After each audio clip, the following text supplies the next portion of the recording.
Tanith Lee, Where All Things Perish. Tanith Lee began writing at the age of 9, and after various employments she became a full-time writer in 1975, when DAW Books published her novel The Birth Grave. Since then she has written and published around 60 novels, 9 collections, and over 200 short stories. She has also scripted 2 episodes of the cult BBC TV series Blake's 7, and has twice won the World Fantasy Award for short fiction, and was awarded the British Fantasy Society's August Derleth Award in 1980 for her novel Death's Master. In 1998 she was shortlisted for the Guardian Award for children's fiction for her novel Law of the Wolf Tower, the first volume in the Clady Journal series. More recently, Tor Books has published White as Snow, the author's retelling of the Snow White story, while Overlook Press has issued A Bed of Earth and Venus Preserved, the 3rd and 4th volumes, respectively, in the Secret Books of Paradise series. She is currently working on a sequel to her novel The Silver Metal Lover for Bantam Books.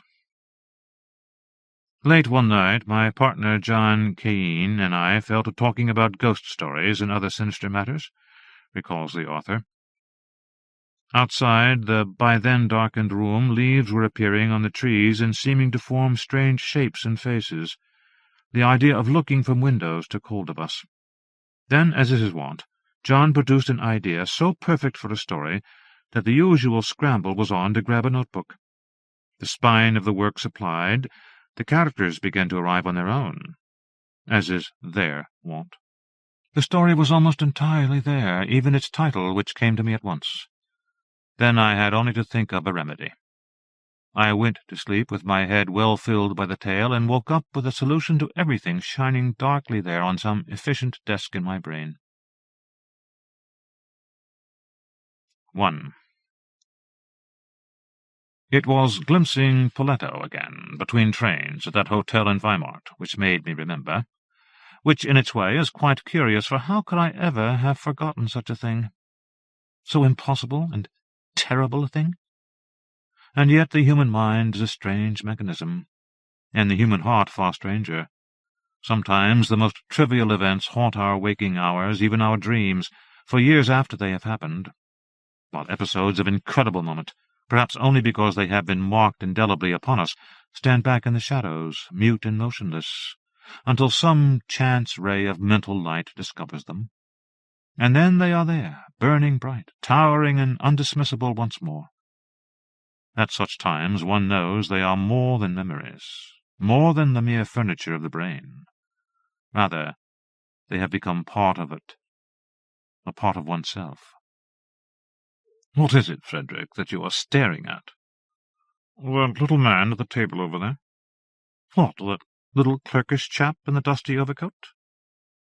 He hardly looks worthy of your curiosity. Of anyone's, come to that. No, he probably isn't. A very ordinary fellow, the sort you wouldn't recall, I suppose, in the normal way of things. I should think not. But you do. Well, as it happens, he was resident in a place where something very odd once happened to me. And not to myself alone.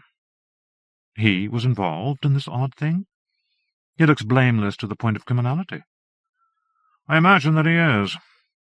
No, he was simply living there at the time. Had been there 2 or 3 years, if I remember correctly. I met him once in the street, and my aunt introduced him as a Mr. Poletto. We exchanged civilities, that was all. He had the faintest trace of a foreign accent, but otherwise seemed a nonentity. My aunt confessed they had all been very disappointed in him, because, learning his name before his arrival, they'd hoped for some sort of flamboyant Italian theatrical gentleman, or something of the sort. He looks more like a grocer. My aunt's words exactly. Those were the probable facts, too, I believe. He'd been a shopkeeper, but had come into some funds through a legacy. He bought a house in Steepleford, which was where I was visiting my aunt. This is a remarkably dull story, Frederick. Yes. I hesitated then. I added, The other story isn't, I can assure you. The story which you recollect only since you caught sight of your Mr. Poletto? Well, are you going to blab?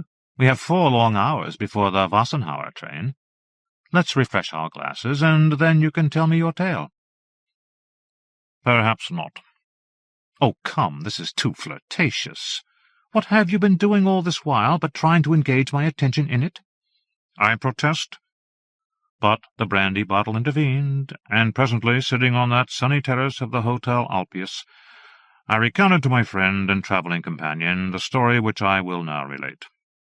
That was the first time I ever told it to anyone, and this, now, I trust, will be the last. 2. The modest town of Steepleford had some slight notoriety in the 18th century, when it was one of the centres of a cult known as the Lillyites. These people believed so absolutely in the teachings of Christ, and acted upon them so unswervingly, that they soon turned the entire Christian church against them. There were a few hangings and some riots, as is often the way in these cases, until at last the cult lost both dedication and adherents, and ebbed away. Even so, through the succeeding years, from about 1750 to 1783, now and then some murmur might be heard of the Lillyites.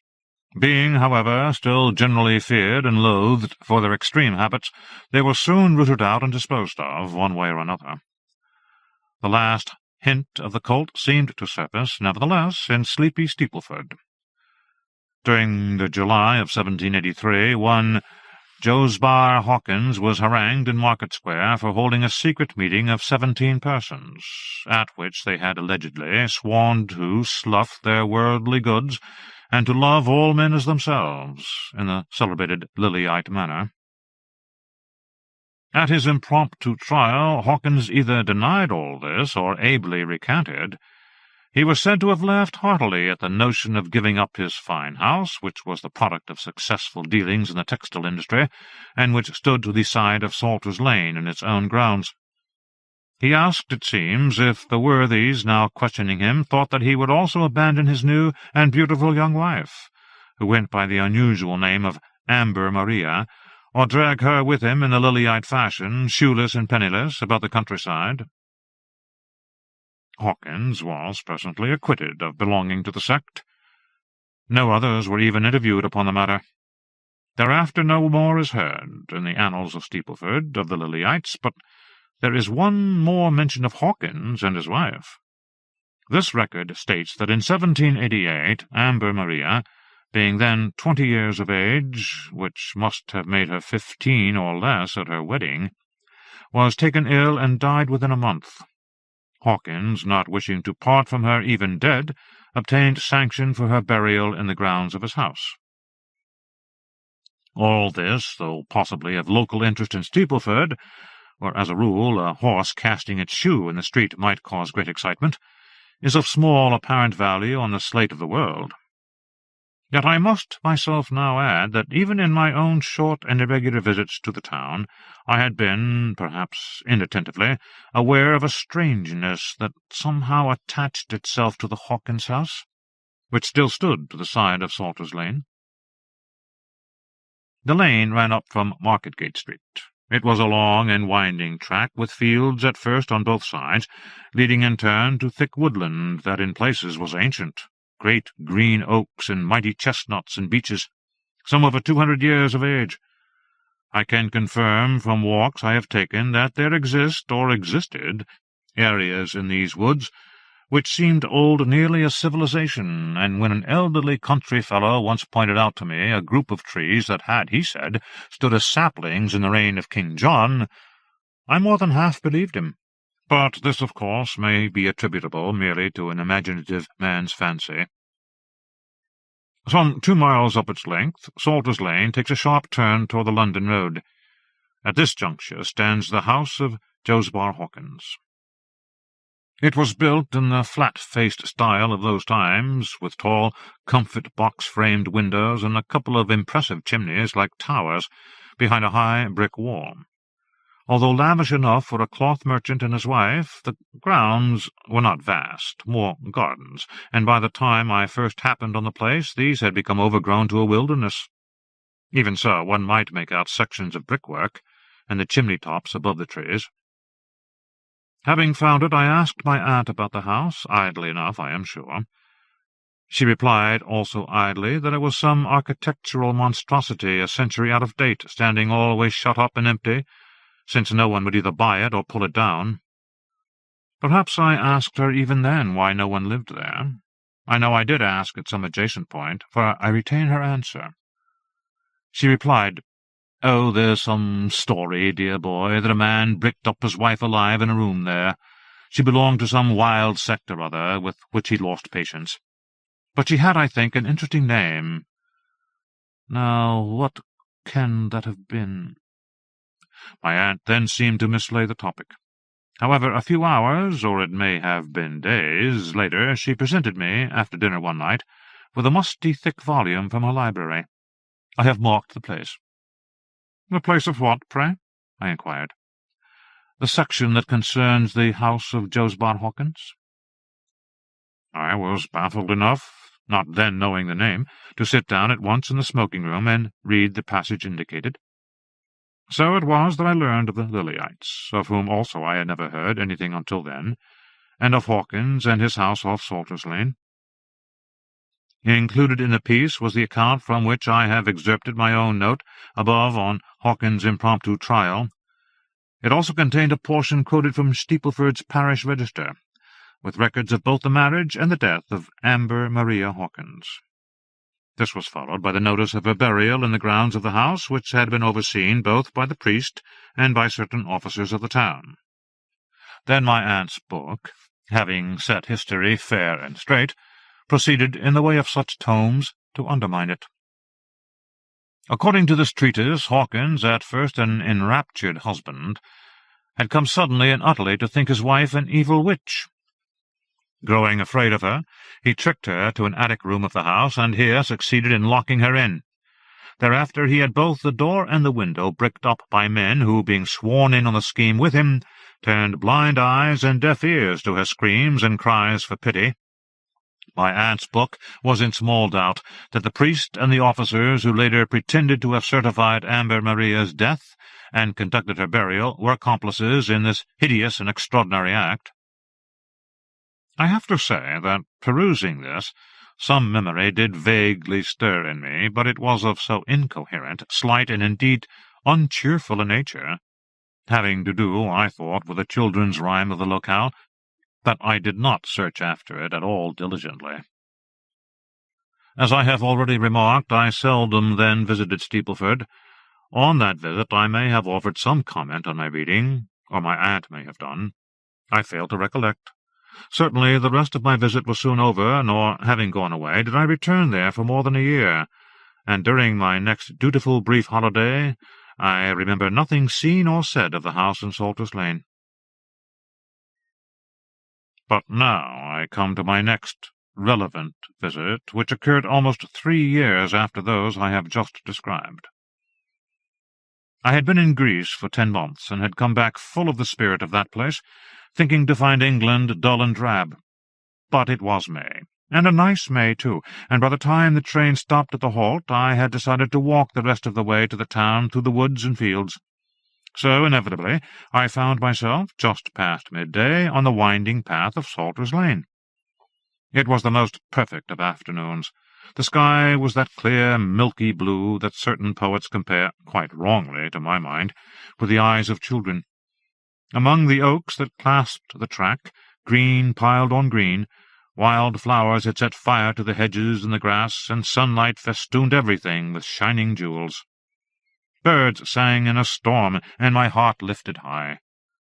"What is Greece to this?" thought I, staring off between breaks in the trees at luminous glades, steeped in the most elder shadows. "Why, this might be Greece, in her morning." And then, between one step and another, there fell the strangest thing, which I could and can only describe as a sudden quietness, less silence than absence. I stopped and looked about, still smiling, thinking the world of nature had fallen prone, as is its wont, to some threat or fascination too small or obscure for human eye or mind to note. I waited patiently, too, for the lovely rain of bird-song to scatter down on me once more. It did not come. Then, and how curious it sounded to me, as if I had never before heard such a thing, I picked up the song of a blackbird. But it seemed miles off up the lane, the way I had come. And precisely at that moment, turning again, I saw something of a dull, dry red that thrust between the leaves. At once I knew it for a chimney of the Hawkins house. I was taken aback. Imaginative as I freely admit I am, I would not say that I was especially superstitious. But something now disturbed me, and that very much. Not being able to divine what it was, beyond the presence of that wry old house, discomposed me further. Accordingly, I stared at the house, right at it, and crossing over the lane, gazed up the outer wall over which the vines and ivies hung so thickly. What an ugly house it was, I thought, and no mistake. Even its windows of filthy glass, largely overgrown by creeper, were ugly. While that window there above was the ugliest of all, an absolute eyesore, stuck on at quite the wrong architectural moment. While I was thinking this and standing there, staring so feverishly and insolently, the childish rhyme came back into my head with no warning, from out of some store cupboard of the brain, and with it a host of tiny bits and pieces that, over the years of my visits here, and all unconsidered, I had apparently garnered. I heard my aunt say again how a woman had been bricked up in that house, and I heard a friend of my aunt's, a titled lady I barely knew, saying once again, as she must have done years before, "Oh, the peasantry won't go by the place after dark. No, it's a fact. They all go out of their way by Joiner's Crossing. And this, mark you, because of a tale more than 100 years old." And the rhyme? I had doubtless heard children singing it in play in the streets and yards of Steepleford, and maybe they still do so, although I wonder if they do. I will set it down for having remembered it. I have never since forgotten. She looks through water, she looks through air, she leaps at the moon, and she looks in. Give her silver, give her gold, and bind her eyes with a brick and a pin. "Aunt Alice," I said to her that evening, when we were pursuing some sherry before the meal, "I want to tell you about something I saw on my walk today, coming here to the town." Pleased to see me, she turned to me a willing, expectant face, but no sooner did I mention the house in Salter's Lane than she laughed. "Dear boy, I shall have to think you obsessed by the place. Are you intending to buy it?" "I should certainly be delighted to have you live in the town, but not in such a miserable property." I replied rather irritably that nothing was further from my desires. Looking rather crushed, she sought to make amends. "I'm sorry, Frederick. I am sure that London is more suited to your temperament than such a dreary backwater as Steepleford." After which much of the evening was spent in my praising Steepleford and herself, for I felt ashamed of my bad temper. When I was a boy, this aunt had been very kind to me, and deserved far better of me than 3 yearly visits laced with petty ill-humour. By 10 o'clock we were friends again and playing cards, and so I reintroduced my topic, although I admit I stuck strictly to the facts as I saw them, omitting all the other sensations I have outlined. "The oddest thing, aunt, is that I could swear the window that I saw had not been there previously. It was very high up, almost into the roof, rather small, yet somehow extremely noticeable. Although I have only once, to my recollection, looked at the house before, yet I thought I remembered it quite well, and I truly believe there never was a window in that position, however fantastic this may sound."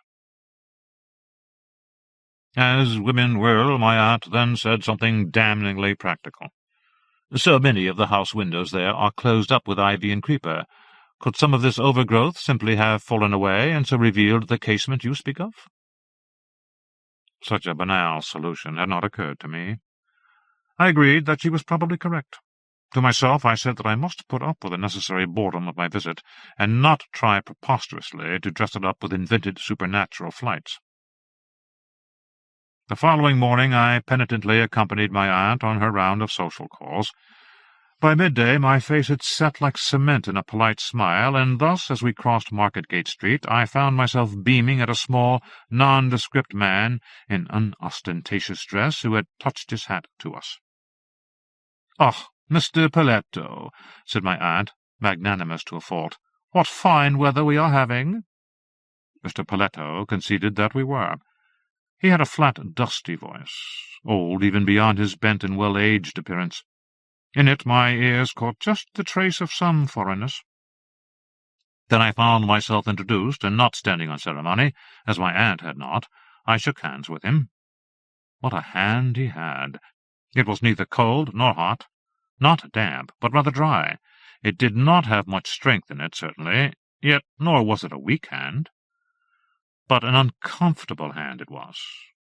It did not seem to fit in mine, and I sensed it would not fit in anyone's. "Mr. Paletto has resided in the town for quite 3 years now, I believe," said my aunt when we had parted from him. She then told me of the general disappointment that he had not lived up to his name. "He has the cottage by the old tilt-yard." But I was not interested in Mr. Paletto and his indescribable handshake.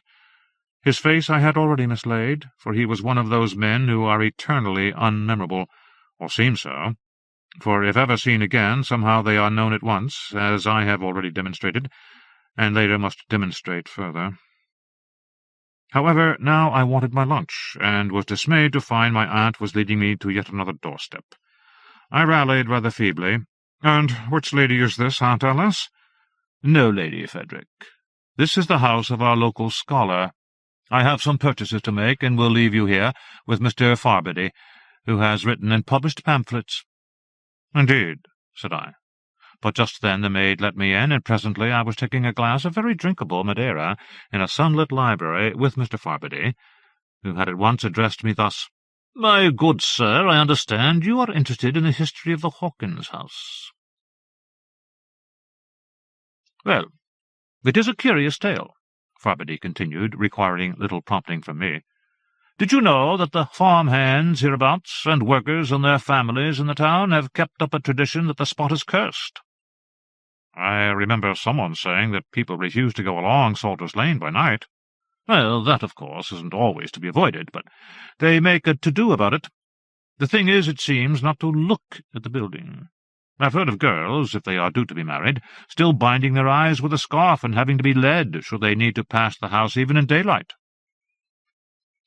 "And all this because Amber Maria Hawkins was thought a witch?" "Ah, she was a witch, if the tales may be believed." And here Farberty winked at me. "She could see treasure in the ground, for one thing. No one knows her origins. Joe's boss said he came across her one day in the woods. She was probably a gypsy girl, but all alone, bright-haired and straying with her arms full of wildflowers. He took a fancy for her, and perhaps she for him. It seemed so, or else she liked the idea of his status in the town. He had already made some money, and his family was an old one. And if she was a gypsy or itinerant, homeless and without kin, all that may have appealed to her, do you see? So there and then she is supposed to have said to him, 'You may sport with me, and I will let you, or you may marry me, and I will make you rich.' And he said, 'How might that be, seeing you are in rags?' To which Amber Maria replied simply, 'I will bring you silver and gold.'" At this the rhyme came into my head again, and I interrupted. "I thought it was she who was to have the gold and silver." Farberty smiled and lit his pipe. "It does seem she could have been rich on her own account for sure, if she'd cared to be, for the next thing she did was point at the ground under a tree and say to Hawkins, 'Dig there, and you will find a large store of coins.' Even money likes money, so he dug in the ground, and, hey, presto, found a box of gold pieces, deep down and undisturbed for a century. When he asked her how she knew where to dig, she shrugged and said, 'I saw them.' Nor did Amber do this only once, but several times, apparently. And in the same way she could find items that had been lost. And once she is supposed to have seen a sheep that had fallen down a deep well, which animal was then got out alive. She could see, you understand, through things. Through the earth, through stone, and through certain other natural materials, though not, I think, through metal, which may account for the metals in the rhyme." "What does the rhyme mean?" I asked him. "It's essentially to do with binding her, shutting her up where she couldn't do harm.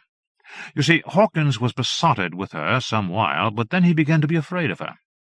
He's said to have told the priest, "She will sit quiet all day and only look at me." When the priest said that many a man would be thankful for such a placid, adoring wife, Hawkins replied she did not look on him, but into him. And he said that once he had told her hotly to leave off, for he was a sinner like all men, and if she would keep on staring in such a way, she would see his foul and mortal corruption. To which she gave this strange response: "Men say always they are wretched and tainted by flesh and sin, but in all men there is such goodness and beauty, as in the earth and all living things, that it is to me like my food and drink, and I can never be tired of having it." When Frabody told me this, there in that warm and pleasant room, the sunlight on the books and the domestic pipe smoke mild in the air, the hair rose on my neck. "In heaven's name," I said. The scholar smiled again, pleased with himself and with the peculiar tale he had memorized so well. "Yes, something in that gives you a turn, doesn't it? She seems to be speaking so charmingly, innocently, and it makes the skin creep. I can tell you, sir, I read this story first when I was a boy of 11, and I was awake nights after until my mother scolded some reason into me and hid the volume I'd been reading, which may explain," he added amiably, "my lifelong quest for such hidden trifles of knowledge." Frabody then went on with the narrative. Josbar turned quickly from love to shrinking horror at his young wife. At first he tried to arrange a separation between them, but she would have none of this. Then he had thoughts of escaping her by going overseas, but she guessed his course, and is said to have assured him she loved him too well to let him go. If he must leave, she would find and follow him, and he did not doubt that she had the powers to do so. In the end, Hawkins, pale and harried, went to his friends, among whom was the priest, and confessed he was in such fear that he should not soon remain alive, since the woman eats me up from the inside out. By what grim stages the others came round to Hawkins's state of mind, Frabody said one might only conjecture, and similarly if any money was involved in it. But those were ignorant and superstitious times, he reflected. Alas, they are still. Whatever went on, whatever the span of its duration, a plan was presently devised to rid Josbar Hawkins of the woman.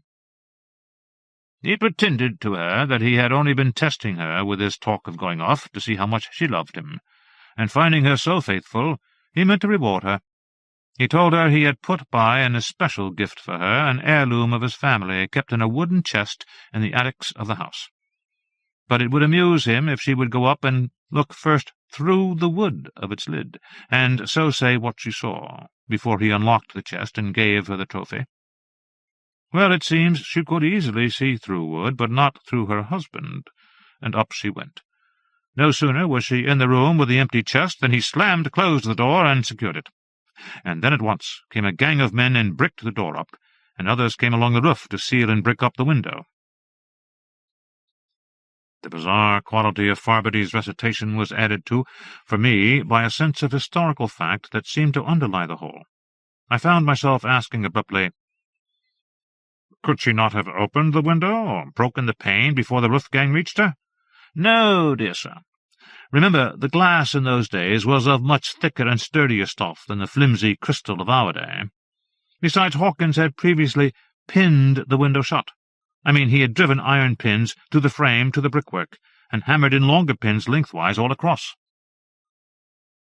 Hence the horrible rhyme, a brick and a pin. Just so. Besides, too, she was very high up, and the men anyway would have thrust her back. She was physically no match for them. They must have been a harsh crew. All the while they were doing it, blocking her in to die the slow death of starvation and thirst, Amber Maria was shrieking, imploring them. And after they had finished, she screamed and howled in her prison for uncountable days and nights, before she fell silent forever. There are many reports of this. I shuddered. In God's name, you speak as if it really happened. He looked at me. My dear sir, it did. I can make no claims for her sorcery, but the facts of her death are undoubtedly true. Some years after, Josbar Hawkins was hanged for her murder. for he confessed to it, having had not a quiet hour since.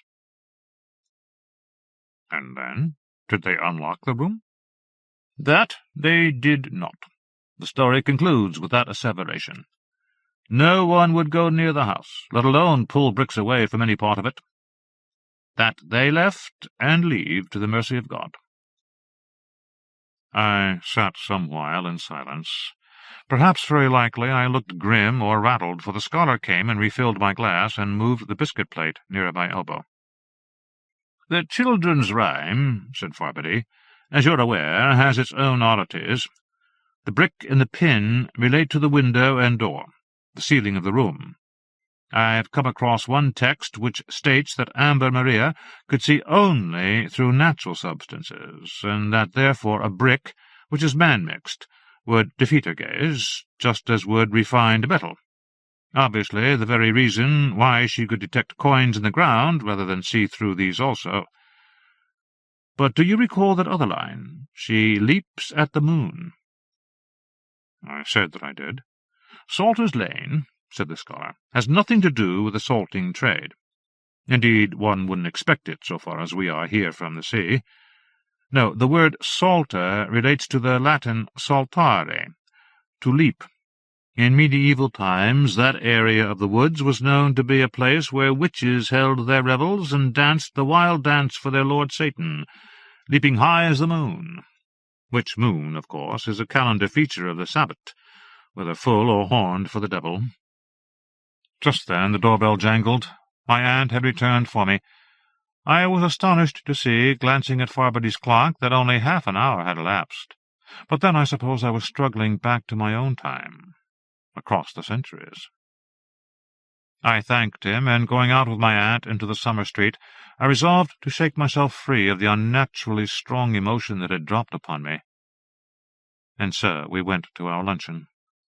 3 or 4 days later, I reluctantly, but evincing cheerfulness, accompanied my aunt to a church tea-party, held in honor of the new bell which had recently been installed, and for which everyone had, the year before, been engaged in fund-raising.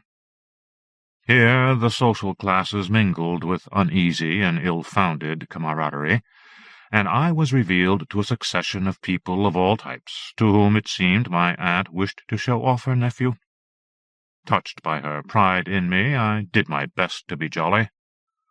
"And look," said Aunt Alice, "there is Daffodil Simpson, or rather Mrs. King, as she is married to a hotel-keeper at St. Leonard's now, and has come for the first time to visit her sister.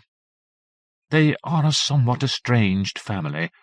None of them is in service now, but in her youth Daffodil was lady's maid to the Misses Condomer, and travelled all over Europe with them before she was even 17. A great advantage for any girl." Struck, I admit, by the name Daffodil, I turned and saw a very pleasing young woman, dressed most stylishly, a trick no doubt learnt during her travels with a minor aristocracy. "By all means, introduce me to her," I told my aunt with a more genuine enthusiasm. But neither of us was able to catch the lady's eye.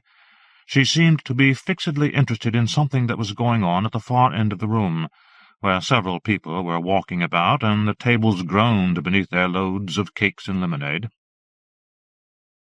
"I wonder what has engaged her attention so?" speculated my aunt. Mrs. King, née Simpson, was staring now almost unnaturally. Then I saw her turn her pretty head, seem to check, and then once more compulsively gaze back towards the tables. Suddenly she quite changed colour. I have been witness to several instances of abrupt illness, slight or extreme. Mrs. King seemed in the grip of the latter.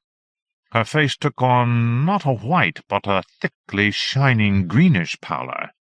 Without thinking, I moved towards her, but in that moment she dropped to the ground. At once she was surrounded by women, one of whom must have been her sister. Presently she was carried away. From all sides came sympathetic murmurs concerning the heat. To my sorrow, Mrs. King did not return to enjoy the over-bountiful tea. My aunt made inquiries of her sister, who said that Daffodil has been obliged to be sent home in the pony-cart. It is a great nuisance, as she intended returning to St. Leonard's tomorrow, and now she won't be well enough. Is her indisposition more serious than we had hoped? Asked my aunt. Oh, said the sister, blinking at me with eyes not half so fine as her siblings. She makes a fuss about it. She has these delicate ways from her younger years. I may say she'd never have dared go on so then. They would have dismissed her. I thought, said I sternly, that she seemed most unwell. No, it isn't that she's ill, declared the vulgar sister, whose hat might have been a lesson to us all in the virtues of regret. She says it's something that she saw in Austria once. My aunt and I evidenced incomprehension. The sister said, I can say nothing of it. She refuses to explain. She says it's too dreadful, and it's taken her these 6 years to put it from her, and now she's been reminded and will need to stay in bed, with me expected to be flapping round her all day long and neglecting my duties and Pa. We extricated ourselves from the uninspiring Miss Sampson, and soon after left the tea-party. As we were going out, I remember that Aunt Alice said to me, There is disappointing Mr. Paletto. I understand he contributed generously to the Bell Fund, which I find curious, since he's far from affluent, and never attends the church. Nor is he sociable. Did you happen to notice him this afternoon? I said that he might easily go unnoticed, but that I had not, I thought, seen him. Nor had I. The day before my departure from Steepleford, I had planned a walk through the woods. Whether or not I would approach the stretch of the lane that ran by Josbar Hawkins's house, I was myself unsure. In any event, a sudden thunderstorm erupted. Its violence and tenacity was such that I gave over any idea of walking, and spent all that last day with my aunt. The following morning we parted most affectionately, and I returned to London. A month later I went abroad, and spent the rest of the year in Rome, in which ancient, imperial, and legend-haunted city, it may be supposed, Steepleford, and all its tales, sank in my memory to a depth of fathoms. Just after the New Year, I spent a day or so again at Steepleford. This time there was snow down, but a flawless snow, thick and solid to tread upon, the weather chill and fine. Had I truly forgotten the house in Salters Lane? I think that I had, in everything but my heart. I took my way across the white fields, admiring the shapes of everything, each changed by its cover of pale fleece, then straight off into the ancient woods, which were like a cathedral of purest ice. And then, somehow, in the way these things turn out, I took at random another of the silent avenues, and found myself 10 minutes later at one of the several openings into the lane. I had been walking by then for more than 2 hours, and it seemed foolish not to follow this path back to the town. Soon I reckoned I had been wise to do so. The low afternoon sun was clouding over, and a mauve cast hid the sky.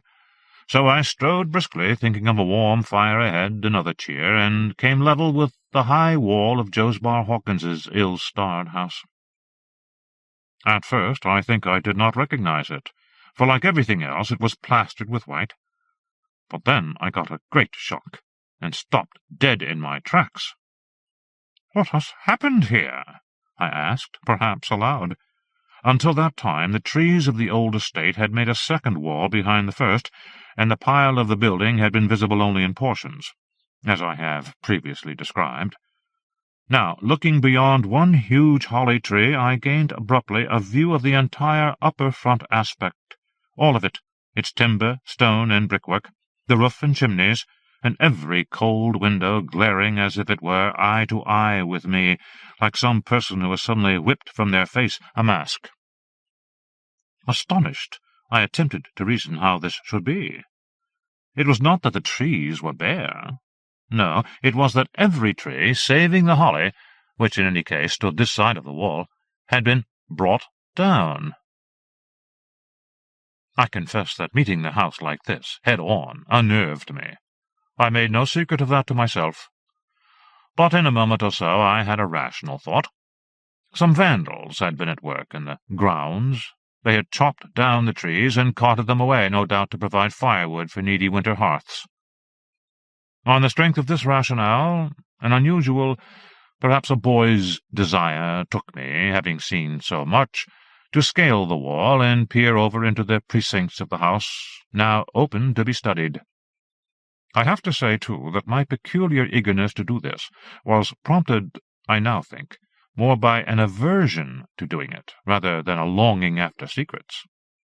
It was like a dare one must not evade, for fear of being thought, worst of all, by oneself, a coward.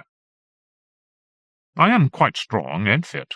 The wall had inconsistencies and irregular stones in plenty.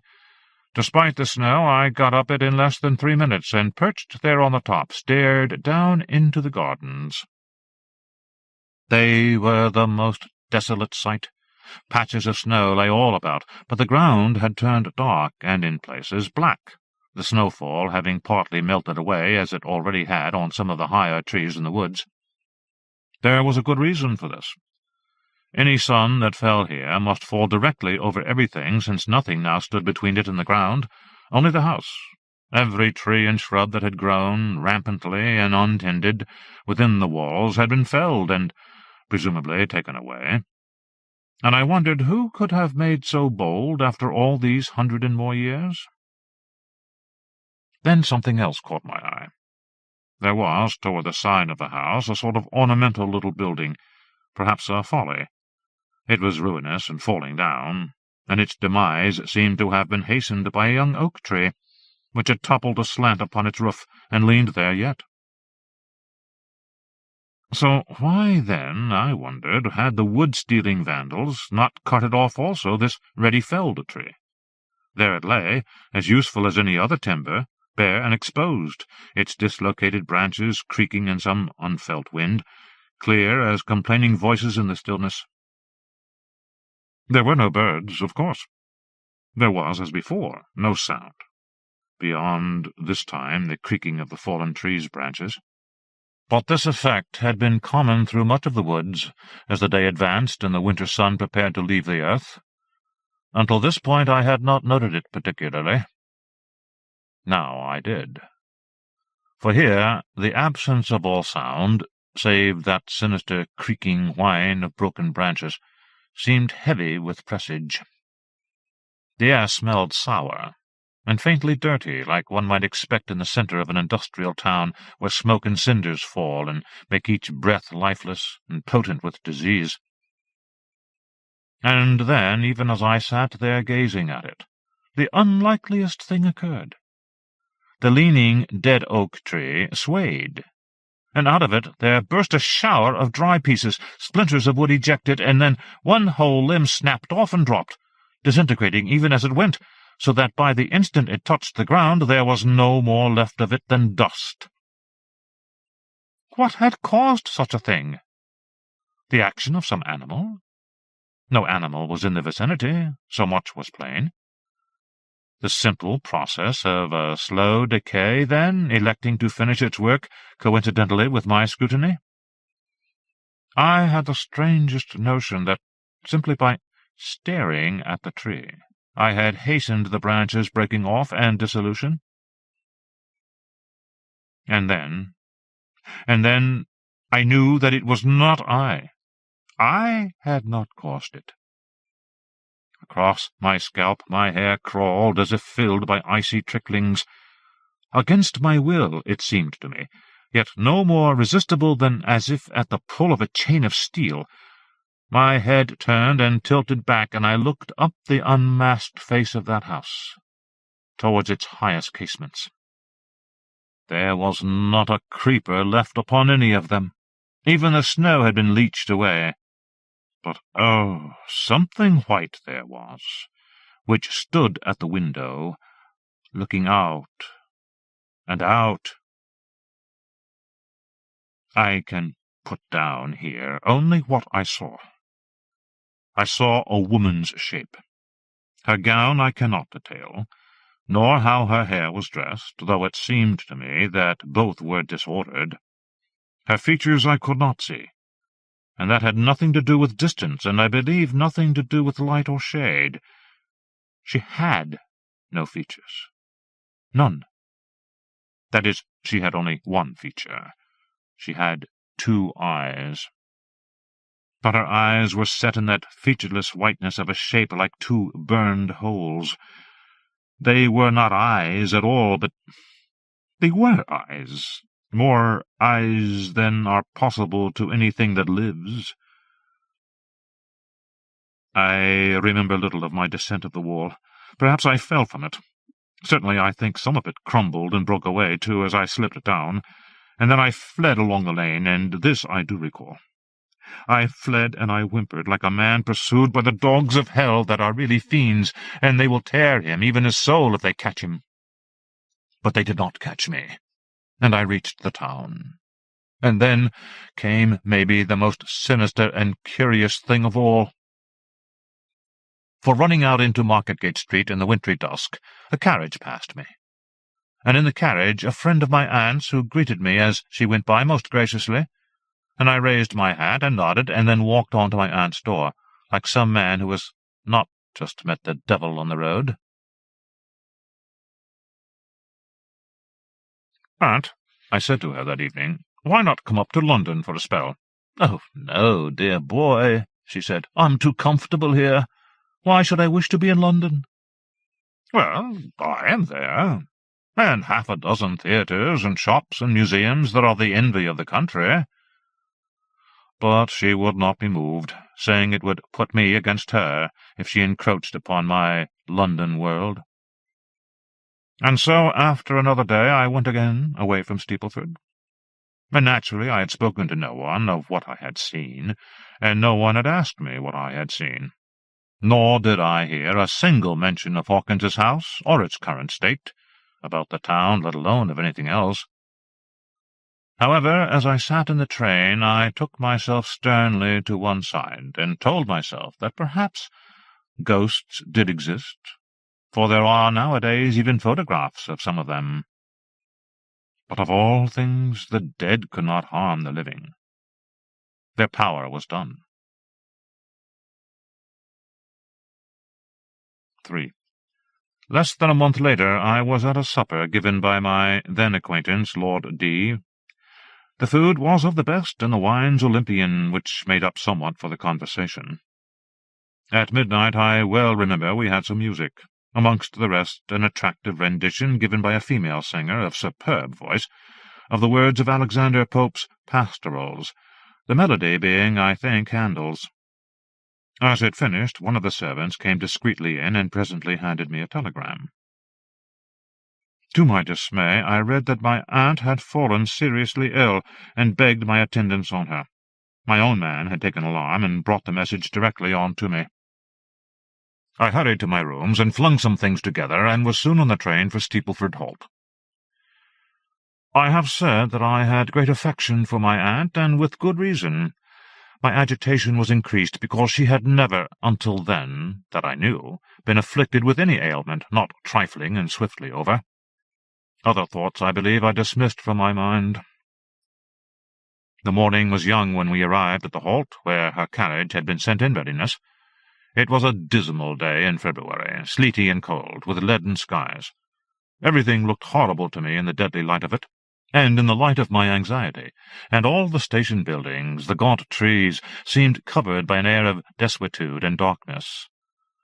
This impression only increased as we bumped through the wintry woods, and I cannot describe my abrupt unease when I thought we must turn along Salter's Lane. Then the carriage veered away, and went instead by the other route, to the crossing.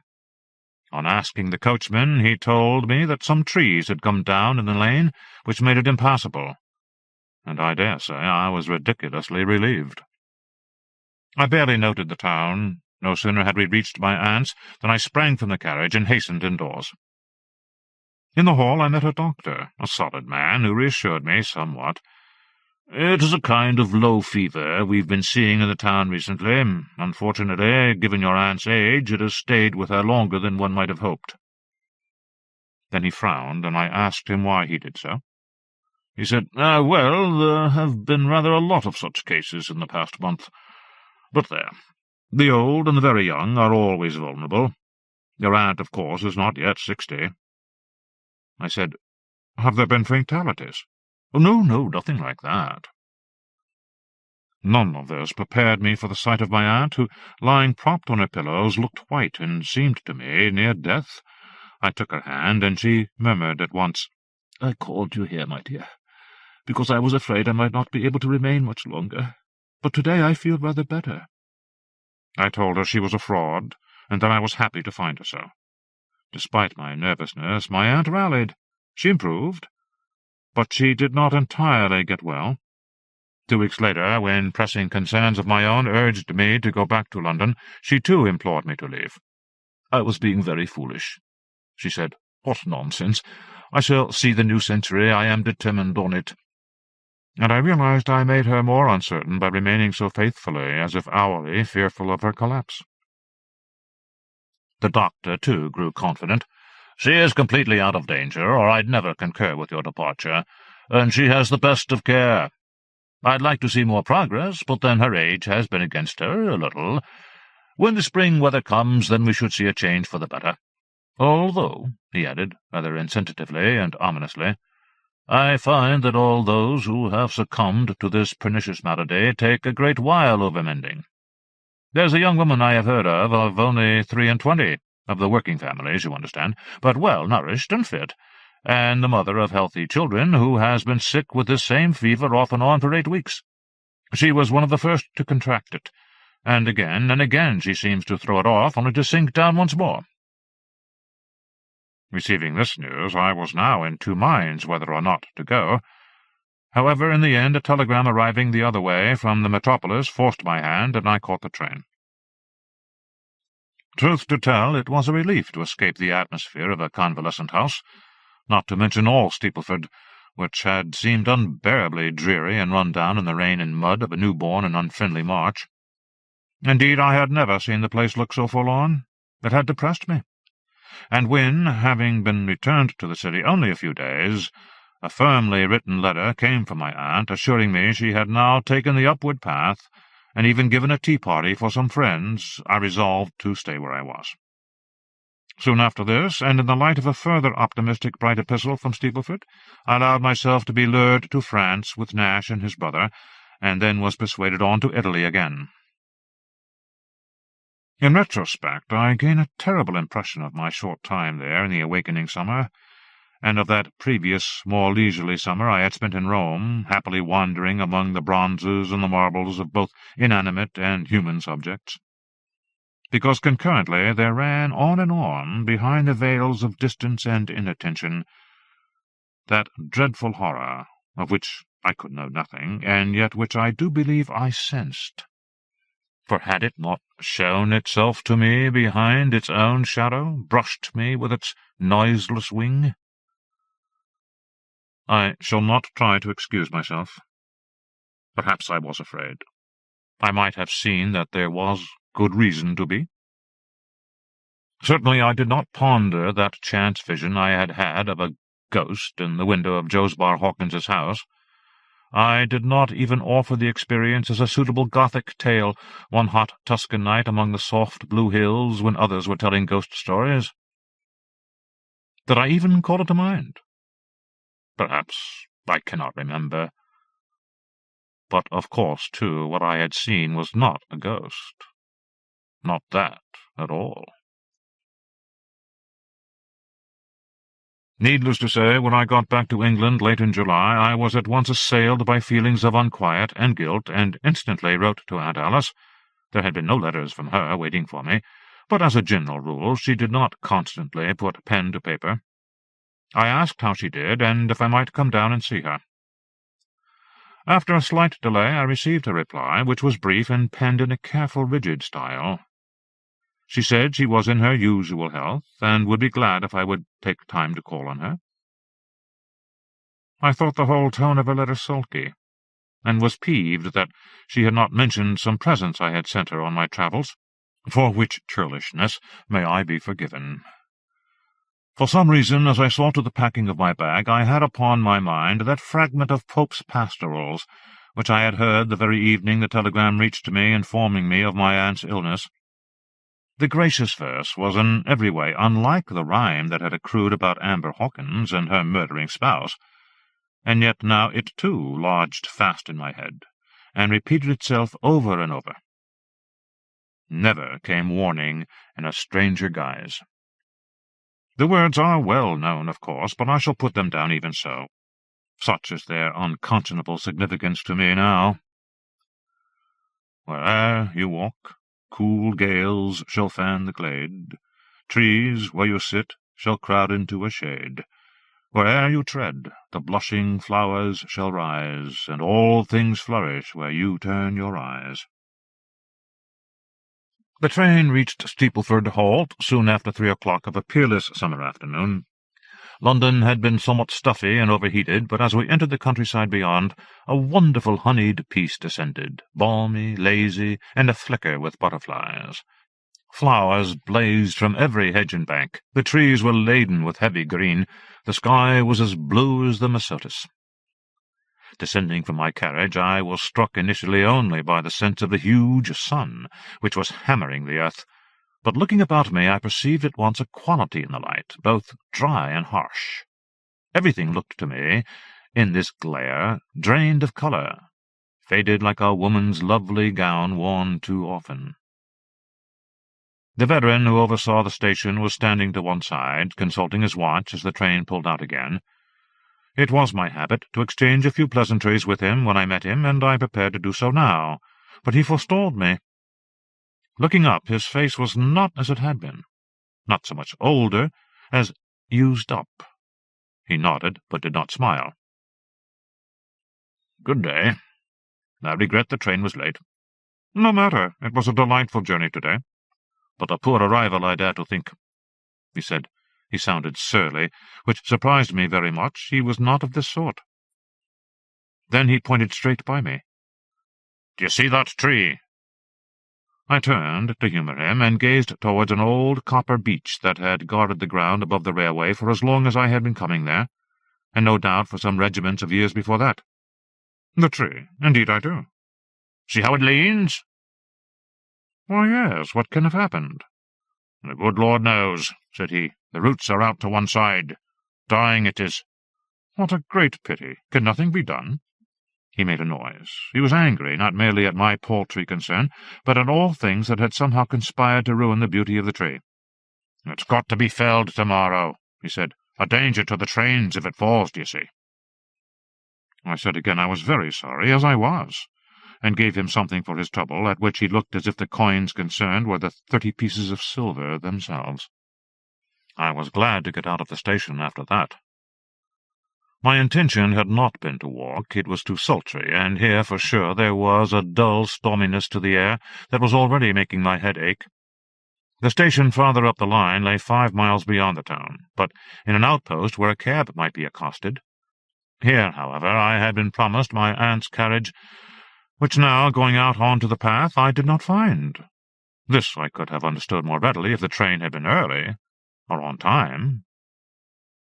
I almost turned back to ask the station-master if a carriage might be procured from the local inn, but then thought better of it. The walk to the town would not take so long, providing I struck off at once for Salter's Lane, and followed that to Steepleford.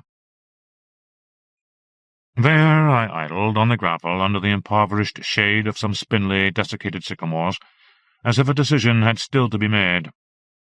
I was reluctant to go on. But go on I must, and would. Until this moment I had, I think, almost entirely suppressed or driven away my utter unease at the prospect of the lane, where witches once had leaped in their revels, and where lay the house of a murderer, and of his wife, who, as I had seen and still believed, haunted its window. Now my fears rushed in like the sea, tearing through one small crack in a dike, carrying all before it. I broke out into a sweat that even the leaden heat had not occasioned, for the moisture was cold, and my heart thudded in my breast. "Come," I thought, "in heaven's name, you are not a baby. What is there to be afraid of? If the wretched nook affects you so, do what the others do, and look away from it." What finally galvanized me was a dawning grasp of what the absence of the carriage might mean. In the past, when it had been promised, it had been reliable. If my aunt had forgotten to order it forth, or her coachman had not brought it, then something must have happened to interrupt the mission. And all at once I was vastly unsettled as to what. Then I did set off, striding the path between the fields, towards the woodland that lay like a smoky cloud upon the nearest horizon. I must have noticed, as I went, the state of those fields. They were bleached and barren-looking, the grain in parts fallen, and where it was still upright, then not normal in its colour. In other areas it seemed burnt. At the time I suspected a fire had taken place, or infestation of some sort. My mind was not truly on the fields, and did not want to be. But then I reached the edge of the woods, and with the best will in the world I could no longer delude myself. Only after the most serious of gales would so many great trees have fallen. Looking in at what had been the greenest of green shades, I now beheld bald, wide avenues, all railwayed with these broken pillars, which had tumbled in every direction, taking in every case more than one or two of their fellows with them.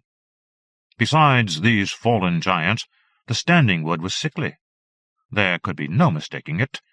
A yellowish tinge was on each leaf, or worse, a blackened scorching, as if some acid had been thrown over and among them all. The leaf canopy, besides, showed great holes. I advanced like some soldier into enemy territory, where any lethal hazard or trap may be encountered. No sooner was I in, however, than I paused again. Upon the rattled ground, bare of anything but the most hardy weeds and brackens, and these burnt and brown, I had begun to see strange heaps and drifts of a dark dust. I knew at once what these were, but going over to one of the fallen trees, I tapped it, not very hard, with a strong-looking stick I had found on the outer path, and picked up thoughtlessly, as one sometimes does on a walk. No sooner did the stick make contact than the bole of the prone trunk, for about 5 feet either side of the light blow, gave way in a shower of what appeared to be the finest black sugar. The sturdy-looking stick also snapped in half, brittle as charcoal, and the sugar-like substance sprayed out from it too. I dropped the stick then. As it hit the ground, it shattered into some 20 further fragments. The dust was all that remained of trees that last summer had seemed to touch the sky. But I had to go on through this wreckage of a poisoned wood. I followed doggedly the carriage ride, which normally at this time of year would have been rather overgrown. Surely I had seen it so myself, with sprinklings of woodland flowers everywhere the sun could penetrate, thick moss and large lacy ferns where it did not. There was no hint of that now. Not even the toadstools and other fungi that colonize any woodland, good or bad, had ventured in, nor was anything else to be come on. No beasts or birds ran or fluttered or fluted through the trees, or played about the tracks. Silence ruled the woods. Absence ruled them.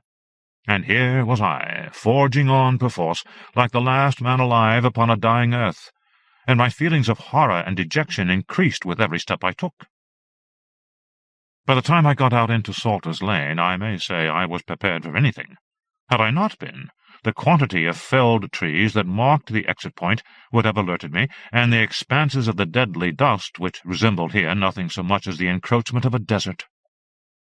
Even prepared, yet I halted where I stood. I looked down the lane, and knew it for an avenue accursed. It was, and I do not exaggerate, like some landscape of the damned. Nothing stood in it.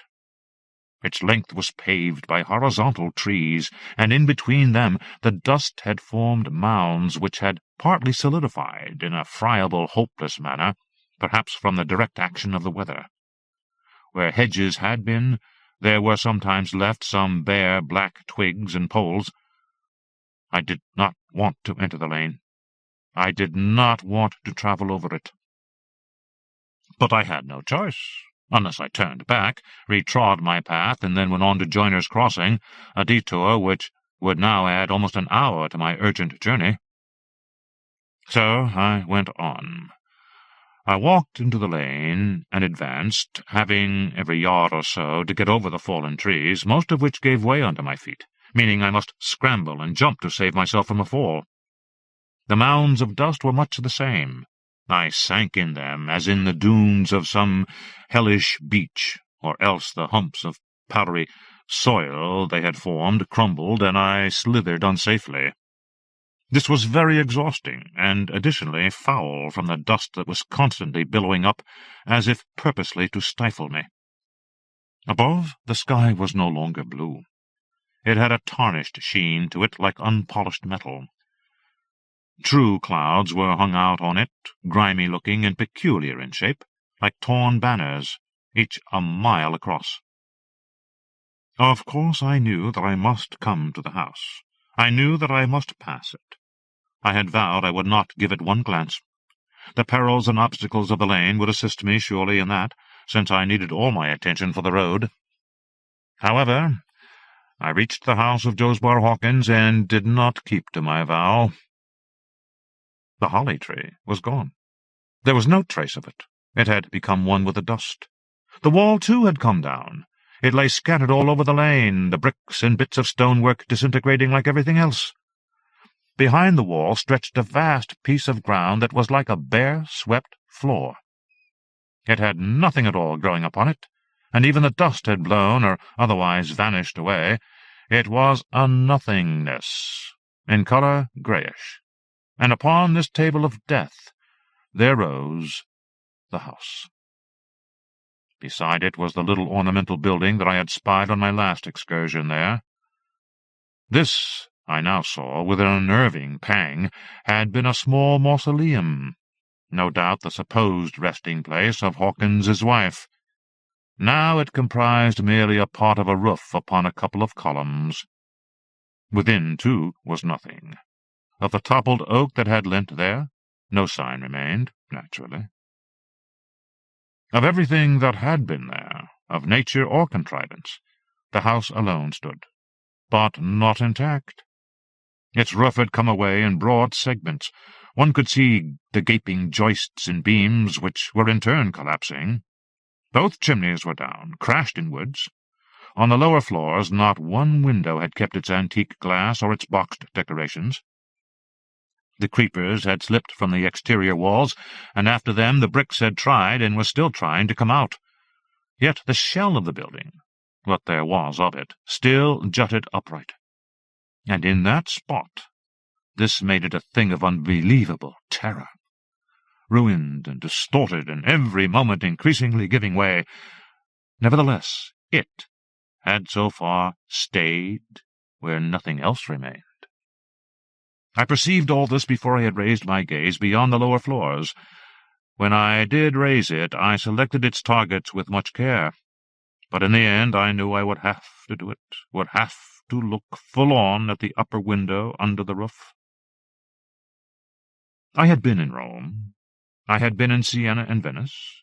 Among the hills and waters, among the bronzes, surely I had somehow understood that she still stood here, on, stood here looking out, eating with her eyes first the bricks and mortar, then the pins that sealed her up, patient as only a hopeless thing can be, taking a century over it, next eating out the glass, and next what lay beyond the glass, the trees, the air, the lane, the countryside. They must have known, the people of Steepleford Town, in 1788, when they passed by on the lane, hearing her weeping and shrieking in agony and fear, all those endless days and nights. They must have known what he had done to her. What then did they do, but cross themselves, perhaps, or use some older, less acceptable mark? But they knew. They knew. She had loved too well. That was her sole crime. She had seen too much in mankind that was beautiful and good, and for sure too much in him, in Josbar Hawkins, and for this they had condemned her and killed her. How she must then have hated them! How she must have looked, fixing despairingly her mad eyes upon the impenetrable dark! And if she had not survived her death, something that came of her, and of her hatred, and of those eyes, and which learned, too, new skills whereby to use those eyes, that did survive, and lived still, and saw, and looked, and fed. And it was there in that window, drawing up the whole world in its slow and bottomless net. Oh, God, Amber Maria, poor, lost, pitiable, hideous residue! My gaze was fixed on her window, her death's window. My gaze was stuck there, and now could not pull away. I felt my heart turn to water inside me, and the occluded atmosphere blackened over. I did not quite lose my senses. Instead, I found myself leaning on my hands, kneeling in the desert of dust among the slaughter of the trees. To myself I said, "But what did I see this time?" For I had not seen a single thing. The window, her window, was empty of everything, of creeper and of bricks, pins and glass, of light and shadow, and of any shape. As with the rest, nothing was there. And yet the nothing that was in that window was not empty. No, she was there in it, there in the core of it, as things hide in darkness. For her eyes were there, those pits of seeing. Her looking was there. Her looking looked out. It had looked even into me, and through me, and away to have all else. Presently I got up, and as before I ran. The town. I wondered afterwards why the station-master had not warned me.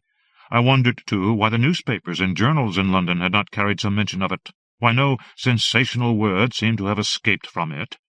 Perhaps there had been some news which was not believed, or believed too well and suppressed. Besides, events had raced to their final act as swiftly as a wave. I have read of times of siege and plague in medieval Germany, Italy, France, and certain of those occult little towns, crouched in the profundities of deep valleys, hung like baskets from the sides of cliffs. The dim and winding alleys make such images still all too credible. But Steepleford was a slow, flat, gentle settlement, prosperous and mild, where the horse, casting its shoe, caused a stir, and they had longed for a foreign theatrical gentleman to liven them up. Getting near the outskirts, I saw a cloud hanging over the fields and town. It was a wreath of smoke. The dead gardens along the approach I had scarcely noticed, nor the untended houses, which seemed to have been afflicted too by a kind of partial hurricane, ripping the tiles from roofs and setting askew anything that had been in the slightest way vulnerable. There was a dearth of people going about their trades or gossip. Instead, there hung in the atmosphere a presence of incredible raw heat and turgid staleness. I have never smelled such air, even in the sinks of Greater Europe. I came into Marketgate Street before I properly knew it, and there, as in some canvas by Hieronymus Bosch, I saw what I took at once for plague fires burning in archways and at the corners of houses, reeking of sulphur and other purgatives. The fumes by now were nearly as thick as a London fog, and in them, as I moved on, persons came and went anonymously, their heads down and swathed in scarves, none looking at another. They were creatures from the self-same painting, at large between torments. Then came the river Styx, for the street was awash with a black, stinking body of fluid. I had splashed into it before I could prevent myself, but in any case there was no other way across. Up toward my aunt's part of the town, a pony and trap leapt rattling by, the unhappy animal tossing its head and red-eyed as the horses of Pluto from the smoke. A man hailed me and pulled the horse in. Amazed to be recognized in the inferno, I stopped. There was my aunt's doctor, peering down. "Thank God you've arrived, young man. We sent off a wire this very morning." My heart clenched inside me. It must have missed me by an instant. Is she so bad, then? I fear she is now. It's the same all over the town. The deuce knows what the illness is. We have 3 specialists down from London, and 1 from the Low Countries, and they have drawn a blank on it. My own sister, who has never taken sick in her life, well, But besides all this business of burst pipes and subsiding walls across the entire town— But I won't trouble you with that either." The pony shook its head violently. The doctor raised his voice to curse. "Be damned to these confounded fires! What do the fools think they're doing? Have they heard nothing of modern hygiene? Our only reliable ally against disease, to fill up the air with such muck! Superstition, ignorance! Make haste to get on!" And with his baleful cry, whether to me or to the pony I was unsure, the doctor whipped the beast on, and like King Death himself flung off into the smother. But I ran again, and so reached my aunt's house, and 10 minutes later I was in her bedroom by the side of her bed. But she, although living yet, did not see or hear me. When I was a small boy, and my youthful mother died suddenly and without warning, this aunt of mine, then an elegant and pretty fashion plate of an Alice, herself not much above 35, sheathed in softest clothes and scented by vanilla, took me in her arms and let me sob out my soul. And now again I stood beside her, and again I wept. But she never knew it now. And oh, any pity I had felt for that other, for that thing once known as Amber Maria Hawkins, you can be sure I had given it up. So now I must come to the strangest part of my abnormal tale. To a conclusion, indeed, that any writer of fiction would be ashamed to set before his audience, having brought them thus far and by such a fearful road. Therefore, prior to the last scenes of the drama, I will say this. One piece, evidently missing from my narrative, has since been supplied, and only the discovery of that unique absentee has brought me, at this time, and so many years after these events took place, to write them down at all. My aunt, where she lay on the bed, did not stir. Only the faintest movement indicated that she still breathed. I looked ardently for this proof, and once or twice it seemed to me that it faltered, and then I too held my breath. But always the slight rise and fall of her breast resumed. At least she was not in pain or distress. That was all at this time that I might be thankful for. Near midnight the doctor called again. He was worn out, as I could see by his conscientious tours up and down the stricken town, through the acrid fumes of the fires, the stenchful spilled waters, and the furnace heat, which even nightfall had not lessened. When he was done with his examination, a frighteningly swift one, I had them bring him some brandy, and he thanked me, then solemnly announced that he did not think it would be long. "Is there nothing that can be done?" I asked, like a child. The doctor shook his head. He was doubtless exhausted, too, by this question, which must have been asked of him everywhere that night, by tearful wives and white-faced husbands, by daughters, by fathers, by 1/3 of the folk of Steepleford. In that hour they had become the people of Egypt, when the angel of death did not pass over them, but took from them, across all the boundaries of age and condition, their firstborn. After the doctor had gone, I sat down again and drank some of the wine that had been brought to me on an untouched dinner-tray. Then I think I must have slipped into a doze. I was woken, as were countless others, by the most fearsome noise I have ever heard.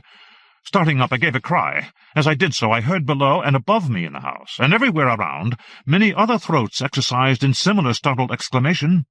I can only describe the sound as being like an exact representation of that well-known phrase, the crack of doom. It was as if a thunderbolt hurled from heaven had struck the town, cracking it open with one awful brazen clang. Finding myself unharmed, and the house still entire about me, I turned in fear to the bed. But a glance at my aunt showed her to be still insensible. Going to the window, then, I stared out, but the street was thick with smoke and darkness, its few lamps half-blind. Worse, for being inevitably unseen, vague noises of fright and panic had risen all around, and I made out windows lighting up here and there like red eyes. Then a man came running by. I opened the casement and called down to him, "What was that sound? Do you know?" But he only raised to me a face peeled by terror, and flew on. I truly believed some apocalyptic conclusion was about to rush upon us all. The most primal urge came on me, and going to my poor aunt, I meant to lift her up in my arms so that we might at least perish together.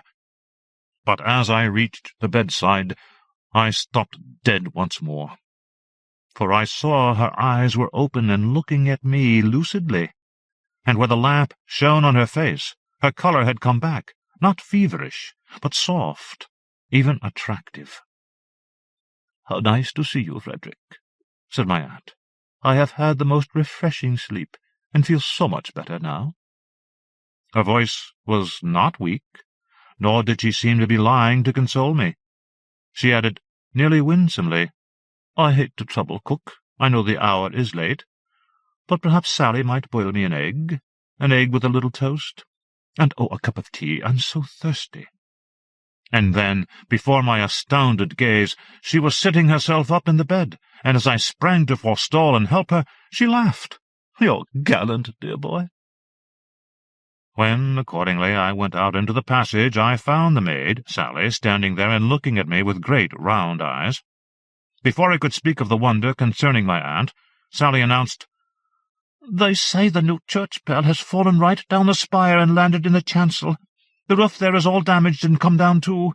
Did you hear the horrible noise, sir? We thought the end had come." Distractedly, I asked, "Was anyone hurt?" "They say not." I learned later that "they" was the Carter's boy, who had bustled in with the news. "But the whole town has been woke up." This was, it turned out, true in more than one way, if the process of waking may be associated with revival. For my aunt was not alone in her abrupt and miraculous feat of recovery.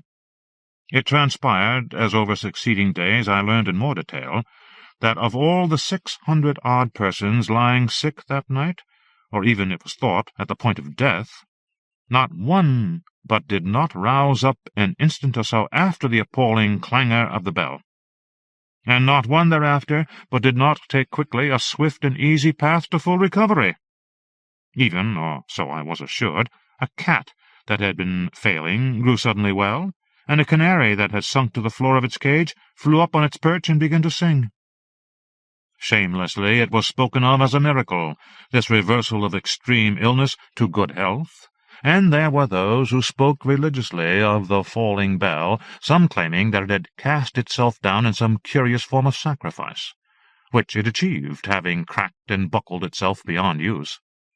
Others averred that it had been itself unlucky, or impure in some sensational but mysterious way, and therefore fell like an evil angel at God's will, after which the town was freed from its curse.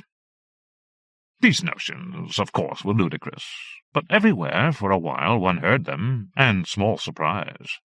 For the saving of so many of the town's lives, both young and old, affluent and poor, and in so abrupt and unheralded a form, did indeed smack of divine intervention.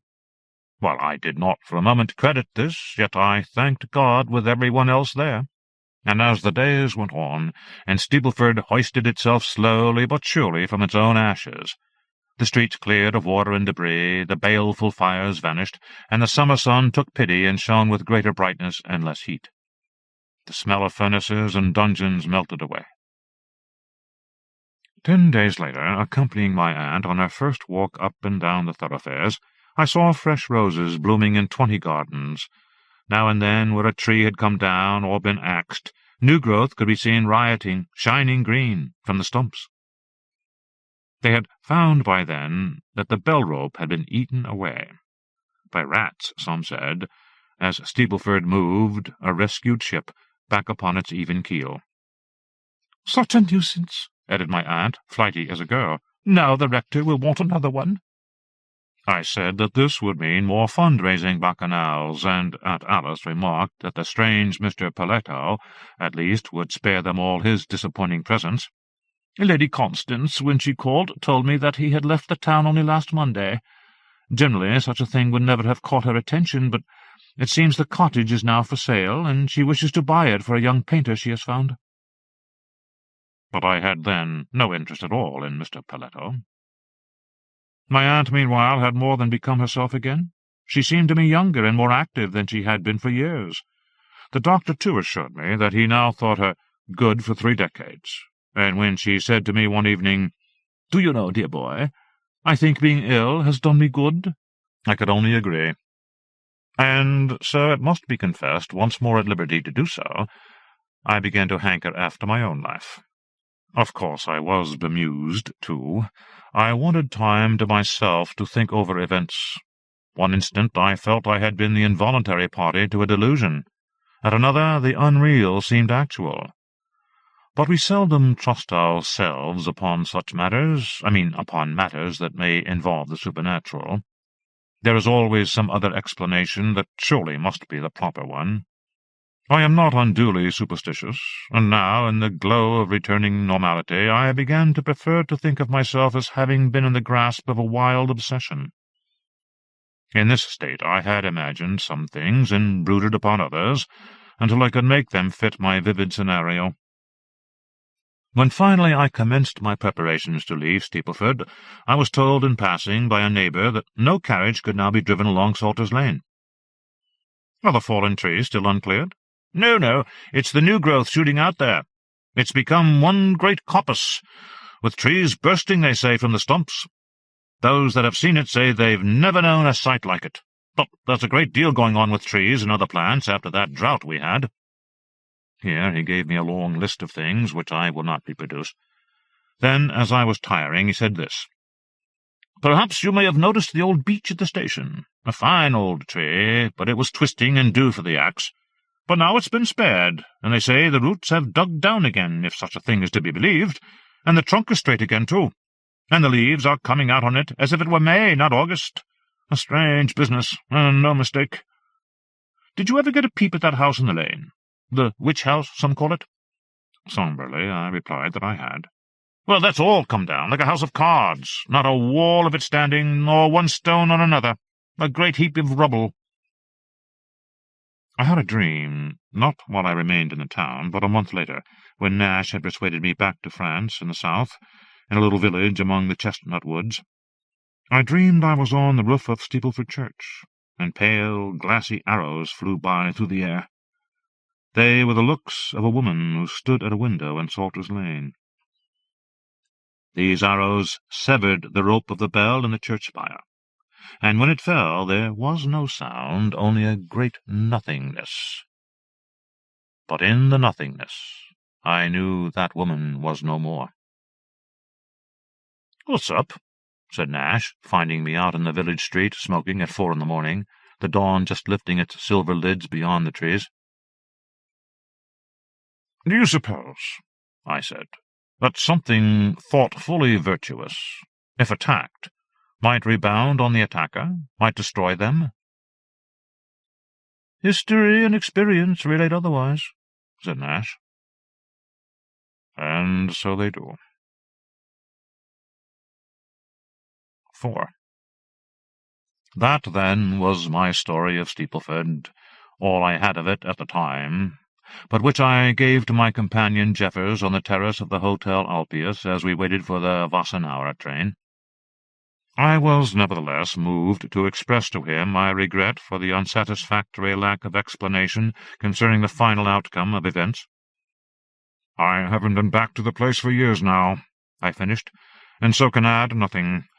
My aunt, you see, grew sprightly, she still is, and moved to London, where she has a fine town-house."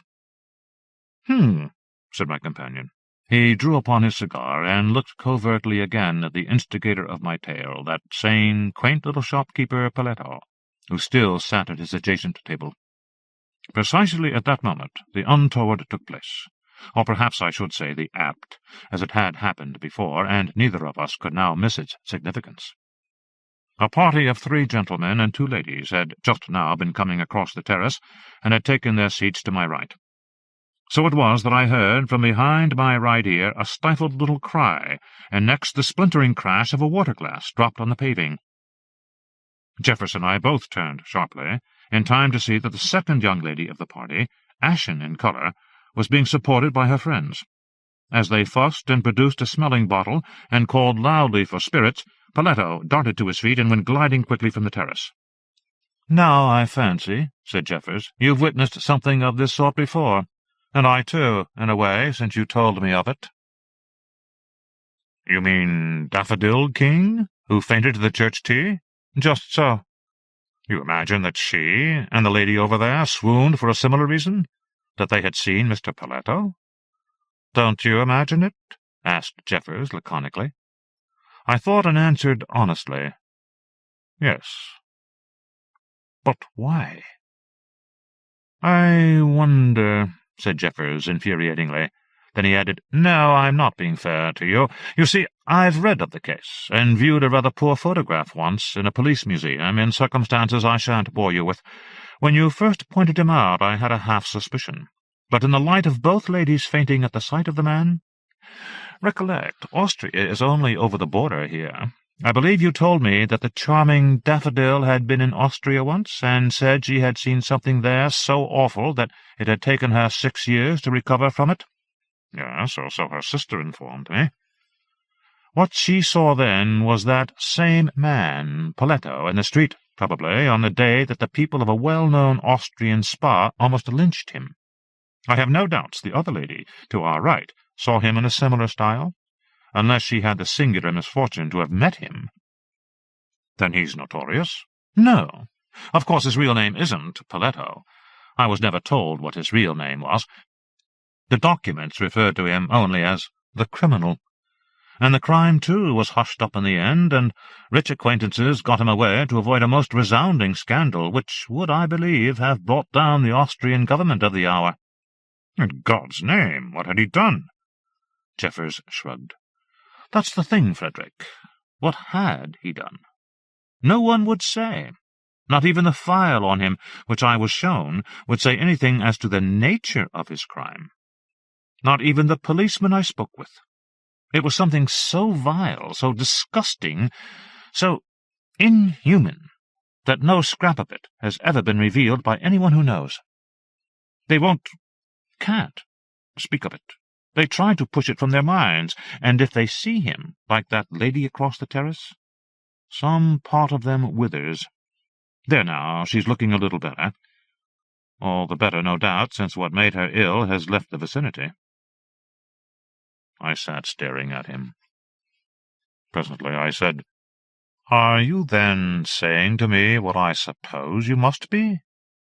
Jeffers stretched himself in his chair and smiled at me. Even you, said he, ask yourself whether or not something of great perceived virtue, like a church bell, could halt Amber Maria, should she set her sights on it? But it wasn't virtue she avoided, was it? She loved the earth and all the people in it. I, too, Frederick, have heard of the Lilyite sect, and of course she must have been a member of it. No doubt Josbar Hawkins let her have her meetings in his house, and protected her afterwards by lying. But maybe, in later years, he feared that in her, too, that she was one of the Lilyites, and put the teachings of Jesus before all other things. What did she do but love others, and want to help them with her precious gift of seeing, from which she herself had never tried to profit?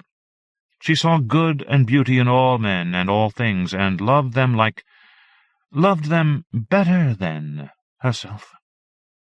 And where have you heard such philosophy before, save from the lips of Christ? I was shocked a little to have missed this clue. Humbly I waited for him to go on. He did so.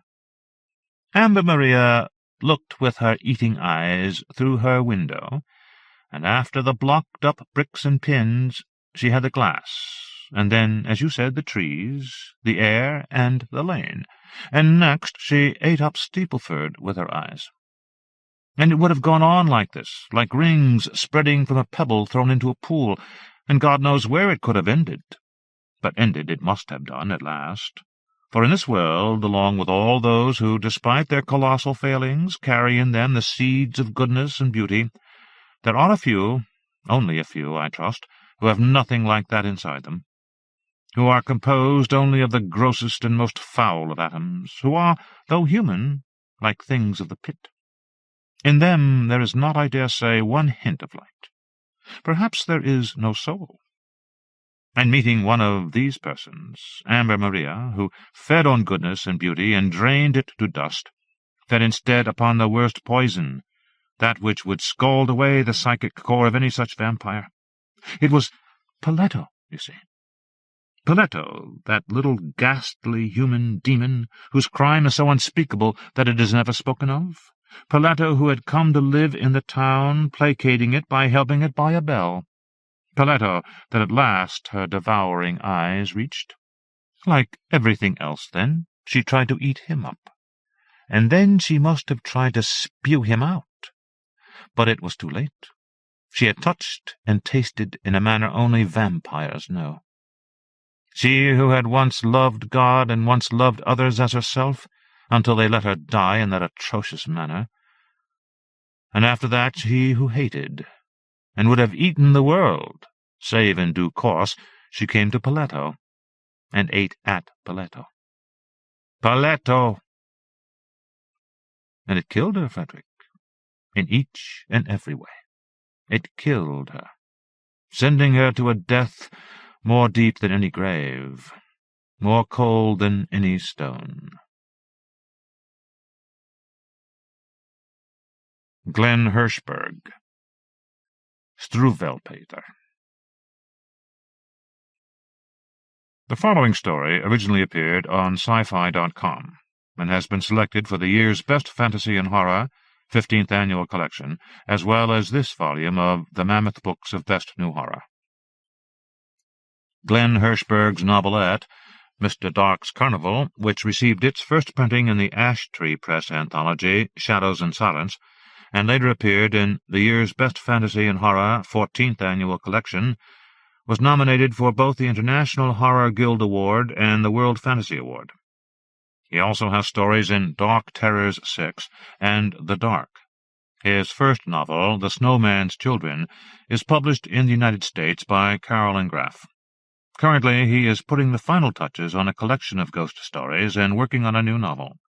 He lives in Los Angeles with his wife and son.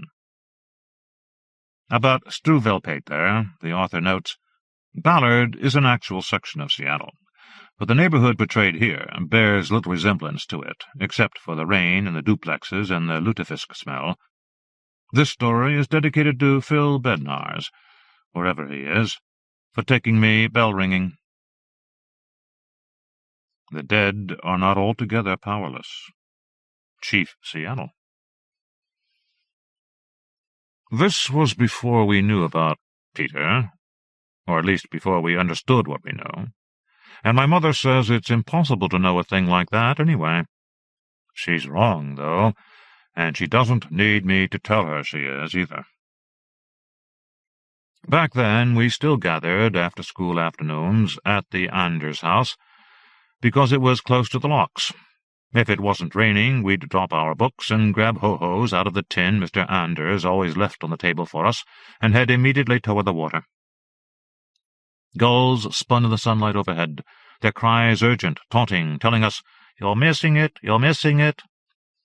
We'd sprint between the rows of low stone duplexes, the sad little gardens with their flowers battered by the rain until the petals looked bent and forgotten like discarded training wheels, the splintery, sagging blue walls of the Black Anchor restaurant, where Mr. Pars used to hunker alone and murmuring over his plates of reeking lutefisk, when he wasn't stalking 15th Street, knocking pigeons and homeless people out of the way with his dog-head cane. Finally, we'd burst into the park, pour down the avenue of fir trees like a mudslide, scattering people, bugs, and birds before us until we hit the water. For hours we'd prowl the green hillsides, watching the sailors yell at the invading seals from the top of the locks, while the seals ignored them, skimming for fish and sometimes rolling on their backs and flipping their fins. We watched the rich people's sailboats, with their masts rusting, the big grey fishing boats from Alaska and Japan and Russia, with the fishermen bored on deck, smoking, throwing butts at the seals and leaning on the rails, while the gulls shrieked overhead. As long as the rain held off, we stayed and threw stones to see how high up the opposite bank we could get them, and Peter would wait for ships to drift in front of us and then throw low over their bows. The sailors would scream curses in other languages, or sometimes ours, and Peter would throw bigger stones at the boat hulls. When they hit with a thunk, we'd flop on our backs on the wet grass and flip our feet in the air like the seals. It was the rudest gesture we knew. Of course, most days it was raining, and we stayed in the Anderses' basement until Mr. Anders and the Serbians came home. Down there, in the damp, Mr. Anders claimed his was one of 3 basements in all of Ballard. You could hear the wetness rising in the grass outside like lock water. The first thing Peter did when we got downstairs was flick on the gas fireplace. Not for heat, it didn't throw any, and we'd toss in stuff. Pencils, a tinfoil ball, a plastic cup, and once a broken old .45 which formed blisters on its surface, and then spit black goo into the air like a fleeing octopus dumping ink before it slid into a notch in the logs to melt. Once Peter went upstairs and came back with one of Mr. Anders's red spiral photo albums, and tossed it into the flames.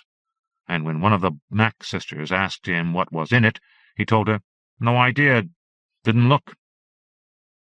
The burning never lasted long. 5 minutes, maybe. Then we'd eat ho-hos and play the Atari Mr. Anders had bought Peter years before the yard sale. And it wasn't like you think. Not always. Mostly Peter flopped in his orange bean-bag chair with his long legs stretched in front of him and his 2 long black bangs splayed across his forehead like the talons of some horrible giant bird, gripping him to lift him away. He let me and the Mack sisters take turns on the machine, and Kenny London and Steve Rourke, too, back in the days when they would come. I was the best at the basic games, asteroids and Pong, but Jenny Mack could stay on Dig Dug forever and not get grabbed by the floating grabby things in the ground. Even when we asked Peter to take his turn, he wouldn't. He'd say, "Go ahead." Well, too tired. Fuck off. And once I even turned around in the middle of losing to Jenny and found him watching us, sort of. The rainy window and us, not the TV screen at all. He reminded me a little of my grandfather before he died, all folded up in his chair and not wanting to go anywhere, and kind of happy to have us there. Always, Peter seemed happy to have us there.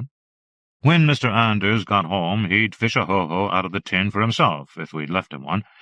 We tried to, most days. And then come downstairs, and when he peered out of the stairwell, his black wool hat still stuck to his head like melted wax, he already looked different than when we saw him at school. At school, even with his hands covered in yellow chalk and his transparencies full of fractions and decimals scattered all over his desk, and the pears he carried with him and never seemed to eat, he was just Mr. Anders, 5th-grade math teacher, funny accent, funny to get angry. At school it never occurred to any of us to feel sorry for him.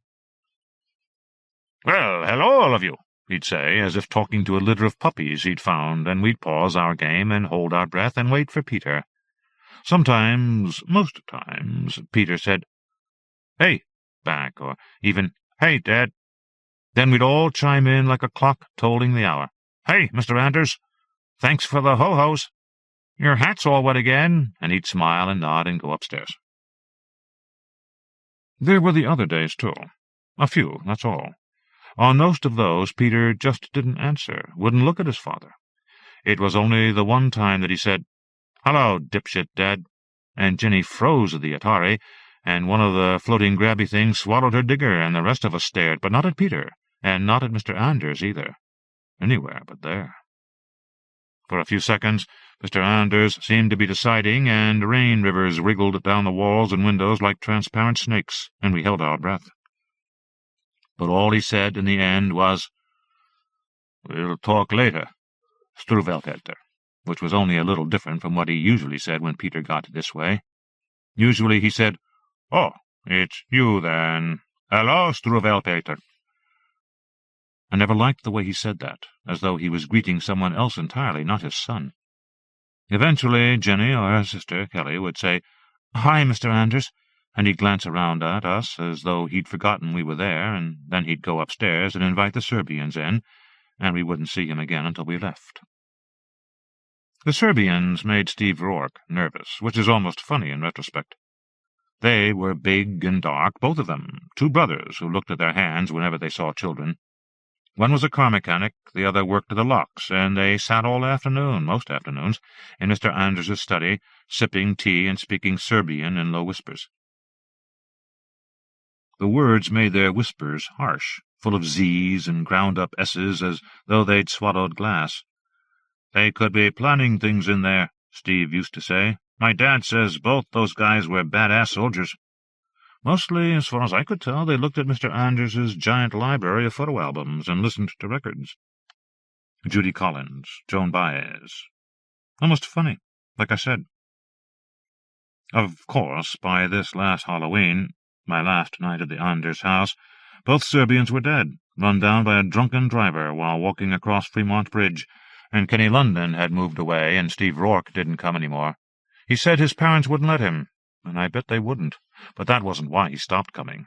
I knew it, and I think Peter knew it too, and that worried me a little in ways I couldn't explain. I almost didn't get to go either. I was out the door, blinking in the surprising sunlight and the wind rolling off the sound through the streets, when my mother yelled, "Andrew!" and stopped me. I turned to find her in the open-screen door of our duplex, arms folded over the long grey coat she wore inside and out from October to May, sunlight or no, brown grey curls bunched on top of her scalp, as though trying to crawl over her head out of the wind. She seemed to be wiggling in mid-air, like a salmon trying to hold itself still against a current. Rarely did she take what she called her frustrations out on me, but she'd been crabby all day, and now she looked furious, despite the fact that I'd stayed in my room, out of her way, from the second I got home from school, because I knew she didn't really want me out tonight. Not with Peter. Not after last year. "That's a costume?" She gestured with her chin at my jeans, my everyday black sweater, 2 small brown Macs she'd promised to replace this year. I shrugged. "You're not going trick-or-treating?" The truth was, no one went trick-or-treating much in our section of Ballard, not like in Bellingham, where we'd lived when we lived with my dad.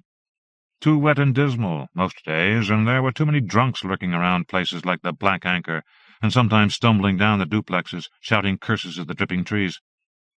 "Trick-or-treating's for babies," I said. "I wonder which of your friends taught you that," my mother said, and then a look flashed across her face, different than the one she usually got at times like this. She still looked sad, but not about me.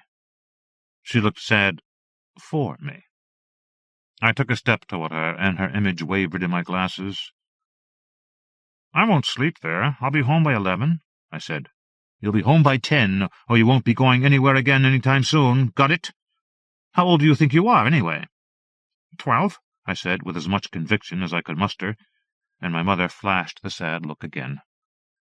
"If Peter tells you to jump off a bridge, push him off." My mother nodded.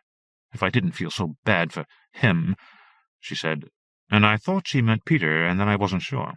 But she didn't say anything else, and after a few seconds I couldn't stand there any more, not with the wind crawling down the neck of my jacket and my mother still looking like that. I left her in the doorway. Even in bright sunlight, mine was a dreary neighborhood. The gusts of wind herded paper scraps and street grit down the overflowing gutters and yanked the last leaves off the trees like a gleeful gang on a vandalism rampage. I saw a few parents, new to the area, obviously, hunched into rain slickers, leading little kids from house to house. The kids wore drugstore clown costumes, Darth Vader masks, sailor caps. They all looked edgy, miserable. At most of the houses, no one answered the doorbell. Outside the Anders place, I stopped for just a minute, watching the leaves leaping from their branches like lemmings and tumbling down the wind, trying to figure out what was different, what felt wrong. Then I had it. The mountain was out. The endless fall rain had rolled in early that year, and it had been weeks, maybe months, since I'd last seen Mount Rainier. Seeing it now gave me the same unsettled sensation as always. "It's because you're looking south, not west," people always say, as if that explains how the mountain gets to that spot on the horizon, on the wrong side of the city, not where it actually is, but out to sea, seemingly bobbing on the waves, not the land. How many times, I wondered abruptly, had some adult in my life asked why I liked Peter? I wasn't cruel, and despite my size I wasn't easily cowed, and I did okay in school, not as well as Peter, but okay. And I had a gentleness most days, as Mrs. Corbett, Horbutt to Peter, had written on my report card last year. If he learns to exercise judgment, and perhaps give some thought to his choice of companions, he could go far. I wanted to go far from Ballard, anyway, and the locks, and the smell of lutefisk, and the rain. I liked doorbell ditching, but I didn't get much charge out of throwing stones through windows. And if people were home when we did it, came out and shook their fists, or worse, just stood there looking at us the way you would at a wind or an earthquake, Nothing you could slow or stop. I'd freeze, feeling bad, until Peter screamed at me or yanked me so hard that I had no choice but to follow. I could say I liked how smart Peter was, and I did. He could sit dead still for 27 minutes of a 30-minute comprehension test, then scan the reading and answer every question right before the teacher, furious, hovering over him and watching the clock, could snatch the paper away without the rest of us screaming foul. He could recite the periodic table of elements backwards, complete with atomic weights. He could build skyscrapers 5 feet high out of chalk and rubber cement jars and toothpicks and crayons that always stayed standing until anyone who wasn't him tried to touch them. I could say I liked the way he treated everyone the same, which he did in a way. He'd been the first in my grade, the only one for a year or so, to hang out with the Mack sisters, who were still at that point the only African-Americans in our school. But he wasn't all that nice to the Macks, really. Just no nastier than he was to the rest of us. Now, I liked Peter for exactly the reason my mother and my teachers feared I did. Because he was fearless, because he was cruel, although mostly to people who deserved it when it wasn't Halloween, and most of all because he really did seem capable of anything. So many of the people I knew seemed capable of nothing, for whatever reason. Capable of nothing. Out on the white-cap-riddled Sound the sun sank and the mountain turned red. It was like looking inside it, seeing it living.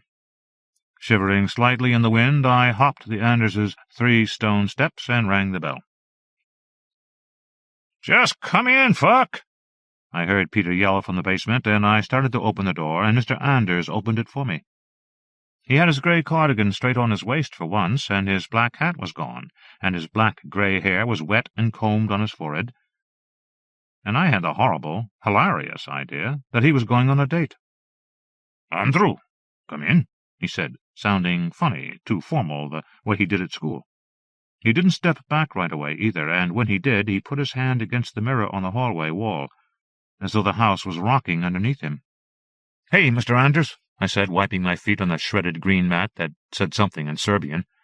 Downstairs I could hear the burbling of the dig-dug game, and I knew the Mack sisters had arrived. I flung my coat over Peter's green slicker on the coat rack, took a couple steps toward the basement door, turned around, stopped. Mr. Anders had not moved, hadn't even taken his hand off the mirror, and now he was staring at it as though it was a spider frozen there. "Are you all right, Mr. Anders?" I asked, and he didn't respond. Then he made a sound, a sort of hiss, like a radiator when you switch it off. "How many?" he muttered. I could barely hear him. "How many chances?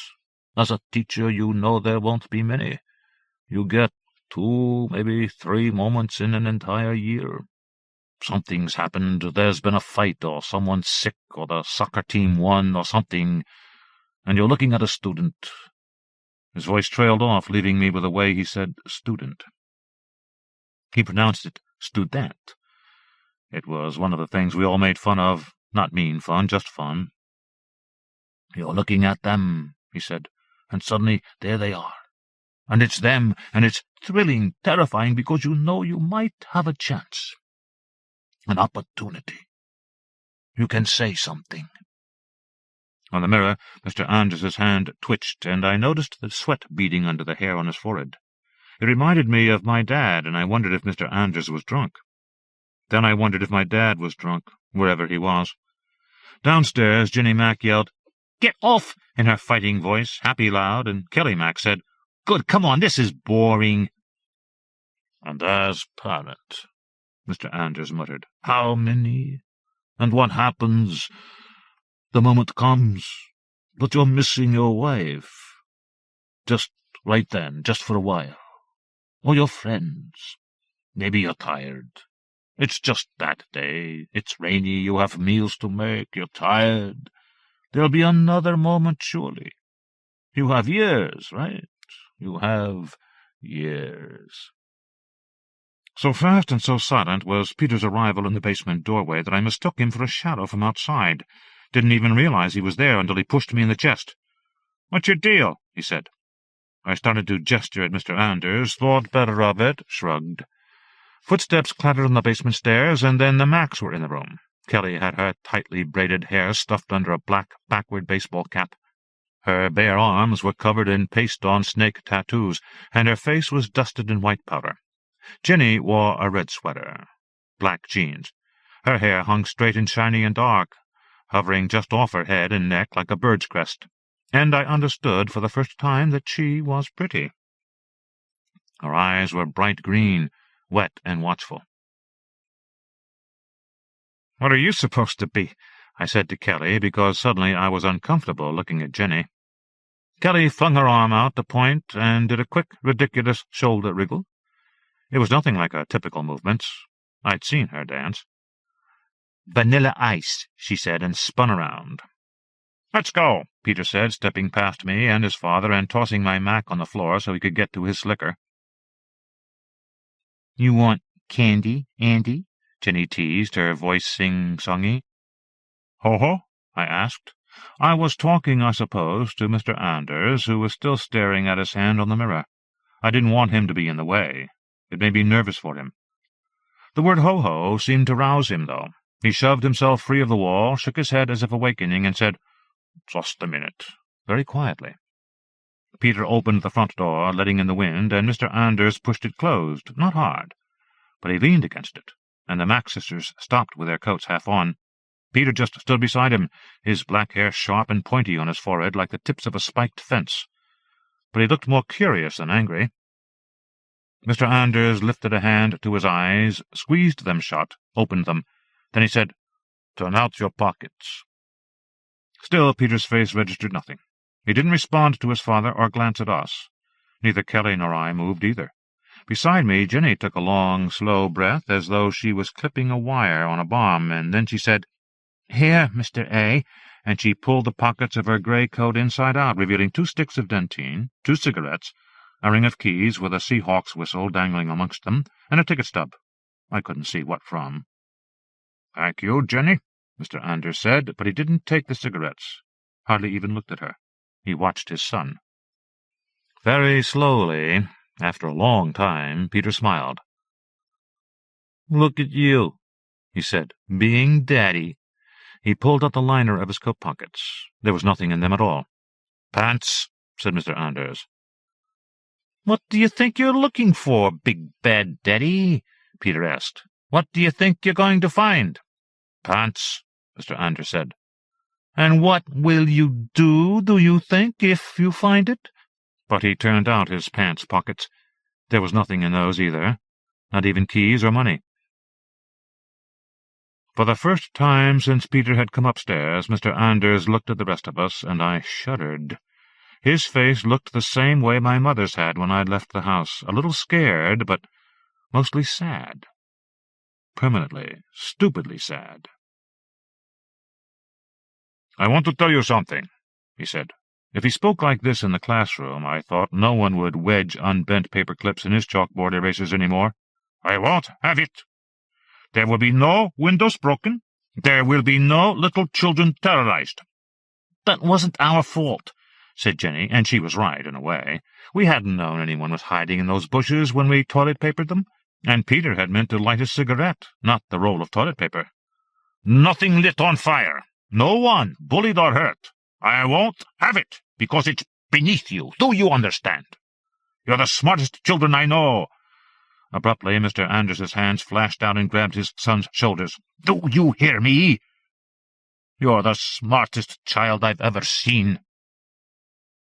For a second they just stood there, Mr. Anders clutching Peter's shoulders as though trying to steer a runaway truck, Peter completely blank. Then, very slowly, Peter smiled. "Thanks, Dad," he said. "Please," Mr. Anders said, and Peter opened his mouth and we all cringed. But what he said was, "Okay," and he slipped past his father and out the door. I looked at the Mac sisters. Together we watched Mr. Anders in the doorway with his head tilted forward on his neck and his hands tight at his sides, like a diver at the Olympics getting ready for a backflip. He never moved, though, and eventually we followed Peter out. I was last, and I thought I felt Mr. Anders's hand on my back as I went by, but I wasn't sure. and when I glanced around he was still just standing there, and the door swung shut. I'd been inside the Anderses' house 15 minutes, maybe less, but the wind had whipped the late afternoon light over the horizon, and the mountain had faded from red to grey-black, motionless now on the surface of the water like an oil tanker, one of those massive, passing ships on which no people were visible ever. I never liked my neighborhood, but I hated it after sundown. The city gone, the sound indistinguishable from the black starless sky, no one walking. It was like we were someone's toy set that had been closed up in its box and snapped shut for the night. "Where are we going?" Kelly Mack said, her voice sharp, fed up. She'd been sick of us lately, sick of Peter. "Yeah," I said, rousing myself. I didn't want to soap car windows or throw rocks at street signs or put on rubber masks and scare trick-or-treaters exactly, but those were the things we did, and we had no supplies. Peter closed his eyes, leaned his head back, took a deep breath of the rushing air, and held it. He looked almost peaceful.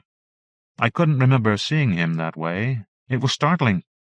Then he stuck one trembling arm out in front of him, pointed at me, and his eyes sprung open. "Do you know," he said, his voice deep, accented, a perfect imitation, "what that bell does?" I clapped my hands. "That bell," I said, in the closest I could get to the same voice, and the Mack sisters stared at us, baffled, which made me grin even harder. "Racist.dead." "What are you babbling about?" said Kelly to Peter, but Jenny was looking at me, sea-water eyes, curious and strange. "You know Mr. Parrs?" I asked her, but of course she didn't.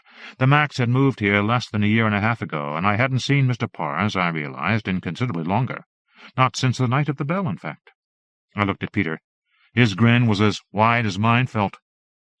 He nodded at me. We'd been friends a long time, I realized, almost half my life. Of course, I didn't say that.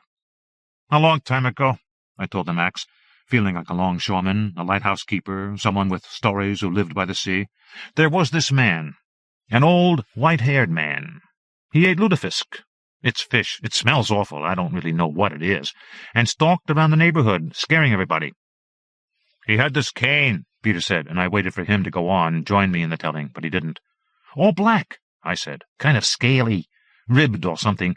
It didn't look like a cane, and it had this silver dog's head on it, with fangs. A Doberman." "Anyway," said Kelly Mack, though Jenny seemed to be enjoying listening, "he used to bop people with it. Kids, homeless people, whoever got in his way. He stomped around 15th Street, terrorizing everyone. 2 years ago, on the first Halloween we were allowed out alone, right about this time of night, Peter and I spotted him coming out of the hardware store. It's not there anymore. It's that empty space next to the place where the movie theater used to be. Anyway, we saw him there, and we followed him home."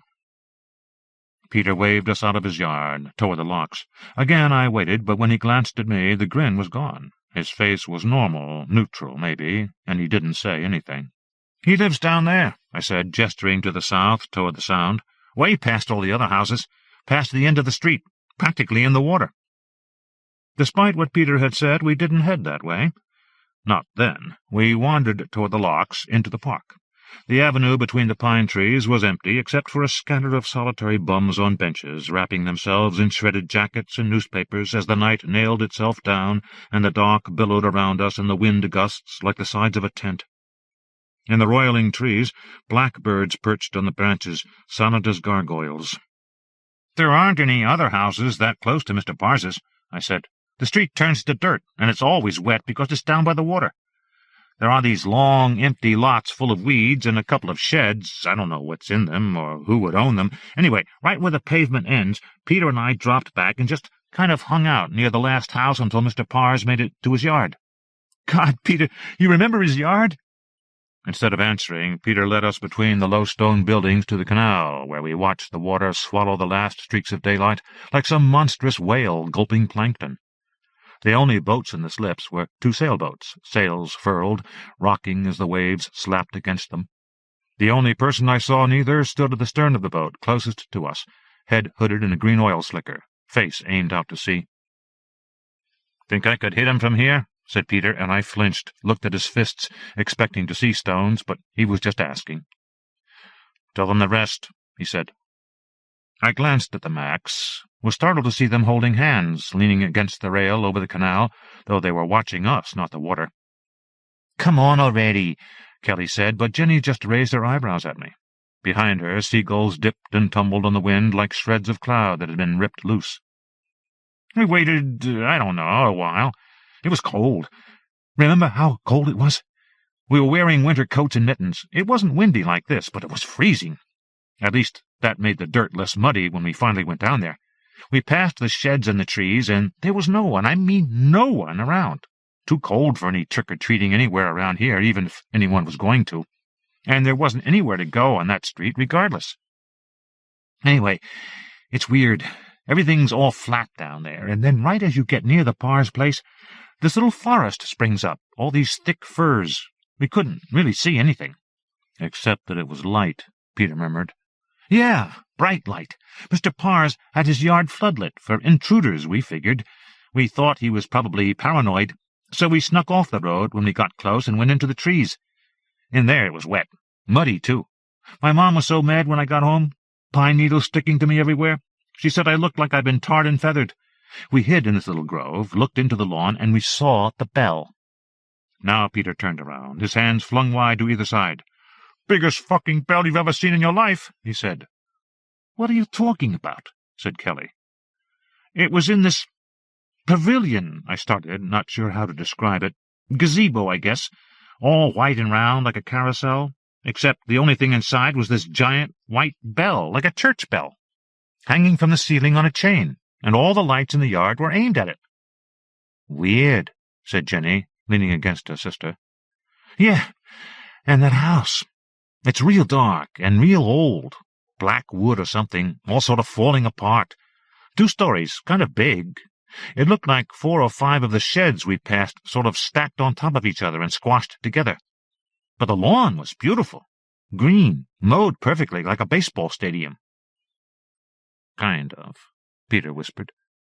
He turned from the canal and wandered away again, back between buildings down the tree-lined lane. A shiver swept up the skin on my back as I realized finally why we were going back to the Parr's house.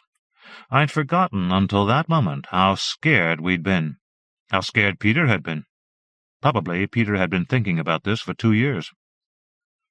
"It was all so strange," I said to the Macs, all of us watching the bums in their rattling paper blankets and the birds clinging by their talons to the branches and eyeing us as we passed. "All that outside light, the house falling apart and no lights on in there, no car in the driveway, that huge bell." So we just looked for a long time. Then Peter said, "I remember this exactly. He just leaves something shaped like that hanging there, and he expects us not to ring it." Then, finally, we realized what was in the grass.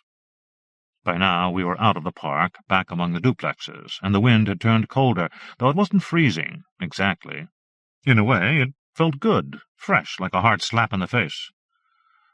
"I want a shrimp and chips," Kelly said, gesturing over her shoulder toward 15th Street, where the little fry stand still stayed open next to the Dairy Queen, although the Dairy Queen had been abandoned.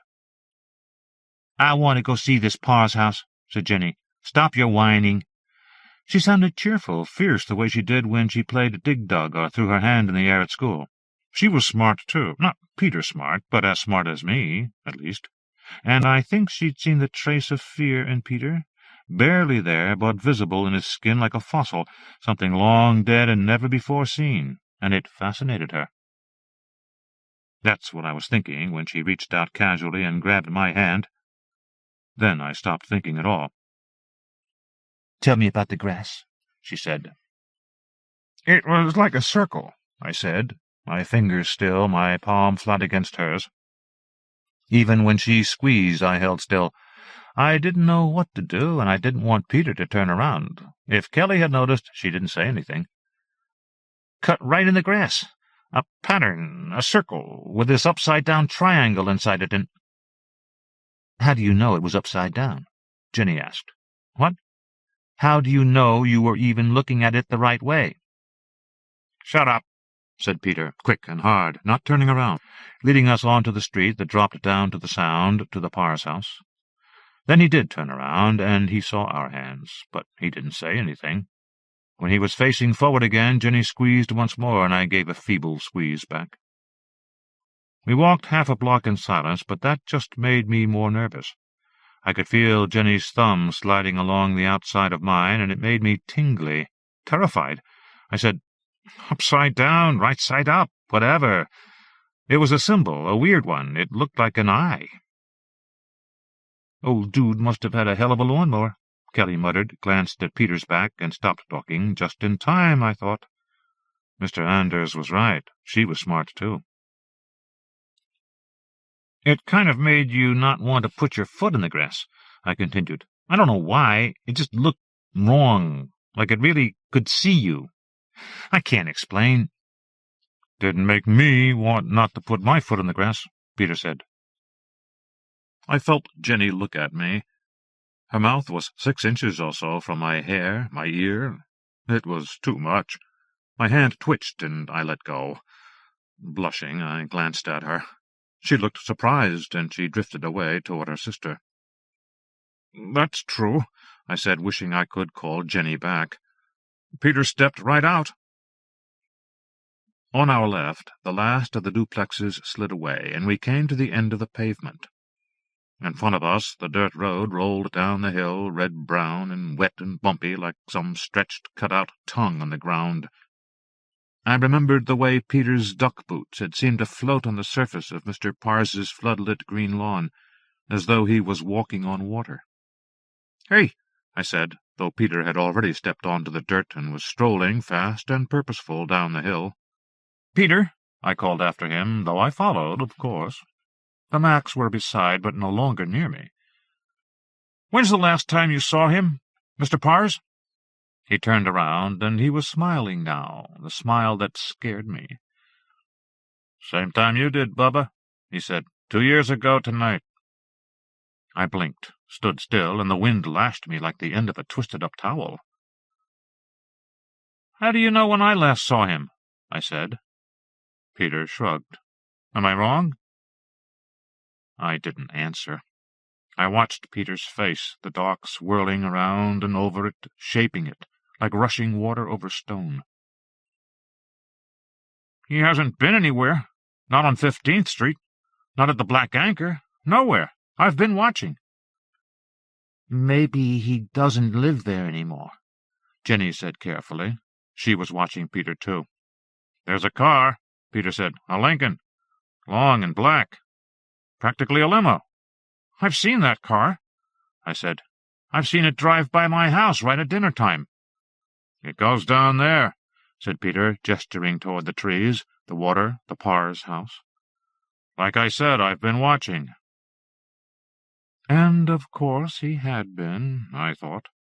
If his father had let him, he'd probably have camped right here, or in the gazebo under the bell. In fact, it seemed impossible to me, given everything I knew about Peter, that he'd let 2 years go by. "Exactly what happened to you two down there?" Kelly asked. "Tell them now," said Peter. "There isn't going to be any talking once we get down there. Not until we're all finished." Dropping into a crouch, he picked at the cold, wet dirt with his fingers, watched the ferries drifting out of downtown toward Bainbridge Island fashion. You couldn't really make out the boats from there, just the clusters of lights on the water like clouds of lost, doomed fireflies. "Even the grass was weird," I said, remembering the weight of my sopping pants against my legs. "It was so wet. I mean, everywhere was wet, as usual, but this was like wading in a pond. You put your foot down, and the whole lawn rippled. It made the eye look like it was winking. At first we were kind of hunched over, sort of hiding, which was ridiculous in all that light. I didn't want to walk in the circle, but Peter just strolled right through it. He called me a baby because I went the long way around." "I called you a baby because you were being one," Peter said, but not meanly, really. "We kept expecting lights to fly on in the house, or dogs to come out. It just seemed like there would be dogs. But there weren't. We got up to the gazebo, which was the only place in the whole yard with shadows, because it was surrounded by all these trees. Weird trees. They were kind of stunted. Not pines, either. They're like birch trees, I guess, but short, and their bark is black. Felt weird, too, Peter muttered, straightening up, wiping his hands down his coat. It just crumbled when you rubbed it in your hands, like one of those soft block erasers. You know what I mean? We must have stood there 10 minutes. More. It was so quiet. You could hear the sound a little, although there aren't any waves there or anything. You could hear the pine trees dripping, or maybe it was the lawn. But there weren't any birds, and there wasn't anything moving in that house. Finally, Peter started toward the bell. He took exactly one step into the gazebo, and one of those dwarf trees walked right off its roots into his path, and both of us started screaming. "What?" said Jenny. "I didn't scream," said Peter, "and he hit me." "He didn't hit you," I said. "Yes, he did." "Could you shut up and let Andrew finish?" said Kelly, and Peter lunged, grabbing her slicker in his fists and shoving her hard and then yanking her forward so that her head snapped back on its stalk like a decapitated flower and then snapped into place again. It had happened so fast that neither Jenny nor I had moved, but Jenny hurtled forward now, raking her nails down Peter's face, and he said, "Ow!" and fell back, and she threw her arms around Kelly's shoulders. For a few seconds they stood like that, and then Kelly put her own arms up and eased Jenny away. To my astonishment, I saw that she was laughing. "I don't think I'd do that again if I were you," she said to Peter, her laughter quick and hard as though she was spitting teeth. Peter put a hand to his cheek, gazing at the blood that came away on his fingers. "Ow!" he said again. "Let's go home," Jenny said to her sister. No one answered right away. Then Peter said, "Don't." After a few seconds, when no one reacted, he said, "You've got to see the house." He was going to say more, I think, but what else was there to say? I felt bad, without knowing why. He was like a planet we visited, cold and rocky and probably lifeless, and we kept coming because it was all so strange, so different than what we knew. He looked at me, and what I was thinking must have flashed in my face, because he blinked in surprise, turned away, and started down the road without looking back. We all followed.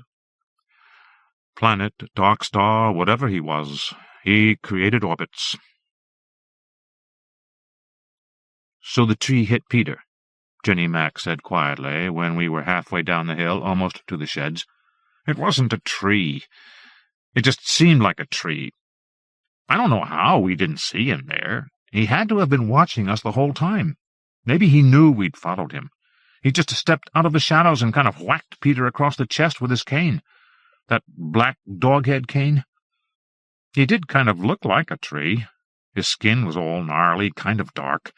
If you rubbed him between your fingers, he'd probably have crumbled too. And his hair was so white. A tree that was way too old. And his voice, it was like a bullfrog, even deeper. He spoke real slow. He said, "Boy, do you know what that bell does?" And then he did the most amazing thing of all, the scariest thing. He looked at both of us real slow. Then he dropped his cane, just dropped it to a side. And he smiled, like he was daring us to go ahead. "That bell raises the dead, right up out of the ground." "Look at these," Kelly Mac murmured as we walked between the sheds. "Raises the dead," I said. "Yeah, I heard you. These are amazing." And they were. I'd forgotten. The most startling thing, really, was that they were still standing. They'd all sunk into the swampy grass on at least one side, and none of them had roofs, not whole roofs, anyway, and the window slots gaped, and the wind made a rattle as it rolled through them, like waves over seashells, empty things that hadn't been empty always. They were too small to have been boat sheds, I thought, had to have been for tools and things. But tools to do what? In a matter of steps they were behind us, between us and the homes we knew, the streets we walked. We reached the ring of pines around the Parr's house, and It was different. Worse. I didn't realize how, but Peter did. "No lights," he said. For a while we just stood in the blackness, while salt water and pine resin smells glided over us like a mist. There wasn't any moon, but the water beyond the house reflected what light there was, so we could see the long black Lincoln in the dirt driveway, the house and the gazebo beyond it. After a minute or so, we could make out the bell, too, hanging like some bloated white bat from the gazebo ceiling. "It is creepy," Jenny said. "You think?" I said, but I didn't mean to. It was just what I imagined Peter would have said if he were saying anything. "Peter, I think Mr. Parrs is gone. Moved or something." "Good," he said. "Then he won't mind." He stepped out onto the lawn and said, "Fuck." "What?" I asked, shoulders hunching, but Peter just shook his head. "Grass. It's a lot longer, and it's wet as hell." "What happened after that bell raises the dead?" Jenny asked. I didn't answer right away. I wasn't sure what Peter wanted me to say. But he just squinted at the house, didn't even seem to be listening. I almost took Jenny's hand. I wanted to. We ran. "Both of you?" "Hey, But Kelly was already out on the grass next to Peter, smirking as her feet sank. Peter glanced at her, cautiously, I thought, uncertain. "You would have, too," he said. "I might have," said Kelly. Then we were all on the grass, holding still, listening. The wind rushed through the trees as though filling a vacuum. I thought I could hear the sound, not waves, just the dead, heavy wet. But there were no gulls, no bugs. Once more Peter strolled straight for that embedded circle in the grass, still visible despite the depth of the lawn, like a manta ray half buried in seaweed. When Peter's feet crossed the corners of the upside-down triangle, the tear ducts of the eye, I winced, then felt silly. For all I knew, it was a corporate logo. It looked about that menacing. I started forward, too. The Max came with me. I walked in the circle, though I skirted the edge of the triangle. Step on a crack and all. I didn't look behind to see what the Max did. I was too busy watching Peter as his pace picked up. He was practically running straight for the gazebo, and then he stopped. "Hey," he said. I'd seen it too, I thought, feeling my knees lock as my nervousness intensified. In the lone upstairs window there had been a flicker. Maybe. Just one, for a single second, and then it was gone again. "I saw it," I called, but Peter wasn't listening to me. He was moving straight toward the front door, and anyway, I realized he hadn't been looking upstairs. "What the hell's he doing?" Kelly said as she strolled past me, but she didn't stop for an answer. Jenny did, though.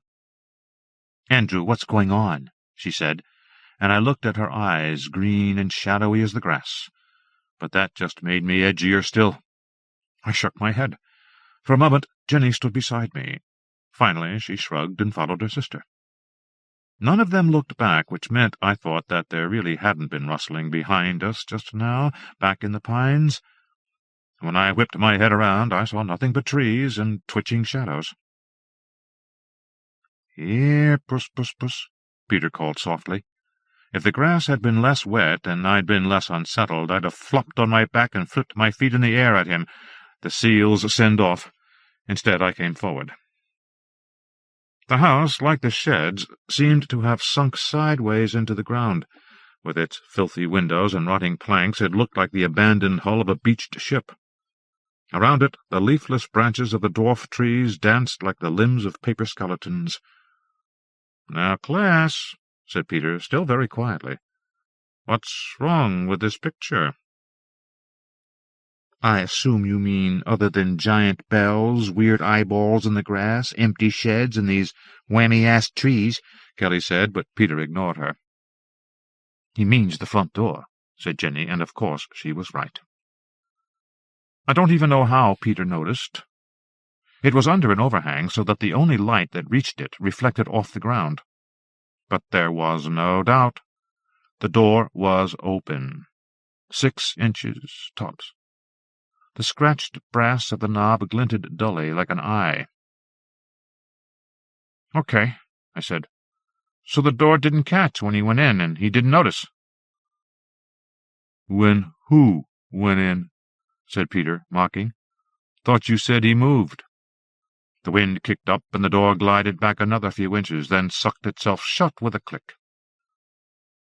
"Guess that settles that," I said, knowing it didn't even before the curtains came streaming out the single front window, grey and gauzy as cigarette smoke, as they floated on the breeze. They hung there a few seconds, then glided to rest against the side of the house when the wind expired. "Guess it does," said Peter softly, and he marched straight up the steps, pushed open the door, and disappeared into the Parr's house. None of the rest of us moved or spoke. Around us, tree branches tapped against each other, the side of the house. For the second time I sensed someone behind me, and spun around. Night dew sparkled in the lawn like broken glass, and one of the shadows of the towering pines seemed to shiver back as though the trees had inhaled it. Otherwise there was nothing.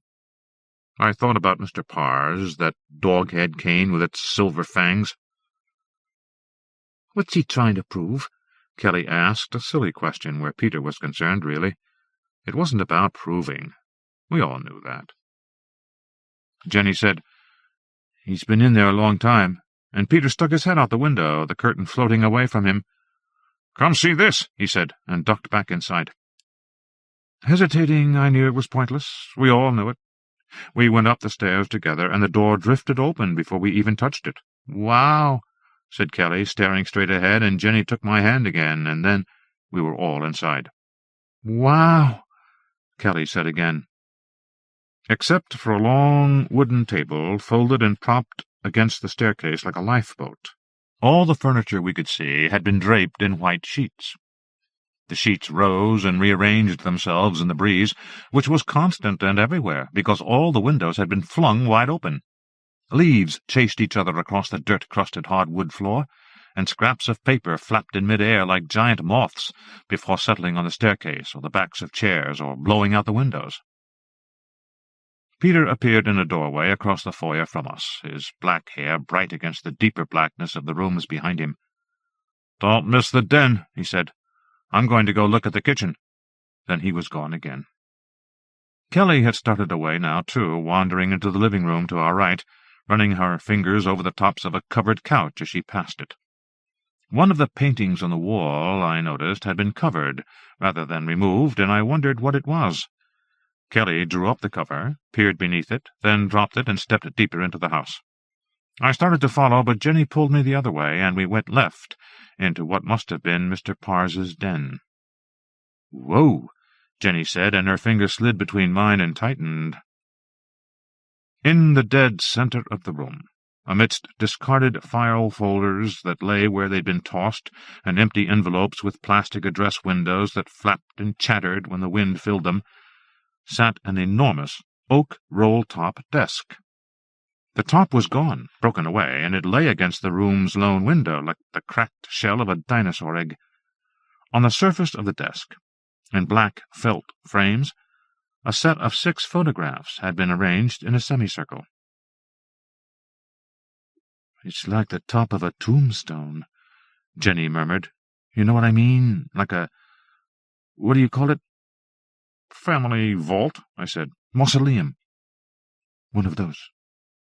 Somehow, the fact that 2 of the frames turned out to be empty made the array even more unsettling. The other 4 held individual pictures of what had to be brothers and one sister.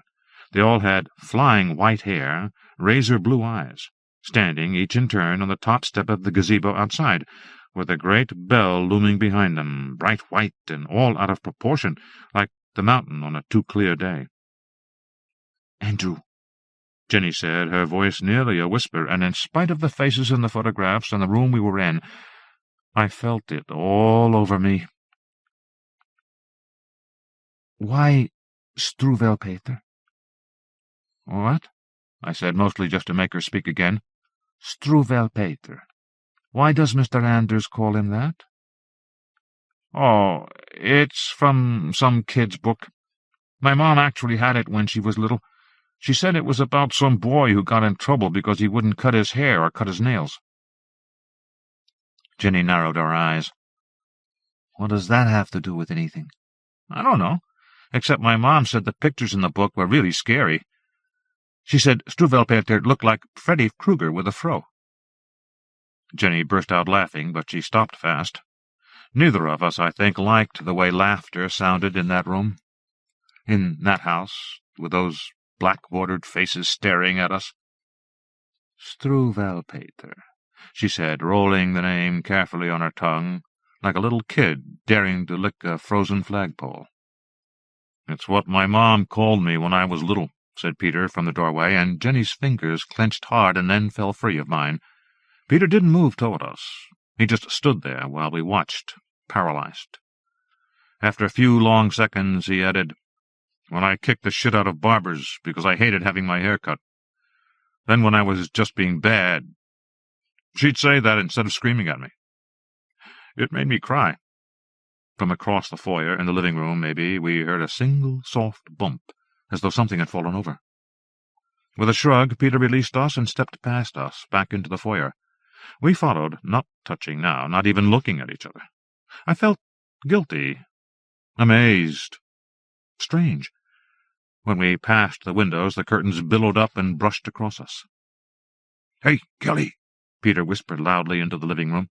He whispered it again, then abruptly turned our way and said, "You think he's dead?"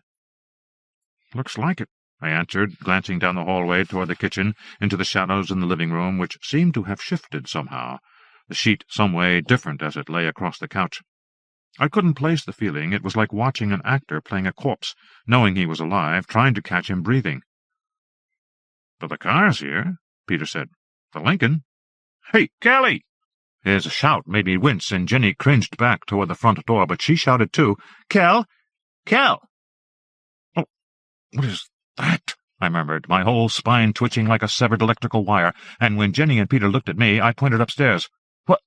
Jenny started, and then it happened again, and both of them saw it. From under the half-closed door at the top of the staircase, the only door we could see from where we were, came a sudden slash of light, which disappeared instantly, like a snake's tongue flashing in and out. We stood there at least a minute, maybe more. Even Peter looked uncertain, not scared, quite, but something had happened to his face. I couldn't place it right then. It made me nervous, though, and it made me like him more than I had in a long, long time. Then, without warning, Peter was halfway up the stairs, his feet stomping dust out of each step as he slammed them down, saying, "Fucking hilarious, Kelly!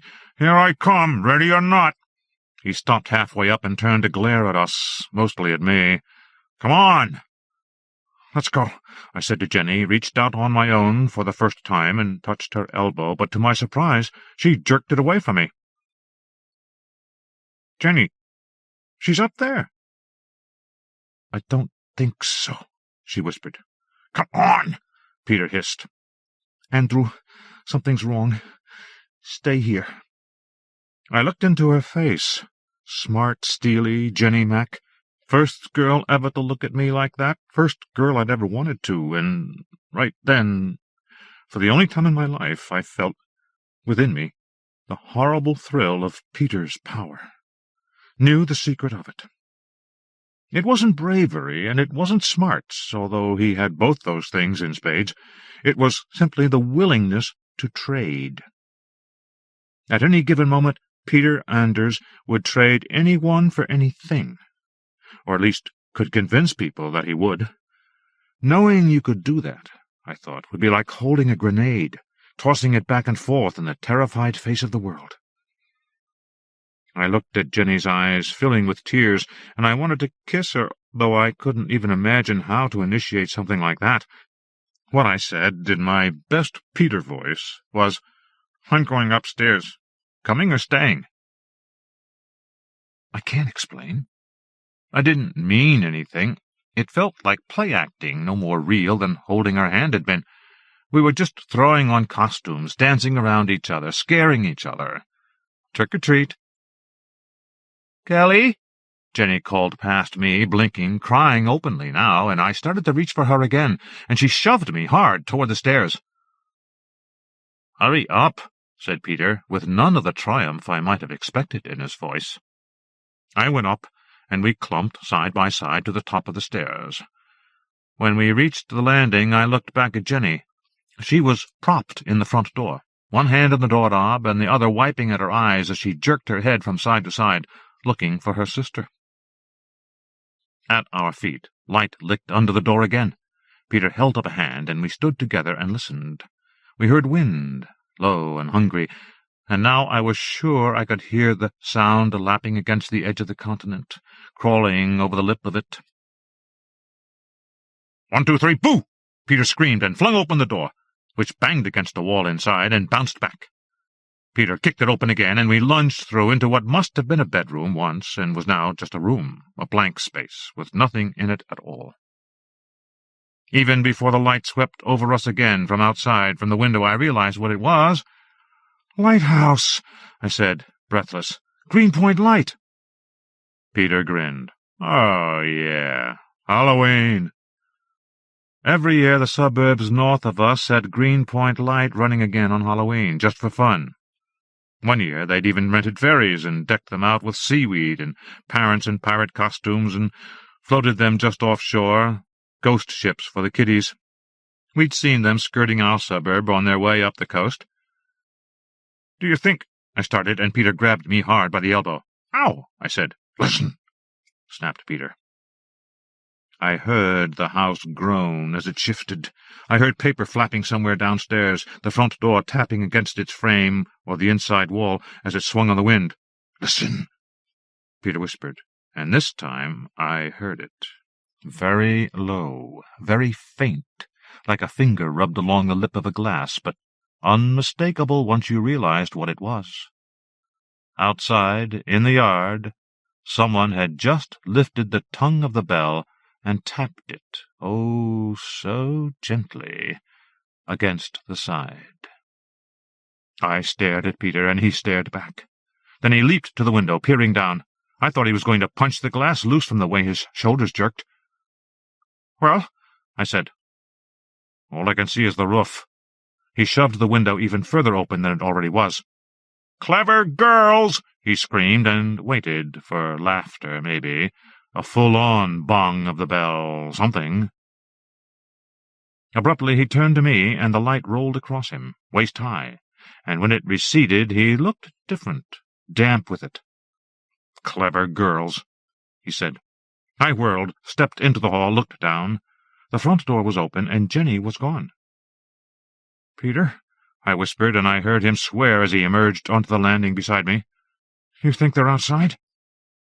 Peter didn't answer right away. He had his hands jammed in his pockets, his gaze cast down at the floor.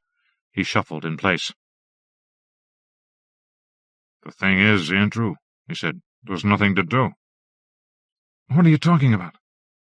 "There's nothing to do." "Find the girls?" He shrugged. "Ring the bell." "They rang it." "You're the one who brought us out here. What were you expecting?" He glanced back at the bedroom's bare walls, the rectangular, dustless space in the floor where, until very recently, a bed or rug must have been, the empty light fixture overhead. "Struwwelpeter. My friend." "A position," he said, and shuffled off down the hall. "Where are you going?" I called after him. He turned, and the look on his face stunned me. It had been years since I'd seen it. The last time was in second grade, right after he punched Robert Case, who was twice his size, in the face and ground one of Robert's eyeglass lenses into his eye. The last time anyone who knew him had dared to fight him. He looked sorry. "Coming?" he said. I almost followed him, but I felt bad about leaving Jenny, and I wanted to see her and Kelly out on the lawn, pointing through the window at us and laughing, and I didn't want to be in that house any more. And it was exhausting being with Peter, trying to read him, dancing clear of him. "I'll be outside," I said. He shrugged and disappeared through the last unopened door at the end of the hall. I listened for a few seconds, heard nothing, turned and started downstairs. "Hey, Jenny!" I called. Got no answer. I was 3 steps from the bottom before I realized what was wrong. In the middle of the foyer floor, amidst a swirl of leaves and paper, Kelly Mack's black baseball cap lay upside down like an empty tortoise-shell.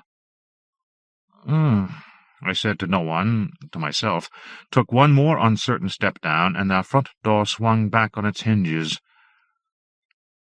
I just stared at first. I couldn't even breathe, let alone scream. It was like I had an apple core lodged in my throat. I just stared into the white spray paint on the front door, the triangle within a circle, a wet, wide-open eye. My legs wobbled, and I grabbed for the banister, slipped down to the bottom step, held myself still. I should scream, I thought. I should get Peter down here, and both of us should run. I didn't even see the hand until it clamped hard around my mouth. For a second, I couldn't do anything at all, and that was way too long, because before I could lunge away or bite down, a second hand snaked around my waist, and I was yanked off my feet into the blackness to my left and slammed against the living-room wall. I wasn't sure when I'd closed my eyes, but now I couldn't make them open.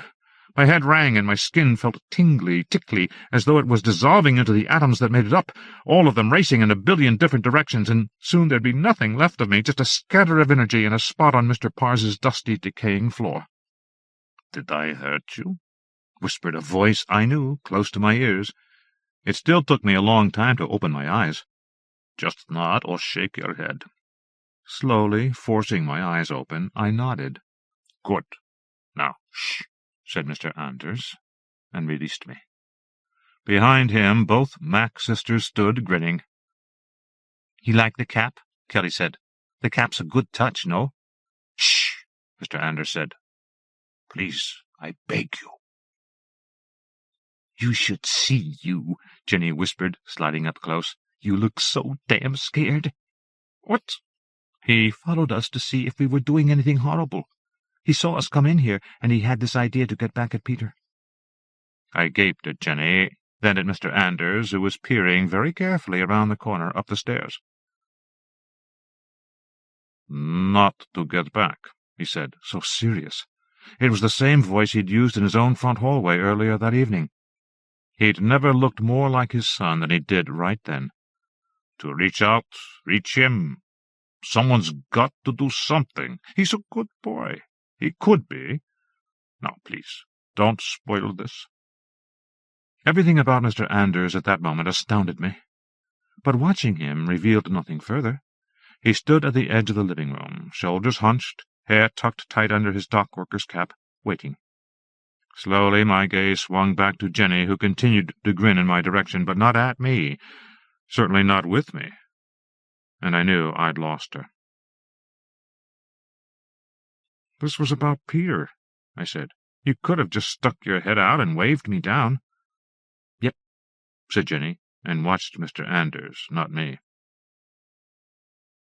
Upstairs a door creaked, and Peter's voice rang out, "Hey, Andrew!"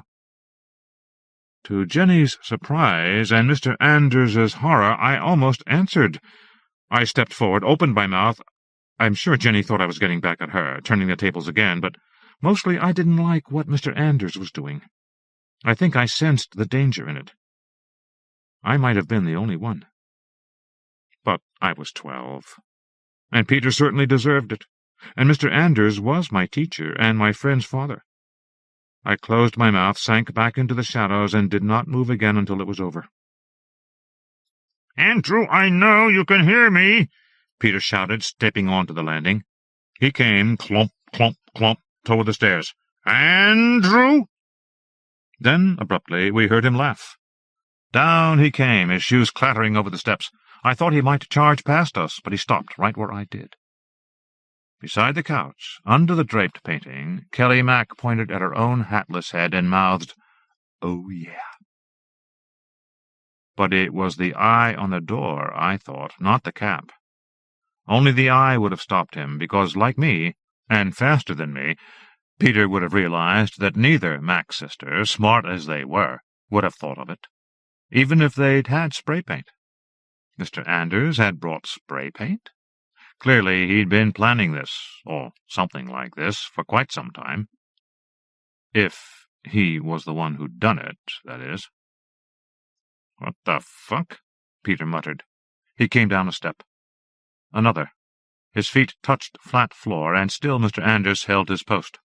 Then, very quietly, he said, "Boo." It was as if he'd punched an ejector seat button. Peter flew through the front door, hands flung up to ward off the eye as he sailed past it. He was 15 feet from the house, still flying, when he realized what he'd heard. We all saw it hit him. He jerked in midair like a hooked marlin reaching the end of a harpoon rope. For a few seconds he just stood in the wet grass with his back to us, quivering. Kelly had sauntered past Mr. Anders onto the front porch, laughing. Mr. Anders, I noticed, was smiling too, weakly. Even Jenny was laughing quietly beside me. But I was watching Peter's back, his whole body vibrating like an imploded building after the charge has gone off, right at the moment of collapse. "No," I said. When Peter finally turned around, though, his face was his regular face, inscrutable, a little pale. The spikes in his hair looked almost silly in the shadows, and made him look younger. A naughty little boy. Calvin with no Hobbes. "So he is dead," Peter said. Mr. Anders stepped outside. Kelly was slapping her leg, but no one paid her any attention. "Son," said Mr. Anders, and he stretched one hand out as though to call Peter to him. "I'm sorry. It was... I thought you might laugh." "He's dead, right?" The smile was gone from Mr. Anders's face now, and from Jenny's, I noted when I glanced her way. "Kelly, shut up," I heard her say to her sister, and Kelly stopped giggling. "Did you know he used to teach at the school?" Mr. Anders asked, startling me. "Mr. Pars?" "6th-grade science, biology especially. Years ago. Kids didn't like him." "Yes, Peter, he died a week or so ago. He'd been very sick. We got a notice about it at school." "Then he won't mind," said Peter, too quietly, "if I go ahead and ring that bell, right?" Mr. Anders didn't know about the bell, I realized. He didn't understand. I watched him look at his son, watched the weight he always seemed to be carrying settle back around his shoulders, lock into place like a yoke. He bent forward a little. "My son," he said, uselessly. So I shoved past him. I didn't mean to push him, I just needed him out of the way, and anyway, he gave no resistance, bent back like a plant. "Peter, don't do it," I said. The eyes, black and mesmerizing, swung down on me. "Oh, Andrew.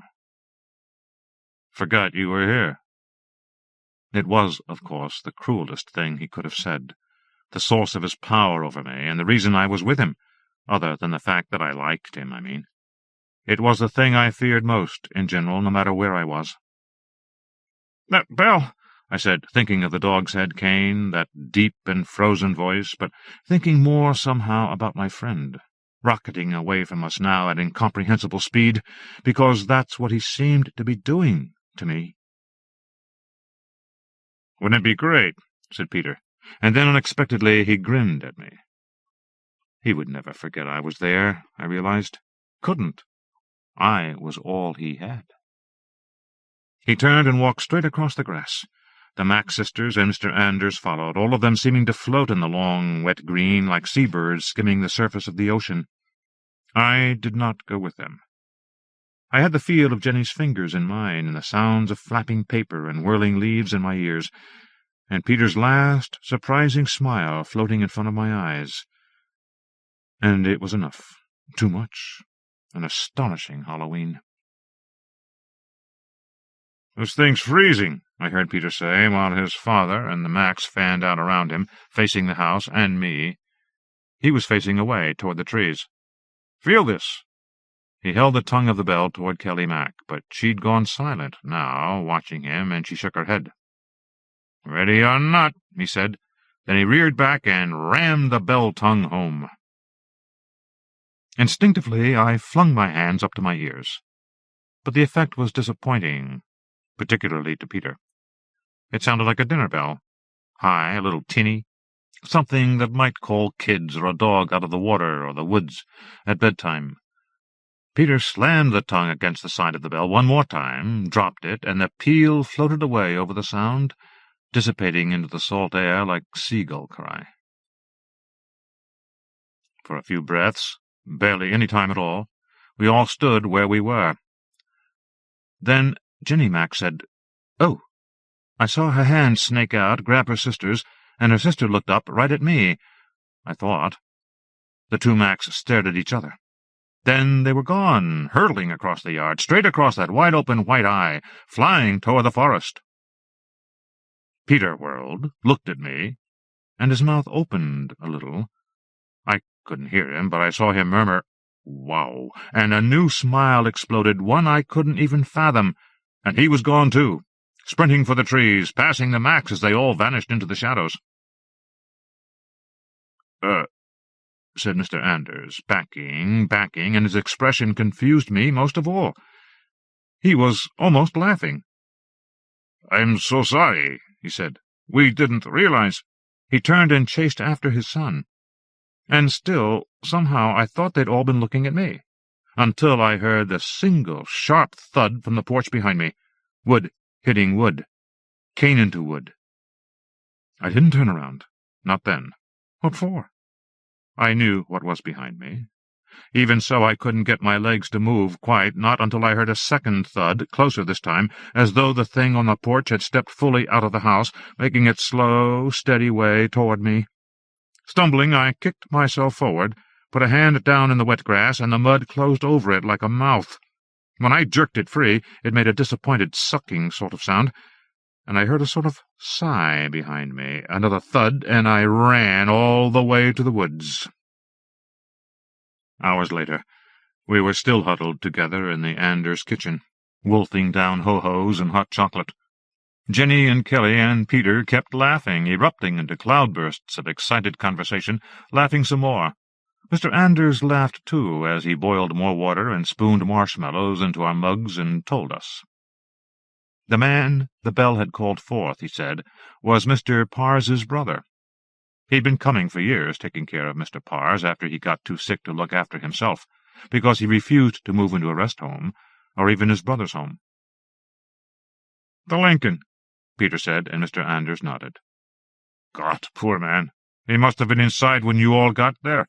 He must have thought you were coming to rob the place or vandalize it, and he went out back." "We must have scared the living shit out of him," Peter said happily. "Almost as much as we did you," said Kelly, and everyone was shouting, pointing, laughing again. "Mr. Parrs had been dead for days when they found him," Mr. Anders told us. "The brother had to go away, and he left the nurse in charge, but the nurse got sick, I guess, or Mr. Parrs wouldn't let her in or something. Anyway, it was pretty awful when the brother came back. That's why the windows were all open. It'll take weeks, I bet, to air that place out."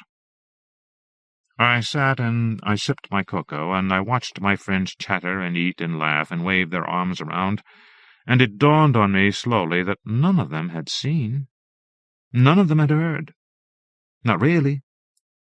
I almost said something 5 different times, but I never quite did, I think because of the way we all were, just for that hour, that last magic night, triumphant and windswept and defiant and together, like real friends.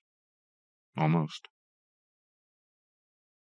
That was the last time, of course. The next summer the Macs moved to Vancouver, although they'd slowly slipped away from Peter and me anyway by then. Mr. Anders lost his job. There was an incident, apparently. He just stopped teaching and sat down on the floor in the front of his classroom and swallowed an entire box of chalk, stick by stick, and wound up working in the little caged-in accounting office at the used car lot in the wasteland down by the Ballard Bridge. And slowly, over a long period of time, it became more exciting, even for me, to talk about Peter than it was to be with him. Soon, I think, my mother is going to get sick of staring at the images repeating over and over on our TV screen, the live reports from the rubble of my school, and the yearbook photo of Peter and the video of him being stuffed into a police car, and the names streaming across the bottom of the screen like a tornado warning, except too late. For the 15th time at least I see Steve Rourke's name go by. I should have told him, I thought, should have warned him, But he should have known. I wonder why my name isn't up there. Why Peter didn't come after me. The answer, though, is obvious. He forgot I was there. Or he wants me to think he did. It doesn't matter. Any minute my mother's going to get up and go to bed, and she's going to tell me I should too, and that we'll leave here, we'll get away, and never come back. Yes, I'll say. Soon. All those children, she'll say. Again. Sweet Jesus, I can't believe it. Andrew. She'll drop her head on my shoulder and throw her arms around me and cry. But by then, I won't be thinking about the streaming names, the people I knew who are people no longer, or what Peter might have been thinking tonight. I'll be thinking, just as I am now, about Peter in the grass outside the Parr's house. At the moment he realized what we'd done to him. The way he stood there, vibrating. We didn't make him what he was. Not the Max, not his dad, not me, none of us. But it's like he said, God put something shaped like that in the world, and then he expects us not to ring it. And now there's only one thing left to do. As soon as my mom finally lets go, stops sobbing, and stumbles off to sleep, I'm going to sneak outside, and I'm going to go straight down the hill to the Parr's house. I haven't been there since that night. I have no idea if the sheds or the house or the bell even exist any more. But if they do, and if that eye in the grass, or any of its power, is still there, well then, I'll give a little ring, and then we'll know, once and for all, whether I really did see two old men with matching canes on the porch of the Parr's house when I glanced back right as I fled into the woods. Whether I really did hear rustling from all those sideways sheds as I flew past, as though in each something was sliding out of the ground. I wonder if the bell works only in the Parr's family, or if it affects any recently deceased in the vicinity. Maybe the dead really can be called back for a while, like kids from recess. And if they do come back, and if they're angry, and they go looking for Peter, and they find him, well, let the poor, brilliant, fucked-up bastard get what he deserves. Elizabeth Hand, Cleopatra Brimstone. Elizabeth Hand grew up in New York and lived in Washington, D.C. for a number of years before moving to the coast of Maine, where she now lives. She is the author of 6 novels, including Black Light, Glimmering, and Waking the Moon, as well as a short story collection, Last Summer at Mars Hill. Her work has received the Nebula, World Fantasy, Tiptree, and Mythopoeic Society Awards, and Cleopatra Brimstone won the International Horror Guild Award in 2002. She recently completed a novel called Mortal Love. This story was written when I had to cancel a long-planned and much-anticipated research trip to London and the West Country in October 2000, recalls the author. To ease my disappointment, I picked up on an old story idea I'd abandoned, changed the setting to London's Camden Town, where I've spent a good deal of time in the last 6 years, and for 2 weeks devoted myself to recreating the place where I should have been. I have a lifelong fascination with insects, butterflies and moths in particular, but I must admit that I've never found my amateur's knowledge of Lepidopterae terribly useful as a dating tool. For Mike Harrison. Her earliest memory was of wings, luminous red and blue, yellow and green and orange, a black so rich it appeared liquid, edible. They moved above her, and the sunlight made them glow as though they were themselves made of light, fragments of another, brighter world falling to earth about her crib. Her tiny hand stretched upward to grasp them, but could not. They were too elusive, too radiant, too much of the air. Could they ever have been real? For years she thought she must have dreamed them. But one afternoon, when she was 10, she went into the attic, searching for old clothes to wear to a Halloween party. In a corner beneath a cobwebbed window she found a box of her baby things. Yellow-stained bibs and tiny fuzzy jumpers blued from bleaching, a much-nibbled stuffed dog that she had no memory of whatsoever. And at the very bottom of the carton, something else. Wings flattened and twisted out of shape, wires bent and strings frayed. A mobile. 6 plastic butterflies, colors faded and their wings giving off a musty smell, no longer eidolons of Eden, but crude representations of monarch, zebra swallowtail, red admiral, sulphur, an unnaturally elongated hairskipper, and Agrias narcissus. Except for the narcissus, all were common New World species that any child might see in a suburban garden. They hung limply from their wires, antennae long since broken off. When she touched one wing, it felt cold and stiff as metal. The afternoon had been overcast, tending to rain, but as she held the mobile to the window, a shaft of sunlight broke through the darkness to ignite the plastic wings, blood-red, ivy-green, the pure, burning yellow of an August field.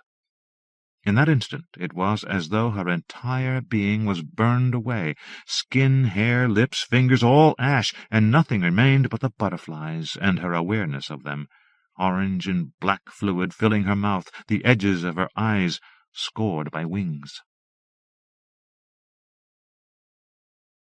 As a girl, she had always worn glasses. A mild childhood astigmatism worsened when she was 13. She started bumping into things, and found it increasingly difficult to concentrate on the entomological textbooks and journals that she read voraciously. Growing pains, her mother thought, but after 2 months, Janie's clumsiness and concomitant headaches became so severe that her mother admitted that this was perhaps something more serious, and took her to the family physician. "Janie's fine," Dr. Gordon announced, after peering into her ears and eyes. "She needs to see the ophthalmologist, that's all. Sometimes our eyes change when we hit puberty." He gave her mother the name of an eye doctor nearby. Her mother was relieved, and so was Jane. She had overheard her parents talking the night before her appointment, and the words "CAT scan" and "brain tumor" figured in their hushed conversation. Actually, Jane had been more concerned about another odd physical manifestation, one which no one but herself seemed to have noticed. She had started menstruating several months earlier, nothing unusual in that. Everything she had read about it mentioned the usual things: mood swings, growth spurts, acne, pubic hair. But nothing was said about eyebrows. Janie first noticed something strange about hers when she got her period for the second time. She had retreated to the bathtub, where she spent a good half-hour reading an article in Nature about oriental ladybug swarms. When she finished the article, she got out of the tub, dressed and brushed her teeth, then spent a minute frowning at the mirror. Something was different about her face. She turned sideways, squinting. Had her chin broken out? No, but something had changed. Her hair color? Her teeth. She leaned over the sink until she was almost nose to nose with her reflection. That was when she saw that her eyebrows had undergone a growth spurt of their own. At the inner edge of each eyebrow, above the bridge of her nose, 3 hairs had grown remarkably long. They furled back towards her temple, entwined in a sort of loose braid. She had not noticed them sooner, because she seldom looked in a mirror, and also because the odd hairs did not arch above the eyebrows, but instead blended in with them, the way a bittersweet vine twines around a branch. Still, they seemed bizarre enough that she wanted no one, not even her parents, to notice. She found her mother's eyebrow tweezers, neatly plucked the 6 hairs, and flushed them down the toilet. They did not grow back. At the optometrist's, Jane opted for heavy tortoiseshell frames rather than contacts. The optometrist and her mother thought she was crazy, but it was a very deliberate choice. Janie was not one of those homely B-movie adolescent girls, driven to science as a last resort. She had always been a tomboy, skinny as a rail, with long, slanted, violet-blue eyes, a small, rosy mouth, long, straight black hair that ran like oil between her fingers, skin so pale it had the periwinkle shimmer of skim milk. When she hit puberty, all of these conspired to beauty, and Jane hated it. Hated the attention, hated being looked at, hated that other girls hated her. She was quiet, not shy, but impatient to focus on her schoolwork, and this was mistaken for arrogance by her peers. All through high school she had few friends. She learned early the perils of befriending boys, even earnest boys who professed an interest in genetic mutations and intricate computer simulations of hive activity. Jane could trust them not to touch her, but she couldn't trust them not to fall in love. As a result of having none of the usual distractions of high school, sex, social life, mindless employment, she received an Intel Westinghouse Science Scholarship for a computer-generated schematic of possible mutations in a small population of viceroy butterflies exposed to genetically engineered crops. She graduated in her junior year, took her scholarship money, and ran. She had been accepted at Stanford and MIT, but chose to attend a small, highly prestigious women's college in a big city several hundred miles away. Her parents were apprehensive about her being on her own at the tender age of 17, but the college, with its elegant cloister-like buildings and lushly wooded grounds, put them at ease. That and the dean's assurances that the neighborhood was completely safe, as long as students were sensible about not walking alone at night. Thus mollified, and at Janie's urging, she was desperate to move away from home, her father signed a very large check for the first semester's tuition. That September she started school. She studied entomology, spending her first year examining the genitalia of male and female scarce wormwood shark moths, a species found on the Siberian steppes. Her hours in the zoology lab were rapturous, hunched over a microscope with a pair of tweezers so minute they were themselves like some delicate portion of her specimen's physiognomy. She would remove the butterfly's genitalia, tiny and geometrically precise as diatoms, and dip them first into glycerin, which acted as a preservative, and next into a mixture of water and alcohol. Then she observed them under the microscope. Her glasses interfered with this work. They bumped into the microscope's viewing lens, and so she switched to wearing contact lenses. In retrospect, she thought that this was probably a mistake. At Argus College she still had no close friends, but neither was she the solitary creature she had been at home. She respected her fellow students, and grew to appreciate the company of women. She could go for days at a time, seeing no men besides her professors or the commuters driving past the school's wrought-iron gates. And she was not the school's only beauty. Argus College specialized in young women like Jane, elegant, diffident girls who studied the burial customs of Mongol women, or the mating habits of rare Antipodean birds, girls who composed concertos for violin and gamelan orchestra, or wrote computer programs that charted the progress of potentially dangerous celestial objects through the Oort cloud. Within this educational greenhouse, Janie was not so much orchid as sturdy milkweed blossom. She thrived. Her first 3 years at Argus passed in a bright-winged blur with her butterflies. Summers were given to museum internships, where she spent months cleaning and mounting specimens in solitary delight. In her senior year, Janie received permission to design her own thesis project, involving her beloved shark moths. She was given a corner in a dusty anteroom off the zoology lab, and there she set up her microscope and laptop.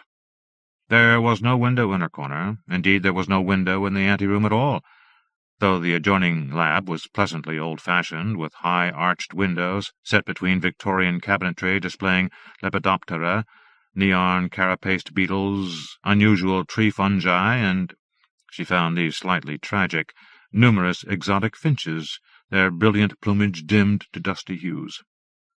Since she often worked late into the night, she requested and received her own set of keys. Most evenings she could be found beneath the glare of the small halogen lamp, entering data into her computer, scanning images of genetic mutations involving female shark moths exposed to dioxane, corresponding with other researchers in Melbourne and Kyoto, Siberia, and London. The rape occurred around 10 o'clock one Friday night in early March. She had locked the door to her office, leaving her laptop behind, and started to walk to the subway station a few blocks away. It was a cold, clear night, the yellow glow of the crime lights giving dead grass and leafless trees an eerie autumn glow. She hurried across the campus, seeing no one, then hesitated at 7th Street. It was a longer walk, but safer if she went down 7th Street and then over to Michigan Avenue. The shortcut was much quicker, but Argus authorities and the local police discouraged students from taking it after dark. Jane stood for a moment staring across the road to where the desolate park lay. Then, staring resolutely straight ahead and walking briskly, she crossed 7th and took the shortcut. A crumbling sidewalk passed through a weedy expanse of vacant lot, strewn with broken bottles and the spindly forms of half a dozen dusty-limbed oak trees. Where the grass ended, a narrow road skirted a block of abandoned row-houses, intermittently lit by crime lights.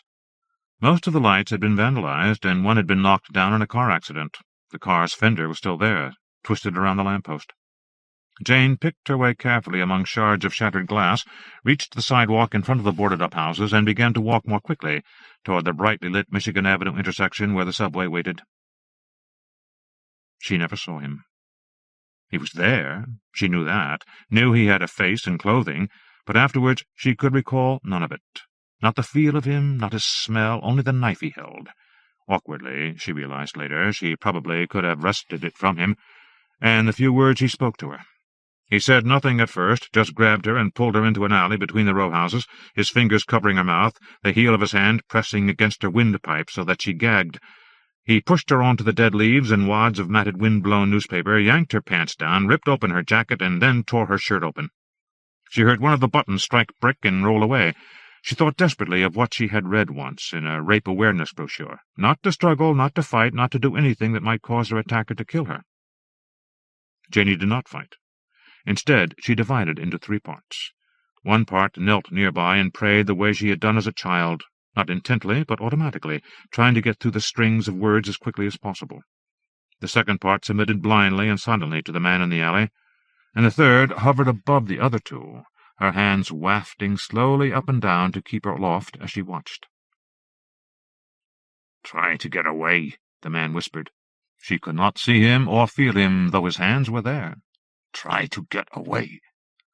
She remembered that she ought not to struggle, but from the noises he made and the way he tugged at her, she realized that was what aroused him. She did not want to anger him. She made a small sound deep in her throat and tried to push him from her chest. Almost immediately he groaned, and seconds later rolled off her. Only his hand lingered for a moment upon her cheek. Then he stumbled to his feet. She could hear him fumbling with the zipper, and fled. The praying girl and the girl in the air also disappeared then. Only Jenny was left, yanking her ruined clothes around her as she lurched from the alley and began to run, screaming and staggering back and forth across the road toward the subway. The police came, an ambulance. She was taken first to the police station and then to the city general hospital, a hellish place, starkly lit, with endless underground corridors that led into darkened rooms where solitary figures lay on narrow beds like gurneys. Her pubic hair was combed and stray hairs placed into sterile envelopes. Semen samples were taken, and she was advised to be tested for HIV and other diseases. She spent the entire night in the hospital, waiting and undergoing various examinations. She refused to give the police or hospital staff her parents' phone number, or anyone else's. Just before dawn, they finally released her with an envelope full of brochures from the local rape crisis center, New Hope for Women, Planned Parenthood, and a business card from the police detective who was overseeing her case. The detective drove her to her apartment in a squad car. When he stopped in front of her building, she was suddenly terrified that he would know where she lived, that he would come back, that he had been her assailant. But of course he had not been. He walked her to the door and waited for her to go inside. "Call your parents," he said right before he left. "I will." She pulled aside the bamboo window shade, watching until the squad car pulled away. Then she threw away the brochures she'd received, flung off her clothes, and stuffed them into the trash. She showered and changed, packed a bag full of clothes and another of books. Then she called a cab. When it arrived, she directed it to the Argus campus, where she retrieved her laptop and her research on tiger moths, then had the cab bring her to Union Station. She bought a train ticket home. Only after she arrived and told her parents what had happened did she finally start to cry. Even then she could not remember what the man had looked like. She lived at home for 3 months. Her parents insisted that she get psychiatric counseling and join a therapy group for rape survivors. She did so reluctantly, but stopped attending after 3 weeks. The rape was something that had happened to her, but it was over. "It was 15 minutes out of my life," she said once at group. "That's all. It's not the rest of my life." This didn't go over very well. Other women thought she was in denial. The therapist thought Jane would suffer later if she did not confront her fears now. "But I'm not afraid," said Jane. "Why not?" demanded a woman whose eyebrows had fallen out. "Because lightning doesn't strike twice," Jane thought grimly, but she said nothing. That was the last time she attended group. That night her father had a phone call. He took the phone and sat at the dining table, listening. After a moment, he stood and walked into his study, giving a quick backward glance at his daughter before closing the door behind him. Jane felt as though her chest had suddenly frozen. But after some minutes she heard her father's laugh. He was not, after all, talking to the police detective. When after half an hour he returned, he gave Jenny another quick look, more thoughtful this time. "That was Andrew." Andrew was a doctor friend of his, an Englishman. "He and Fred are going to Provence for 3 months. They were wondering if you might want to house-sit for them." "In London?" Jane's mother shook her head. "I don't think—" "I said we'd think about it." "I'll think about it," Jane corrected him. She stared at both her parents, absently ran a finger along one eyebrow. "Just let me think about it." And she went to bed. She went to London. She already had a passport from visiting Andrew with her parents when she was in high school. Before she left, there were countless arguments with her mother and father, and phone calls back and forth to Andrew. He assured them that the flat was secure, there was a very nice, reliable older woman who lived upstairs, that it would be a good idea for Janey to get out on her own again. "So you don't get gun-shy," he said to her one night on the phone. He was a doctor, after all, a homeopath, not an allopath, which Janey found reassuring. "It's important for you to get on with your life. You won't be able to get a real job here as a visitor, but I'll see what I can do." It was on the plane to Heathrow that she made a discovery. She had splashed water onto her face and was beginning to comb her hair when she blinked and stared into the mirror. Above her eyebrows, the long hairs had grown back. They followed the contours of her brow, sweeping back towards her temples, still entwined, still difficult to make out unless she drew her face close to her reflection and tilted her head just so. Tentatively, she touched one braided strand. It was stiff, yet oddly pliant, but as she ran her finger along its length, a sudden surge flowed through her. Not an electrical shock, more like the thrill of pain when a dentist's drill touches a nerve or an elbow rams against a stone. She gasped, but immediately the pain was gone. Instead there was a thrumming behind her forehead, a spreading warmth that trickled into her throat like sweet syrup. She opened her mouth, a gasp turning into an uncontrollable yawn, the yawn into a spike of such profound physical ecstasy that she grabbed the edge of the sink and thrust forward, striking her head against the mirror. She was dimly aware of someone knocking at the lavatory door as she clutched the sink and, shuddering, climaxed. "Hello?" someone called softly. "Hello, is this occupied?" "Right out," Jenny gasped. She caught her breath, still trembling, ran a hand across her face, her fingers halting before they could touch the hairs above her eyebrows. There was the faintest tingling, a trembler of sensation that faded as she grabbed her cosmetic bag, pulled the door open, and stumbled back into the cabin. Andrew and Fred lived in an old Georgian row house just west of Camden Town, overlooking the Regent's Canal. Their flat occupied the first floor and basement. There was a hexagonal solarium out back, with glass walls and heated stone floor, and beyond that a stepped terrace leading down to the canal. The bedroom had an old wooden four-poster piled high with duvets and down pillows and French doors that also opened onto the terrace. Andrew showed her how to operate the elaborate sliding security doors that unfolded from the walls, and gave her the keys to the barred window guards. "You're completely safe here," he said, smiling. "Tomorrow we'll introduce you to Kendra upstairs and show you how to get around. Camden Market's just down that way, and that way." He stepped out onto the terrace, pointing to where the canal coiled and disappeared beneath an arched stone bridge. "That way's the Regent's Park Zoo. I've given you a membership." "Oh, thank you." Jenny looked around, delighted. "This is wonderful." "It is."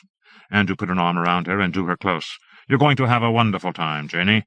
I thought you'd like the zoo. There's a new exhibit there, The World Within, or words to that effect. It's about insects.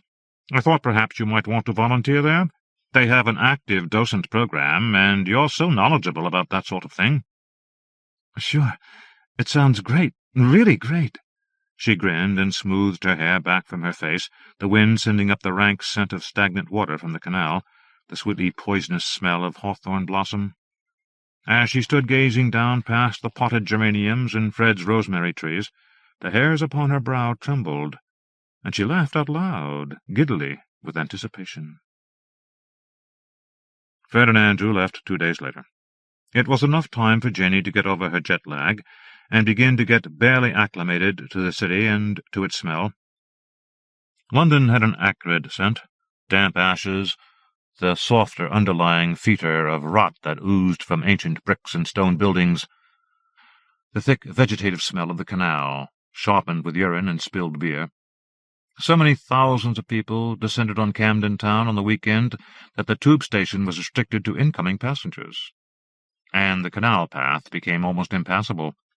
Even late on a weeknight she could hear voices from the other side of the canal, harsh London voices echoing beneath the bridges or shouting to be heard above the din of the trains passing overhead.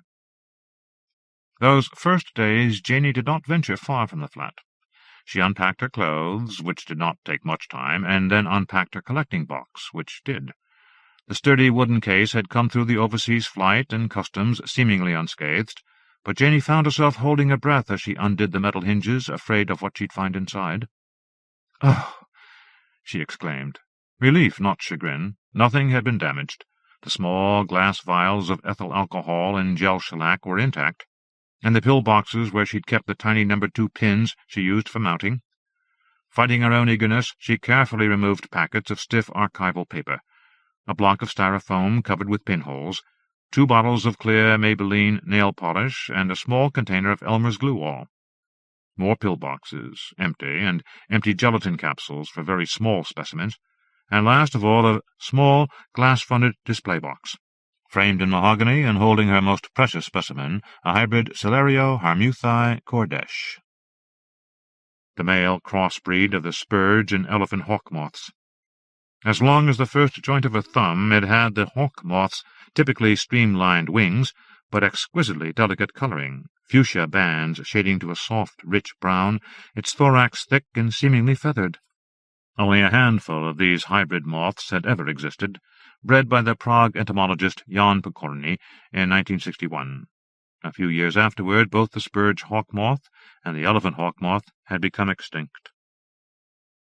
Janey had found this one for sale on the Internet 3 months ago. It was a former museum specimen and cost a fortune. She had a few bad nights, worrying about whether it had actually been a legal purchase. Now she held the display box in her cupped palms and gazed at it raptly. Behind her eyes she felt a prickle, like sleep or unshed tears. Then a slow, thrumming warmth crept from her brows, spreading to her temples, down her neck and through her breasts, spreading like a stain. She swallowed, leaned back against the sofa, and let the display box rest back within the larger case, slid first one hand, then the other, beneath her sweater, and began to stroke her nipples. When, some time later, she came, it was with stabbing force and a thunderous sensation above her eyes, as though she had struck her forehead against the floor. She had not. Gasping, she pushed the hair from her face, zipped her jeans, and reflexively leaned forward, to make certain the hawk moth in its glass box was safe. Over the following days she made a few brief forays to the newsagent and greengrocer, trying to eke out the supplies Fred and Andrew had left in the kitchen. She sat in the solarium, her bare feet warm against the heated stone floor, and drank chamomile tea or claret, staring down to where the ceaseless stream of people passed along the canal path, and watching the narrow boats as they plied their way slowly between Camden Lock and Little Venice, 2 miles to the west in Paddington. By the following Wednesday she felt brave enough and bored enough to leave her refuge and visit the zoo. It was a short walk along the canal, dodging bicyclists who jingled their bells impatiently when she forgot to stay on the proper side of the path. She passed beneath several arching bridges, their undersides pleated with slime and moss. Drunks sprawled against the stones and stared at her blearily or challengingly by turns. Well-dressed couples walked dogs, and there were excited knots of children, tugging their parents on to the zoo. Fred had walked here with Janey to show her the way, but it all looked unfamiliar now. She kept a few strides behind a family, her head down, trying not to look as though she was following them, and felt a pulse of relief when they reached a twisting stair with an arrowed sign at its top. Regent's Park Zoo. There was an old church across the street, its yellow stone walls overgrown with ivy, and down and around the corner a long stretch of hedges with high iron walls fronting them, and at last a huge set of gates, crammed with children and vendors selling balloons and banners and London guidebooks. Jenny lifted her head and walked quickly past the family that had led her here, showed her membership card at the entrance, and went inside. She wasted no time on the seals or tigers or monkeys, but went straight to the newly renovated structure, where a multicolored banner flapped in the late morning breeze. An alternate universe. Secrets of the insect world.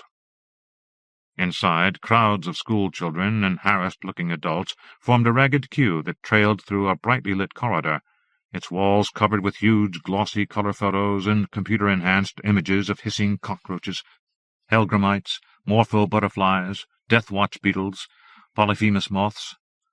Janey dutifully joined the queue, but when the corridor opened onto a vast, sunlit atrium, she strode off on her own, leaving the children and teachers to gape at monarchs in butterfly cages and an interactive display of honeybees dancing. Instead, she found a relatively quiet display at the far end of the exhibition space, a floor-to-ceiling cylinder of transparent net, perhaps 6 feet in diameter. In it, buckthorn bushes and blooming hawthorn vied for sunlight with a slender beech sapling, and dozens of butterflies flitted upwards to the new yellow leaves, or sat with wings outstretched upon the beech tree. They were a type of Pieridae, the butterflies known as whites, though these were not white at all. The females had creamy yellow-green wings, very pale, their wingspans perhaps 1.5 inches. The males were the same size. When they were at rest, their flattened wings were a dull, rather sulphurous color. But when the males lit into the air, their wings revealed vivid spectral yellow undersides. Janey caught her breath in delight, her neck prickling with that same atavistic joy she'd felt as a child in the attic. "Wow!" she breathed, and pressed up against the netting. It felt like wings against her face, soft, webbed, but as she stared at the insects inside, her brow began to ache as with migraine.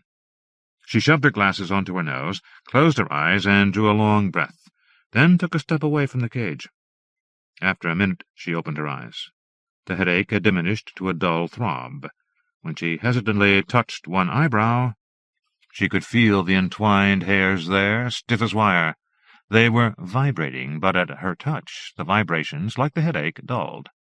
She stared at the floor, the tiles sticky with contraband juice and gum, then looked up once again at the cage. There was a display sign off to one side. She walked over to it slowly and read, Cleopatra Brimstone. Genepteryx rhamni Cleopatra. This popular and subtly colored species has a range which extends throughout the northern hemisphere, with the exception of Arctic regions and several remote islands. In Europe, the brimstone is a harbinger of spring, often emerging from its winter hibernation under dead leaves to revel in the countryside, while there is still snow upon the ground. "I must ask you to please not touch the cages." Jenny turned to see a man, perhaps 50, standing a few feet away. A net was jammed under his arm. In his hand he held a clear plastic jar with several butterflies at the bottom, apparently dead. "Oh, sorry," said Jane. The man edged past her. He set his jar on the floor, opened a small door at the base of the cylindrical cage, and deftly angled the net inside. Butterflies lifted in a yellow-green blur from leaves and branches. The man swept the net carefully across the bottom of the cage, then withdrew it. 3 dead butterflies, like scraps of colored paper, drifted from the net into the open jar. "House-cleaning," he said, and once more thrust his arm into the cage. He was slender and wiry, not much taller than she was, his face hawkish and burnt brown from the sun, his thick, straight hair iron-streaked and pulled back into a long braid. He wore black jeans and a dark blue hooded jersey, with an ID badge clipped to the collar. "You work here," said Janey. The man glanced at her, his arm still in the cage. She could see him sizing her up. After a moment, he glanced away again. A few minutes later, he emptied the net for the last time, closed the cage and the jar, and stepped over to a waste bin, pulling bits of dead leaves from the net and dropping them into the container. "I'm one of the curatorial staff. You American?" Jane nodded. "Yeah, actually, I wanted to see about volunteering here." "Life watch desk at the main entrance." The man cocked his head toward the door. "They can get you signed up and registered. See what's available." "No, I mean, I want to volunteer here, with the insects." "Butterfly collector, are you?" The man smiled, his tone mocking. He had hazel eyes, deep-set. His thin mouth made the smile seem perhaps more cruel than intended. "We get a lot of those." Janey flushed. "No, I am not a collector," she said coldly, adjusting her glasses. "I'm doing a thesis on dioxane genital mutation in Cuculia artemisiae." She didn't add that it was an undergraduate thesis. "I've been doing independent research for 7 years now." She hesitated, thinking of her Intel scholarship, and added, "I've received several grants for my work." The man regarded her appraisingly. "Are you studying here, then?" "Yes," she lied again, "at Oxford. I'm on sabbatical right now, but I live near here, and so I thought I might—" She shrugged, opening her hands, looking over at him, and smiled tentatively. "Make myself useful." The man waited a moment, nodded. "Well, do you have a few minutes now? I've got to do something with these, but if you want, you can come with me and wait, and then we can see what we can do. Maybe circumvent some paperwork." He turned and started across the room. He had a graceful, bouncing gait, like a gymnast or circus acrobat, impatient with the ground beneath him.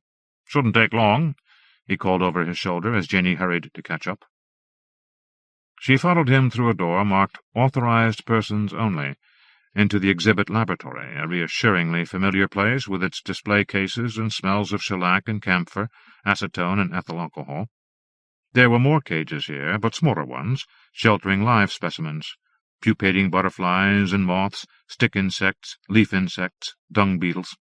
The man dropped his net onto a desk, took the jar to a long table against one wall, blindingly lit by long fluorescent tubes. There were scores of bottles here, some empty, others filled with paper and tiny inert figures. "Have a seat," said the man, gesturing at 2 folding chairs. He settled into one, grabbed an empty jar and a roll of absorbent paper. "I'm David Bierce. So, where are you staying? Camden Town?" "Janey Kendall." "Yes." "The High Street?" Janey sat in the other chair, pulling it a few inches away from him. The questions made her uneasy, but she only nodded, lying again, and said, "Closer, actually, off Gloucester Road, with friends." Bierce tore off a piece of absorbent paper, leaned across to a stainless steel sink, and dampened the paper. Then he dropped it into the empty jar. He paused, turned to her, and gestured to the table, smiling. "Care to join in?" Janey shrugged. "Sure." She pulled her chair closer, found another empty jar, and did as Bierce had, dampening a piece of paper towel and dropping it inside. Then she took the jar containing the dead brimstones and carefully shook one onto the counter. It was a female, its coloring more muted than the male's. She scooped it up very gently, careful not to disturb the scales like dull green glitter upon its wings, dropped it into the jar, and replaced the top. "Very nice," Bierce nodded, raising his eyebrows. "You seem to know what you're doing. Work with other insects? Soft-bodied ones?" "Sometimes. Mostly moths, though, and butterflies." "Right." He inclined his head to a recessed shelf. "How would you label that, then?" "Go ahead."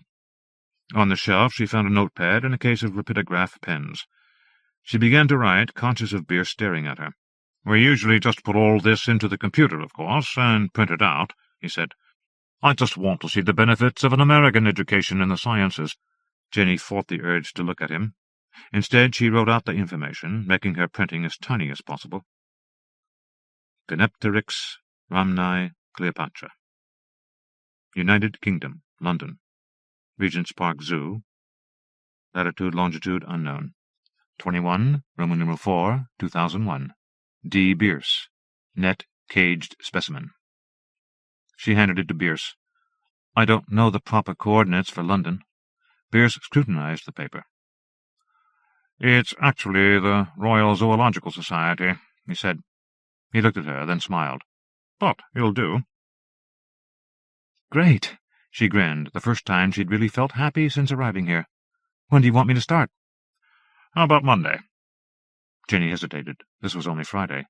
"I could come in tomorrow." "I don't work on the weekend, and you'll need to be trained. Also, they have to process the paperwork." "Right." He stood and went to a desk, pulling open drawers until he found a clipboard holding sheaves of triplicate forms. "Here, fill all this out, leave it with me, and I'll pass it on to Carolyn. She's the head volunteer coordinator. They usually want to interview you, but I'll tell them we've done all that already." "What time should I come in Monday?" "Come at 9. Everything opens at 10. That way you'll avoid the crowds. Use the staff entrance. Someone there will have an ID waiting for you to pick up when you sign in." She nodded and began filling out the forms. "All right, then." David Bierce leaned against the desk and again fixed her with that sly, almost taunting gaze. "Know how to find your way home?" Jenny lifted her chin defiantly. "Yes." "Enjoying London? Going to go out tonight and do Camden Town with all the yobs?" "Maybe. I haven't been out much yet." Beautiful American girl, they'll eat you alive." "Just kidding." He straightened, started across the room towards the door. "I'll see you Monday, then." He held the door for her. "You really should check out the clubs. You're too young not to see the city by night." He smiled, the fluorescent light slanting sideways into his hazel eyes and making them suddenly glow icy blue. "Bye, then." "Bye," said Janey, and hurried quickly from the lab towards home. That night, for the first time, she went out. She told herself she would have gone anyway, no matter what Bierce had said. She had no idea where the clubs were. Andrew had pointed out the electric ballroom to her, right up from the tube station, but he'd also warned her that was where the tourists flocked on weekends. "They do a disco thing on Saturday nights. Saturday Night Fever. Everyone gets all done up in vintage clothes. Quite a fashion show," he'd said, smiling and shaking his head. Janey had no interest in that. She ate a quick supper, vindaloo from the takeaway down the street from the flat, then dressed. She hadn't brought a huge number of clothes. At home she'd never bothered much with clothes at all, making do with thrift shop finds and whatever her mother gave her for Christmas. But now she found herself sitting on the edge of the four-poster, staring with pursed lips at the sparse contents of 2 bureau drawers. Finally she pulled out a pair of black corduroy jeans and a black turtleneck and pulled on her sneakers. She removed her glasses, for the first time in weeks, inserted her contact lenses. Then she shrugged into her old navy peacoat and left. It was after 10 o'clock. On the canal path throngs of people stood, drinking from pints of canned lager. She made her way through them, ignoring catcalls and whispered invitations, stepping to avoid where kids lay making out against the brick wall that ran alongside the path, or pissing in the bushes. The bridge over the canal at Camden Lock was clogged with several dozen kids in mohawks or vari-coloured hair, shouting at each other above the din of a boom-box and swigging from bottles of Spanish champagne. A boy with a champagne bottle leered, lunging at her. "Here, sweetheart, help yourself." Jenny ducked, and he careered against the ledge, his arm striking brick and the bottle shattering in a starburst of black and gold. "Fucking cunt!" he shrieked after her. "Fucking bloody cunt!" People glanced at her, but Jenny kept her head down, making a quick turn into the vast cobbled courtyard of Camden Market. The place had a desolate air. The vendors would not arrive until early next morning, and now only stray cats and bits of wind-blown trash moved in the shadows. In the surrounding buildings people spilled out onto balconies, drinking and calling back and forth, their voices hollow and their long shadows twisting across the ill-lit central courtyard.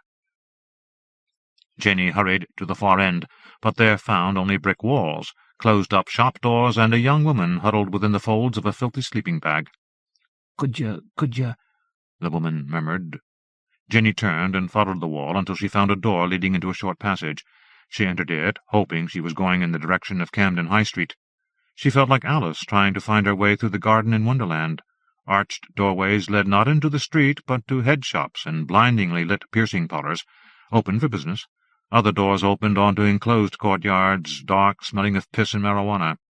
Finally, from the corner of her eye, she glimpsed what looked like the end of the passage, headlights piercing through the gloom like landing lights. Doggedly, she made her way towards them. "Hey, watch out!" someone yelled as she emerged from the passage onto the sidewalk and ran the last few steps to the curb. She was on the high street, rather in that block or two of curving no-man's land where it turned into Chalk Farm Road. The sidewalks were still crowded, but everyone was heading towards Camden Lock and not away from it. Jenny waited for the light to change and raced across the street to where a cobblestoned alley snaked off between a shop selling leather underwear and another advertising fine French country furniture. For several minutes she stood there. She watched the crowds heading towards Camden Town, the steady stream of mini-cabs and taxis and buses heading up Chalk Farm Road towards Hampstead. Overhead, dull orange clouds moved across a night sky the colour of charred wood. There was the steady low thunder of jets circling after take-off at Heathrow.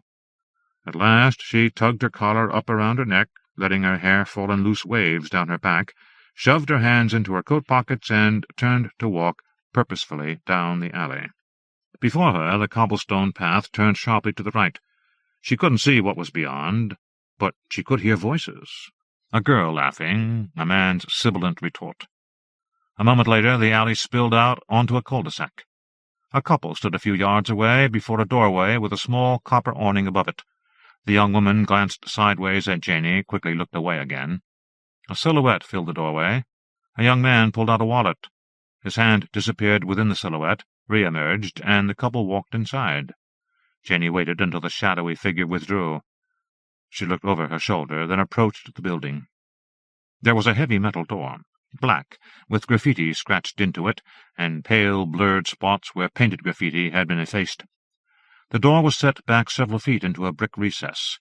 At the top there was a metal slot with a grill and a flat steel strip inside that could be slid back, so that one could peer out into the courtyard. To the right of the door, on the brick wall within the recess, was a small brass plaque with a single word on it. Hive. There was no doorbell or any other way to signal that you wanted to enter. Jenny stood wondering what was inside, feeling a small tingling unease that was less fear than the knowledge that even if she were to confront the figure who'd let that other couple inside, she herself would certainly be turned away. With a squeak of metal on stone, the door suddenly shot open. Jenny looked up into the sharp, raggedly handsome face of a tall, still youngish man with very short blonde hair, a line of gleaming gold beads like drops of sweat piercing the edge of his left jaw. "Good evening," he said, glancing past her to the alley. He wore a black sleeveless T-shirt with a small golden bee embroidered upon the breast. His bare arms were muscular, striated with long, sweeping scars, black, red, white. "Are you waiting for Hannah?" "No." Quickly, Jenny pulled out a handful of 5-pound notes. "Just me tonight." "That'll be 20, then." The man held his hand out, still gazing at the alley. When Jenny slipped the notes to him, he looked down and flashed her a vulpine smile. "Enjoy yourself." She darted past him into the building. Abruptly, it was as though some darker night had fallen. Thunderously so, since the enfolding blackness was slashed with music so loud it was itself like light. Jenny hesitated, closing her eyes, and white flashes streaked across her eyelids like sleet, pulsing in time to the music. She opened her eyes, giving them a chance to adjust to the darkness, and tried to get a sense of where she was. A few feet away, a blurry, greyish lozenge sharpened into the window of a coat-check room. Jenny walked past it, towards the source of the music. Immediately the floor slanted steeply beneath her feet. She steadied herself with one hand against the wall, following the incline until it opened onto a cavernous dance-floor. She gazed inside, disappointed. It looked like any other club, crowded, strobe-lit, turquoise smoke and silver glitter coiling between hundreds of whirling bodies clad in candy pink, sky blue, neon red, rain-slicker yellow. Baby colors, Jenny thought. There was a boy who was almost naked, except for shorts, a transparent water bottle strapped to his chest and long tubes snaking into his mouth. Another boy had hair the color of lime jello, his face corrugated with glitter and sweat. He swayed near the edge of the dance-floor, turned to stare at Janey, and then beamed, beckoning her to join him. Janey gave him a quick smile, shaking her head. When the boy opened his arms to her in mock pleading, she shouted, "No!" But she continued to smile, though she felt as though her head would crack like an egg from the throbbing music. Shoving her hands into her pockets, she skirted the dance floor, pushed her way to the bar, and bought a drink, something pink with no ice in a plastic cup. It smelled like Gatorade and lighter fluid. She gulped it down, then carried the cup held before her like a torch as she continued on her circuit of the room. There was nothing else of interest, just long queues for the lavatories and another bar, numerous doors and stairwells where kids clustered, drinking and smoking. Now and then beeps and whistles like birdsong or insect cries came through the stuttering electronic din, whoops and trilling laughter from the dancers. But mostly they moved in near silence. Eyes rolled ceilingward, bodies exploding into Catherine wheels of flesh and plastic and nylon, but all without a word. It gave Janey a headache. A real headache, the back of her skull bruised, tender to the touch. She dropped her plastic cup and started looking for a way out. She could see past the dance floor to where she had entered, but it seemed as though another 100 people had arrived in the few minutes since then. Kids were standing 6 deep at both bars, and the action on the floor had spread, amoeba-like, towards the corridors angling back up toward the street. "Sorry."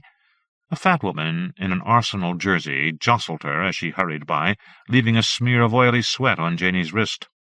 Janey grimaced and wiped her hand on the bottom of her coat.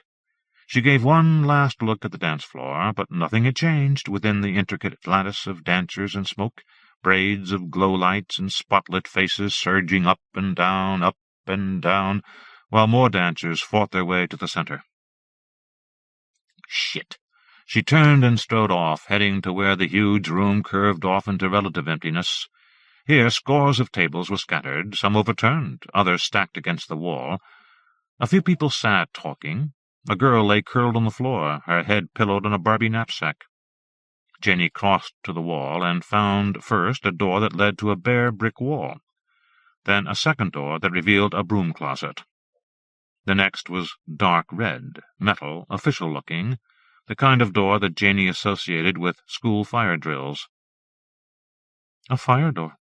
It would lead outside, or into a hall that would lead there. Without hesitating, she pushed it open and entered. A short corridor, lit by exit signs, stretched ahead of her, with another door at the end. She hurried towards it, already reaching reflexively for the keys to the flat, pushed the door bar, and stepped inside. For an instant, she thought she had somehow stumbled into a hospital emergency room. There was the glitter of halogen light on steel, distorted reflections thrown back at her from curved glass surfaces, the abrasive odor of isopropyl alcohol, and the fainter, tinny scent of blood, like metal in the mouth. And bodies. Everywhere. Bodies, splayed on gurneys or suspended from gleaming metal hooks, laced with black electrical cord and pinned upright onto smooth rubber mats. She stared open-mouthed, neither appalled nor frightened, but fascinated by the conundrum before her. How did that hand fit there, and whose leg was that? She inched backward, pressing herself against the door and trying to stay in the shadows. Just inches ahead of her, ribbons of luminous bluish light streamed from lamps hung high overhead.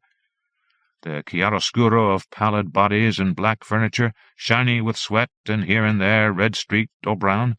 The mere sight of so many bodies, real bodies, flesh spilling over the edge of tabletops, too much hair or none at all, eyes squeezed shut in ecstasy or terror, and mouths open to reveal stained teeth, pale gums. The sheer fluidity of it all enthralled her. She felt as she had once pulling aside a rotted log to disclose the ants' nest beneath, masses of minute fleeing bodies, soldiers carrying eggs and larvae in their jaws, tunnels spiraling into the center of another world. Her brow tingled, warmth flushed her from brow to breast. Another world. That's what she had found then, and discovered again now. Out! Janey sucked her breath in sharply, fingers dug into her shoulder, yanked her back through the metal door so roughly that she cut her wrist against it. "No, lurkers, what the fuck?" A man flung her against the wall. She gasped, turned to run, but he grabbed her shoulder again. "Christ, a fucking girl!" He sounded angry, but relieved. She looked up, a huge man, more fat than muscle. He wore very tight leather briefs and the same black sleeveless shirt with a golden bee embroidered upon it. "How the hell did you get in like that?" he demanded, cocking a thumb at her. She shook her head, then realized he meant her clothes. "I was just trying to find my way out." "Well, you found your way in. In like fucking Flynn." He laughed. He had gold-capped teeth and gold wires threading the tip of his tongue. "You want to join the party and know the rules, no exceptions?" Before she could reply, he turned and was gone, the door thudding shut softly behind him. She waited, heart pounding, then reached and pushed the bar on the door. Locked. She was out, not in. She was nowhere at all. For a long time she stood there, trying to hear anything from the other side of the door, waiting to see if anyone would come back looking for her. At last she turned and began to find her way home. Next morning she woke early to the sound of delivery trucks in the street and children on the canal path, laughing and squabbling on their way to the zoo. She sat up with a pang, remembering David Bierce and her volunteer job, then recalled this was Saturday, not Monday. "Wow," she said aloud. The extra days seemed like a gift. For a few minutes she lay in Fred and Andrew's great four-poster, staring abstractedly at where she had rested her mounted specimens atop the wainscoting, the hybrid hawk moth, a beautiful Honduran owl butterfly, Caligo atrius. A mourning cloak she had caught and mounted herself years ago. She thought of the club last night, mentally retracing her steps to the hidden back room, thought of the man who had thrown her out, the interplay of light and shadow upon the bodies pinned to mats and tables. She had slept in her clothes. Now she rolled out of bed and pulled her sneakers on, foregoing breakfast but stuffing her pocket with 10 and 20-pound notes before she left. It was a clear, cool morning, with a high, pale blue sky and the young leaves of nettles and hawthorn still glistening with dew. Someone had thrown a shopping cart from the nearby Sainsbury's into the canal. It edged sideways up out of the shallow water like a frozen shipwreck. A boy stood a few yards down from it fishing, an absent, placid expression on his face. She crossed over the bridge to the canal path and headed for the high street. With every step she took, the day grew older, noisier, trains rattling on the bridge behind her, and voices harsh as gulls rising from the other side of the brick wall that separated the canal path from the street. At Camden Lock she had to fight her way through the market. There were tens of thousands of tourists swarming from the maze of shops to pick their way between scores of vendors selling old and new clothes, bootleg CDs, cheap silver jewelry, kilims, feather boas, handcuffs, cell phones, mass-produced furniture, and puppets from Indonesia, Morocco, Guyana, Wales. The fug of burning incense and cheap candles choked her. She hurried to where a young woman was turning samosas in a vat of sputtering oil and dug into her pocket for a handful of change, standing so that the smells of hot grease and scorched chickpea batter cancelled out patchouli and Caribbean nights.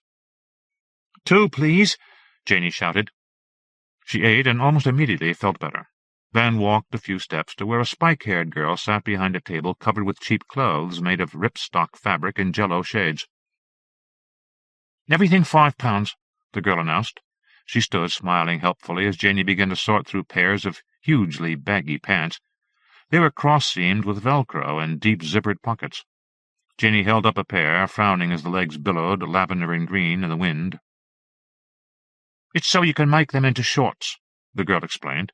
She stepped around the table and took the pants from Janie, deftly tugging at the legs so that they detached. "See? Or a skirt." The girl replaced the pants, picked up another pair, screaming orange with black trim, and a matching windbreaker. "This color would look nice on you." "Okay." Jenny paid for them, waited for the girl to put the clothes in a plastic bag. "Thanks. Bye now." She went out into Camden High Street. Shopkeepers stood guard over the tables spilling out from their storefronts, heaped with leather clothes and souvenir T-shirts. Mind the Gap, London Underground. Shirts emblazoned with a cat in the hat, toking on a cheroot. The cat in the hat smokes black. Every 3 or 4 feet someone had set up a boombox, deafening sound bites of salsa, techno, The Hustle, Bob Marley, Anarchy in the UK, Radiohead.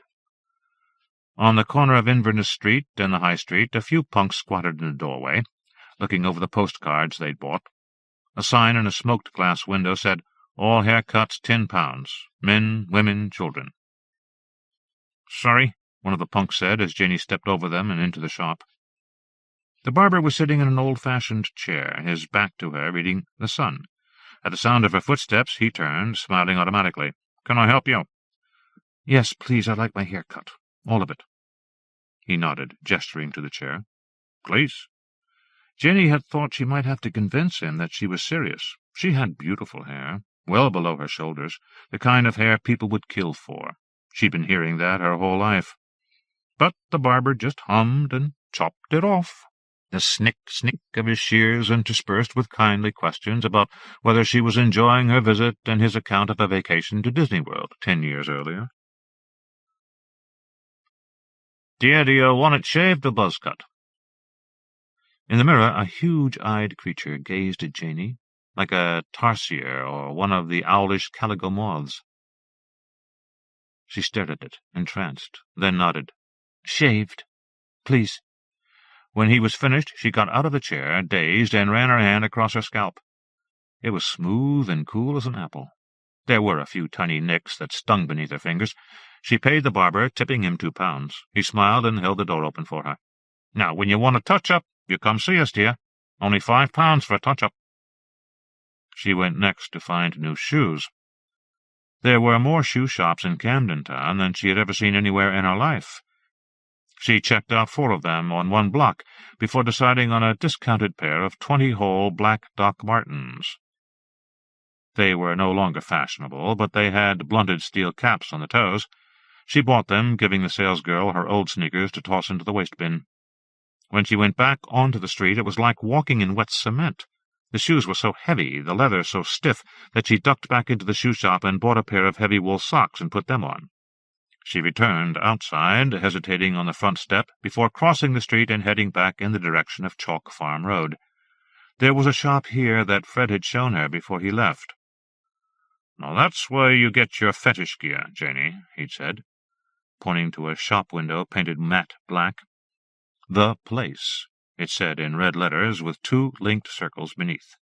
Fred had grinned and rapped his knuckles against the glass as they walked by. "I've never been in. You'll have to tell me what it's like." They'd both laughed at the thought. Now Janey walked slowly, the wind chill against her bare skull. When she could make out the shop, sun glinting off the crimson letters, and a sad-eyed dog tied to a post out front, she began to hurry, her new boots making a hollow thump as she pushed through the door.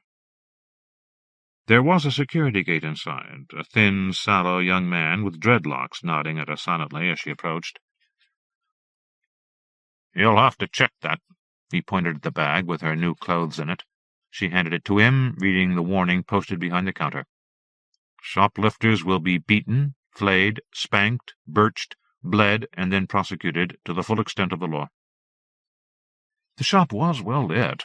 It smelled strongly of new leather and coconut oil and pine-scented disinfectant. She seemed to be the only customer this early in the day, although she counted 7 employees, manning cash registers, unpacking cartons, watching to make sure she didn't try to nick anything. A CD of dance music played, and the phone rang constantly. She spent a good half-hour just walking through the place, impressed by the range of merchandise. Electrified wands to deliver shocks. Things like meat cleavers made of stainless steel with rubber tips. Velcro dog collars, Velcro hoods, black rubber balls and balls in neon shades. A mat embedded with 3-inch spikes that could be conveniently rolled up and came with its own lightweight carrying case. As she wandered about, more customers arrived, some of them greeting the clerks by name, others furtive, making a quick circuit of the shelves before darting outside again. At last Janey knew what she wanted. A set of wrist cuffs and one of ankle cuffs, both of very heavy black leather with stainless steel hardware, 4 adjustable nylon leashes, also black, with clips on either end that could be fastened to cuffs or looped around a post, a few spare S-clips. "That it?" Janey nodded, and the register clerk began scanning her purchases. She felt almost guilty. buying so few things, not taking advantage of the vast mechano glory of all those shelves full of gleaming, sombre contrivances. "There you go." He handed her the receipt, then inclined his head at her. "Nice touch, that." He pointed at her eyebrows. Janey drew her hand up, felt the long, pliant hairs uncoiling like baby ferns. "Thanks," she murmured. She retrieved her bag and went home to wait for evening. It was nearly midnight when she left the flat. She had slept for most of the afternoon, a deep but restless sleep, with anxious dreams of flight, falling, her hands encased in metal gloves, a shadowy figure crouching above her. She woke in the dark, heart-pounding, terrified for a moment that she had slept all the way through till Sunday night. But of course she had not. She showered, then dressed in a tight, low-cut black shirt, and pulled on her new nylon pants and heavy boots. She seldom wore makeup, but tonight, after putting in her contacts, she carefully outlined her eyes with black, then chose a very pale lavender lipstick. She surveyed herself in the mirror critically. With her white skin, huge violet eyes, and hairless skull, she resembled one of the Balinese puppets for sale in the market. Beautiful but vacant, faintly ominous. She grabbed her keys and money, pulled on her windbreaker, and headed out. When she reached the alley that led to the club, she entered it, walked about halfway, and stopped. After glancing back and forth to make sure no one was coming, she detached the legs from her nylon pants, stuffing them into a pocket, then adjusted the Velcro tabs so that the pants became a very short orange and black skirt. Her long legs were sheathed in black tights. She bent to tighten the laces on her metal-toed boots and hurried to the club entrance. Tonight there was a line of people waiting to get in. Janey took her place, fastidiously avoiding looking at any of the others. They waited for 30 minutes, Janey shivering in her thin nylon windbreaker, before the door opened and the same gaunt blond man appeared to take their money. Janey felt her heart beat faster when it was her turn, wondering if he would recognize her. But he only scanned the courtyard, and when the last of them darted inside, closed the door with a booming clang. Inside all was as it had been, only far more crowded. Janey bought a drink, orange squash, no alcohol. It was horribly sweet, with a bitter, curdled aftertaste. Still, it had cost £2. She drank it all. She had just started on her way down to the dance floor when someone came up from behind to tap her shoulder, shouting into her ear, "Wanna?" It was a tall, broad-shouldered boy, a few years older than she was, perhaps 24, with a lean, ruddy face, loose, shoulder-length blonde hair, streaked green, and deep-set, very dark blue eyes. He swayed dreamily, gazing at the dance floor and hardly looking at her at all. "Sure," Janey shouted back. He looped an arm around her shoulder, pulling her with him. His striped V-necked shirt smelled of talc and sweat.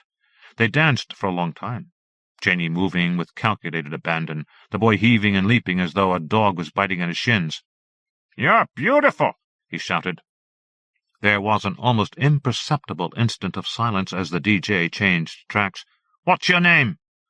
"Cleopatra Brimstone." The shattering music grew deafening once more. The boy grinned. "Well, Cleopatra, want something to drink?" Janey nodded in time with the beat, so fast that her head spun. He took her hand, and she raced to keep up with him, threading their way towards the bar. "Actually," she yelled, pausing so that he stopped short and bumped up against her, "I think I'd rather go outside. Want to come?" He stared at her, half smiling, and shrugged. "All right. Let me get a drink first." They went outside. In the alley, the wind sent eddies of dead leaves and newspaper flying up into their faces. Janey laughed and pressed herself against the boy's side. He grinned down at her, finished his drink, and tossed the can aside, then put his arm around her. "Do you want to go get a drink, then?" he asked. They stumbled out onto the sidewalk, turned, and began walking. People filled the high street, lines snaking out from the entrances of pubs and restaurants. A blue glow surrounded the street-lights, and clouds of small white moths beat themselves against the globes. Vapor and banners of grey smoke hung above the punks blocking the sidewalk by Camden Lock. Janey and the boy dipped down into the street. He pointed to a pub, occupying the corner a few blocks down. a large, old, green-painted building with baskets of flowers hanging beneath its windows and a large sign swinging back and forth in the wind. The end of the world. In there, then? Jenny shook her head. I live right here by the canal. We could go to my place if you want. We could have a few drinks there. The boy glanced down at her. All right, he said, very quickly so she wouldn't change her mind. That'd be all right. It was quieter on the back street leading to the flat. An old drunk huddled in a doorway, cadging change. Jenny looked away from him and got out her keys, while the boy stood restlessly, giving the drunk a belligerent look. Here we are, she announced, pushing the door open. Home again, home again. Nice place. The boy followed her, gazing around admiringly. You live here alone? Yep. After she spoke, Janey had a flash of unease, admitting that. But the boy only ambled into the kitchen, running a hand along the antique French farmhouse cupboard and nodding. You're American, right? Studying here? Uh-huh. What would you like to drink, brandy? He made a face, then laughed. All right. You got expensive taste. Goes with the name, I guess. Jenny looked puzzled, and he went on. Cleopatra? Fancy name for a girl. Fancier for a boy, Jenny retorted, and he laughed again. She got the brandy, stood in the living room, unlacing her boots. Why don't we go in there, she said, gesturing towards the bedroom. It's kind of cold out here. The boy ran a hand across his head, his blonde hair streaming through his fingers. Yeah, all right. He looked around. Not the toilet there? Jenny nodded. Right back, then. She went into the bedroom, set the brandy and 2 glasses on a night table, and took off her windbreaker. On another table, several tall candles, creamy white and thick as her wrist, were set into ornate brass holders. She lit these, the room filled with the sweet scent of beeswax, and sat on the floor, leaning against the bed. A few minutes later the toilet flushed, and the boy reappeared. His hands and face were damp, redder than they had been. He smiled and sank onto the floor beside her. Janey handed him a glass of brandy. Cheers, he said, and drank it all in one gulp. Cheers, said Janey. She took a sip from hers, then refilled his glass. He drank again, more slowly this time. The candles threw a soft yellow haze over the 4-poster bed with its green velvet duvet, the mounds of pillows, forest green, crimson, saffron yellow. They sat without speaking for several minutes. Then the boy set his glass on the floor. He turned to face Janey, extending one arm around her shoulder and drawing his face near hers. Well, then, he said. His mouth tasted acrid, nicotine and cheap gin beneath the blunter taste of brandy. His hand, sliding under her shirt, was cold. Janey felt goose pimples rising across her breast, her nipples shrinking beneath his touch. He pressed against her, his cock already hard, and reached down to unzip his jeans. Wait, Jenny murmured. Let's get on the bed. She slid from his grasp and onto the bed, crawling to the heaps of pillows and feeling beneath one until she found what she had placed there earlier. Let's have a little fun first. This is just fun, the boy said, a bit plaintively, but he slung himself onto the bed beside her, pulling off his shoes and letting them fall to the floor with a thud. What you got there? Smiling, Jenny turned and held up the wrist cuffs. The boy looked at them, then at her, grinning. Oh-ho! Been in the back room, then. Jenny arched her shoulders and unbuttoned her shirt. He reached for one of the cuffs, but she shook her head. No, not me. Yet. Ladies first. Gentleman's pleasure. The boy's grin widened. Don't argue with that. She took his hand and pulled him gently to the middle of the bed. Lie on your back, she whispered. He did, watching as she removed first his shirt and then his jeans and underwear. His cock lay nudged against his thigh, not quite hard any more. When she brushed her fingers against it, he moaned softly, took her hand and tried to press it against him. No, she whispered. Not yet. Give me your hand. She placed the cuffs around each wrist and his ankles, fastened the nylon leash to each one, and then began tying the bonds around each bedpost. It took longer than she had expected. It was difficult to get the bonds taut enough that the boy could not move. He lay there watchfully, his eyes glimmering in the candlelight, as he craned his head to stare at her, his breath shallow, quickening. There. She sat back upon her haunches, staring at him. His cock was hard again now, the hair on his chest and groin tawny in the half-light. He gazed back at her, his tongue pale as he licked his lips. "Try to get away," she whispered.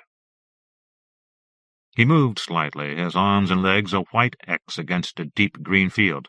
"Can't," he said hoarsely. She pulled her shirt off, then her nylon skirt. She had nothing on beneath. She leaned forward, letting her fingers trail from the cleft in his throat to his chest, cupping her palm atop his nipple, and then sliding her hand down to his thigh. The flesh was warm, the little hairs soft and moist. Her own breath quickened. Sudden heat flooded her, a honeyed liquid in her mouth. Above her brow the long hairs stiffened and furled straight out to either side. When she lifted her head to the candlelight, she could see them from the corner of her eyes, twin barbs black and glistening like wire. "You're so sexy." The boy's voice was hoarse. "God, you're—" She placed her hand over his mouth. "Try to get away," she said, commandingly this time. "Try to get away." His torso writhed, the duvet bunching up around him in dark folds. She raked her fingernails down his chest, and he cried out, moaning, "Fuck me, God, fuck me!" "Try to get away." She stroked his cock, her fingers barely grazing its swollen head.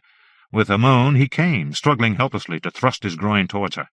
At the same moment, Janey gasped, a fiery rush arrowing down from her brow to her breasts. Her cunt. She rocked forward, crying out, her head brushing against the boy's side as she sprawled back across the bed.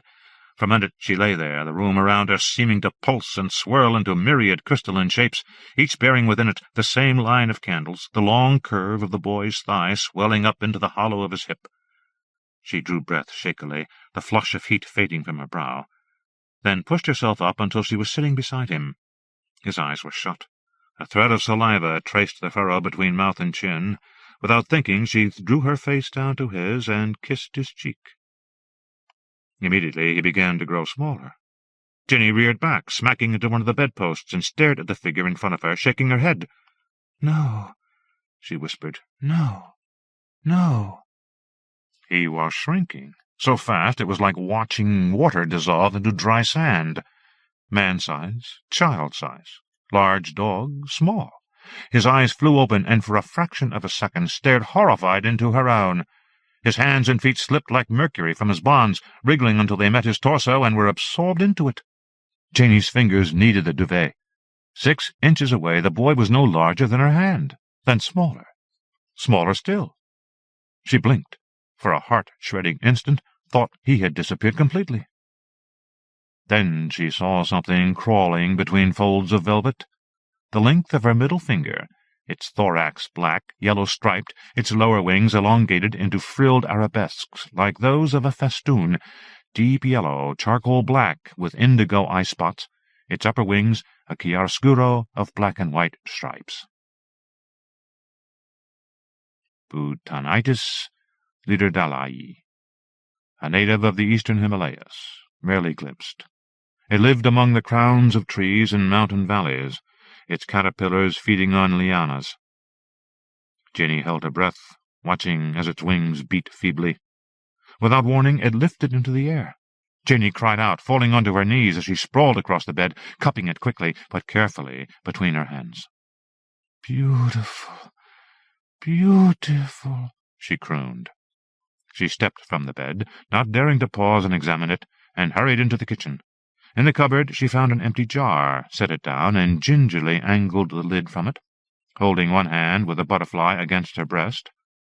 She swore, feeling its wings fluttering against her fingers, then quickly brought her hand to the jar's mouth, dropped the butterfly inside, and screwed the lid back in place. It fluttered helplessly inside. She could see where the scales had already been scraped from its wing. Still swearing, she ran back into the bedroom, putting the lights on and dragging her collection box from under the bed. She grabbed a vial of ethyl alcohol, went back into the kitchen, and tore a bit of paper towel from the rack. She opened the vial, poured a few drops of ethyl alcohol onto the paper, opened the jar, and gently tilted it onto its side. She slipped the paper inside, very slowly tipping the jar upright once more until the paper had settled on the bottom, the butterfly on top of it. Its wings beat frantically for a few moments, then stopped. Its proboscis uncoiled, finer than a hair. Slowly, Jenny drew her own hand to her brow and ran it along the length of the antenna there. She sat there, staring at it, until the sun leaped through the wooden shutters in the kitchen window. The butterfly did not move again. The next day passed in a metallic grey haze. The only colour, the saturated blues and yellows of the leader Daliai's wings, burned upon Janey's eyes as though she had looked into the sun. When she finally roused herself, she felt a spasm of panic at sight of the boy's clothes on the bedroom floor. Shit! She ran her hand across her head, was momentarily startled to recall she had no hair. Now what? She stood there for a few minutes, thinking, then gathered the clothes, striped V-neck sweater, jeans, socks, jockey shorts, Timberland knock-off shoes, and dumped them into a plastic Sainsbury's bag. There was a wallet in the jeans pocket. She opened it, gazed impassively at a driver's license, Kenneth Reed, Wolverhampton, and a few 5-pound notes. She pocketed the money, took the license into the bathroom, and burned it, letting the ashes drop into the toilet. Then she went outside. It was early Sunday morning, no one about except for a young mother pushing a baby in a stroller. In the neighboring doorway the same drunk old man sprawled, surrounded by empty bottles and rubbish. He stared blearily up at Janey as she approached. "Here," she said. She bent and dropped the 5-pound notes into his scabby hand. "God bless you, darling," he coughed, his eyes focusing on neither Janey nor the notes. "God bless you." She turned and walked briskly back towards the canal path. There were few waste bins in Camden Town, and so each day trash accumulated in rank heaps along the path, beneath street-lights, in vacant alleys. Street cleaners and sweeping machines then daily cleared it all away again. Like elves, Jenny thought. As she walked along the canal path, she dropped the shoes in one pile of rubbish, tossed the sweater alongside a single high-heeled shoe in the market, stuffed the underwear and socks into a collapsing cardboard box filled with rotting lettuce, and left the jeans beside a stack of papers outside an unopened newsagent shop. The wallet she tied into the Sainsbury's bag and dropped into an overflowing trash bag outside of Boots. Then she retraced her steps, stopping in front of a shop window filled with tatty polyester lingerie in large sizes and boldly artificial-looking wigs. Pink afros, platinum blonde falls, black and white Cruella de Vil tresses. The door was propped open. Schubert Lieder played softly on 3-2. Janey stuck her head in and looked around, saw a beefy man behind the register, cashing out. He had orange lipstick smeared around his mouth and delicate silver fish hanging from his ears. "We're not open yet. 11 on Sunday," he said without looking up. "I'm just looking." Janey sidled over to a glass shelf where 4 wigs sat on styrofoam heads. One had very glossy black hair and a chin-length flapper bob. Janey tried it on, eyeing herself in a grimy mirror. "How much is this one?" 15, but we're not—" "Here, thanks." Janey stuck a 20-pound note on the counter and ran from the shop. When she reached the corner, she slowed, pirouetted to catch a reflection in a shop window. She stared at herself, grinning, then walked the rest of the way home, exhilarated and faintly dizzy. Monday morning she went to the zoo to begin her volunteer work. She had mounted the Butanitis leader Dalii on a piece of styrofoam with a piece of paper on it to keep the butterfly's legs from becoming embedded in the styrofoam. She'd softened it first, putting it into a jar with damp paper, removed it, and placed it on the mounting platform, neatly spearing its thorax, a little to the right, with a number 2 pin. She propped it carefully on the wainscoting beside the hawk moth and left. She arrived and found her ID badge waiting for her at the staff entrance. It was a clear morning, warmer than it had been for a week. The long hairs on her brow vibrated as though they were wires that had been plucked. Beneath the wig her shaved head felt hot and moist, the first new hairs starting to prickle across her scalp. Her nose itched where her glasses pressed against it. Jenny walked, smiling, past the gibbons howling in their habitat and the pygmy hippos floating calmly in their pool, their eyes shut, green bubbles breaking around them like little fish. In front of the insect zoo, a uniformed woman was unloading sacks of meal from a golf cart. "Morning," Jenny called cheerfully and went inside. She found David Bierce standing in front of a temperature gauge beside a glass cage holding the hissing cockroaches. "Something happened last night. The damn things got too cold." He glanced over, handed her a clipboard, and began to remove the top of the gauge. "I called operations, but they're at their fucking morning meeting. Fucking computers." He stuck his hand inside the control box and flicked angrily at the gauge.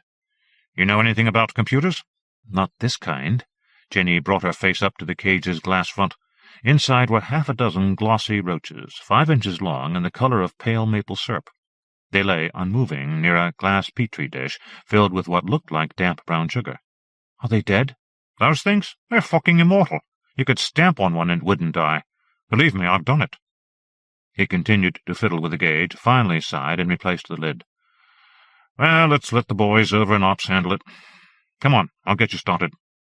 He gave her a brief tour of the lab, opening drawers full of dissecting instruments, mounting platforms, pins, showing her where the food for the various insects was kept in a series of small refrigerators. Sugar syrup, cornstarch, plastic containers full of smaller insects, grubs and mealworms, tiny grey beetles. "Mostly we just keep on top of replacing the ones that die," David explained. "That and making sure the plants don't develop the wrong kind of fungus. Nature takes her course, and we just goose her along when she needs it. School groups are here constantly, but the docents handle that. You're more than welcome to talk to them if that's the sort of thing you want to do." He turned from where he had been washing empty jars at a small sink, dried his hands, and walked over to sit on top of a desk. "It's not terribly glamorous work here." He reached down for a styrofoam cup of coffee and sipped from it, gazing at her coolly. "We're none of us working on our PhDs anymore."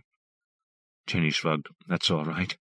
"It's not even all that interesting. I mean, it can be very repetitive, tedious." "I don't mind." A sudden pang of anxiety made Jenny's voice break. She could feel her face growing hot and quickly looked away. "Really?" she said sullenly. "Suit yourself. Coffee's over there. You'll probably have to clean yourself a cup, though." He cocked his head, staring at her curiously, then said, "Did you do something different with your hair?" She nodded once, brushing the edge of her bangs with a finger. "Yeah." "Nice. Very Louise Brooks." He hopped from the desk and crossed to a computer set up in the corner. "You can use my computer if you need to. I'll give you the password later." Jenny nodded, her flush fading into relief. "How many people work here?" "Actually, we're short-staffed here right now. No money for hiring, and our grants run out. It's pretty much just me and whoever Carolyn sends over from the docents. Sweet little blue hairs mostly. They don't much like bugs. So it's providential you turned up. Jane?" He said her name mockingly, gave her a crooked grin. "You said you have experience mounting? Well, I try to save as many of the dead specimens as I can, and when there's any slow days, which there never are, I mount them and use them for the workshops I do with the schools that come in. What would be nice would be if we had enough specimens that I could give some to the teachers to take back to their classrooms. We have a nice website, and we might be able to work up some interactive programs. No schools are scheduled today. Monday's usually slow here. So if you could work on some of those—" He gestured to where several dozen cardboard boxes and glass jars were strewn across a countertop. "That would be really brilliant," he ended, and turned to his computer screen. She spent the morning mounting insects. Few were interesting or unusual. A number of brown hair streaks, some Camberwell beauties, 3 hissing cockroaches, several brimstones. But there was a single Acherontia atropos, the death's head hawk moth, the pattern of grey and brown and pale yellow scales on the back of its thorax forming the image of a human skull. Its proboscis was unfurled, the twin points sharp enough to pierce a finger. Jenny touched it gingerly, wincing delightedly as a pinprick of blood appeared on her fingertip. "You bring a lunch?" She looked away from the bright magnifying light she'd been using and blinked in surprise. "Lunch?" David Bierce laughed. "Enjoying yourself? Well, that's good. Makes the day go faster. Yes, lunch." He rubbed his hands together, the harsh light making him look gnome-like, his sharp features malevolent and leering. "I have some decent fish and chips at the stall over by the cats. Come on, I'll treat you. Your first day." They sat at a picnic table beside the food booth and ate. David pulled a bottle of ale from his knapsack and shared it with Janey. Overhead, scattered clouds like smoke moved swiftly southwards. An Indian woman with 3 small boys sat at another table, the boys tossing fries at seagulls that swept down, shrieking, and made the smallest boy wail. "Rain later," David said, staring at the sky. Too bad. He sprinkled vinegar on his fried haddock and looked at Janie. So, did you go out over the weekend? She stared at the table and smiled. Yeah, I did. It was fun. Where'd you go? The Electric Ballroom? God, no. This other place. She glanced at his hand resting on the table beside her. He had long fingers, the knuckles slightly enlarged, but the back of his hand was smooth, the same soft brown as the acherontia's wingtips. Her brows prickled, warmth trickling from them like water. When she lifted her head, she could smell him, some kind of musky soap, salt, the bittersweet ale on his breath. Yeah? Where? I haven't been out in months. I'd be lost in Camden Town these days. I don't know. The Hive? She couldn't imagine he would have heard of it, far too old. But he swiveled on the bench, his eyebrows arching with feigned shock. You went to Hive? And they let you in? Yes, Jenny stammered. I mean, I didn't know. It was just a dance club. I just danced. Did you?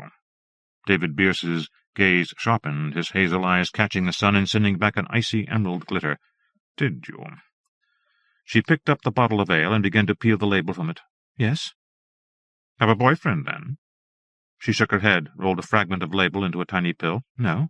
Stop that. His hand closed over hers. He drew it away from the bottle, letting it rest against the table edge. She swallowed. He kept his hand on top of hers, pressing it against the metal edge until she felt her scored palm begin to ache. Her eyes closed. She could feel herself floating and see a dozen feet beneath her own form, slender, the wig beetle-black upon her skull, her wrist like a bent stalk. Abruptly his hand slid away and beneath the table, brushing her leg as he stooped to retrieve his knapsack. "Time to get back to work," he said lightly, sliding from the bench and slinging his bag over his shoulder. The breeze lifted his long, greying hair as he turned away. "I'll see you back there." Overhead the gulls screamed and flapped, dropping bits of fried fish on the sidewalk. She stared at the table in front of her, the cardboard trays that held the remnants of lunch, and watched as a yellow jacket landed on a fleck of grease, its golden thorax swollen with moisture as it began to feed. She did not return to Hive that night. Instead, she wore a patchwork dress over her jeans and Doc Martens, stuffed the wig inside a drawer, and headed to a small bar on Inverness Street. The fair day had turned to rain, black puddles like molten metal capturing the amber glow of traffic signals and streetlights. There were only a handful of tables at Bar Ganza. Most of the customers stood on the sidewalk outside, drinking and shouting to be heard above the sound of wailing Spanish love songs. Jenny fought her way inside, got a glass of red wine, and miraculously found an empty stool alongside the wall. She climbed onto it, wrapped her long legs around the pedestal, and sipped her wine. "Hey, nice hair." A man in his early 30s, his own head shaven, sidled up to Janie's stool. He held a cigarette, smoking it with quick, nervous gestures as he stared at her. He thrust his cigarette towards the ceiling, indicating a booming speaker. "You like the music?" "Not particularly." "Hey, you're American. Me too, Chicago. Good bud of mine worked for Citibank. He told me about this place. Food's not bad. Tapas, baby octopus. You like octopus?" Jenny's eyes narrowed. The man wore expensive-looking corduroy trousers, a rumpled jacket of nubby charcoal-colored linen. "No," she said, but didn't turn away. "Me neither. Like eating great big slimy bugs. Jeff Lanning." He stuck his hand out. She touched it lightly and smiled. "Nice to meet you, Jeff." For the next half-hour or so she pretended to listen to him, nodding and smiling brilliantly whenever he looked up at her. The bar grew louder and more crowded, and people began eyeing Janie's stool covetously. "I think I'd better hand over this seat," she announced, hopping down and elbowing her way to the door, "before they eat me." Jeff Lanning hurried after her. "Hey, you want to get dinner? The Camden Brasserie's just up here." "No, thanks." She hesitated on the curb, gazing demurely at her Doc Martens. "But would you like to come in for a drink?" He was very impressed by her apartment. "Man, this place would probably go for $500,000 easy. That's $750,000 American." He opened and closed cupboards, ran a hand lovingly across the slate sink. "Nice hardwood floors, high-speed access. You never told me what you do." Jenny laughed. "As little as possible. Here." She handed him a brandy snifter, let her finger trace the back of his wrist. "You look like kind of an adventurous sort of guy." "Hey, big adventure, that's me." He lifted his glass to her. "What exactly did you have in mind? Big game hunting?" Maybe." It was more of a struggle this time, not for Jeff Lanning, but for Janey. He lay complacently in his bonds, his stocky torso wriggling obediently when Janey commanded. Her head ached from the cheap wine at Barganza. The long hairs above her eyes lay sleek against her skull, and did not move at all until she closed her eyes, and unbidden the image of David Bierce's hand covering hers appeared. "Try to get away," she whispered. "Whoa, Nellie!" Jeff Lanning gasped. "Try to get away," she repeated, her voice hoarser. "Oh," the man whimpered softly. "Jesus Christ, what? Oh, my God, what?" Quickly she bent and kissed his fingertips, saw where the leather cuff had bitten into his pudgy wrist. This time she was prepared, when, with a keening sound, he began to twist upon the bed, his arms and legs shriveling and then coiling in upon themselves, his shaved head withdrawing into his tiny torso like a snail within its shell. But she was not prepared for the creature that remained, its feathery antennae a trembling echo of her own, its extraordinarily elongated hind spurs nearly 4 inches long. "Oh!" she gasped. She didn't dare touch it until it took to the air, the slender spurs fragile as icicles, scarlet, their saffron tips curling like Christmas ribbon, its large, delicate wings saffron with slate blue and scarlet eye-spots, and spanning nearly 6 inches. A Madagascan moon moth, one of the loveliest and rarest silk moths, and almost impossible to find as an intact specimen. "What do I do with you? What do I do?" she crooned as it spread its wings and lifted from the bed. It flew in short, sweeping arcs. She scrambled to blow out the candles before it could get near them.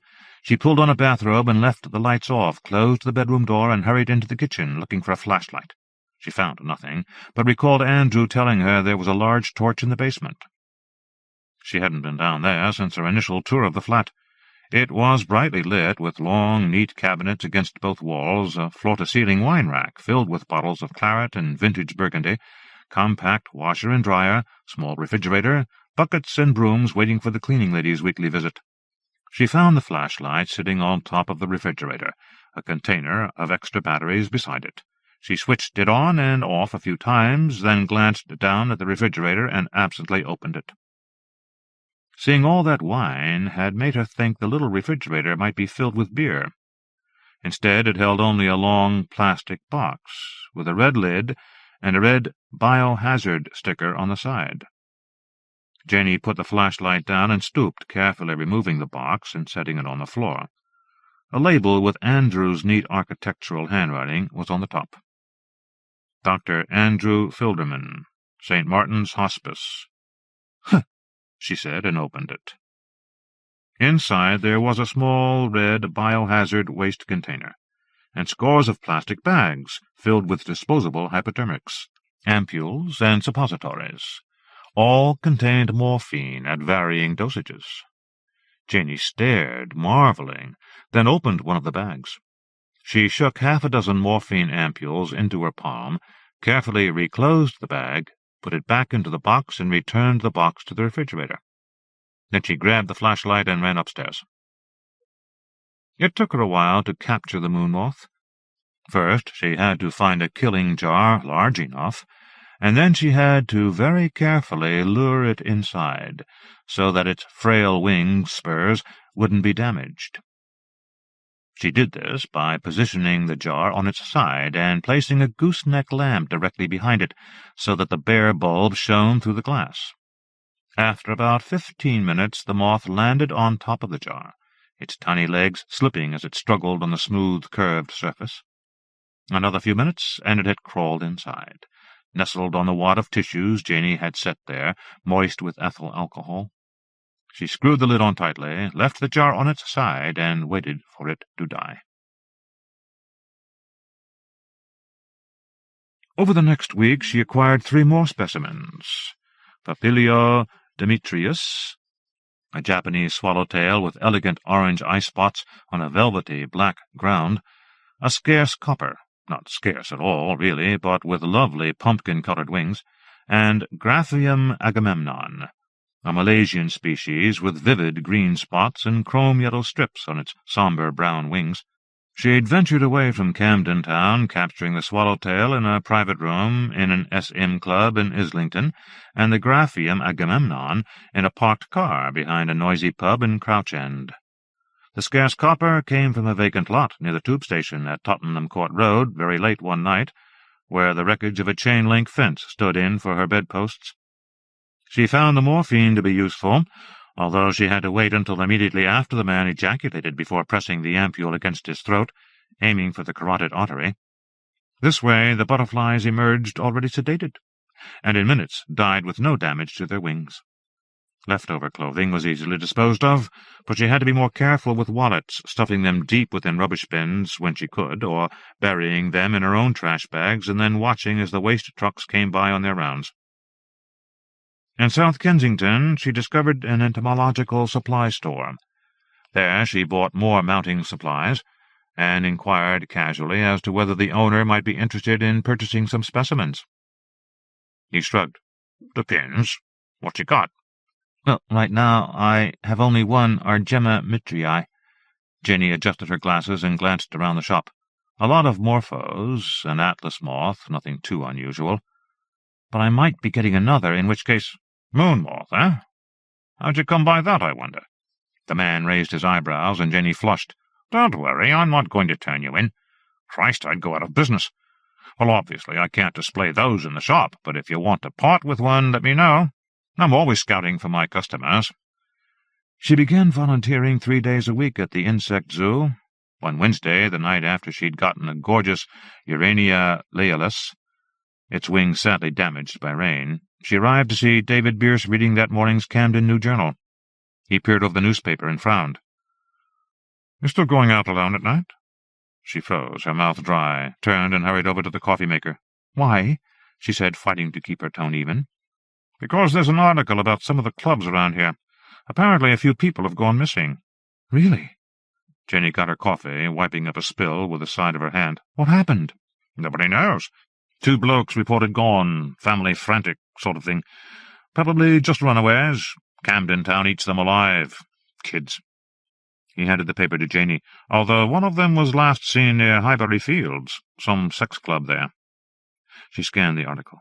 There was no mention of any suspects, and no bodies had been found, although foul play was suspected. "Ken would never have gone away without notifying us or his employer?" Anyone with any information was urged to contact the police. "I don't go to sex clubs," Jenny said flatly. "Plus, those are both guys." David leaned back in his chair, regarding her coolly. "You're the one hitting Hive your first weekend in London."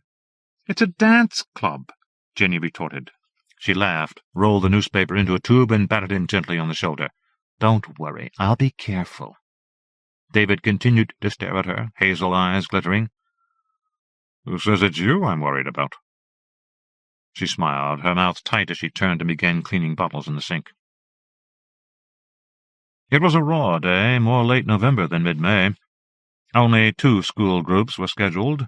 Otherwise, the usual stream of visitors was reduced to a handful of elderly women who shook their heads over the cockroaches and gave barely a glance to the butterflies before shuffling on to another building. David Bierce paced restlessly through the lab on his way to clean the cages and make more complaints to the operations division. Jenny cleaned and mounted 2 stag beetles, their spiny legs pricking her fingertips as she tried to force the pins through their glossy chestnut-coloured shells. Afterwards she busied herself with straightening the clutter of cabinets and drawers stuffed with requisition forms and microscopes, computer parts and dissection kits. It was well past 2 when David reappeared, his anorak slick with rain, his hair tucked beneath the hood. "Come on," he announced, standing impatiently by the open door. "Let's go to lunch." Jenny looked up from the computer where she'd been updating a specimen list. "I'm really not very hungry," she said, giving him an apologetic smile. "You go ahead." "Oh, for Christ's sake!" David let the door slam shut as he crossed to her, his sneakers leaving wet smears on the tiled floor. "That can wait till tomorrow. Come on, there's not a fucking thing here that needs doing." "But—" She gazed up at him. The hood slid from his head.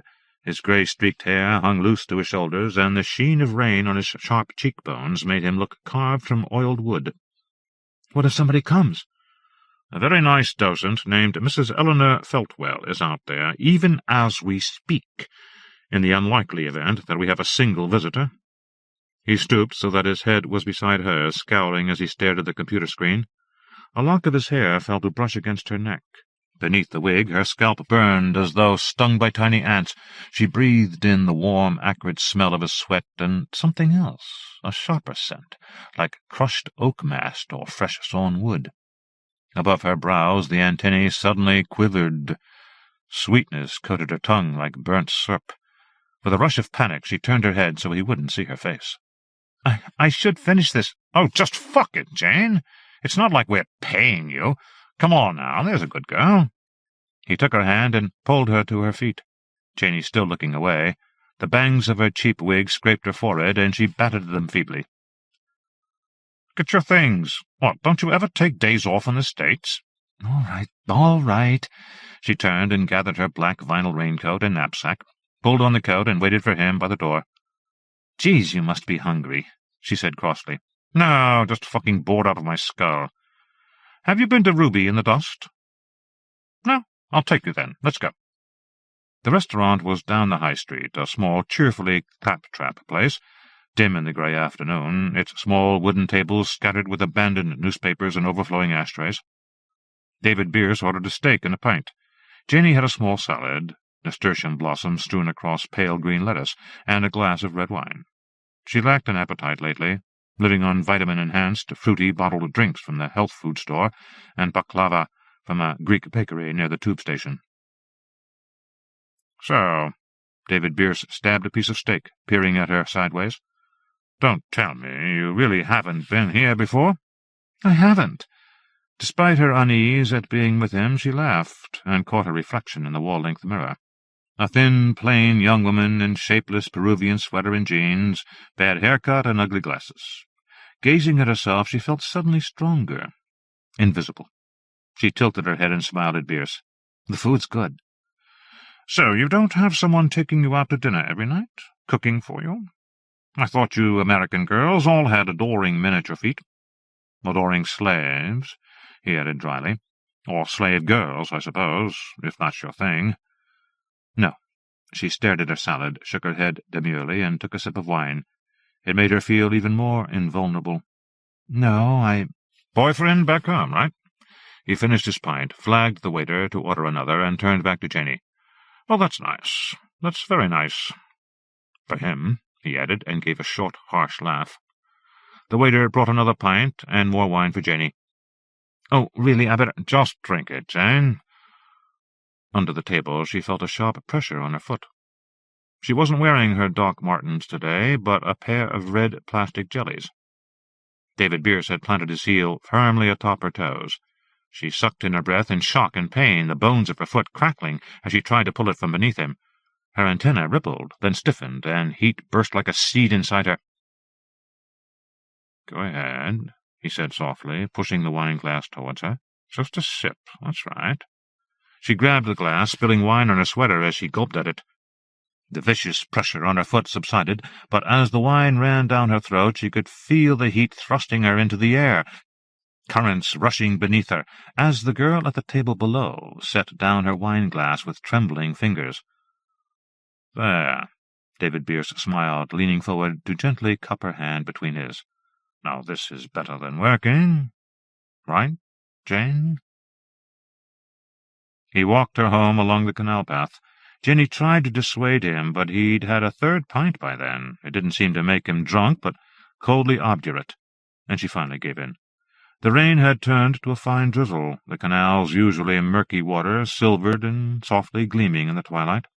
They passed a few other people, and Jenny found herself wishing someone else would appear, so that she'd have an excuse to move closer to David Bierce.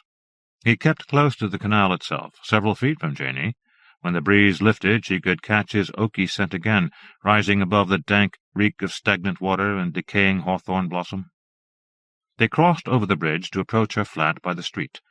At the front sidewalk, Janey stopped, smiled shyly, and said, "Thanks. That was nice." David nodded. Glad I finally got you out of your cage." He lifted his head to gaze appraisingly at the row house. "Christ, this where you're staying? You split the rent with someone?" "No," she hesitated.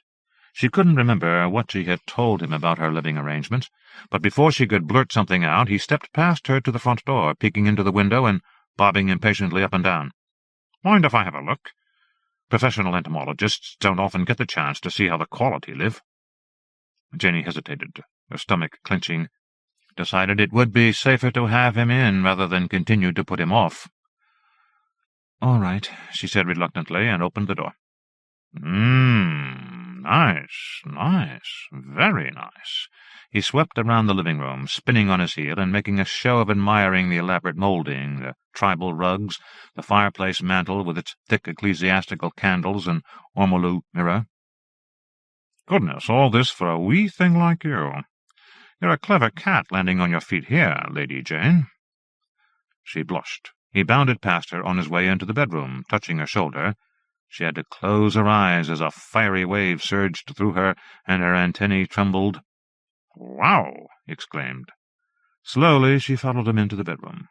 He stood in front of the wall where her specimens were balanced in a neat line across the wainscoting. His eyes were wide, his mouth open in genuine astonishment.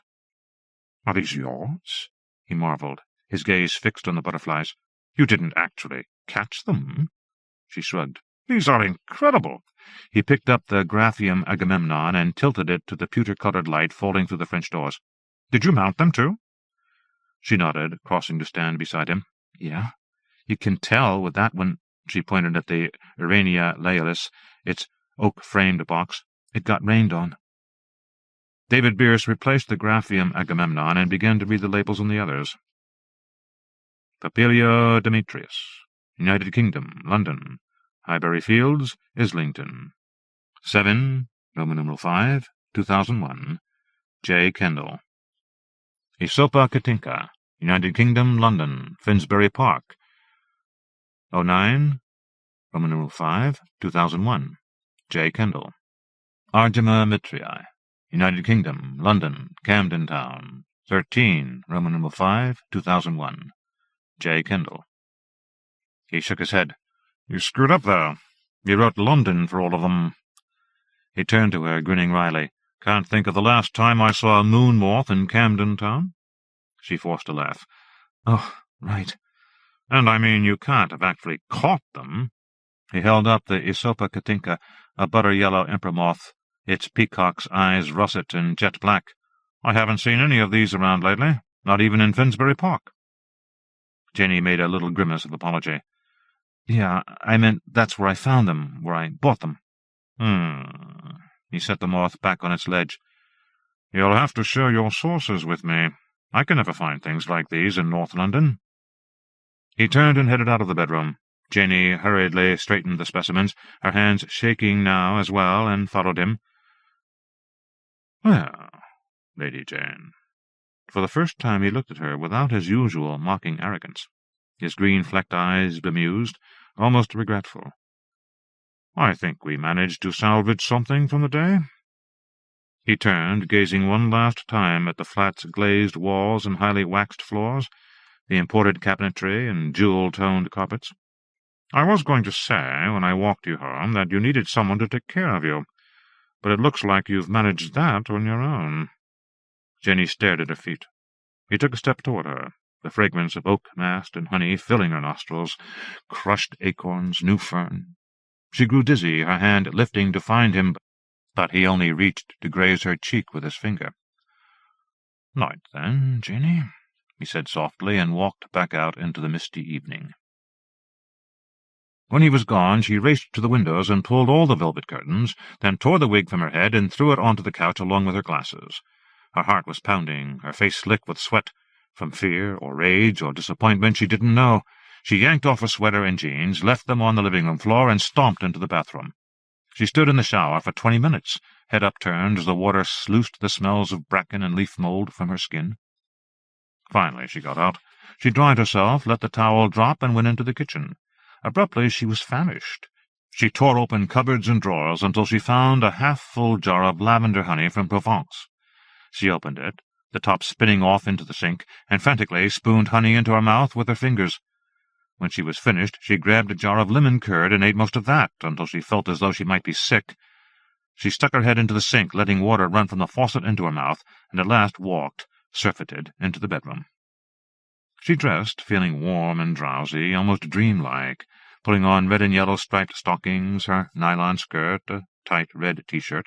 No bra, no panties. She put in her contacts, then examined herself in the mirror. Her hair had begun to grow back, a scant velvety stubble, bluish in the dim light. She drew a sweeping black line across each eyelid, on a whim took the liner and extended the curve of each antennae until they touched her temples. She painted her lips black as well, and went to find her black final raincoat. It was early when she went out, far too early for any of the clubs to be open. The rain had stopped, but a thick, greasy fog hung over everything, coating windshields and shop windows, making Janie's face feel as though it were encased in a clammy shell. For hours she wandered Camden Town, huge violet eyes turning to stare back at the men who watched her, dismissing each of them. Once she thought she saw David Bierce, coming out of Ruby in the dust, but when she stopped to watch him cross the street, saw it was not David at all, but someone else, much younger, his long dark hair in a thick braid, his feet clad in knee-high boots. He crossed the high street, heading towards the tube station. Janie hesitated, then darted after him. He went to the electric ballroom. 15 or so people stood out front, talking quietly. The man she'd followed joined the line, standing by himself. Janie waited across the street until the door opened and the little crowd began to shuffle inside. After the long-haired young man had entered, she counted to 100, crossed the street, paid her cover, and went inside. The club had 3 levels. She finally tracked him down on the uppermost one. Even on a rainy Wednesday night it was crowded, the sound system blaring Idris Mohammed and Jimmy Cliff. He was standing alone near the bar, drinking bottled water. "Hi," she shouted, swaying up to him with her best first-day-of-school smile. "Want to dance?" He was older than she'd thought, 30-ish, still not as old as Bierce. He stared at her, puzzled, then shrugged. "Sure." They danced, passing the water bottle between them. "What's your name?" he shouted. "Cleopatra Brimstone." "You're kidding," he yelled back. The song ended in a bleat of feedback, and they walked, panting, back to the bar. "What, you know another Cleopatra?" Janie asked teasingly. "No, it's just a crazy name, that's all." He smiled. He was handsomer than David Bierce, his features softer, more rounded, his eyes dark brown, his manner a bit reticent. "I'm Thomas Rayburn. Tom." He bought another bottle of Pellegrino and went for Janie. She drank it quickly, trying to get his measure. When she finished, she set the empty bottle on the floor and fanned herself with her hand. "It's hot in here." Her throat hurt from shouting over the music. "I think I'm going to take a walk. Feel like coming?" He hesitated, glancing around the club. "I was supposed to meet a friend here," he began, frowning, "but—" "Oh." Disappointment filled her, spiking into desperation. "Well, that's okay, I guess." "Oh, what the hell?" He smiled. He had nice eyes, a more stolid, reassuring gaze than Bierce. "I can always come back." Outside, she turned right in the direction of the canal. "I live pretty close by. Feel like coming in for a drink?" He shrugged again. "I don't drink, actually." "Something to eat, then. It's not far, just along the canal path, a few blocks past Camden Lock." "Yeah, sure." They made desultory conversation. "You should be careful," he said as they crossed the bridge. "Did you read about those people who've gone missing in Camden Town?" Janie nodded, but said nothing. She felt anxious and clumsy, as though she'd drunk too much, although she'd had nothing since the 2 glasses of wine with David Bierce. Her companion also seemed ill at ease. He kept glancing back as though looking for someone on the canal path behind them. "I should have tried to call," he explained ruefully, "but I forgot to recharge my mobile." "You could call from my place." "No, that's all right." She could tell from his tone that he was figuring how he could leave gracefully as soon as possible. Inside the flat he settled on the couch, picked up a copy of Time Out and flipped through it, pretending to read. Janie went immediately into the kitchen and poured herself a glass of brandy. She downed it, poured a second one, and joined him on the couch. "So," she kicked off her Doc Martens, drew her stockinged foot slowly up his leg, from calf to thigh. "Where are you from?" He was passive, so passive she wondered if he would get aroused at all. But after a while they were lying on the couch, both their shirts on the floor, his pants unzipped and his cock stiff, pressing against her bare belly. "Let's go in there," Jenny whispered hoarsely. She took his hand and led him into the bedroom. She only bothered lighting a single candle before lying beside him on the bed. His eyes were half closed, his breathing shallow. When she ran a fingernail around one nipple, he made a small, surprised sound, then quickly turned and pinned her to the bed. "Wait, slow down," Jenny said, and wriggled from beneath him. For the last week she had left the bonds attached to the bedposts, hiding them beneath the covers when not in use. Now she grabbed one of the wrist cuffs and pulled it free. Before he could see what she was doing, it was around his wrist.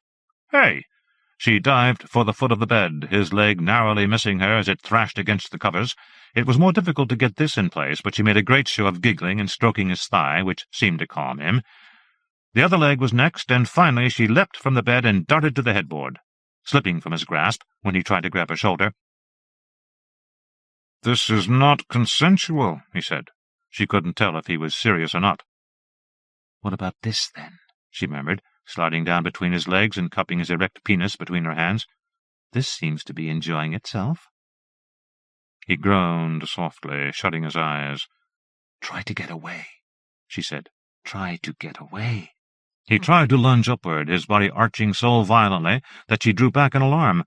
The bonds held. He arched again and again, but now she remained beside him, her hands on his cock, his breath coming faster and faster, and her own breath keeping pace with it, her heart pounding and the tingling above her eyes almost unbearable. "Try to get away," she gasped. "Try to get away." When he came, he cried out, his voice harsh as though in pain, and Janie cried out as well, squeezing her eyes shut as spasms shook her from head to groin. Quickly, her head dipped to kiss his chest, then she shuddered and drew back, watching. His voice rose again, ended suddenly in a shrill wail as his limbs knotted and shriveled like burning rope. She had a final glimpse of him, a homunculus sprouting too many legs. Then on the bed before her, a perfectly formed Papilio Krishna, swallowtail, crawled across the rumpled duvet, its wings twitching to display glittering green scales amidst spectral washes of violet and crimson and gold. "Oh, you're beautiful, beautiful," she whispered. From across the room echoed a sound, soft, the rustle of her kimono falling from its hook as the door swung open. She snatched her hand from the butterfly and stared through the door to the living room. In her haste to get Thomas Rayburn inside, she had forgotten to latch the front door. She scrambled to her feet, naked, staring wildly at the shadow looming in front of her, its features taking shape as it approached the candle, brown and black, light glinting across his face. It was David Bierce. The scent of oak and bracken swelled, suffocating, fragrant, cut by the bitter odor of ethyl alcohol. He forced her gently onto the bed, heat piercing her breast and thighs, her antennae bursting out like quills from her brow and wings exploding everywhere around her as she struggled fruitlessly. "Now, try to get away," he said. Chico Kidd. Cats and Architecture. Chico Kidd's day job is in advertising, for which she has won several awards, all, oddly enough, in the field of publishing. Her first novel, The Printer's Devil, appeared in 1995 from Baen Books, under the name of Chico Kidd, rather than A.F., while almost all her short stories were finally collected together in one volume by Ash Tree Press in Summoning Nells and Other Inventions, 2000. She also writes stories in collaboration with Rich Kennett in Australia, featuring William Hope Hodgson's character Karnaki the Ghost Finder. The Ghost Story Society published a collection of 4 stories in 1992, and this has been substantially expanded for the recent Ash Tree collection, number 472, Chain Walk. You could call Cats and Architecture a transitional tale between the old, and rather old-fashioned, A.F. stories and the present series, Kidd reveals. You could also call it an epiphany, or a revelation. I suffered from writer's block for more than 5 years. It's a terrible affliction. This story started out as a typically Jamesian piece, and I'd been struggling with it for a long time. And then Captain de Silva appeared with a past and a personality and a lot of baggage I wasn't conscious of inventing. And since then, I've been writing as if a dam has burst. One odd thing, the proverb quoted at the start of Part 2 apparently isn't, at least my Portuguese friend has never heard it, yet I must have found it somewhere, as it was in my commonplace book, no source quoted. It wasn't until I was halfway through the third novel, earlier this year, that I discovered it was a saying of the captain's mother. 1. It was not carnival time in Venice, yet strangely enough a kind of shivery spirit seemed still to move along the city's narrow byways. Round the corner ahead you might hear the ghost of a laugh or a whisper of music, only to have it dissipate as you approached, or mutate into the soft plash of canal waters. That the city is given to shades, and cannot escape its aura of being a place where time seems thin and stretched, is not a reason for the existence of such phantasms, any more than the human body is the cause or creator of its own internal organs. Jo de Silva put down her pen, her mind stuck in the groove of the movie Don't Look Now, and walked over to the window. Out of season, Venice had indeed slipped back into the past that it inhabited after the majority of the tourists had departed, and had become a village again. The stinks of high summer were gone as well, and a kind of comfortable melancholy imbued its misty vistas. The apartment looked out on a small terracotta-coloured piazza, or campo, if you wanted to be pedantic about it. Its usual tenants were visiting relatives in Australia, and Jo was not one to turn down the offer of a month's free accommodation in La Serenissima, although she had done precious little in the way of the writing she had intended to knuckle down to in the week she had spent there. Its only drawback was her suspicion that the building harboured rats in its nether regions. At the moment the campo appeared totally uninhabited, as if Jo were in a city on the moon, or perhaps in a De Chirico painting.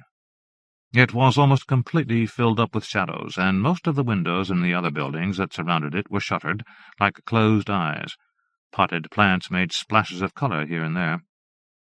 Despite the direction of her last thoughts, she was not really expecting to see sinister little red-coated figures. The campo was so sleepy, in fact, that she was not expecting to see anything at all, which was why a movement in her eye's corner made her jump. Diagonally across the square, one shuttered window stood slightly ajar. The shutter, half open, folded in on itself, as it were, gave a glimpse of darkness behind, and something whitish fluttered there. Not a curtain, for it had solidity. Not a person, either. But why had she thought that? Oh, I seen it wive at me out the window. More ghost stories in her mind. That was "Oh, whistle, and I'll come to you." On second thoughts, she rather wished that particular tale hadn't come to the surface. And I didn't like it. Jo ran a hand through her short hair and decided it was definitely time to go and drink a cup of espresso, and possibly a glass of grappa as well. Or even better, have a caffè corretto and combine the two. She liked the idea that coffee could be corrected by the addition of alcohol. Besides, she had to go past the building with a window to get to the bar, and could take, therefore, a closer look. Out in the red-shadowed, deserted campo, her steps echoed hollowly. The shadows had put a chill into the square, although above her the sky was still a hazed blue, only just beginning to fade towards evening. A dog came sniffing out of an alley, busy on its own affairs, and Jo smiled.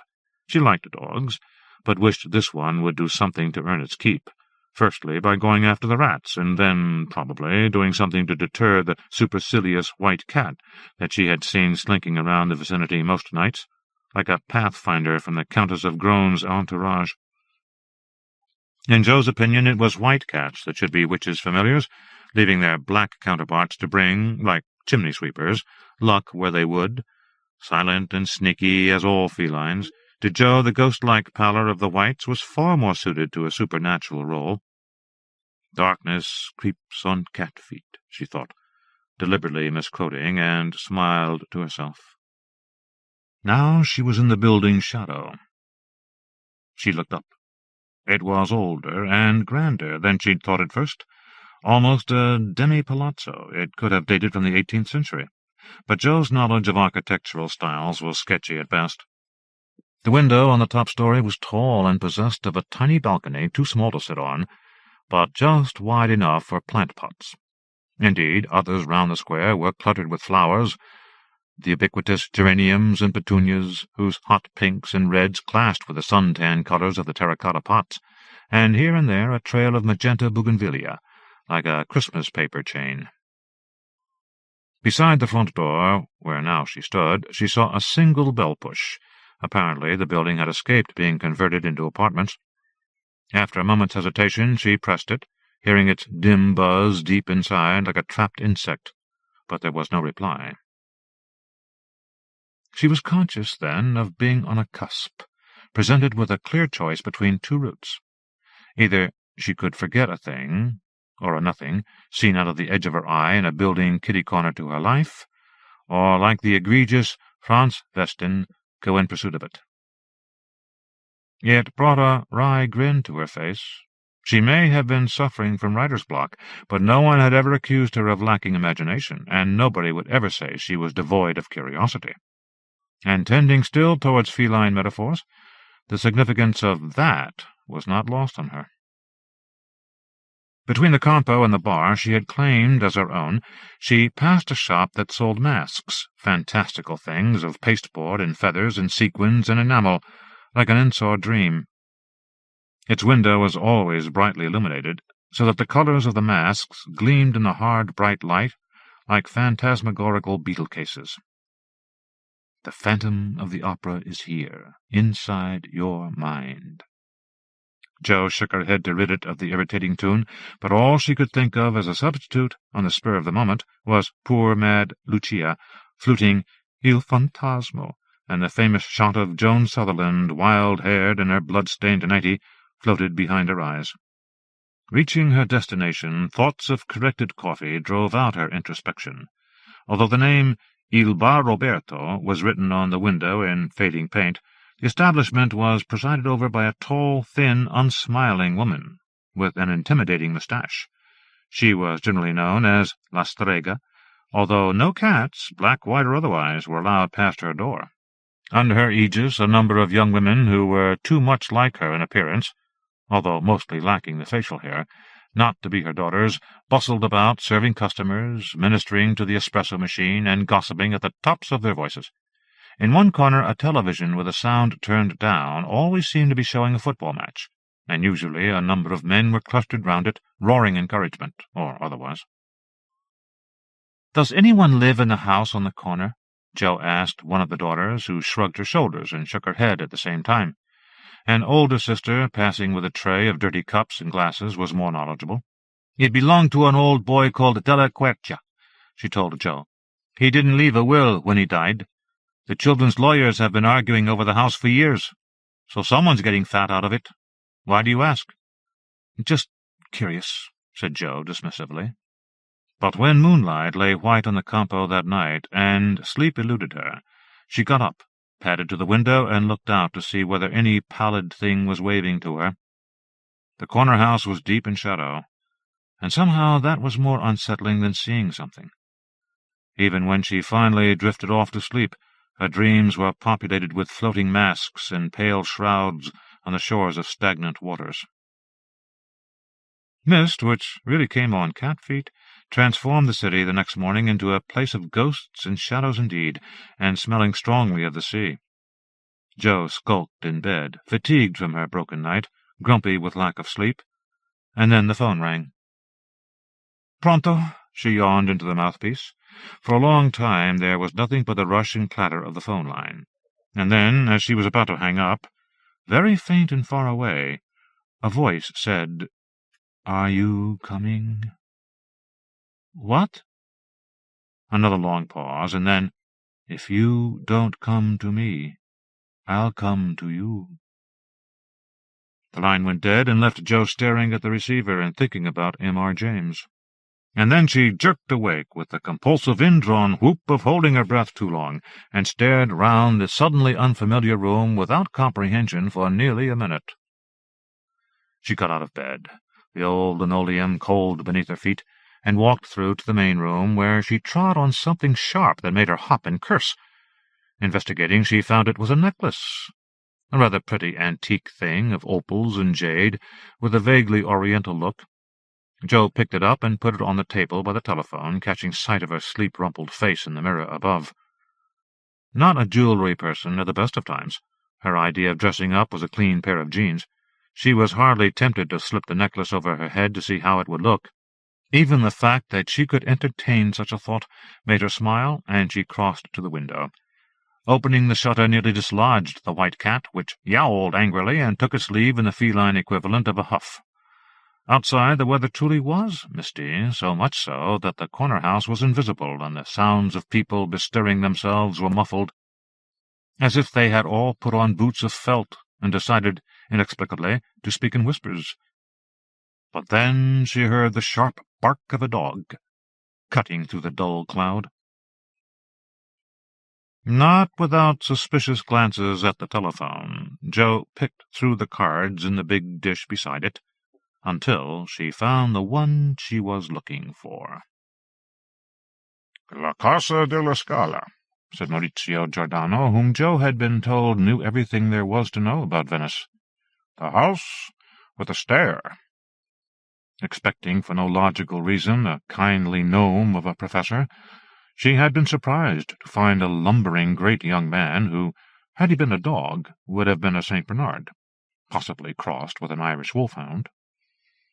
He was the proprietor of an establishment called the Arcane Library, though even a brief glimpse at the shelves made Joe think eclectic would be a better word. "The house with a stair?" she repeated, giving the words the same capitalization. "That's right. It's quite famous.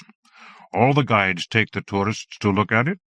If you go through the archway on the right of the house, you'll find a spiral staircase leading up the back, with a thing like a dovecote on top. It was built by a guy named Umberto Scimone, who most people think was mad as a hatter, because, you see, the staircase doesn't connect to the house at all, unless you want to jump 2 meters across and up or a meter down to get in through a window." "So what's the story?" "Well, he built the staircase for cats, apparently. He was potty about cats. You know M.C. Escher?" Giordano asked, with apparent irrelevance. "Yes." "Have you seen that print of all the curly-up critters going up and down one of his stair mazes?" Joe nodded. That was the sort of thing Scimone had in mind. He even did a sketch of hundreds of cats doing much the same thing, up and down an endless stair. Though I don't think he was quite so fascinated by impossible geometry as Escher, being an architect, you see. Behind the professor, the open window gave onto a properly functional balcony, on which stood a wicker chair, a small table, and a bay tree with a spiral trunk in a Chinese pot.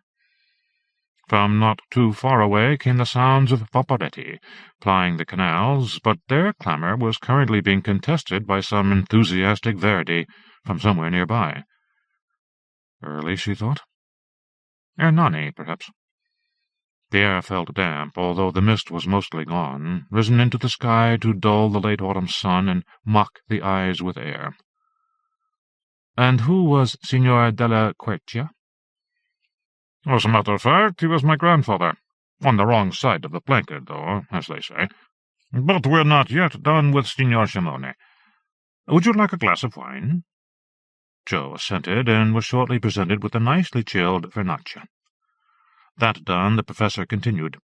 "I assume you know what ley lines are?" "Sort of," she replied. "Lines of force, aren't they? The old straight track," she added, the title popping up unbidden, although she had never actually read the book. "Positive force, to be exact," said Giordano, and waited for Joe to nod her head. Sipping his wine, he continued, "So it won't have occurred to you that they might have a negative equivalent?" "Not really," Joe said. "I hadn't given it much thought." "Well, Signor Scimone did, and he came to the conclusion that Venice was riddled with the things Lines of bad luck, if you like. Interestingly enough, it seems La Fenice was built on one. Joe, who still grieved at the loss of the opera house, nodded. Simone had quite a lot of, shall we say, individual ideas. Apart from the negative ley lines, he used all sorts of arcane formulae to influence his work. What sort of 18th-century Italian feng shui? Giordano laughed, a curiously high sound from such a huge frame. You could say that. He got to his feet and hunted amongst his bookshelves, leaving Joe staring at a collection of what appeared to be grimoires. Finally, he extracted a slim volume, the cover of which he showed to Joe. It featured the cat drawing he had mentioned earlier. It was called Le Gatti e l'Architettura. She missed the author's name. Opening it delicately, he flicked through pages until he found what he was looking for. Here it is. Simone's fascination with cats is well known, but perhaps the full extent of it is less common knowledge. In a letter to Fiorenza Tevere, he proposed the somewhat Brunoesque view that he saw them as merely the earthly manifestations of huge and benign beings which had their existence in another sphere entirely.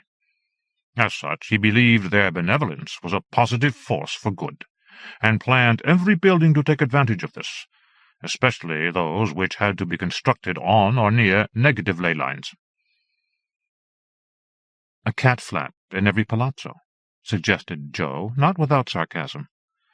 Actually, it was Galileo who invented the cat flap, said Giordano, straight-faced, and Joe didn't know whether to believe him or not. Closing the book, he refilled their glasses and looked at her expectantly. "And I suppose the house is on one of these negative ley lines," she said. "Exactly. Now, listen, the plot thickens. Simone built the house, properly the Palazzo della Quercia, for one of my ancestors, carefully explaining to him the significance of the stairs, which were in essence a very grand cat flap, allowing them to come and go via an upper floor." "But didn't you say—" "Yes, indeed. But originally the stairway was attached to the palazzo by a sort of mini bridge of sighs, which at some time in the late 19th or early 20th century simply disappeared. No one knows how, or when, or why. But I think I can hazard a guess at the why." He paused.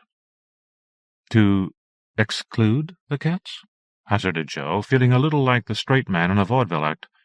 Yes, but if we accept Simone's use of cats as a kind of guardian against malign forces, removing the bridge very effectively cut off their protection." "But why would anyone want to do that?" "Someone who wanted to contact the malign forces might.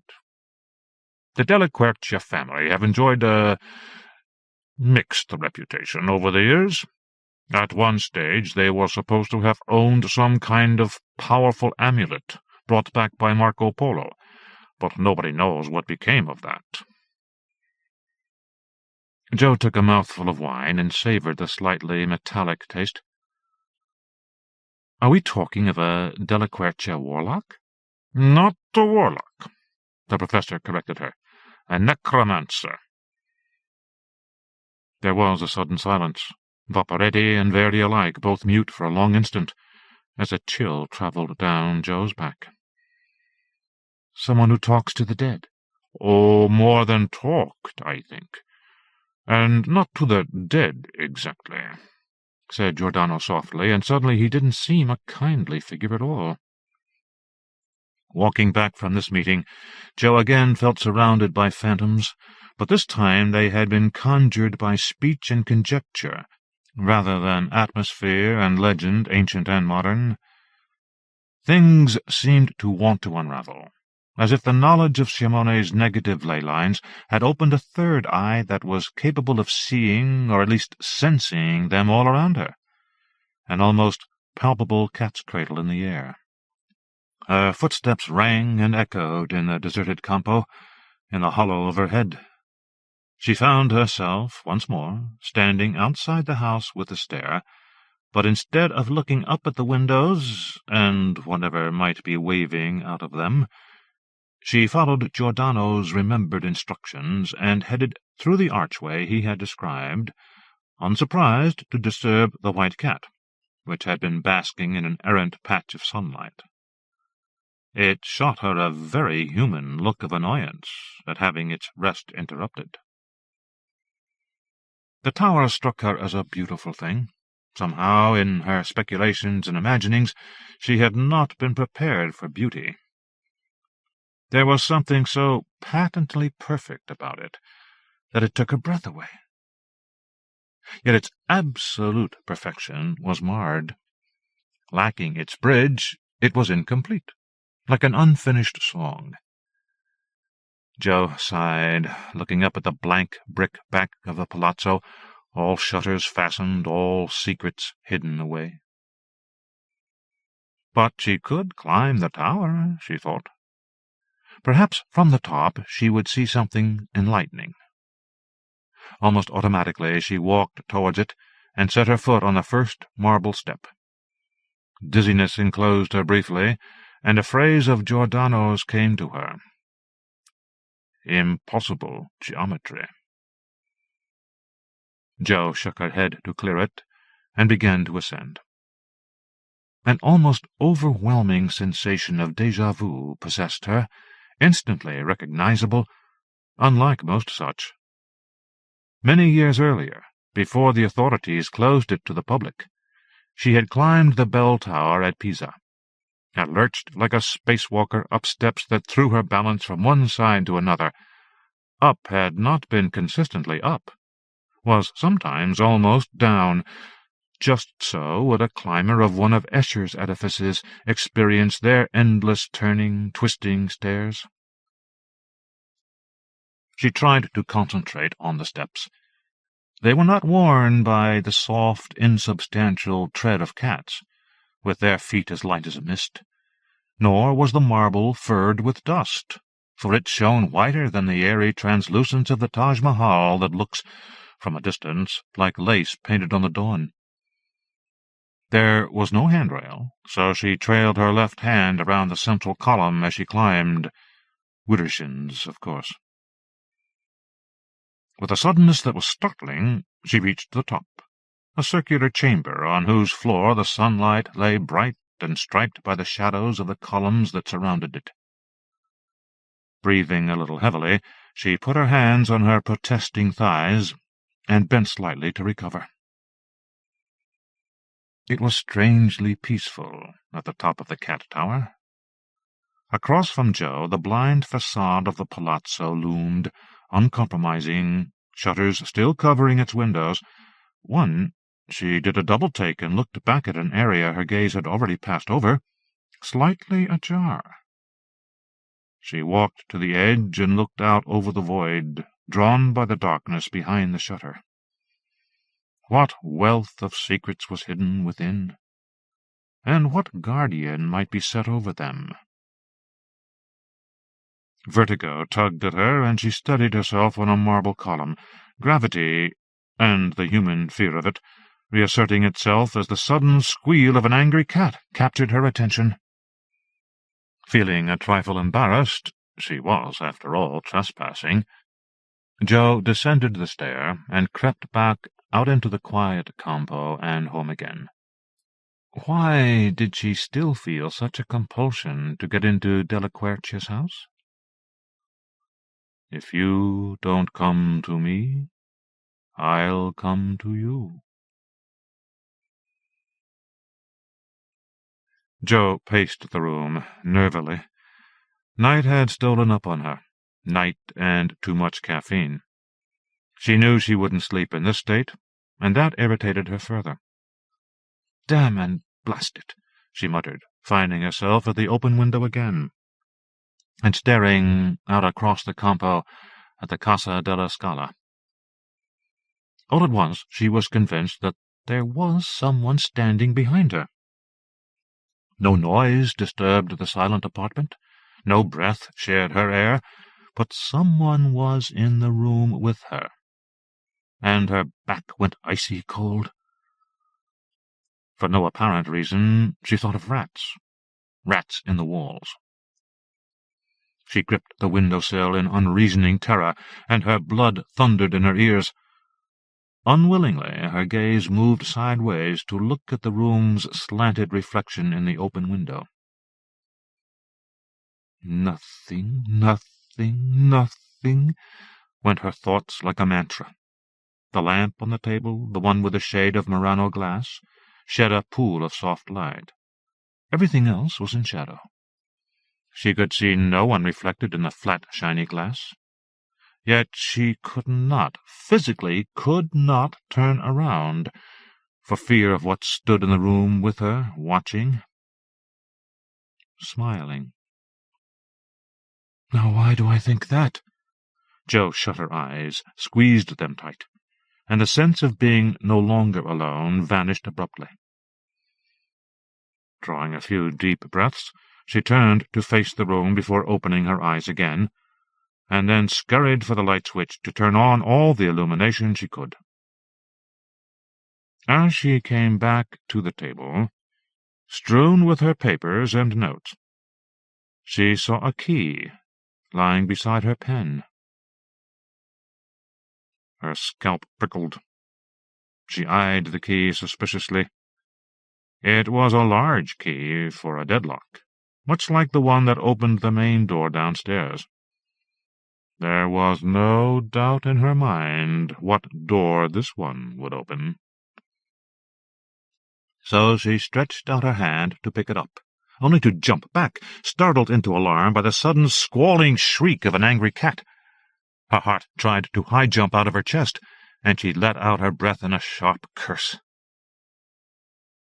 Up to her window-sill, ghost-pale like a spectre, leapt the white cat, its ears back, hissing defiance at something outside. Jo threw a ball of paper at it, which the cat ignored, and jumped down into the room, meowing loudly at her. She tried to take evasive action, but it bumped her legs, twined itself round, its voice raucous in the silence. "What do you want, Signor Gatto?" she asked, catching its tail, which it carried aloft like a banner. It continued to weave around her legs, and Jo sighed. "I haven't got any food," she told it, "unless you like uncooked pasta." The cat head-butted her in the shin. She sat down to stroke it, despite not considering herself a cat person, and it surprised her by jumping onto her lap and sitting there with none of the usual kneading. "Oh, all right, if you insist," she said, and picked up the newspaper. Morning light flooded in, chill and white, without a hint of fog. It brought with it an air so icy that it might have come straight from the peaks of the Dolomites. Jo woke cold and cramped, but with a warm place in her lap that evoked a very recently departed cat. Surprised, she stretched herself, got up carefully in case of cricked necks or other joints, and closed the window, not without a faintly suspicious glance out onto the campo, which was deserted. She looked at her watch and found the hour ungodly. Some time later, washed, brushed, and flossed, she headed towards Roberto's with an extra key in her jeans pocket. She had also, for some reason, picked up the antique necklace. There was still a marked chill in the air, heralding that summer's tenacious rearguard might finally be admitting defeat. The bright sky was already clouded over, grey above the wind. Jo tucked her hands deep in the pockets of her duffel coat and walked faster. In the steamy, espresso-scented warmth, La Strega's daughter said to her, "I hear that house has been sold at last, the one you were asking about," and put a small cup on the table. Jo drank her coffee thoughtfully and forgot to leave a tip. At the front door, Jo paused to check whether she was observed. Seeing no one, she quickly inserted the key and turned it before she could change her mind. The door swung inward, its hinges creaking only very faintly, and she stepped inside as soon as the gap was wide enough. Behind her, it shut quietly, leaving her in a shadow-hung hall that smelled of mildew and the sea, musty and salty, damp and sharp. And under that, another ranker odor, like something left to rot, a drainy, sewery stench. Her feet crunched on the floor as she took a tentative step, and she looked down to see fallen plaster shards. They had flaked off the walls, leaving them with a look of diseased flesh. Further down the passage lay decorator's detritus, a pair of scabrous buckets, a grubby dust sheet piled in a heap, a paint-stained stepladder. As she started up the wide staircase, she heard rain start to rattle outside. Vague ideas of accessing the cat tower flitted through her thoughts, but the pull of the open window was too strong. Part of her mind noted in passing that the upward leprousness of the walls ceased halfway up the first flight of stairs, and presumed that the house had fallen victim, during its disuse, to the curse of aqua alta, no respecter of persons or places, palazzi included. What she was noticing much more insistently, however, as she ascended further, was the smell. Now the sweetish stink of decay had gained the upper hand, making her try to breathe shallowly, but her heart was pounding with anticipation, and her lungs wanted extra oxygen, not less, so she resorted to pulling a hanky from her pocket and hiding her nose in that. It had, unfortunately, very little effect. Something's dead up here. The conclusion was inescapable. Jo started to sweat, felt it crawling through her hair. Suddenly she didn't want to enter the room, but her volition carried her to the door and put her fingers round the handle. Even as she turned it, pushing the door open, her mind was telling her not to go in. But the room was empty. Not even a curtain at the window that might have explained what she had seen from across the square. Jo came out, puzzled, and started to check the other rooms, feeling that strange reluctance to enter any of them. All she found were crusted paint-pots, dirty rags, and a glass jar containing a dried-out paintbrush that smelled faintly of white spirit. Outside, thunder rumbled and muttered. On the topmost floor, at the back of the house, a long room ran the whole width of the building. The door to this stood slightly ajar. She pushed it, anticipating nothing again, but it swung in lightly and much further than she had expected. Something fell to the floor with a noise like the end of the world, making her swear explosively and get a full, ripe breath of the foul stench, which set her coughing. When her heart had stopped racing, she ventured cautiously into the room, and the mystery of what had fallen was solved. More decorator's debris, in the form of a plank and 2 step-ladders, which the door had caught glancingly and sent tumbling. But she forgot it as she saw what was on the floor in the center of the room, clearly visible in the light that stole round the sides of the ill-fitting shutters at the windows. There, a figure had been drawn, a circle enclosing some other shape which was too scuffed for her to recognize, and in the center of that, something flayed. Jo gulped, clasped her handkerchief more firmly over her nose and mouth, and advanced towards it. The animal was unrecognizable, rags of decaying flesh and gobs of dried blood. It had been spread-eagled, pegged out by its 4 limbs, and eviscerated. Disgusted, she turned away, only to see a small, pale pile of fur that had been flung to one side. She approached it, and almost stooped to look, but realized in time what it was, and turned away, gagging. It was the pelt of a white cat. "Oh, shit," she whispered. "God, oh, that's disgusting. Why would someone do that?" It was evidently a ritual of some kind. Divination by entrails? Summoning demons? What sort of demon would be impressed by the sacrifice of a cat? Unless, as Shimone had apparently believed, cats really were more than they seemed. "Don't be so damned stupid," she admonished herself. "The man believed in ley lines. You'll be looking for aliens next."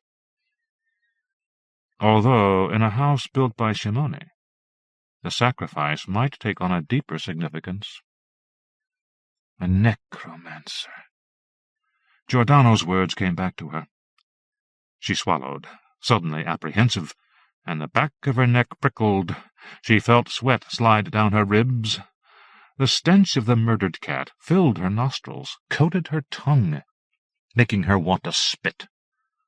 Moving her head from side to side, she moved towards the door, and as she did so, some trick of the shadows made the walls of the room appear to bulge inwards for a second.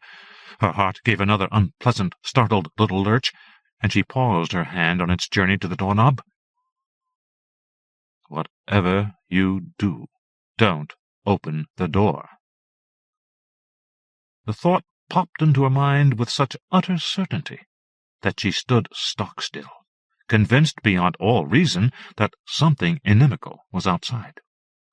She knew it without needing to see it, just as she knew where everything stood in her own home, how to persuade the sticky back door to open in wet weather, and which stairs creaked.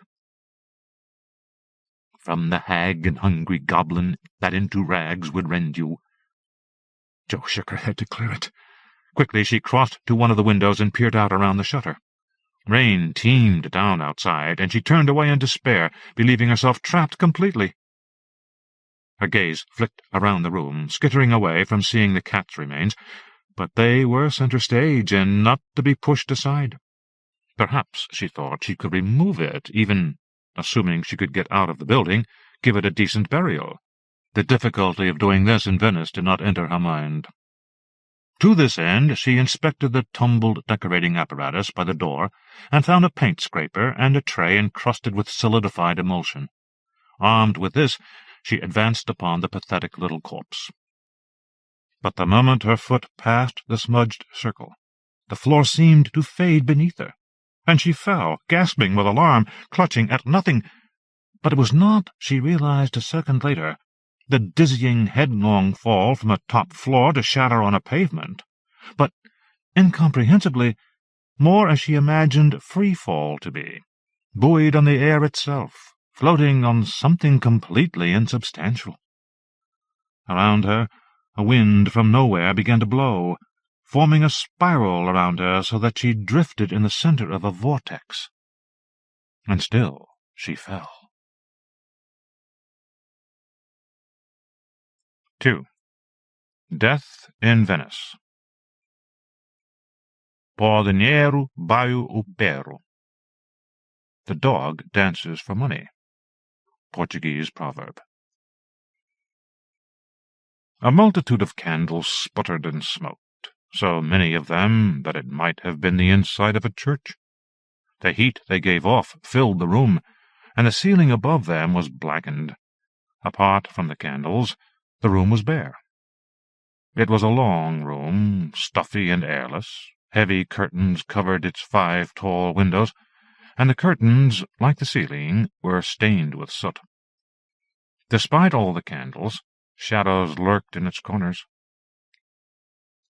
Leaning against the wall, Captain da Silva watched, a frown on his face, as Della Quercia inscribed an elaborate figure on the floor with chalk. Da Silva was an unremarkable man, not tall, his only memorable feature a pair of blue eyes, legacy of an English grandmother. But he had a competent, reliable look. Right now he was a little nervous, a little skeptical, a little annoyed, and more than a little sickened, knowing what his employer intended to do with a white cat which stared out with golden-green eyes between the bars of the cage. And he badly needed a smoke. Most of all, though, he wished very heartily that he had never got involved in this at all. But that would have been impossible anyway. He shook his head irritably, annoyed at wasting time on pointless speculation. Della Quercia owned him, more or less. Owned the Isabella, his ship, anyway, even if she was mortgaged to the gunwales, like everything else the Venetian had left of his forefathers' empire, this house included. Da Silva had spent most of his life at sea, and had thought that he had seen and endured enough to be pretty much hardened to anything life could throw at him, until Arturo della Quercia had commandeered the Isabella and flung him into a world far removed from the mundane dangers of Cape Horn and the roaring Forties, though he would have preferred a 100-foot sea or a screaming hurricane any day, given the choice. Which, of course, he wasn't. Like Venice herself, the Della Quercia fortunes and influence had declined over the centuries, and a once proud shipping empire had dwindled to a single vessel and a decaying palazzo, whose ground floor was unusable thanks to the combined effects of acqua alta and neglect. Even here, on the top floor, a damp and stagnant odor lingered. Now Della Quercia, like many a desperate man before him, intended to wager everything upon one last throw, to take a final gamble for all or nothing. Yet the stake the Venetian was playing with was a higher one than Da Silva would ever hazard. He was wagering his soul.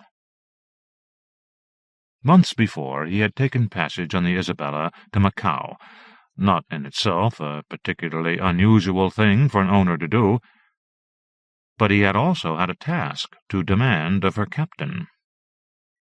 It had been in this house, Da Silva remembered, that the nightmare had begun, in the room directly below this one, and he hadn't even known it for a nightmare at the time. "I need your help, Da Silva," Della Quercia said, twirling his glass in the lamplight so that the wine, quickened by the flame, turned a deep, translucent ruby. "Have you ever heard of Marco Polo's amulet?" The Portuguese captain shook his head and sipped at his own wine, an unexpected and uncharacteristic courtesy from his employer. "No, signore. Is it valuable?" A deep laugh shook the older man. "Yes, Captain, you might call it valuable. But suffice it to say that it was once in the possession of my family, and now it is not. I am told, however," he looked at Da Silva as if summing him up, "that it is at present in Macao." He drained his glass and refilled it at once from the decanter. "Was this thing stolen from your family, then?" Da Silva asked. Again Della Quercia laughed, but there was no mirth in it. "Inasmuch as the person in whose possession it is now paid no money for it, yes." Da Silva sighed, but soundlessly. Della Quercia liked this sort of game, got pleasure out of needling him, but he had learned long ago that you did not show impatience, or, for that matter, any kind of expression or emotion in the Venetian's presence, not if you wanted to keep your freedom as well as your job, and Da Silva had no wish to sample the hospitality of an Italian jail, far less the hempen embrace of a noose. "Then I assume you wish to acquire it back from this person, in Macao?" "Yes, Captain, I do. But I shall need you to do the acquiring, since the person is a Portuguese person and speaks no civilized language." He did not mention at this stage that the Portuguese person was, in fact, a dead Portuguese person, nor that she had been dead for more than 100 years. Not, Da Silva thought ruefully, that it would have made any difference. When Della Quercia said "jump," all he could say, all he could ever have said, was, "How high?" The place they came to eventually, after many false meanderings, was deep in the maze of buildings around the docks, hidden in the twists and turns of alleys between the go-downs. Unfamiliar stinks assailed their nostrils, and the place, though it seemed, but for the ubiquitous rats, deserted, was noisy in odd ways, bursts of confused shouting, snatches of song, strange brassy instruments being struck, even a roaring that sounded like some kind of engine. Da Silva did not know, and did not really want to know how his employer had come by the knowledge that had brought them here. His revolver was in his hand, but privately he was more glad of the long knife he wore concealed down his back. It was also darker than it had any right to be, darker than the inside of a coal-sack, and Delaquercia's lantern made everything around its cold beam even blacker by contrast. But they had arrived at last, and the captain knocked at the door in a rhythm that had been described to him. Presently a wizened, ancient Chinese woman, her face a mass of wrinkles, opened at a crack and peered out at them suspiciously. "We came from the White Unicorn," he said in Mandarin, as he had been told, and passed her an ivory token. Unsmiling, the woman nodded and let them in, tottering on bound feet, although she wore the black pajamas of a lower-class Chinese. "Wait here," she said. The door banged shut behind them, and Da Silva put his revolver back in his pocket. They could see very little, although Da Silva identified the place as a dispensary. The scent of desiccated herbs was very faint, but Delaquercia's lantern showed him labels on drawers: ginseng, phoenix heart, dragon's claw. Presently the old woman returned and beckoned to them, her own hand like a claw.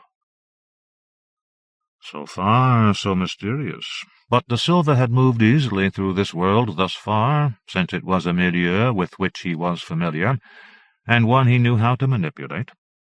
At some point, as they descended the steep wooden stair, however, he suddenly felt as though he had crossed a barrier, moved sideways, as it were, into some place that was not so familiar. His neck prickled, and he wondered whether his employer had felt the same thing, although he doubted it. Delaquercia being, he thought to himself, an insensitive son of a whore.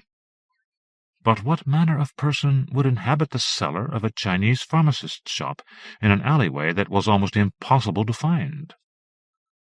The answer came back at once. Someone with something to hide.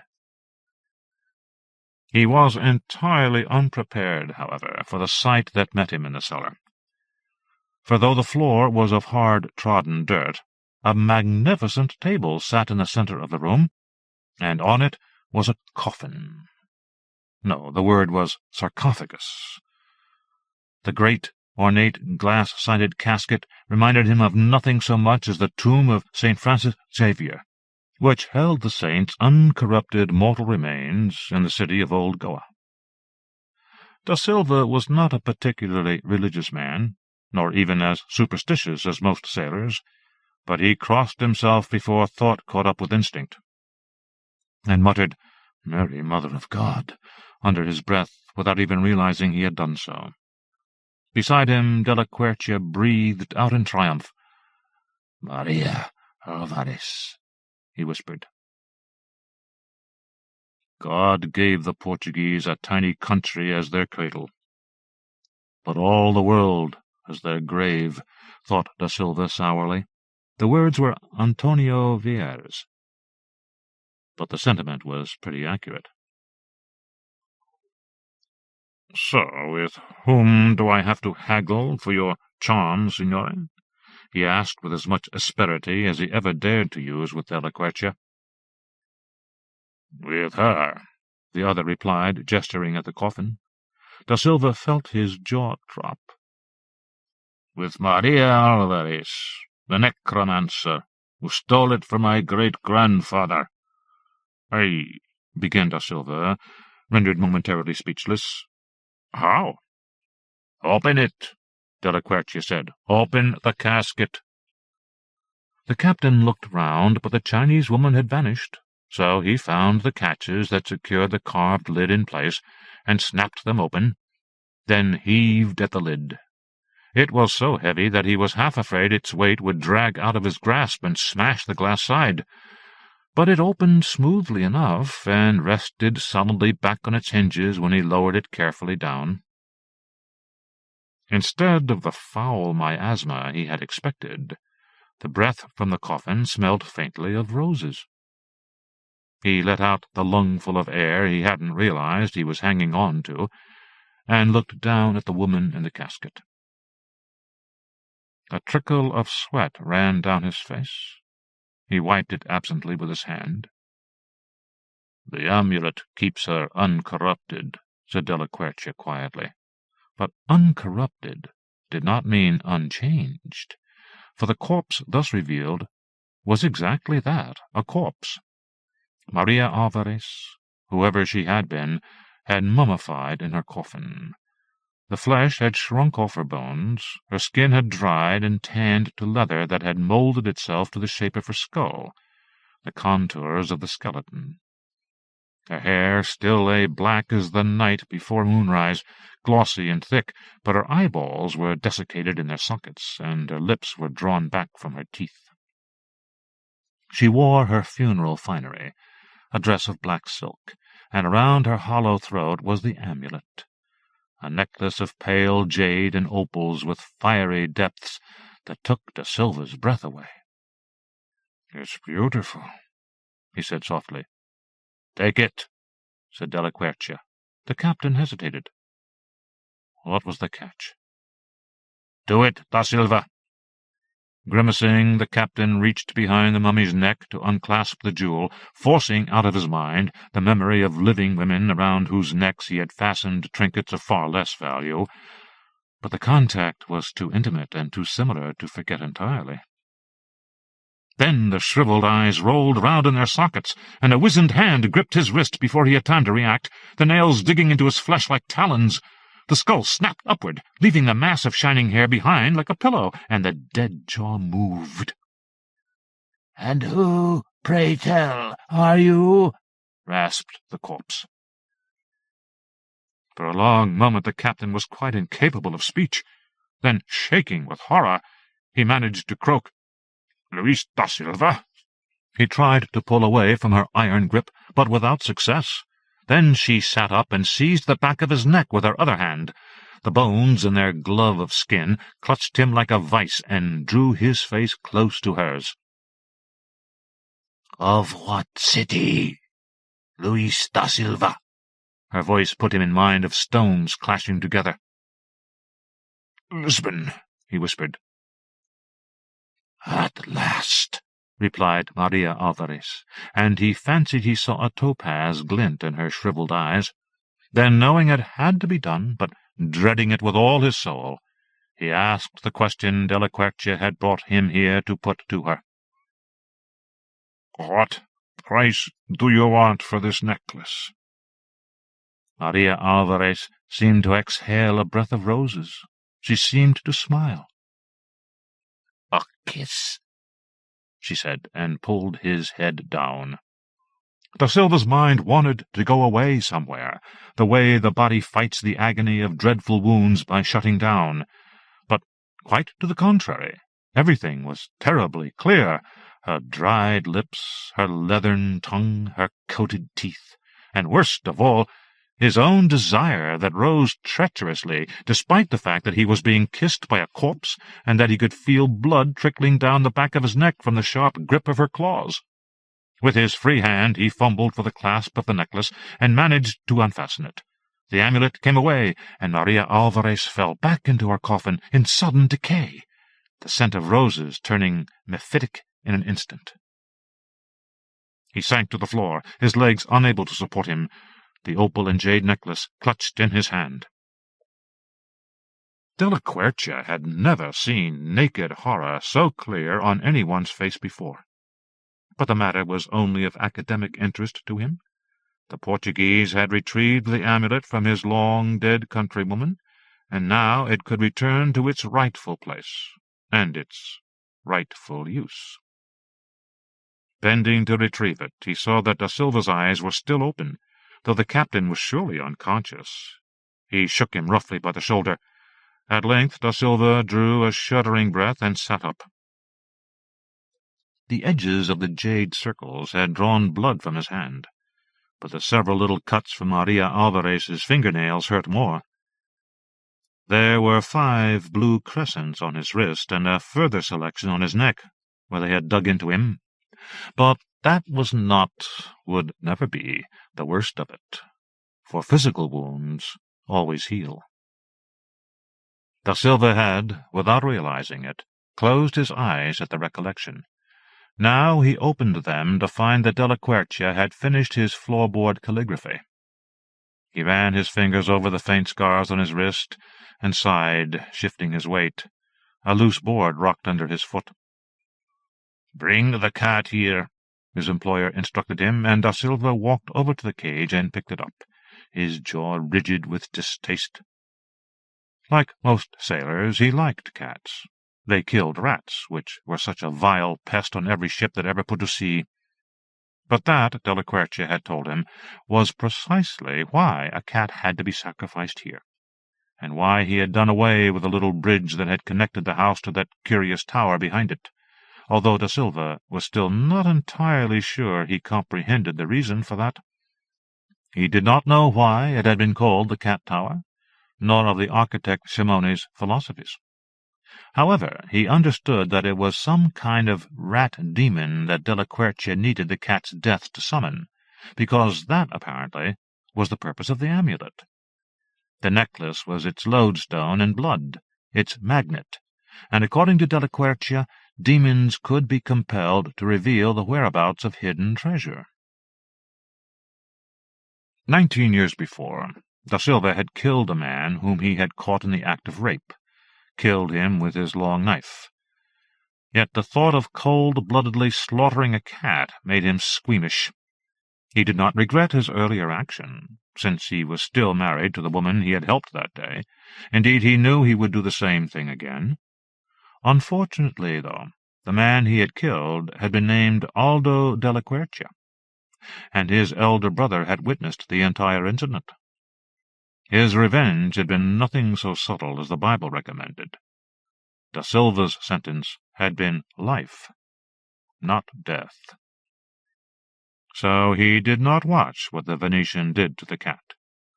The poor beast's yowls were bad enough, and the iron stench of its blood. At last the animal's sounds of pain ceased, and Da Silva looked up, alerted by some sixth sense. His eyes narrowed, and he stared suspiciously past the blazing banks of candles. Delaquercia was still muttering in some kind of bastard Latin, but the quality of the darkness in the room's corners seemed to have changed. The shadows were thick and clotted, like congealing blood. The candle flames themselves looked blurred, as if they had slowed. A peculiar deadness crept into the air, a heaviness that was the opposite of languor, for it bred a reflex of fear, a desire to flee. Da Silva wiped sweat from his face and found his hand was shaking slightly. His mouth felt dry. Delaquercia finished his incantation and held his hands up. His arms were streaked to the elbows with scarlet. For a bare instant, everything seemed to hold its breath. And then Da Silva smelled, rich and corrupt, the feral stink of rats. In the center of the figure Delaquercia had drawn, where the bloody rags of flesh that were all that was left of the cat lay crucified, a form began to take shape. It coalesced, as far as Da Silva could see, out of the very air itself. And yet, as it grew, it seemed more substantial, more solidly real, than the increasingly shadowy image of the Venetian. Da Silva had been leaning against the wall. Now he tried to burrow into it. What he saw was not, as he had expected, a monstrous rat. It was worse than that. Though it had characteristics of rathood, something in its stance, a hint of fang, of disease in its yellow eye, it was man-like in form, down to its dangling genitals. The captain shuddered and growled like a dog, yet he found himself unable to look away. The creature dipped its horrid head to the butchered cat, and Da Silva heard an appalling sucking noise. He unsheathed his long knife, but gave serious thought to taking out his revolver, too. Not for the rat demon. He knew it would have no effect. For himself. It looked up then, and eyed him knowingly, drawing its lips back from long yellow teeth. There was far too much intelligence in that gaze, too much cunning. From a long distance he heard Delaquercia's voice, imperative in command, although he could make out no words. He knew that tone well enough, and knew with terrible certainty that it would not work, that his employer could not compel this thing. And then he realized what was wrong. For all that Delaquercia was the one with arcane knowledge, despite his having told Da Silva what the amulet's purpose was, he had not put it within his diagrams of protection. He was wearing it around his own throat. Though the traitorous thought went through Da Silva's mind that letting this rat thing kill Delaquercia would solve all his problems, he let it slide by without considering it. As, within the barrier that he knew was useless, the creature flexed its corded muscles and prepared to pounce, Da Silva crossed the room in 2 strides and knocked the Venetian to the floor, reaching once again for the clasp of the amulet. But he was too late, for the rat-demon was faster than any man could be. It flung him aside, a clawed hand slashing casually across his face, and he crashed into the wall 6 feet behind with an impact that turned the world black for a second. When he came round, an instant later, his left eye was too full of blood to see out of, and the pain took his breath away.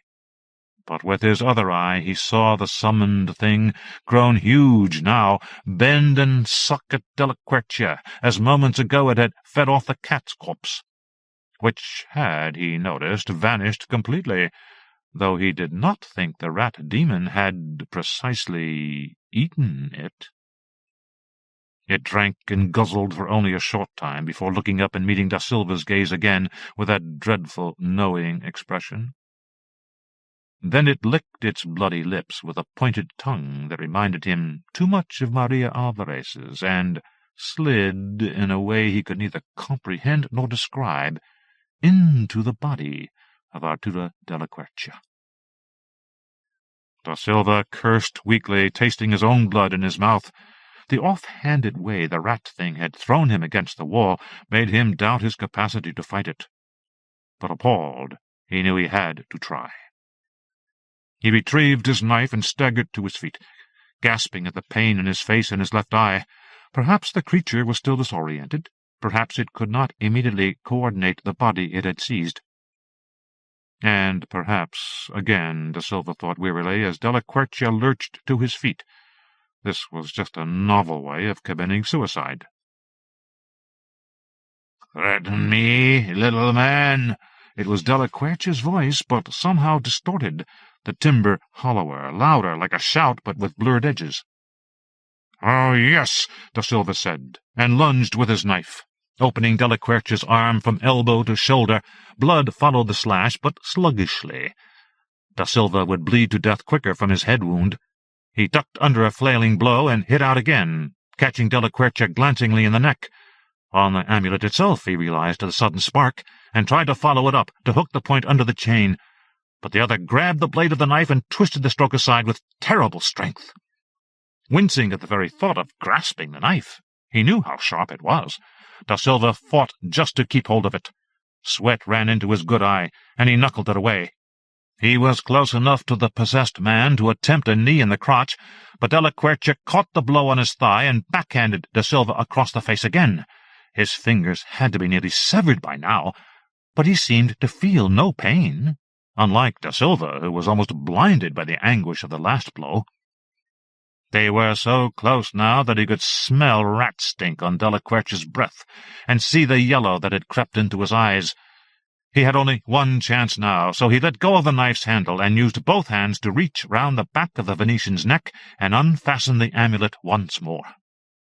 It slipped from his sweaty fingers, and both he and Delaquercia went for it, but the moment it lost contact with the possessed man's flesh, the Venetian collapsed to the ground like a puppet whose strings had been cut. Da Silva kicked the necklace across the room, out of reach, then doubled over, breathing heavily, his hand over his face, trying to relieve the pain flaring through his head. Looking down, he saw brown suddenly bleed into the prone man's eyes again, and Delaquercia looked out of them for a final time, his mouth opening and closing, but no sound coming out. Kneeling, Da Silva picked up his knife, drew back the man's head by its hair, and cut his employer's throat. The blade slid through the Venetian's flesh as though it was cutting butter, but the blood trickled out so slowly that it reinforced the captain's thought that Delaquercia had been dead for at least a quarter of an hour. Neither was Da Silva surprised when the corpse crumbled into dust, much as had that of Maria Alvarez, although he was relieved that no body was left to be discovered on the top floor of the palazzo. He still had to dispose of the amulet, though. Tired to the bone and in pain as he was, and covered in his own blood as he was, he had no intention of touching the item. Getting to his feet made him dizzy, and he staggered, a floorboard creaking as he trod on it.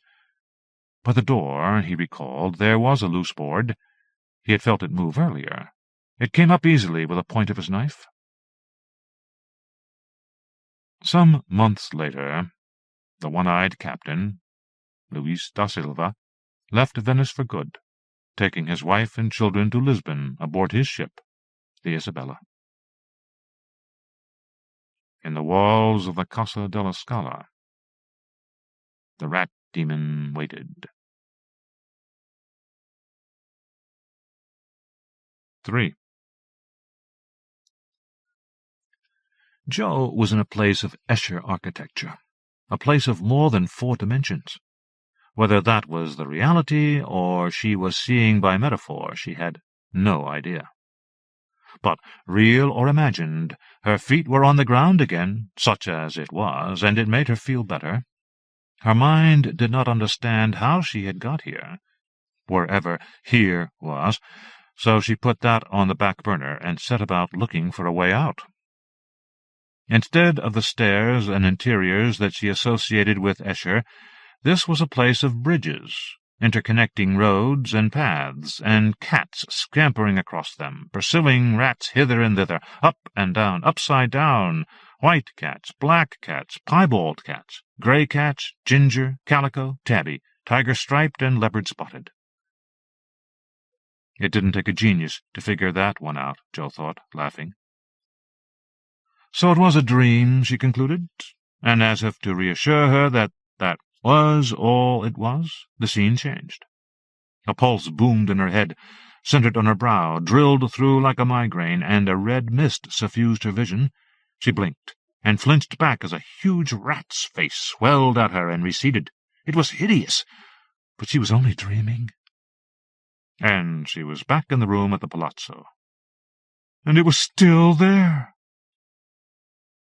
Joe backed away until she hit the wall, then realized that the giant rat was confined by the figure in the center of the floor, which now looked fresher and sharper, newly drawn. Not only that, but the beast was fairly insubstantial. She seemed to be able to see through its edges, as though it were an image projected into the room.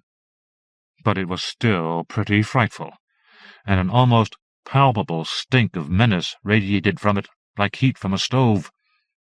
It was because it was so big, she realized. Almost any small thing, blown up huge, offends one's sense of what is right, as if it no longer fitted into the small rat-shaped hole in her map of the world, and that made her hackles rise. Belatedly, she noticed that the flayed cat was no longer pegged out in the center of the chalk diagram. Had it ever been really there? Or was she still dreaming? She still felt a presence with her, but could not determine whether it was in the house or of the house. "Delaquercia," she said, and her voice cast strange echoes in the empty room, off the pallid, faded walls, the stained ceiling. "Delaquercia, what do you want?" Her mind answered, "He wants you." And that seemed to clarify everything. It cut through her panic and left her head clear, as if she had woken healed after a long illness. Keeping her eyes on the monstrous rat, she sidled to the tall central window and fumbled at its latches, finding bolts top and bottom in addition to the central fastening. A sense of urgency pressed her, but she pressed it back firmly. The window opened, she sought for catches on the shutter, and found those too after a moment. It banged back in the wind, and chilly rain blew in. The cold light illuminated the gigantic thing crouched scratching in the middle of the room, trying to dig through the barrier of air that surrounded it. It hissed at her as she looked in its direction and caught its malevolent yellow eye. The thought of its getting free, and the sight of it, insubstantial as it was, impelled her to make haste. Skirting the circle, she crossed the room again. As she passed the imprisoned rat, it started to fling itself against invisible walls in a frenzy, clawing at the barrier it could not pass through, biting at it. The sight of its great, curved fangs was the stuff of nightmare. Trying to ignore it and the horror it engendered, Jo examined the plank her entry had dislodged. It was about 8 feet in length. She hoped it would be long enough. It was also heavy and awkward to carry. In the end, she simply dragged it to the window and pushed the end out, balancing it with her own weight, towards the cat tower. Slowly, infinitely slowly, and taking infinite care, she inched the plank across the gap. It was so heavy that she had to struggle to keep control of it. The rain lashed at her, sweat ran down her sides, her arms shook with the effort, but inch by inch it moved across the gap. The opening she was aiming for was somewhat lower than the window, a fact for which she was extremely grateful, even though it made her worry that her bridge might slip when she tried to cross it.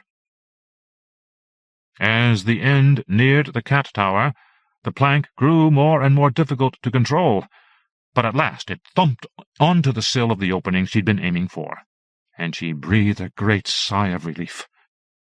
At the same time, she felt, rather than heard, a sound like a chord of music, so loud it could have been the plucking of the constellation of the lyre, and the back of her neck prickled. It gathered momentum, swelled, became suddenly perfection. Too much to bear because she was only human. Tears sprang into her eyes at the sheer beauty of it. And in that melodious instant, the bridge grew whole again, despite its being only a plank of wood. Stones grew around it, coalesced out of the air that was nothing and nowhere and endless into the semblance of a real bridge, and as she watched, the white cat jumped up onto the far end and sauntered across, flirting its tail. Following their white pathfinder came a feline army, more than in her dream, dozens of cats, a myriad of them, moving purposefully and in silence across a road closed to them for more than 100 years, coming to confront their old enemy. Jo stood to one side to let the white cat spring lightly down to the floor, and as it did she felt a burning sensation in her back pocket, as if something in there had suddenly gone red-hot. She yelped and hauled it out. It was the antique necklace she'd forgotten picking up, and it burned her hand as she flung it away. In mid-air it exploded, a flash of actinic light splashed with sparks like phosphorus, and a number of lesser cracks that shot tiny burning shards of shrapnel across the room. At the same time the cats launched themselves like furry missiles at the giant rat, straight through the barrier that confined it. It cowered back, squealing, as the cats tore it to pieces. Jo fled from their fury.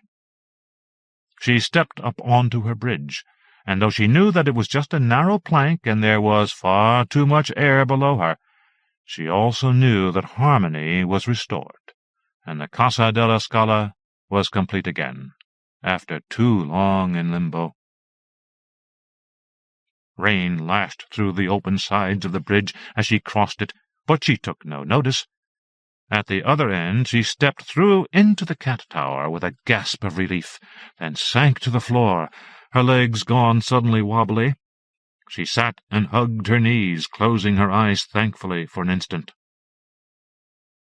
An insistent meow brought her back to the present, and she looked up to see a pair of bright yellow-green eyes in a white furred face. Jo stroked the cat, but it wanted to be away, so she got to her feet and followed it down the stair. From below, it still looked like a plank, but if she half closed her eyes and tried not to look directly at it, she could see a kind of ghost of what the bridge should be. "Yes, I've got it," said Giordano. "How remarkable! I wonder if my cousin Pasquale can see it." "Now it's your turn," Jo told him. "I think you credit me with too much knowledge, if that's not an oxymoron. I don't know the contents of all the books in the library." "Maybe not," she acknowledged, as they walked along the calle that led to Roberto's. "But I expect you have some family history you can delve into." "Well, I don't know a huge amount about my wicked ancestor, except that he was said to dabble in black magic, summoning demons, or trying to." Jo stopped, as she always did, to look in the mask shop. "He managed to summon one, anyway," she said, watching her own reflection, a palimpsest on the display. "With that necklace, I think." The other nodded. "Yes, an artifact like that could well be used for summoning a demon." "He wanted me to put it on," Jo said thoughtfully, starting to walk again. "It's a good thing you didn't." "Yes, that rat thing could have possessed me?" The modern part of her mind expressed incredulity at the concept. "Oh, I think so," said Giordano. "Don't you?" She did not reply, and they walked in silence until they reached the bar. At the door she turned and asked him, "How did your wicked ancestor die?" "Arturo della Quercia? Nobody knows. He disappeared. No one ever found his body." Giordano followed her in, saying, "Ciao, Signora Renata," in passing to the mustachioed proprietress. When they had found seats at a minute table by the window, Jo took the key out of her pocket. "I should give you this while I think of it." Giordano eyed it with suspicion. "If I were you, I'd throw it in the canal." "Okay," she said. Their espressos arrived, and Giordano spent some time sugaring his and stirring it. After a while he looked up and said, "Do you mind telling me where your family comes from?" Taken aback by the sudden change of subject, she replied, "Well, Portugal, as you might guess from the name. Lisbon. But there was some kind of family feud, and the parents came to England before I was born." "Why?" "Because you have blue eyes." "What?" Her companion looked embarrassed. "It's just that the captain of one of Arturo della Quercia's ships was called da Silva." "It's a pretty common name," said Jo, picking up her cup. "Maybe," Giordano agreed. "But they called this chap Occhio Azzurro." He shrugged and picked up his own coffee. "Perhaps it's a coincidence." "But you think there's a connection?" "Why?" "Why would Arturo della Quercia want that—" She lowered her voice. "Demon, to do me harm, if I'm a descendant of someone he employed?" Putting his cup down, Giordano eyed her levelly. "Harm is rather too mild a term, you know. When you think that possession is another word for owning. Owning you, in life and death, body and soul, forever.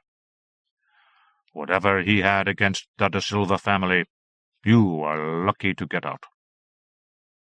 "Well," said Jo, looking out of the window at a white cat that had wandered into view, "you could say I had help." Stephen Jones and Kim Newman. Necrology, 2001. Arthur C. Clarke's iconic date saw the passing of many writers, artists, performers, and technicians who, during their lifetimes, made significant contributions to the horror, science fiction, and fantasy genres, or left their mark on popular culture in other, often fascinating, ways. Authors, artists. Children's author Catherine Storr, whose classic 1958 novel Marianne Dreams was filmed in 1988 as Paper House, died on January 6th, aged 87. A former editor at Penguin Books, 11 of her supernatural stories were collected in Cold Marble and Other Ghost Stories, while her collection of stories for young children, Clever Polly and the Stupid Wolf, was published in 1955 and remains on the curriculum of many British primary schools. Wartime cryptographer and screenwriter Leo Marks died on January 15th, aged 80. He scripted Michael Powell's cult classic Peeping Tom and Twisted Nerve. Gordon B. Love, who produced the fanzine Rocket's Blast comic collector in the 1960s, died on January 17th following an automobile accident. He was 62. Comics artist Frederick E. Ray, Jr., who illustrated Superman and Tomahawk for DC Comics during the 1940s and 1950s, died on January 23rd.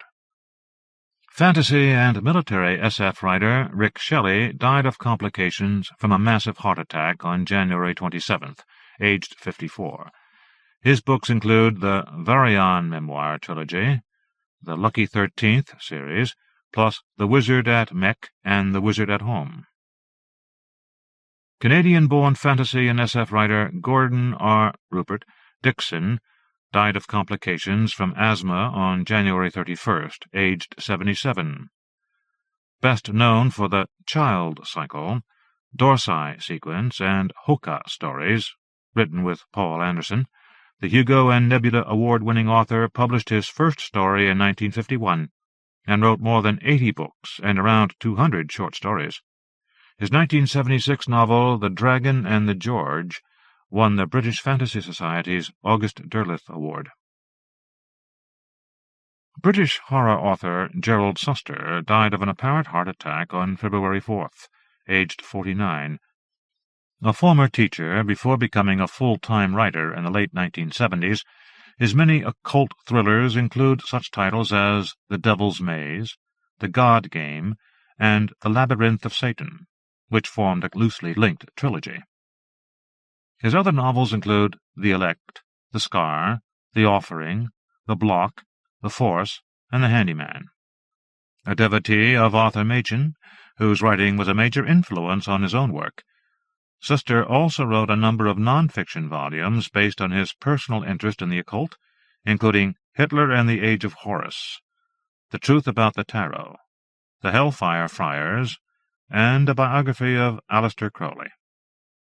He also contributed a regular column to the esoteric magazine The Talking Stick. Slovakian-born John L. Nanovich, who worked as an editor under the name Henry Lysing for Street and Smith on such pulp magazines as Doc Savage and The Shadow, died on February 9th, aged 94. Peggy Margaret Cave, the wife of pulp author Hugh B. Cave, died of cancer complications on February 12th after 2 weeks in hospital. She was 86.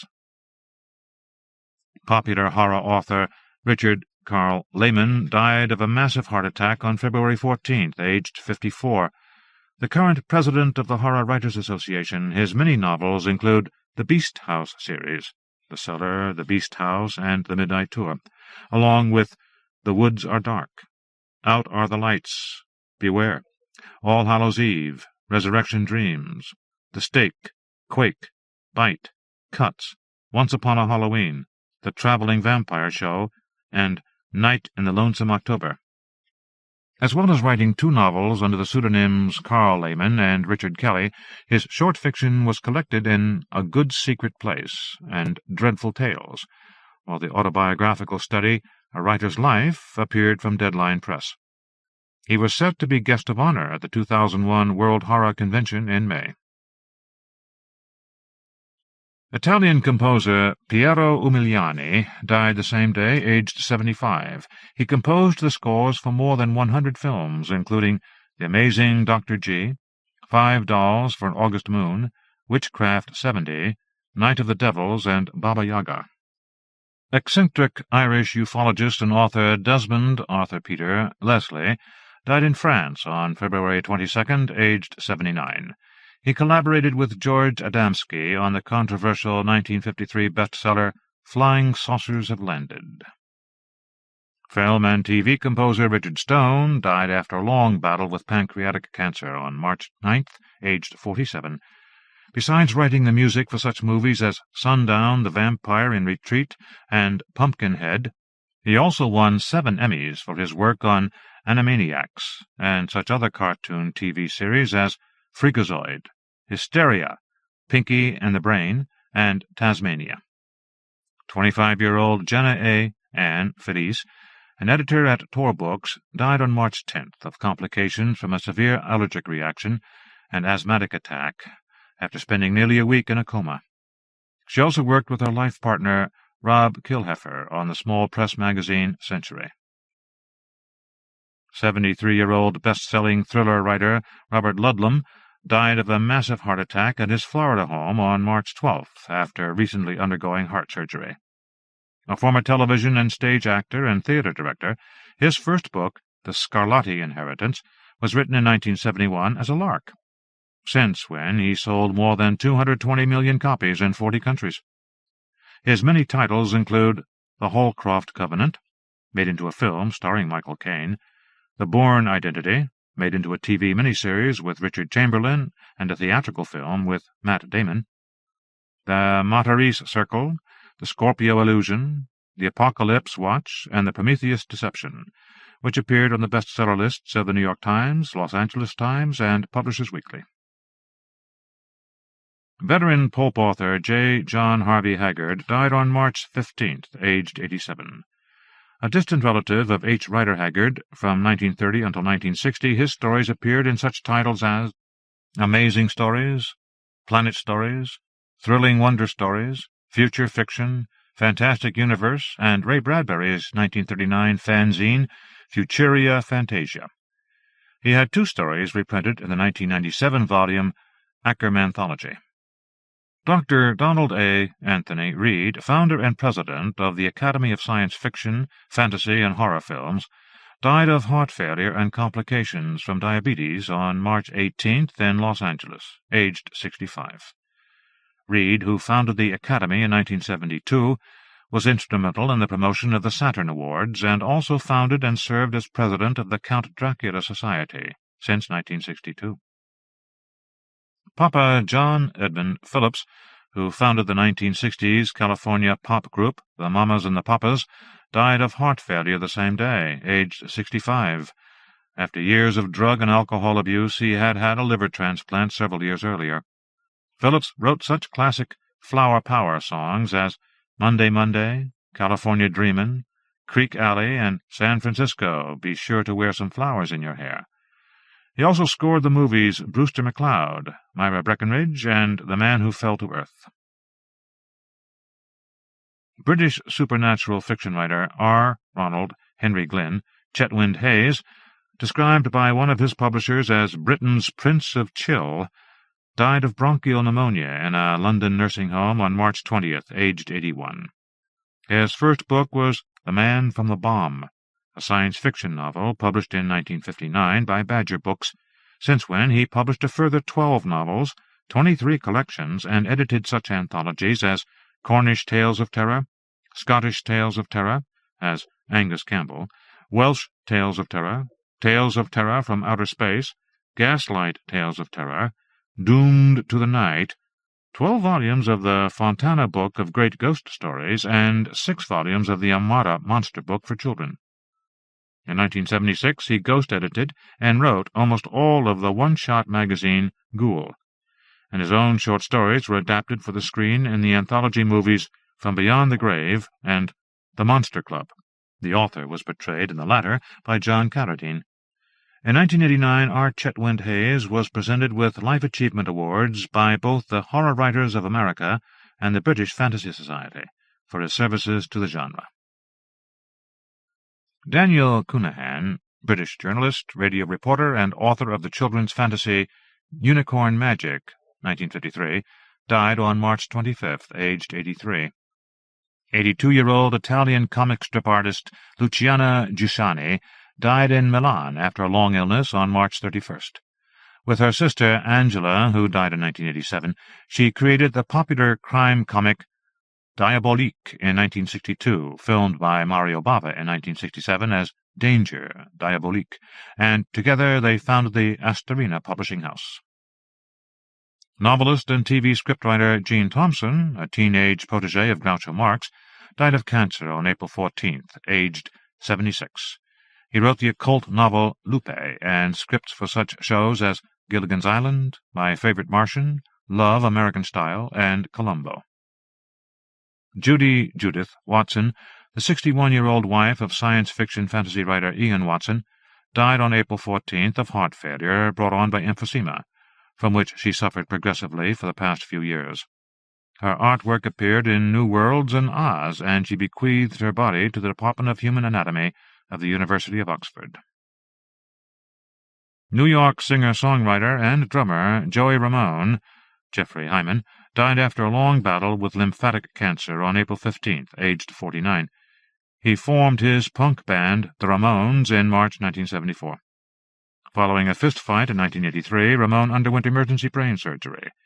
The band released 21 albums until they disbanded in 1996, and they appeared in the cult 1979 movie Rock and Roll High School and recorded the theme for Pet Sematary. Film and TV scriptwriter George F. Slavin, whose credits include Mystery Submarine, The Rocket Man, and the Star Trek episode The Mark of Gideon, died on April 19th, aged 85. Noted anthropologist and former SF writer Dr. Morton Klass died on April 28th of a heart attack, aged 73. The brother of Philip Klass, a.k.a. author William Tenn, his short fiction appeared in the 1950s and 1960s in Astounding, the magazine of fantasy and science fiction, and Worlds of If.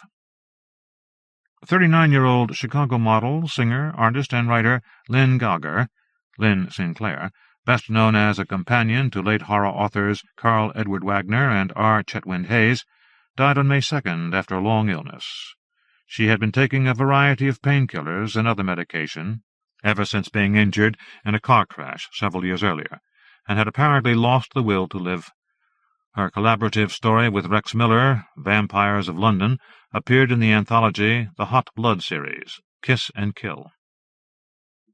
British songwriter Michael Hazelwood, whose best-known hits were probably All I Need Is, The Air That I Breathe, and It Never Rains in Southern California, died of a heart attack on May 6th while on vacation in Florence, Italy. He was 59, and his other hits included the Pipkins' irritating Gimme Dat Ding and the equally awful Little Arrows by Leapy Lee. American songwriter James E. Myers died on May 9th from leukemia, age 81. With more than 300 songs to his credit, Myers co-wrote Rock Around the Clock in 1953 as Jimmy DeKnight and changed the world. The 2-minute, 8-second song was recorded by Bill Haley and his Comets the following year and quickly went to number 1 in the charts. It has since been recorded by more than 500 other artists and used in more than 40 movies, earning Myers a reported $10 million in royalties. 49-year-old British author Douglas Noel Adams died of a massive heart attack on May 11th while exercising in Santa Barbara, California. His writing career began with the BBC, working as a script editor and writer for Doctor Who from 1978 to 1980. At the same time, he wrote a humorous SF radio series entitled The Hitchhiker's Guide to the Galaxy. The original 6 episodes were so popular that they led to a novelization that would eventually sell more than 14 million copies worldwide, a television series, and a stage show. Various sequels followed, including The Restaurant at the End of the Universe, Life, the Universe, and Everything, So Long and Thanks for All the Fish, and Mostly Harmless, along with Dirk Gently's Holistic Detective Agency, and its sequel, The Long, Dark Tea Time of the Soul. the comedy dictionary The Meaning of Liff with John Lloyd, a non-fiction book on conservation, Last Chance to See, and the computer game Starship Titanic.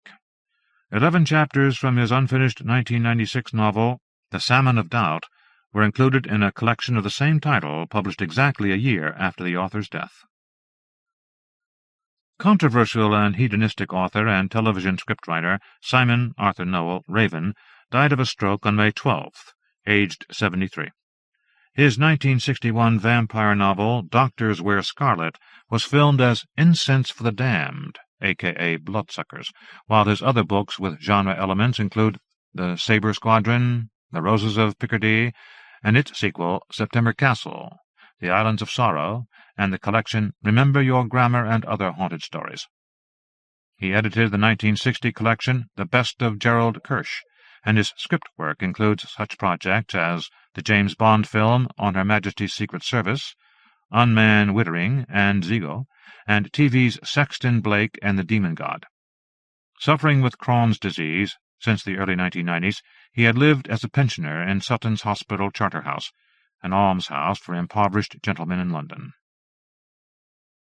Hank Henry King Ketchum, who created the comic strip character Dennis the Menace in 1951, died of heart disease and cancer on June 1st, aged 81. Although the strip appears in 1,000 newspapers around the world, he stopped drawing the character himself in 1994. Ketchum got his first job as an animator for Woody Woodpecker creator Walter Lantz, and he went on to work on such Disney classics as Pinocchio, Bambi, and Fantasia. The artist suffered from post-traumatic stress disorder after active service in the armed forces and was estranged from his son Dennis. British fan writer and publisher Alan Dodd died on June 5th. During the 1950s and 1960s, he contributed to a number of fanzines and produced his own title, Camber. Legendary blues guitarist and singer John Lee Hooker died in San Francisco on June 21st, aged 83. 81-year-old EC Comics artist George Evans died on June 22nd of terminal leukemia following a heart attack. He began his career working for the aviation pulps, such as Daredevil Aces, before moving into comics after World War II. Starting out as a staff artist with Fiction House, he also worked at Fawcett, where he illustrated adaptations of When Worlds Collide and Captain Video, EC Classics Illustrated, Dell, Gold Key, The Twilight Zone, DC Comics, and Marvel. Evans also produced the daily newspaper strips Terry and the Pirates and Secret Agent Corrigan. For Carl Edward Wagner's Carcosa imprint, he illustrated Far Land's Other Days by E. Hoffman Price, 1975, and Lonely Vigils by Manly Wade Wellman, 1981. Finnish author and illustrator Tova Marika Jansson, best known for her Moomin children's fantasies, died on June 27th, aged 86. Emmy Award-winning scriptwriter Harold Hal Goldman died of lung cancer in Los Angeles on the same day, aged 81. A member of Jack Benny's writing staff for more than 2 decades, he collaborated with George Burns from 1978 until the comedian's death in 1996. During that time, he co-scripted the movie Oh God, Book 2, starring Burns. Guitarist and record producer Chet Chester Burton Atkins died of cancer on June 30th, aged 77. From the mid-1950s until the 1990s, he released more than 100 albums and won 14 Grammy Awards. As a session guitarist, he played on Elvis Presley's Heartbreak Hotel, Hank Williams's Jambalaya, and the Everly Brothers' Wake Up Little Susie and Bye Bye Love. Film and TV scriptwriter Arnold Pizer died of cancer on July 1st, aged 80. His credits include Elvis's The Trouble with Girls and such series as Mission Impossible, My Favorite Martian, and Gilligan's Island. Canadian novelist and screenwriter Mordecai Richler, whose books include the children's fantasies Jacob Tutu Meets the Hooded Fang and Jacob Tutu and the Dinosaur, died of cancer on July 3rd, aged 70. He is best known for The Apprenticeship of Duddy Kravitz, filmed in 1974. British composer-arranger Delia Derbyshire best remembered for arranging composer Ron Grainer's electronic theme for Doctor Who, died of kidney failure the same day, aged 64. She also worked on The Legend of Hell House. Indian-born British composer James Bernard died in London on July 12th, aged 75. Educated at Wellington College, where his fellow pupils included Christopher Lee, Bernard was encouraged by the great British composer Benjamin Britten, whom he first met when he was 17. After serving in the RAF for 3 years and a short stint with BBC Radio, he wrote his first score for Hammer Films, The Quatermass Experiment, in 1955 for £100. His subsequent output of scores for the studio comprised Quatermass II, The Curse of Frankenstein, X the Unknown, Dracula, one of the greatest and most influential horror film scores ever recorded, The Hound of the Baskervilles, The Stranglers of Bombay, The Terror of the Tongs, The Kiss of the Vampire, The Gorgon, Dracula, Prince of Darkness, The Plague of the Zombies, She, Frankenstein Created Woman, Dracula Has Risen from the Grave, The Devil Rides Out, Frankenstein Must Be Destroyed, Taste the Blood of Dracula, Scars of Dracula, The Legend of the 7 Golden Vampires, and Frankenstein and the Monster from Hell. He also composed the score for Torture Garden, an anthology film from Hammer's rival Amicus, and in 1997 he wrote the score for Channel for Photoplay Productions' restoration of F. W. Murnau's 1922 Nosferatu. His final work appeared the following year in Kevin Brownlow's documentary Universal Horror for Turner Classic Movies. As co-writer of the original story for the 1950 atomic thriller 7 Days to Noon, he was one of the few composers to win an Academy Award for something other than music. American book cover illustrator Fred Marcelino died of colon cancer the same day, aged 61. For over a decade, he produced more than 40 covers a year, including Charles L. Grant's The Ravens of the Moon, Clive Barker's The Inhuman Condition and In the Flesh, Ray Bradbury's Death is a Lonely Business, and Peter Ackroyd's First Light. He later illustrated classic children's books. British film poster illustrator Tom Thomas Chan William Chantrell died on July 15th, aged 84. From The Amazing Dr. Clitterhouse in 1938 to Star Wars in the late 1970s, he produced around 7,000 poster designs, averaging 3 posters a week. Hammer Films' James Carreras would often commission his posters before the films were made, and Chantrell painted himself as the Count on Dracula Has Risen from the Grave, while his second wife Shirley appears as a radio operator on The Bermuda Triangle and as a cannibal victim on Eaten Alive. 43-year-old author James H. Hatfield, whose book Fortunate Son, George W. Bush and the Making of an American President was recalled and pulped by St. Martin's Press in 1999, after it was discovered that he had lied about his credentials, was found dead of a drug overdose on July 18th. His earlier books include a number of unauthorized trivia challenges, biographies, and encyclopedias, many co-written with George Burt, based around such movies and TV shows as Star Wars, Deep Space Nine, Lost in Space, The X-Files, and Star Trek The Next Generation. Hatfield had been found guilty in 1988 of plotting to kill his bosses at a Dallas real estate firm in a failed car bombing, and in 1992 of forging a signature to cash $22,000 in federal checks. Norman Hall Wright, the last surviving writer of Walt Disney's Fantasia, the Nutcracker Suite sequence, died on July 21st, aged 91.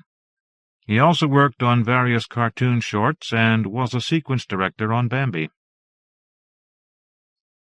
Lynyrd Skynyrd bassist Leon Wilkeson died on July 27th, aged 49.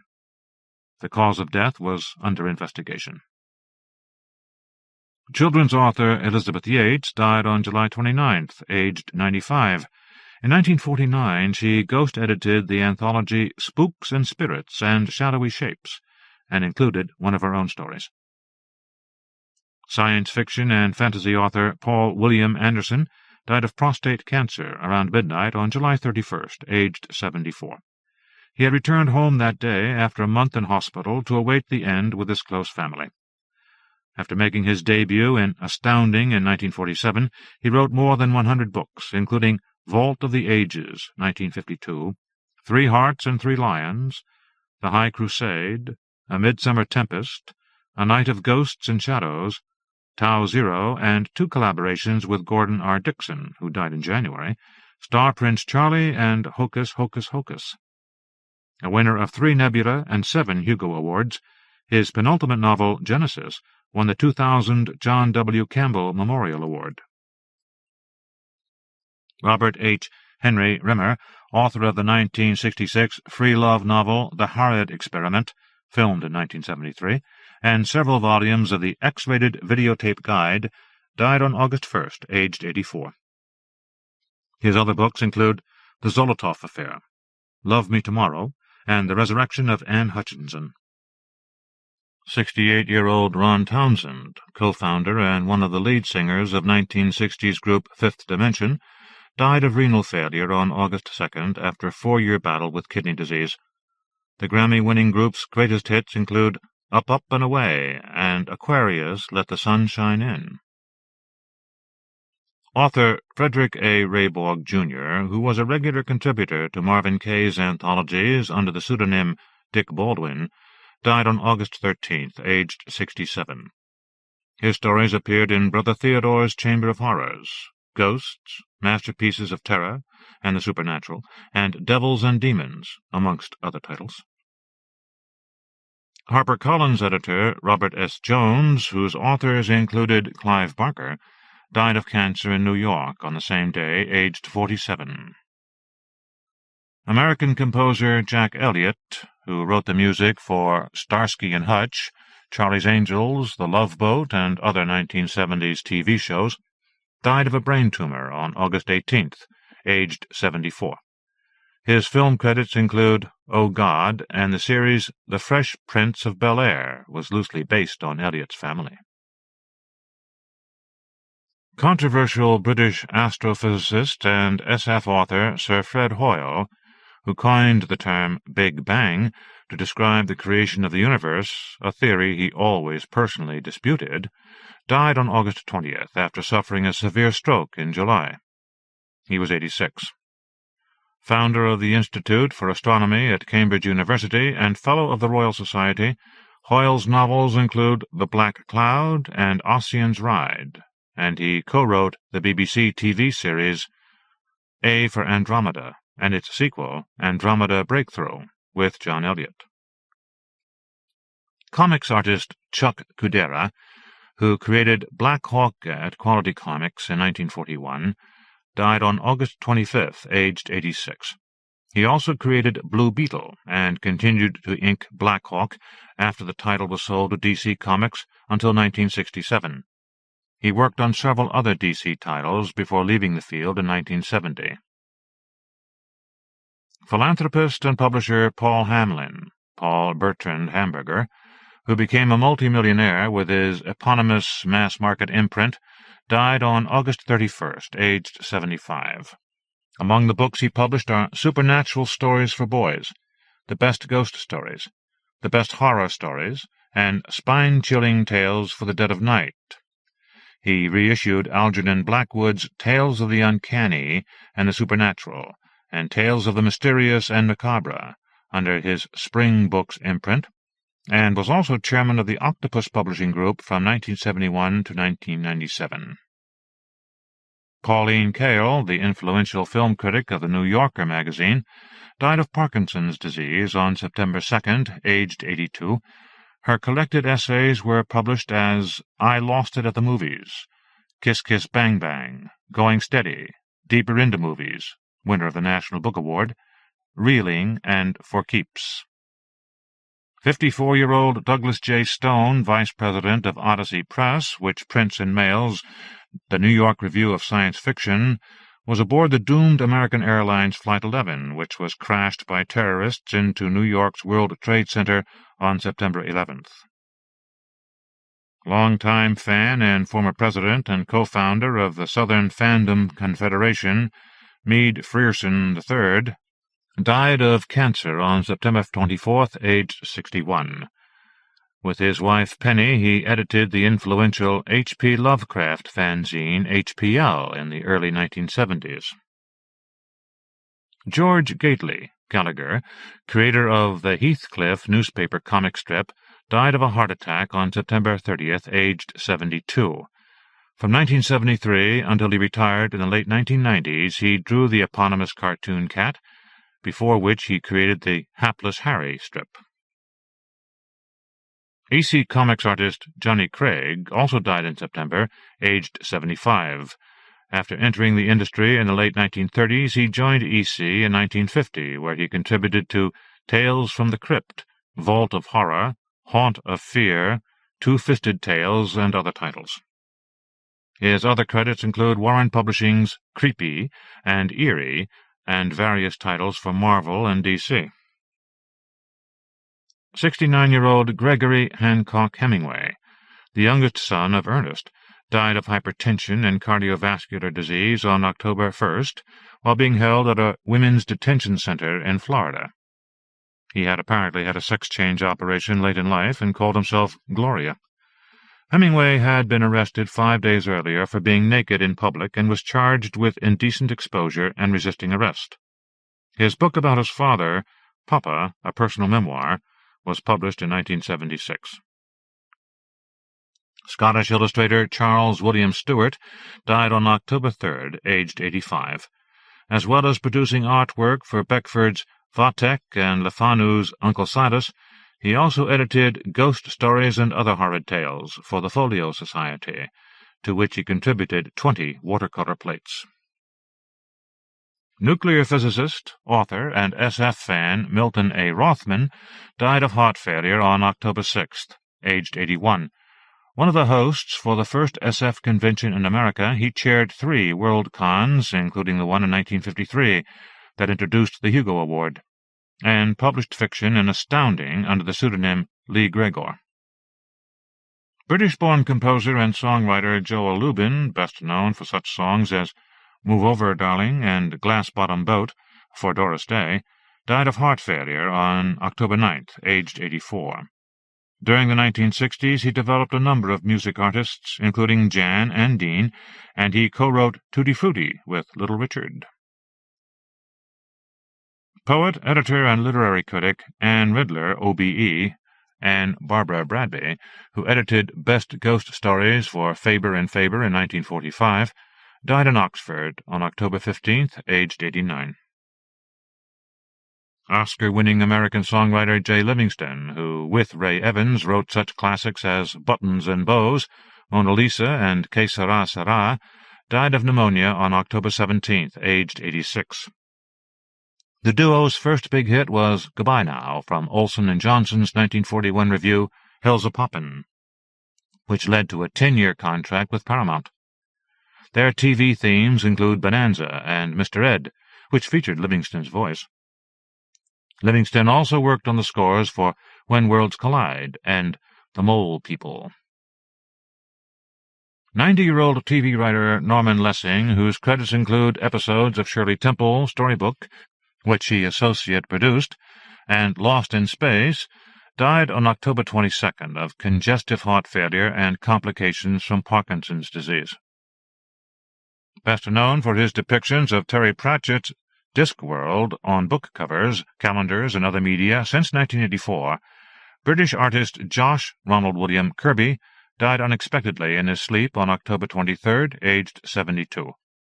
In a career that spanned 50 years, he produced more than 400 paintings, some of the best of which are collected in the Josh Kirby poster book, In the Garden of Unearthly Delights, the Josh Kirby Discworld Portfolio, and A Cosmic Cornucopia.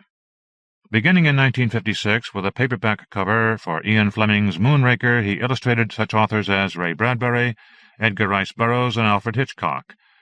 Kirby won the British Fantasy Award for Best Artist in 1996, and amongst his other work he also produced film posters for Starflight 1, The Beastmaster, Kroll, Morons from Outer Space, Return of the Jedi, and an unused design for Monty Python's Life of Brian. Irish storyteller and stage actor Eamon Kelly died on October 24th, aged 87. His stories were collected by the Mercier Press.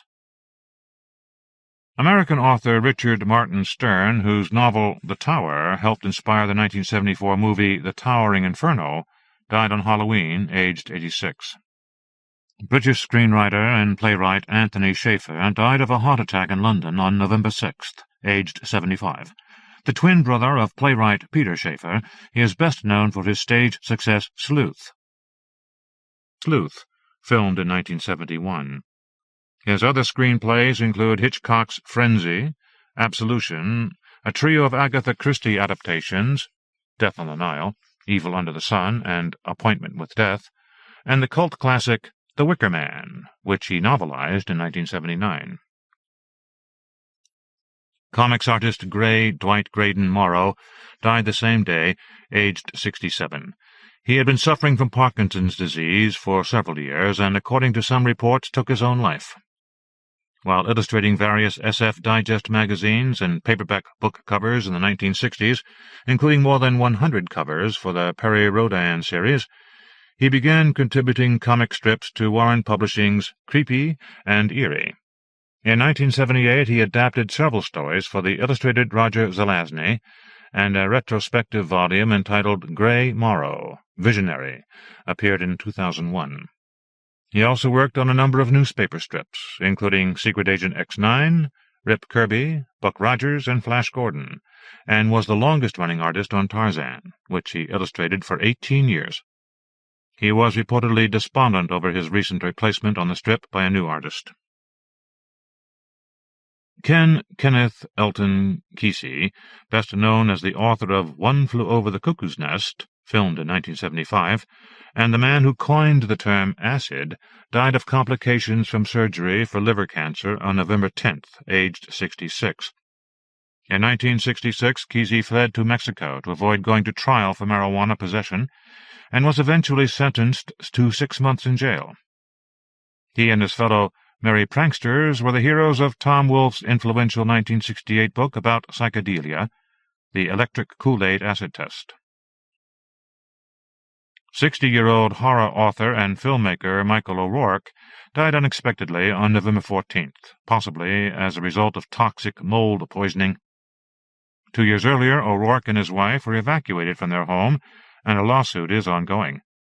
His books include Darkling, The Bad Thing, The Undine, and The Poison Tree, under the byline F.M. O'Rourke, and he scripted the films Deadly Love, which he also directed, Hellgate, and Moonstalker. TV writer Peggy Chandler Dick, whose credits include Bewitched, died of heart failure on November 20th, aged 78. Author and illustrator Seymour Victory Wright, who created Casper the Friendly Ghost with animator Joe Oriolo, died on November 21st, aged 83. Wright and Oriolo sold all rights to the cartoon character to famous studios for just $200 in the mid-1940s, since when the franchise has generated millions through film shorts, TV series, movies, and Harvey's ongoing comic book series. Wright also worked on such cartoons as Gulliver's Travels, 1939, and the Popeye and Betty Boop series, and he created the early 1940s comic strip characters Oro, Cosmo Corrigan, and Super American, as well as drawing for Archie, Little Lulu, and Mad Magazine. Self-appointed busybody Mary Whitehouse, who formed the Viewers and Listeners Association in an attempt to censor films and television in Britain, died on November 23rd, aged 91. She won't be missed by many. TV scriptwriter and producer William Reed Woodfield, whose credits include The Hypnotic Eye and the TV movies Earth 2 and Satan's Triangle, died of a heart attack on November 24th, aged 73. Former Beatles guitarist George Harrison died of cancer on November 29th, aged 58. His film appearances include Help, Yellow Submarine, A Magical Mystery Tour, and Monty Python's Life of Brian, and he produced the latter along with the Time Bandits and other movies under his production company, Handmade Films, which he co-founded. At the time of his death, the singer-songwriter was reportedly worth £120 million, and his 1970 single, My Sweet Lord, briefly topped the UK charts again, replacing the late Aaliyah's More Than a Woman. It was the first time that a posthumous #1 hit was replaced by another. 75-year-old comic strip artist Dave Grau, who took over the syndicated strip Alley Oop from its creator Vincent T. Hamlin in 1973, was killed in a car crash near his home in North Carolina on December 10th. British TV writer Alan Fennell died of cancer on December 11th, aged 65. After teaming up with Jerry Anderson on the comic strip adaptations of the puppet series Four Feather Falls and Supercar, he began scripting many of Anderson's TV series, including Fireball XL5, Stingray, Joe 90, Thunderbirds, and UFO. Fennell edited the children's magazine Look-In from 1971 to 74, and in 1991 he became editor of Fleetway's Thunderbirds comics. Archie comics artist Dan DeCarlo, who created Sabrina the Teenage Witch, died on December 18th, aged 82. Writer and editor Keith Allen Daniels died of cancer the same day, aged 45. His SF and fantasy poetry appeared in Analog, Asimov's, Weird Tales, and other magazines, and he founded Anamnesis Press in 1990. British ghost story author and former television scriptwriter and playwright Sheila Hodgson died of a stroke on Christmas Day, just 3 days after her 80th birthday. During the late 1970s, she wrote a series of supernatural plays, 3 of which were based upon ideas suggested by M.R. James in his essay Stories I Have Tried to Write. These were broadcast on BBC Radio 4 and subsequently published as stories in such periodicals as Blackwoods Magazine and Ghosts and Scholars, as well as being reprinted in Carl Edward Wagner's The Year's Best Horror Stories 11 and 16, and Ramsey Campbell's anthology Meddling with Ghosts. In 1998, Ash Tree Press collected 12 of her tales featuring James as the central character in a volume entitled The Fellow Travelers and Other Ghost Stories. Composer Florian Frick, whose credits include Herzog's Nosferatu, died of a stroke on December 29th, aged 57. British author Victor Joseph Hanson died of complications from a stroke in mid-December, aged 81. Best known for his hard-boiled crime and Western novels, in the early 1960s he published The Twisters, Creatures of the Mist, Claws of the Night, and The Grip of Fear, under the pseudonym Vern Hansen. Actors, actresses.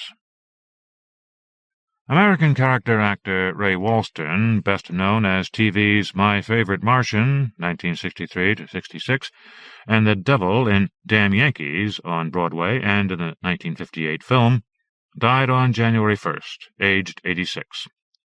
His numerous other credits include The Happy Hooker Goes to Washington, Popeye, The Fall of the House of Usher, 1980, Galaxy of Terror, O'Hara's Wife, Blood Relations, Saturday the 14th Strikes Back, Blood Salvage, Popcorn, Addams Family Values, the 1999 My Favorite Martian Movie, the Stephen King miniseries The Stand, and a recurring role in Star Trek Voyager. He also narrated the title sequence of Steven Spielberg's Amazing Stories TV series, 1985-87. Character actress Nancy Parsons died after a long illness on January 5th, aged 58.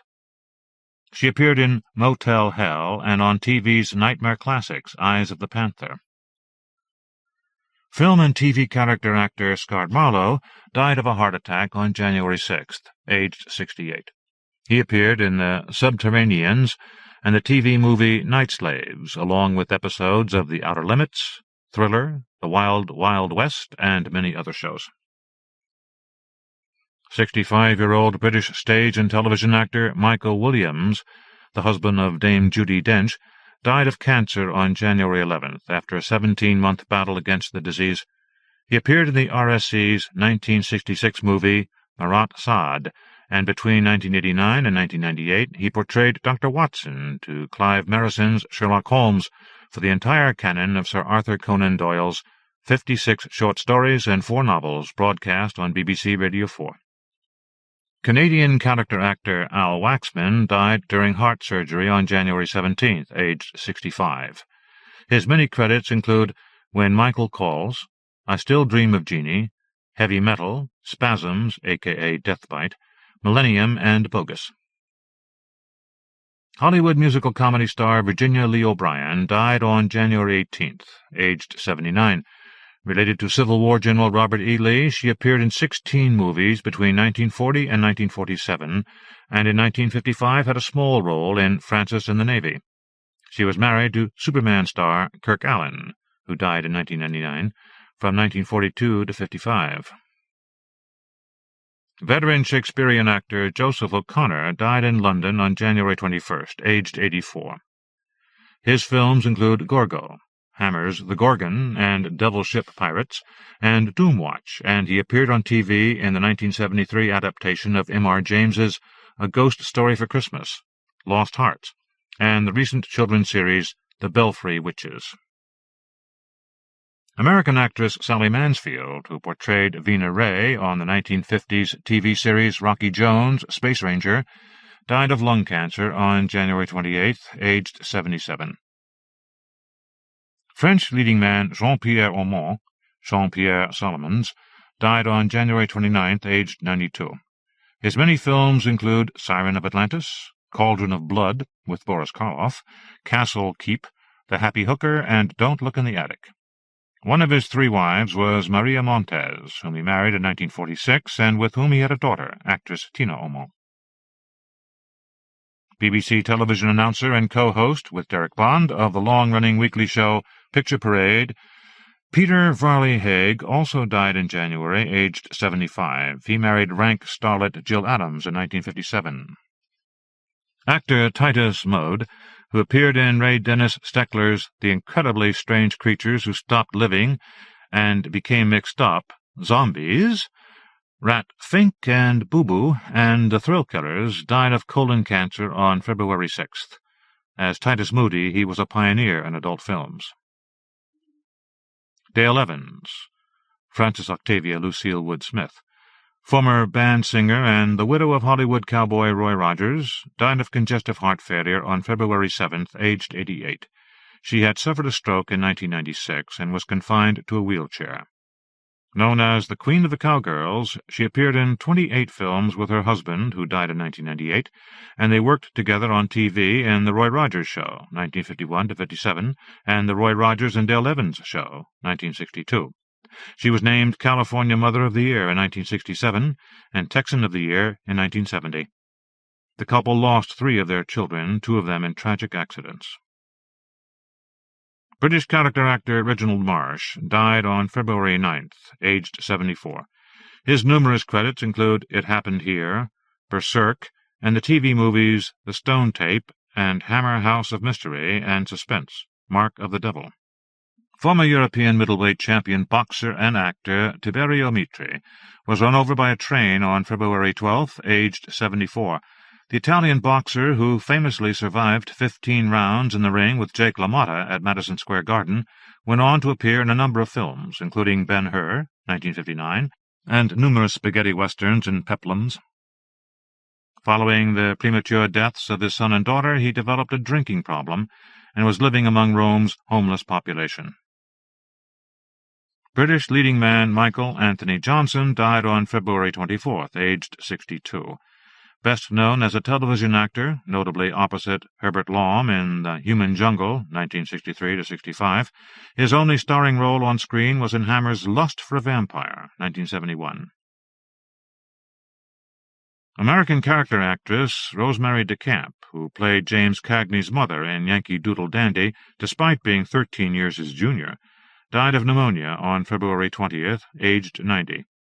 She also appeared in Jungle Book, 1942, William Castle's 13 Ghosts, Saturday the 14th, and the TV movie The Time Machine, 1978. American actress Peggy Converse, who starred in The Thing That Couldn't Die, died on March 2nd, aged 95. TV actor Louis Edmonds, who portrayed various members of the Collins family in the daytime soap opera Dark Shadows, 1966–71, and the movie House of Dark Shadows, died of respiratory failure on March 3rd, aged 77. Edward Winter, who starred as Captain Ben Ryan in the TV series Project UFO, 1978–79, died of Parkinson's disease on March 8th, aged 63. Obnoxious talk show host and chain-smoker Sean Morton Downey, Jr., died of lung cancer and other respiratory problems on March 12th, aged 68. After composing such hit surf rock numbers as Pipeline and Wipeout in the early 1960s, his syndicated TV series The Morton Downey Jr. Show debuted in the New York City area in 1987. He also appeared in more than 20 movies and TV shows, including Predator 2 and episodes of Monsters and Tales from the Crypt. Calypso singer Sir Lancelot Victor Pinard, whose credits include Val Lewton's I Walked with a Zombie, The Ghost Ship, and Curse of the Cat People, plus Zombies on Broadway and The Unknown Terror, died the same day, aged 97. Hollywood actress and light comedienne Ann Sothern, Harriet Lake, died of heart failure on March 15th, aged 92. Her many films include Super Sleuth, Lady in a Cage, Golden Needles, and The Manitou, and she was the voice of the car in the TV fantasy sitcom My Mother the Car, 1965–66. Sothern was nominated for an Academy Award for her role in The Whales of August with Vincent Price. Her daughter, designer Tisha Sterling, was also an actress. Voice actress Norma Macmillan, who was the voice of Casper the Friendly Ghost in the 1950s Paramount cartoon series, died in Canada on March 16th, aged 79. She also voiced Gumby in the claymation series Pokey and Gumby and Sweet Polly Purebred in Underdog. British leading man of the 1950s, Anthony Maitland Steele, died on March 21st, his 81st birthday. His credits include Helter Skelter, 1948, and West of Zanzibar, 1954. Later in his career, he appeared in The Story of O, 1975, and portrayed film producer Linton Busatsky, a role originally intended for Peter Cushing, in the 1980 R. Chetwynd Hayes adaptation The Monster Club. He was briefly married to Anita Ekberg. American stage and screen actor Anthony Dexter, Walter Fleischman, died on March 27th, aged 82. After being cast as Rudolph Valentino in the 1951 biopic, his career never recovered, and he found himself in such films as Fire Maidens from Outer Space, The Story of Mankind, 12 to the Moon, and Phantom Planet.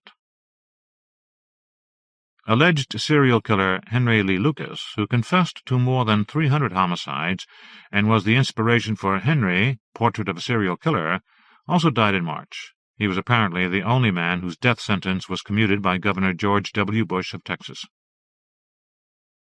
British stage, screen, and television actress Jean Anderson died on April 1st, aged 93.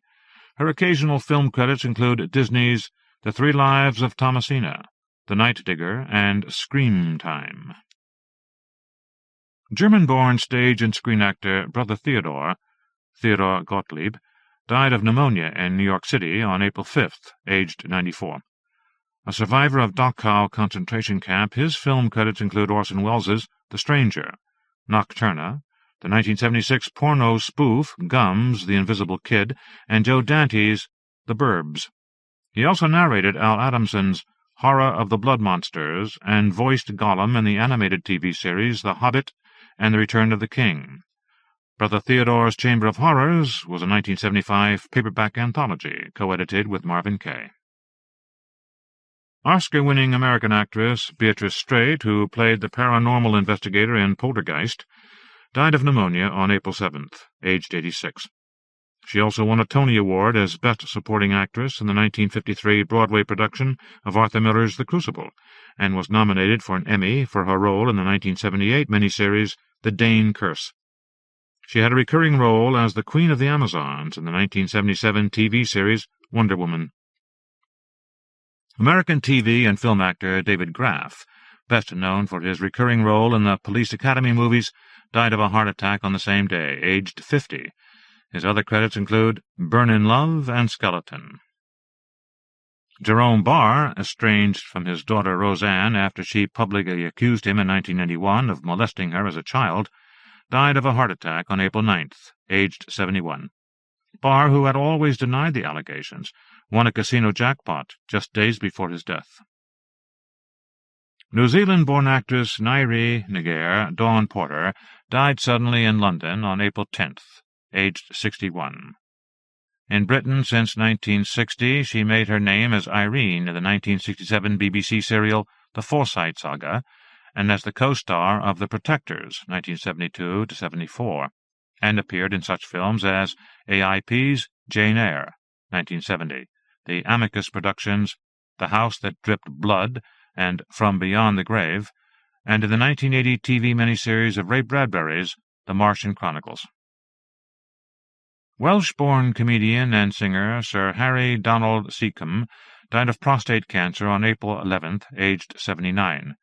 From 1951 to 60, Seacombe co-starred in the surreal BBC radio program The Goon Show as Neddy Seagoon, along with Michael Benteen, Spike Milligan, and Peter Sellers. His film appearances include Helter Skelter, 1948, Down Among the Z-Men, Svengali, 1954, and The Bed Sitting Room.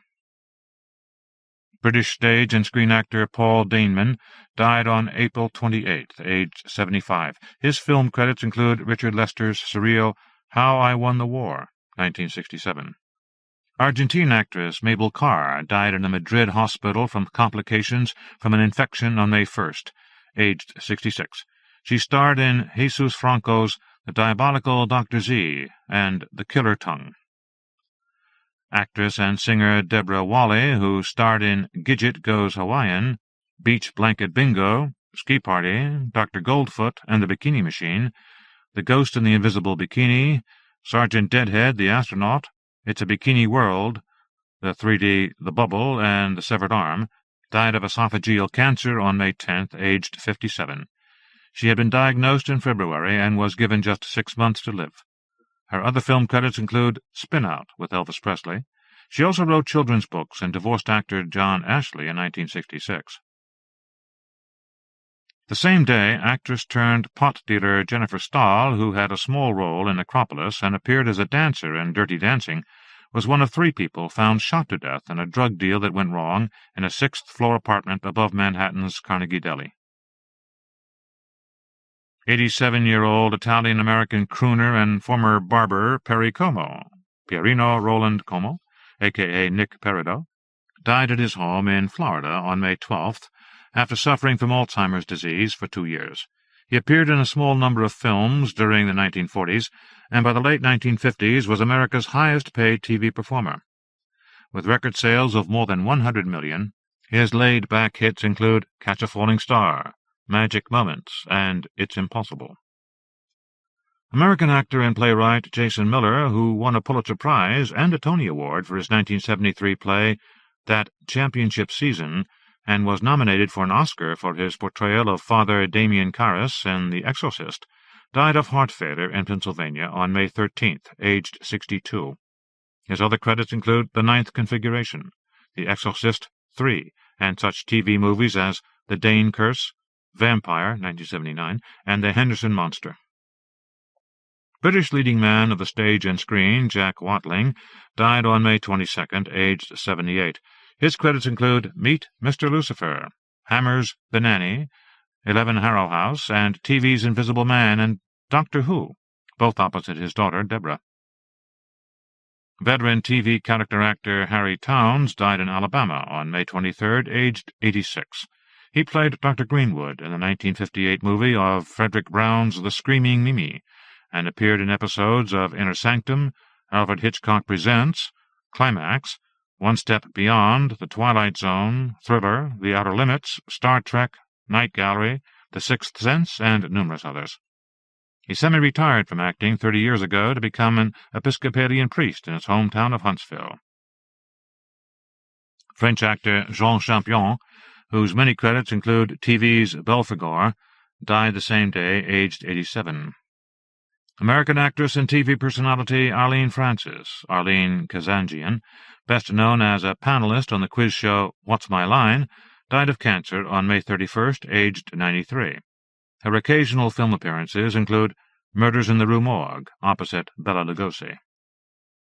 British film journalist and arts administrator David Prothero committed suicide in the summer.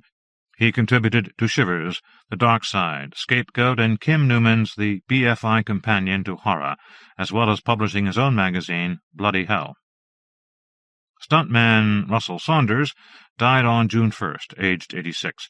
His numerous credits include The Thing, 1951, Earthquake, The Poseidon Adventure, and Logan's Run. Comedian-actress Imogene Coca died on June 2nd, aged 92. Best known for her TV appearances, with guest spots on Bewitched, Fantasy Island, Night Gallery, and Monsters, she also had roles in several films, including Alice in Wonderland, 1985. A former Broadway dancer, she was married to her second husband, actor King Donovan, from 1960 until his death in 1987. Mexican-born Hollywood star and former boxer Anthony Quinn, Anthony Rudolph Oaxaca, died in a Boston hospital on June 3rd, aged 86. Best known for his 1964 film Zorba the Greek, he also appeared in Bulldog Drummond in Africa, Television Spy, The Ghost Breakers, Road to Morocco, Sinbad the Sailor, Ulysses, 1955, The Hunchback of Notre Dame, 1956, as Quasimodo, The Shoes of the Fisherman, The Magus, Ghosts Can't Do It, and Last Action Hero. On television, he was in a 1951 episode of Lights Out and portrayed Zeus in 5 Hercules the Legendary Journeys TV movies in 1994. Married 3 times, once to Cecil B. DeMille's daughter, Catherine, he had at least 13 children by 5 different women. 76-year-old stage, film, and TV actor Carroll O'Connor, best remembered for his Emmy Award-winning portrayal of Archie Bunker on the CBS TV sitcom All in the Family, 1971-79, died of a heart attack brought on by complications from diabetes on June 21st. He also appeared in the TV movie Fear No Evil, 1969, and such series as The Outer Limits, The Man from U.N.C.L.E., Voyage to the Bottom of the Sea, Time Tunnel, and The Wild Wild West. French-born actress Corinne Calvet, Corinne Debo, died of a cerebral hemorrhage in Los Angeles on June 23rd, aged 75. Her film credits include Bluebeard's 10 Honeymoons, Dr. Heckle and Mr. Hype, The Sword and the Sorcerer, and the TV movie The Phantom of Hollywood. Actor John Bromfield was one of her 5 husbands, and she once filed a $1 million slander suit against Zsa Zsa Gabor for alleging that she was not French. Hollywood star Jack Lemmon, John Euler Lemmon III, died of a cancer-related illness on June 27th, aged 76. The 2-time Academy Award winner, best known for his long-screen partnership with Walter Matthau, who died almost exactly a year earlier, appeared in such early TV series as Suspense and the movies Bell, Book and Candle, How to Murder Your Wife, Airport 77, The China Syndrome, JFK, Hamlet, 1996, and uncredited in The Legend of Bagger Vance, which he also narrated. 71-year-old British character actress Joan Sims died the same day after a long illness and years of heavy drinking and depression. Best known as the star of 24 Carry-On comedies, including Carry On Screaming, she also appeared in Colonel March Investigates with Boris Karloff, Meet Mr. Lucifer, Disney's One of Our Dinosaurs is Missing, and The Canterville Ghost, 1996, and was a regular on TV's Worzel Gummidge, 1979-81. British actress Patricia Hilliard, who appeared in The Ghost Goes West, 1936, and had a role in Things to Come, 1936, died in mid-June, aged 85. British character actor Jack Gwilym died on July 2nd, aged 91. Best known for his royal roles on stage, his films include Circus of Horrors, Jason and the Argonauts, 1963, as King Aeetes, Hammer's Curse of the Mummy's Tomb, Kiss the Girls and Make Them Die, Clash of the Titans, and as Van Helsing in The Monster Squad. On TV, his career ranged from A for Andromeda to Conan. British stage and screen actress Eleanor Summerfield died on July 13th, aged 80. Her film credits include Scrooge, 1951, and Disney's The Watcher in the Woods. Hollywood actress Molly Lamont, who appeared in Scared to Death with Bela Lugosi, Devil Bat's Daughter, and Jungle Princess, died on July 15th, aged 91. England's premier ventriloquist, Arthur Worsley, died on July 19th, aged 80. With his cheeky dummy Charlie Brown, he worked with such acts as Laurel and Hardy, Elvis Presley, and the Beatles. Stage and TV actor Steve Barton, who played Raoul in both the original London and Broadway productions of Andrew Lloyd Webber's The Phantom of the Opera, died of heart failure in Germany on July 21st, aged 47. He also played the Beast in an Austrian production of Disney's Beauty and the Beast, appeared in the short-lived 1993 Broadway musical The Red Shoes, and originated the role of Count von Krolak in Jim Steinman's stage adaptation of Dance of the Vampires in Vienna in 1997. American actor Alex Nichol died on July 28th, aged 85. He appeared in The Clones, The Night God Screamed, Ape, and The Screaming Skull. He also directed the latter, along with Point of Terror. British-born actor Christopher Hewitt died of complications due to diabetes in Los Angeles on August 3rd, aged 80. Best known for the role of Mr. Belvedere on TV from 1985 to 90, he also appeared in such films as The Producers, Maserati and The Brain, and Rat Boy. For the final season of Fantasy Island, 1983 to 84, he played Mr. Rourke's new sidekick Lawrence, after Hervé Villechaize left the show. 64-year-old TV scriptwriter, producer, and cartoon voice Lorenzo Music, Gerald David Music, who played Carlton the Doorman in Rhoda, 1974-78, which he co-created, and Garfield the Cat on the Saturday morning series, died of cancer on August 4th. He won an Emmy in 1969 as a writer on The Smothers Brothers Comedy Hour. British actress Dame Dorothy Tootin, who played Peter Pan for 2 seasons, 1971-72, on the London stage, died of leukemia on August 6th, aged 71. Hollywood leading lady Dorothy McGuire died of heart failure on August 13th, aged 85. She had broken her leg 3 weeks before.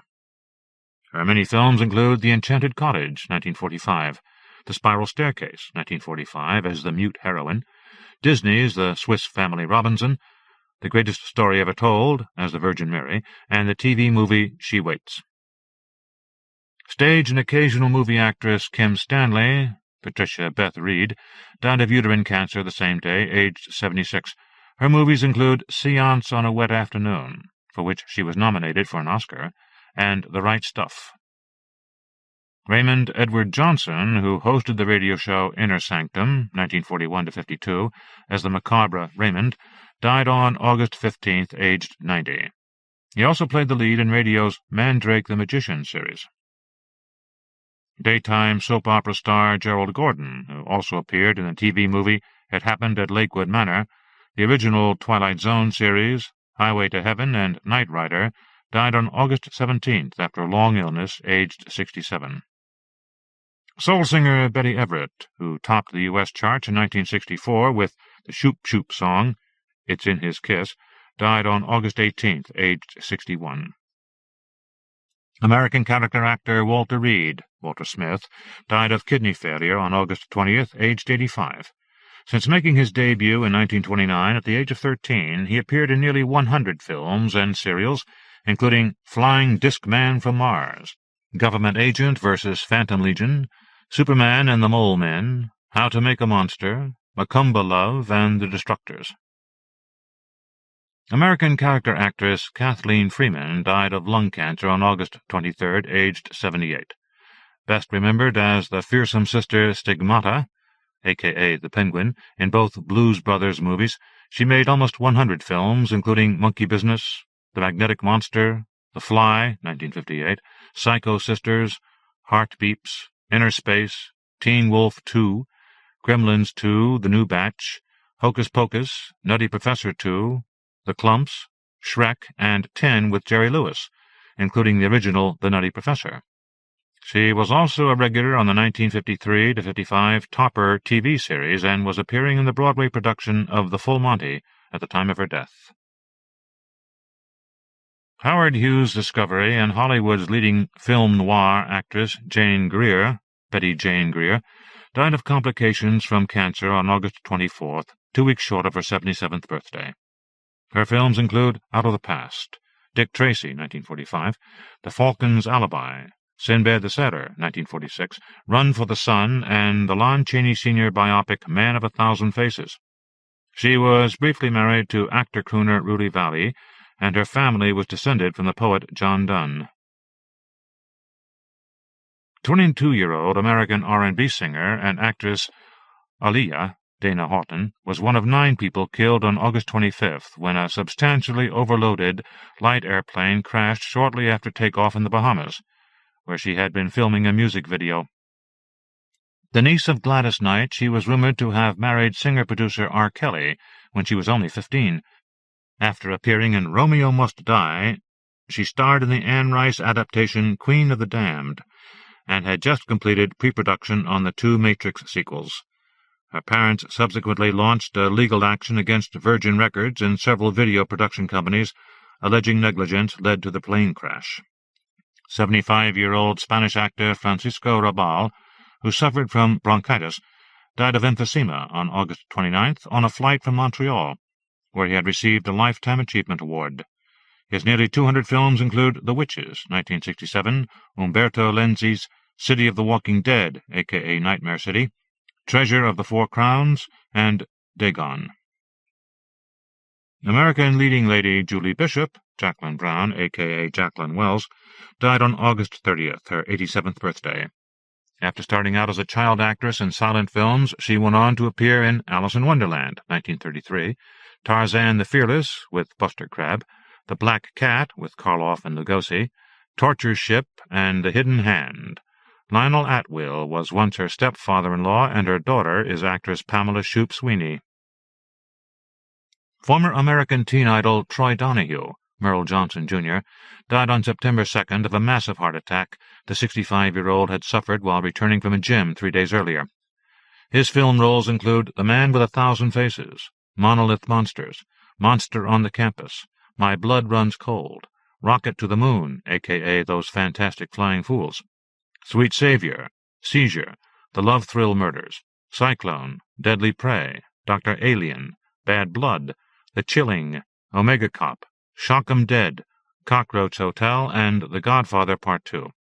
Amongst 4 divorces, he was married to co-star Suzanne Pleshette for a year, and in the 1970s became addicted to drink and drugs, spending a summer homeless in New York City's Central Park. In later years, he gave acting lessons to passengers on a cruise line. 53-year-old American actress and photographer Barry Berenson, the widow of actor Anthony Perkins and younger sister of actress Marisa Berenson, was one of the 92 passengers and crew on American Airlines Flight 11, en route from Boston to Los Angeles, that terrorists crashed into the North Tower of New York's World Trade Center on September 11th. She appeared in such movies as Cat People, 1982, and Winter Kills. Former TV reporter, beat poet, Second City founding member, and belated character actor Victor Kung Wong died in his sleep on September 12th, aged 74.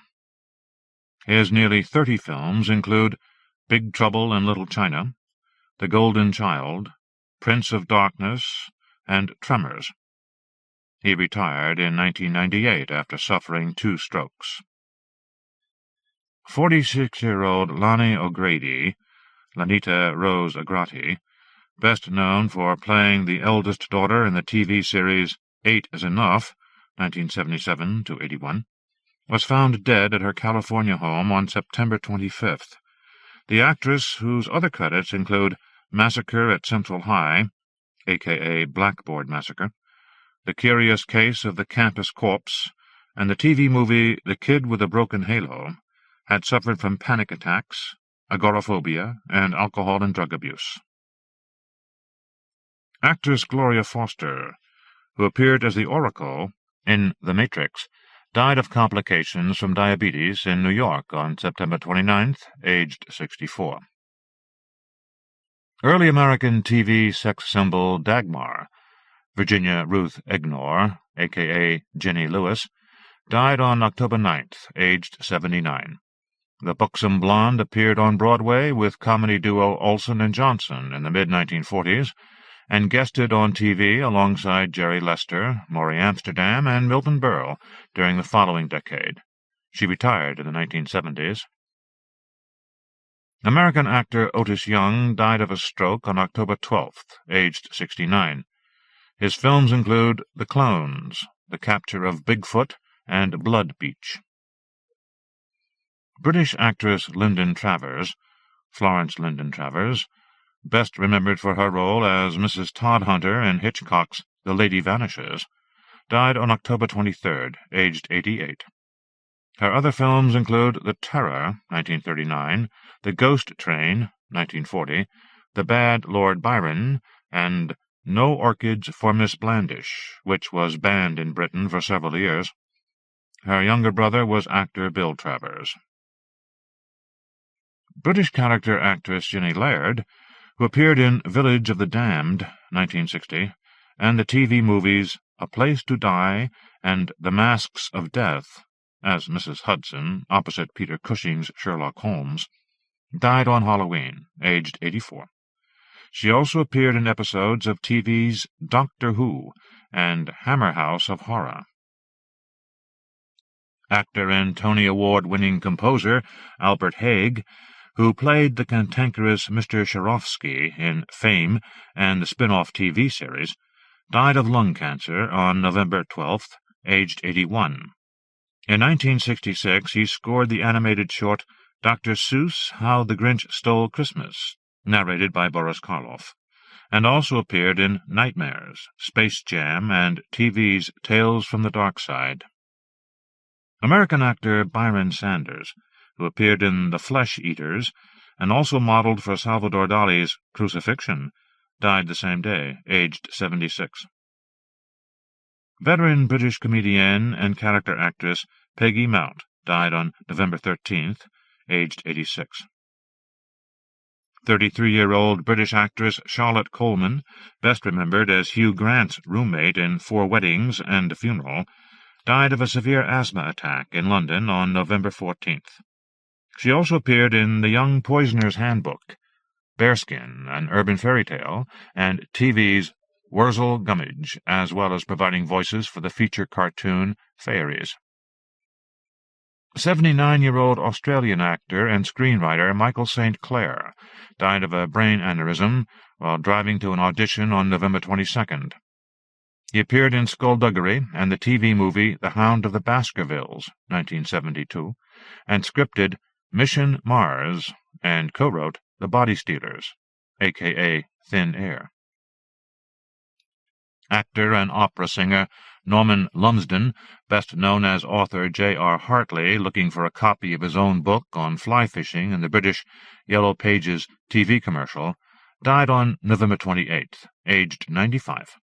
His first job was as a commercial artist for publisher Hodder & Stoughton, where he designed book covers for Leslie Charteris's The Saint series and other titles. Benjamin Britten wrote the part of Peter Quince in his 1960 opera of A Midsummer Night's Dream, with Lumsden in mind. John Mitchum, the actor brother of Robert, died of a stroke on November 29th, aged 82. He appeared in Bigfoot, High Plains Drifter, Telephone, and Escapes. American character actress Pauline Moore, who played one of the bridesmaids in the 1931 Frankenstein, died of complications from Alzheimer's disease on December 7th, aged 87. Her other credits include Charlie Chan at the Olympics, Charlie Chan on Treasure Island, and Charlie Chan in Reno. Veteran Indian actor Ashok Kumar, Ganguly, who appeared in more than 300 films during a career that spanned over 60 years, died of a heart attack on December 10th, aged 90. Singer Rufus Thomas, best known for his novelty hit Do the Funky Chicken, died of apparent heart failure in Memphis, Tennessee, on December 15th, aged 84. The Rolling Stones covered his Walking the Dog on their first album in 1964. 72-year-old British actor Sir Nigel Hawthorne died of a heart attack on December 19th after a 2-year battle against pancreatic cancer. He won a Tony Award for his stage performance as C.S. Lewis in the 1991 Broadway production of Shadowlands, and was forced to pull out of playing Jack the Ripper in From Hell, 2001, when potentially lethal blood clots were discovered on his lungs prior to filming. He also appeared in Dream Child, Demolition Man, Richard III, Memoirs of a Survivor, Firefox, and the 1981 TV movie of The Hunchback of Notre Dame, and contributed voice characterizations to Watership Down, The Plague Dogs, and Disney's The Black Cauldron and Tarzan. American character actor Lance Fuller died in a Los Angeles nursing home after a long illness on December 22nd, aged 73. He portrayed the Metaluna mutant in the classic This Island Earth, and also appeared in The She-Creature, 1956, Voodoo Woman, The Bride and the Beast, The Andromeda Strain, and episodes of TV's Thriller and The Twilight Zone. American character actress Anna Eileen Heckart died after a 3-year battle with cancer on December 31st, aged 82. Among her many roles, she appeared in both the Broadway and film productions of The Bad Seed, gaining an Academy Award nomination for Best Supporting Actress in the part of Mrs. Daigle. Her other movies include No Way to Treat a Lady and Burnt Offerings. She retired from acting in 2000. Swiss-born leading man Paul Hubschmidt, a.k.a. Paul Christian, died in Berlin of a pulmonary embolism the same day, aged 84. He appeared in Baghdad, The Beast from 20,000 Fathoms, Fritz Lang's Tiger of Eshnapur, a.k.a. Journey to the Lost City, Funeral in Berlin, The Day the Sky Exploded, and Skullduggery. Film TV technicians. British cartoon filmmaker Alison de Vere died on January 2nd, aged 73. In 1967, she helped create the backgrounds for The Beatles' Yellow Submarine and made a cameo appearance as one of the photographed figures in the Eleanor Rigby sequence. American independent film producer, director James Hill died of Alzheimer's disease on January 11th, aged 84. After working as a contract screenwriter at MGM, he joined actor Burt Lancaster and agent Harold Hecht in a production partnership. In 1958, he became Rita Hayworth's 5th and final husband. The marriage lasted 2 years. Following years of poor health, his death was prematurely announced in 1996, Spanish writer-director Armando de Osorio died on January 13th, aged 82. His many films include Malenka, the Niece of the Vampire, Tombs of the Blind Dead, Return of the Evil Dead, Night of the Sorcerers, Horror of the Zombies, 1974, Night of the Seagulls, and The Sea Serpent. Film exhibitor Ted Mann, who changed the name of Hollywood's famed Grauman's Chinese Theatre to his own in 1973, died of a stroke on January 15th, aged 84. He also produced the 1969 adaptation of Ray Bradbury's The Illustrated Man and Krull, and was married to actress Rhonda Fleming. Sam Wiesenthal, who was production manager to Carl Laemmle Jr.'s vice president at Universal Pictures, died on February 11th at the Motion Picture and Television Hospital, aged 92. With Laemmle, he was responsible for All Quiet on the Western Front, 1930, and the studio's Frankenstein and Dracula franchises. After Universal was sold in 1936, he moved on to other studios and later became an independent producer. Screenwriter-director Burt Kennedy, best known for his comedy westerns, died of cancer on February 15th, aged 78. He had undergone heart surgery the previous month, after which his kidneys had failed. Among his many credits are The Killer Inside Me, Suburban Commando, and the TV movies The Wild, Wild West Revisited and More Wild, Wild West. Former president of production at Paramount, producer Howard W. Koch, reportedly died of Alzheimer's disease on February 16th, aged 84. His credits include The Manchurian Candidate, The President's Analyst, On a Clear Day You Can See Forever, Heaven Can Wait, 1978, Dragon Slayer, The Keep, and Ghost. During the 1950s, he was a partner with Aubrey Schenck in independent production company Bel Air, which produced such low-budget chillers as The Black Sleep, Pharaoh's Curse, and Voodoo Island. And he directed Frankenstein, 1970, starring Boris Karloff. French film director Robert Enrico, whose early films include the Oscar-winning 1961 short La Rivière du Hibou, Incident at Owl Creek, based on the story by Ambrose Bierce, died of cancer in Paris the same day, aged 69. In America, his short film was shown as part of the Twilight Zone TV series. American producer-director Stanley Earl Kramer, whose classic films include High Noon, The Caine Mutiny, and Judgment at Nuremberg, died of pneumonia on February 19th, aged 87. His other credits include The 5,000 Fingers of Dr. T, On the Beach, 1959, Inherit the Wind, and It's a Mad, Mad, Mad, Mad World. During the 1950s, he kept Lon Chaney Jr. in high-profile films, while both Karloff and Lugosi were scrabbling for work. German-born American cinematographer Rolf D. Bode, whose credits include Dressed to Kill, died of lung cancer on February 27th, aged 59. The same day saw the death of film and TV producer Stan Margulies from cancer at the age of 80. His credits include Willy Wonka and the Chocolate Factory. Former actor, director, and cinematographer John A. Alonzo died on March 13th, aged 66. After starring in The Hand of Death, 1962, the Mexican-American cinematographer began as James Wong Howe's camera operator on Seconds, 1966, before working with such directors as Martin Ritt, Roger Corman, Roman Polanski, John Frankenheimer, and Brian De Palma. He photographed parts of Steven Spielberg's Close Encounters of the Third Kind, Look What's Happened to Rosemary's Baby, Blue Thunder, Terror in the Isles, The Guardian, Meteor Man, Star Trek Generations, and the live TV movie remake of Failsafe, 2000.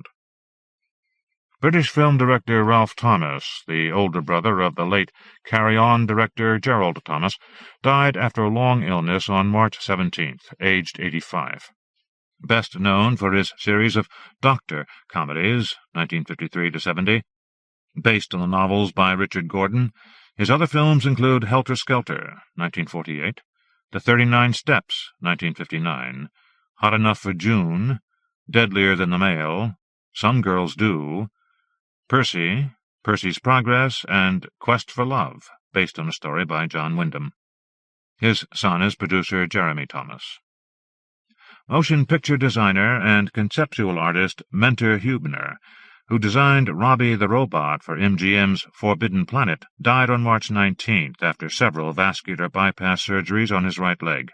He was 83, and among his more than 250 other credits are many conceptual drawings for Alfred Hitchcock's films, The Time Machine, 1960, Planet of the Apes, 1967, King Kong, 1976, Flash Gordon, 1980, Blade Runner, Dune, 1984, Cat's Eye, The Addams Family, Honey, I Shrunk the Kids, So I Married an Axe Murderer, Total Recall, and Bram Stoker's Dracula. Early in his career, he had worked at Disney as an animator, drawing the Hi-Ho sequence for Snow White and the Seven Dwarfs. Cartoon director and producer William Denby Hanna, who with partner Joseph Barbera founded Hanna-Barbera Productions in 1957, died on March 22nd, aged 90. He had been in declining health for several years. Among the many TV shows he helped to create were The Flintstones, The Jetsons, Johnny Quest, Captain Caveman, and Scooby-Doo, winning 8 Emmys for his work.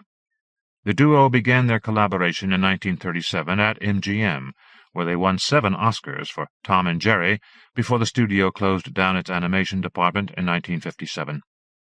They also combined cartoon sequences with live action for such films as Anchors Aweigh, Dangerous When Wet, and Invitation to the Dance. Lawrence M. Landsberg, who joined Walt Disney in the mid-1940s and directed 18 features and episodes of TV's The Wonderful World of Disney, died on March 25th, aged 89. Polish-born cinematographer Piotr Sobocinski was found dead in a Vancouver hotel room on March 26th, soon after completing the Stephen King adaptation Hearts in Atlantis. 67-year-old Larry Tucker, who with Paul Mazursky co-developed, co-produced, and scripted the Monkees TV series, died on April 1st of complications from multiple sclerosis and cancer. A former stand-up comedian, he appeared in Samuel Fuller's Shock Corridor and produced and scripted Mazursky's Alex in Wonderland. French film director Jean-Gabriel Albicoco, whose credits include the 1966 international hit Le Grand Moulin, The Wanderer, died forgotten and destitute in Brazil on April 10th. He was 65. French-born Canadian film and TV producer Nicolas Clermont, who as co-founder of Filmline International was responsible for the long-running Highlander series and The Secret Adventures of Jules Verne, died of cancer on April 11th, aged 59. American visual effects artist Sean Dever died on April 13th, aged 32. His credits include such overblown blockbusters as Red Planet, 13 Days, The Sixth Day, Waterworld, Angels in the Outfield, True Lies, The Fifth Element, Flubber, My Favorite Martian, Sphere, and Batman and Robin. American film and television director Michael Ritchie died of complications from prostate cancer on April 16th, aged 62. His credits include The Island, The Golden Child, A Simple Wish, and TV's The Man from U.N.C.L.E. Italian director Giacomo Gentilomo died the same day in Rome, aged 92. His films include Goliath and the Vampires, and Hercules Against the Moon Men. Director, producer, and writer Jack Haley, Jr., the son of the Tin Man in The Wizard of Oz, died on April 21st, aged 67. He created MGM's That's Entertainment series and numerous award-winning TV specials and documentaries based around the golden age of Hollywood, the making of The Wizard of Oz, etc. He also directed the 1970, 1974, and 1979 Academy Award shows and was once married to Liza Minnelli. British screenwriter and director Ken Hughes died of complications from Alzheimer's disease in a California nursing home on April 28th, aged 79. A former cinema projectionist, his film credits include The Brain Machine, The Atomic Man, a.k.a. Time Slip, Joe Macbeth, Chitty Chitty Bang Bang, and Casino Royale, both based on books by Ian Fleming, Sextet with an 86-year-old Mae West, and the slasher film Night School, a.k.a. Terror Eyes. Veteran animator Maurice J. Noble died on May 18th, aged 91. Co-director of the Oscar-winning short The Dot and the Line, he worked on such Disney classics as Snow White and the Seven Dwarfs, Bambi, Fantasia, and Dumbo, and more than 60 Warner Brothers cartoons, including Duck Dodgers in the 24½ century. With business partner Chuck Jones, he also produced many Dr. Seuss, Ted Geisel cartoons, including The Cat in the Hat, Horton Hears a Who, and How the Grinch Stole Christmas.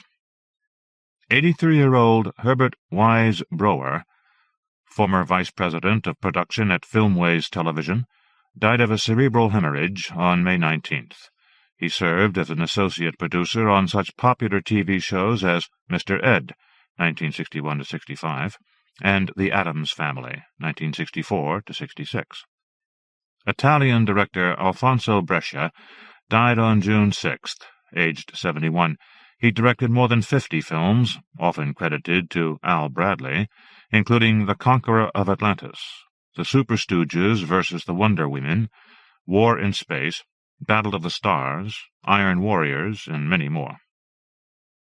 French cinematographer Henri Alecan, whose credits include Jean Cocteau's Beauty and the Beast and Wim Wenders's Wings of Desire, died on June 15th, following a brief hospitalization for leukemia. He was 92. Michael Green, the chairman of leading independent British film distributor Entertainment, died on June 17th, aged 84. After co-founding Regal Films International in the late 1950s, he launched Entertainment Film Distributors in 1978, since when the company has released everything from Hellraiser to Lord of the Rings, and produced the sci-fi flop Slipstream. Entertainment attorney Paul Schreiben, who was responsible for making the deals with Toho to bring Godzilla, Mothra, Varan, etc. to America, died on June 23rd, aged 92. Oscar-winning special effects supervisor A.D. Flowers died from complications of emphysema and pneumonia on July 5th, aged 85. Chief of mechanical special effects at 20th Century Fox for many years, his film credits include The Poseidon Adventure, Steven Spielberg's 1941 and Apocalypse Now. Disney animator Ted Berman died on July 15th, aged 81. He worked on Fantasia, Bambi, Alice in Wonderland, Peter Pan, Mary Poppins, Bedknobs and Broomsticks, and co-scripted and co-directed The Black Cauldron. Producer Jules Buck, whose credits include What's New, Pussycat and The Ruling Class, died on July 19th, aged 83. Record producer and songwriter Milton Gabler, who founded the independent jazz label Commodore Records in 1937 and produced Bill Haley and the Comets' Rock Around the Clock in one take, died on July 20th, aged 90. Film and TV director Alan Rafkin died of complications during heart surgery in Los Angeles on August 6th, aged 73.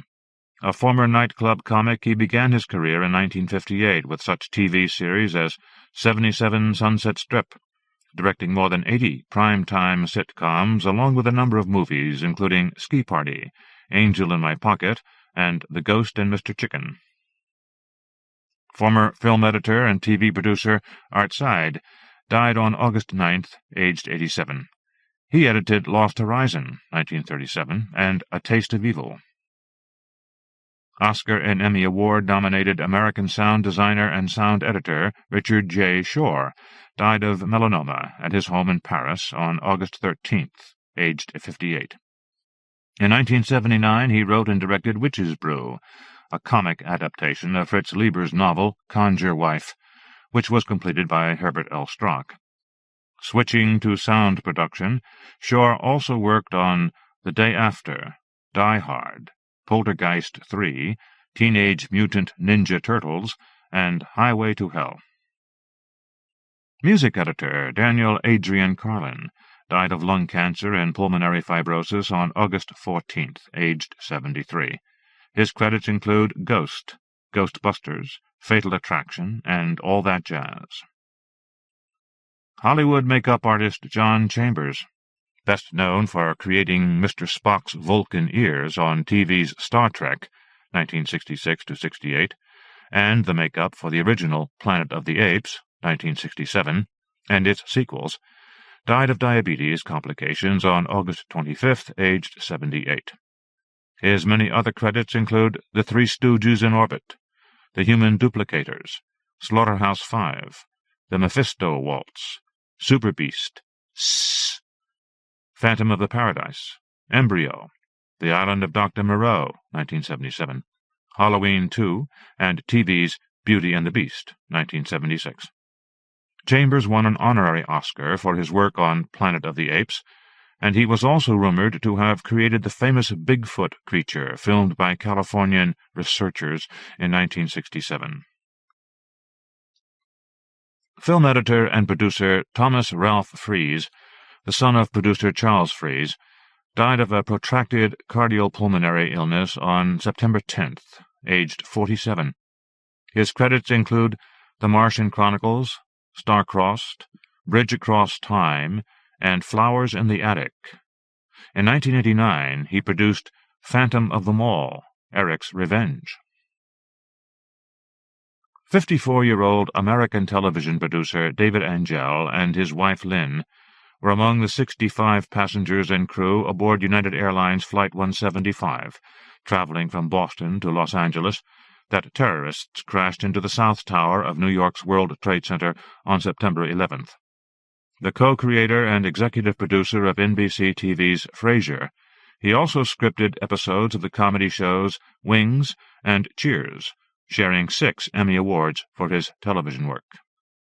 Frederick de Cordova, who directed Bedtime for Bonzo and Bonzo Goes to College, starring Ronald Reagan and a chimpanzee, died on September 15th, aged 90. His 50-year career included directing numerous TV shows, including episodes of Bewitched, a TV version of Blithe Spirit, starring Noel Coward, Lauren Bacall, and Claudette Colbert, and he was executive producer of Johnny Carson's The Tonight Show, 1971 to 92.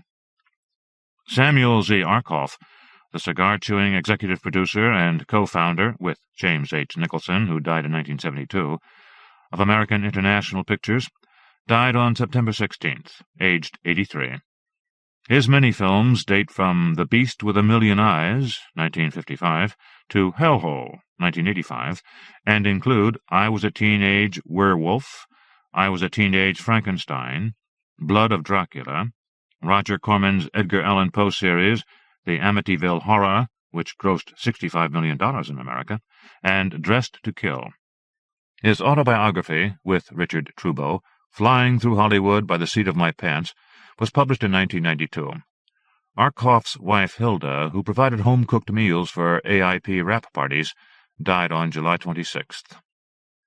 Canadian-born film and TV director Gerald Mayer, the nephew of legendary MGM mogul Louis B. Mayer, died of complications from pneumonia on September 21st, aged 82. His credits include episodes of Thriller, Voyage to the Bottom of the Sea, The Invaders, Tarzan, $6 Million Man, and Logan's Run. Computer special effects wizard Robert Abel, who created the slit scan effect for the Stargate sequence in 2001, A Space Odyssey, and also worked on Disney's Tron, died on September 23rd, 5 weeks after suffering a heart attack. He was 64. William Herbert Coleman, Alfred Hitchcock's associate producer and right-hand man for a decade, died on October 3rd, aged 93. He worked on such titles as Rear Window, The Trouble with Harry, and Vertigo, and produced the TV series Alfred Hitchcock Presents and The Alfred Hitchcock Hour. British TV special effects director Jim Francis died on October 5th, aged 47. His numerous credits include Doctor Who, Red Dwarf, Blake's 7, The Hitchhiker's Guide to the Galaxy, The 10th Kingdom, and such films as Hardware, Nostradamus, and Grimm. American director, dancer, and choreographer Herbert Ross, who often collaborated with Neil Simon, died of heart failure on October 9th, aged 76. After staging the musical sequences for the Cliff Richard films The Young Ones and Summer Holiday, he worked on Dr. Dolittle before becoming a director with such films as Play It Again, Sam, The Last of Sheila, The 7% Solution, and Pennies from Heaven. From 1988 to 2001, he was married to Jackie Kennedy's sister, Lee Bouvier Radswell. Italian opera designer, film director, writer, and illustrator of children's books, Benny Montresor died on October 11th, aged 75. During the 1950s, he worked at Rome's Cinecittà Studios, where Riccardo Freda asked him to design I Vampiri, a.k.a. The Devil's Commandment, Lust of the Vampire, in 1956. Music director and supervisor Raoul Krauschar, who supplied music cues for such cartoons as Huckleberry Hound and Yogi Bear, died on October 13th, aged 93. He was also involved in the music for SOS Coast Guard, Prehistoric Women, Bride of the Gorilla, Untamed Women, Invaders from Mars, 1953, Kuruku, Beast of the Amazon, The 30-Foot Bride of Candy Rock, Island of Lost Women, Jesse James Meets Frankenstein's Daughter, Billy the Kid vs. Dracula, and the Abbott and Costello TV show. Known as the father of television syndication, Frederick W. Ziv died the same day, aged 96. Among the many shows his company created were Science Fiction Theater, Sea Hunt, and the Cisco Kid. Sound supervisor Robert Reed Rutledge, who won an Oscar for his work on Back to the Future, died of a heart attack on October 15th, aged 53. His other credits include Star Wars, The Beastmaster, and The Witches of Eastwick. British film editor Ray Lovejoy, whose credits include Stanley Kubrick's 2001 A Space Odyssey and The Shining, died on October 19th. His other films include The Ruling Class, Aliens, Krull, Batman, and Lost in Space. 65-year-old Czechoslovakian director Jaromír Jágr, whose best-known film is Valerie and Her Week of Wonders, died on October 24th after a long illness caused by head injuries sustained in a serious car accident. John Roberts, who borrowed $1.8 million against his trust fund to co-produce Woodstock, 1969, died of cancer on October 27th, aged 56. American director Adrian Weiss, whose credits include Edward D. Wood, Jr.'s The Bride and the Beast, died on October 28th, aged 88. British film director and producer Roy Bolting, best remembered for his affair with young star Hayley Mills, whom he later married, died after a long illness on November 5th, aged 88. With his twin brother John, who died in 1985, he became director of British Lion Films in the 1960s, and their films together include Thunder Rock, Brighton Rock, 7 Days to Noon, Twisted Nerve, and Endless Night. Roy also directed Run for the Sun, another variation on The Most Dangerous Game. His son, with Hayley Mills, Crispian, became the lead singer of the pop group Kula Shaker. American TV director Paul Krasny died in Las Vegas on November 12th, aged 66. His many credits include episodes of Gemini Man, Logan's Run, The Powers of Matthew Starr, and Wizards and Warriors. Former actor-turned-director Gunnar Hellstrom died of a stroke on November 28th, aged 73. His credits include The Name of the Game is Kill, and episodes of TV's The Powers of Matthew Starr. British independent film distributor Charles Cooper, who founded Contemporary Films in the early 1950s as a supplier of high-quality foreign and artistic movies, died the same day, aged 91. Former Matador and Maverick director Oscar Bud Betticher, Jr., best known for his B-westerns starring Randolph Scott and Audie Murphy, died of multiple organ failure from cancer on November 29th, aged 85. His first wife was actress Deborah Paget, and his other film credits include Escape in the Fog and the Boston Blackie entry One Mysterious Night. Oscar-winning Italian costume and set designer Danilo Donati, who worked with such directors as Luchino Visconti, Franco Zeffirelli, Pier Paolo Pasolini, and Federico Fellini, died of heart failure on December 1st, aged 75. His other films include Flash Gordon, 1980, and Red Sonja, and at the time of his death he was working on the sets for Robert Benigni's Pinocchio. Animator Faith Hubley died of cancer on December 14th, aged 77. His films include Moonbird, The Hole, and Of Men and Demons. TV director Alan Crosland, Jr. died on December 18th, aged 83. His many credits include episodes of Men into Space, Alfred Hitchcock Presents, Twilight Zone, The Outer Limits, Voyage to the Bottom of the Sea, The Sixth Sense, The Gemini Man, The $6 Million Man, The Bionic Woman, Wonder Woman, Cliffhangers, The Secret Empire, and Automan.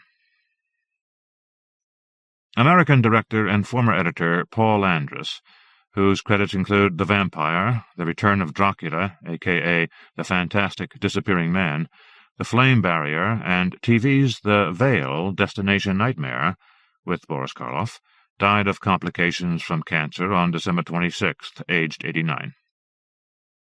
Hollywood producer Jack Grossberg died on December 28th, aged 74. His credits include The Producers, Sleeper, King Kong, 1976, and Brainstorm, after which he became a unit production manager on such films as Back to the Future and Little Monsters. Animation director Ray Patterson died after a lengthy illness on December 30th, aged 90. After working at Disney on Fantasia and Dumbo, he joined Hanna-Barbera at MGM in 1941, directing over 60 Tom and Jerry cartoons and the animated sequences for Anchors Away. In 1967, he produced the animated TV series Spider-Man, before moving to Hanna-Barbera, where he co-directed the cartoon feature Charlotte's Web and helmed The Jetsons, Mr. Magoo, Trollkins, The Flintstones Meet Rockula and Frankenstone, Scooby-Doo and Scrappy-Doo, The New Scooby-Doo Mysteries, The 13 Ghosts of Scooby-Doo, A Pup Named Scooby-Doo, The Addams Family, 1992-93, and numerous other shows. Film and TV director David Swift, who began working at Disney as an assistant animator on such films as Snow White and the Seven Dwarfs, Fantasia, Dumbo, Pinocchio, and Peter Pan, and returned in the early 1960s as a live-action director, died on December 31st, aged 82. In the early 1950s, he created the live TV series Mr. Peepers, starring Wally Cox. Hollywood producer Julia Phillips, the first woman to win an Academy Award for Best Picture, died of cancer the same day, aged 57. Her many hits include The Sting, Taxi Driver, The Big Bus, and Close Encounters of the Third Kind. When Steven Spielberg reportedly kicked her off the latter, her career went into decline through drugs and alcohol. In 1990, she published her controversial autobiography, You'll Never Eat Lunch in This Town Again. Useful addresses. The following listing of organizations, publications, dealers, and individuals is designed to present readers with further avenues to explore. Although I can personally recommend all those listed on the following pages, neither myself nor the publisher can take any responsibility for the services they offer. Please also note that the information below is subject to change without notice. Organizations. The British Fantasy Society, www.britishfantasysociety.org.uk, began in 1971 and publishes the quarterly newsletter Prism, produces other special booklets, and organizes the annual British Fantasy Con and semi-regular meetings in London.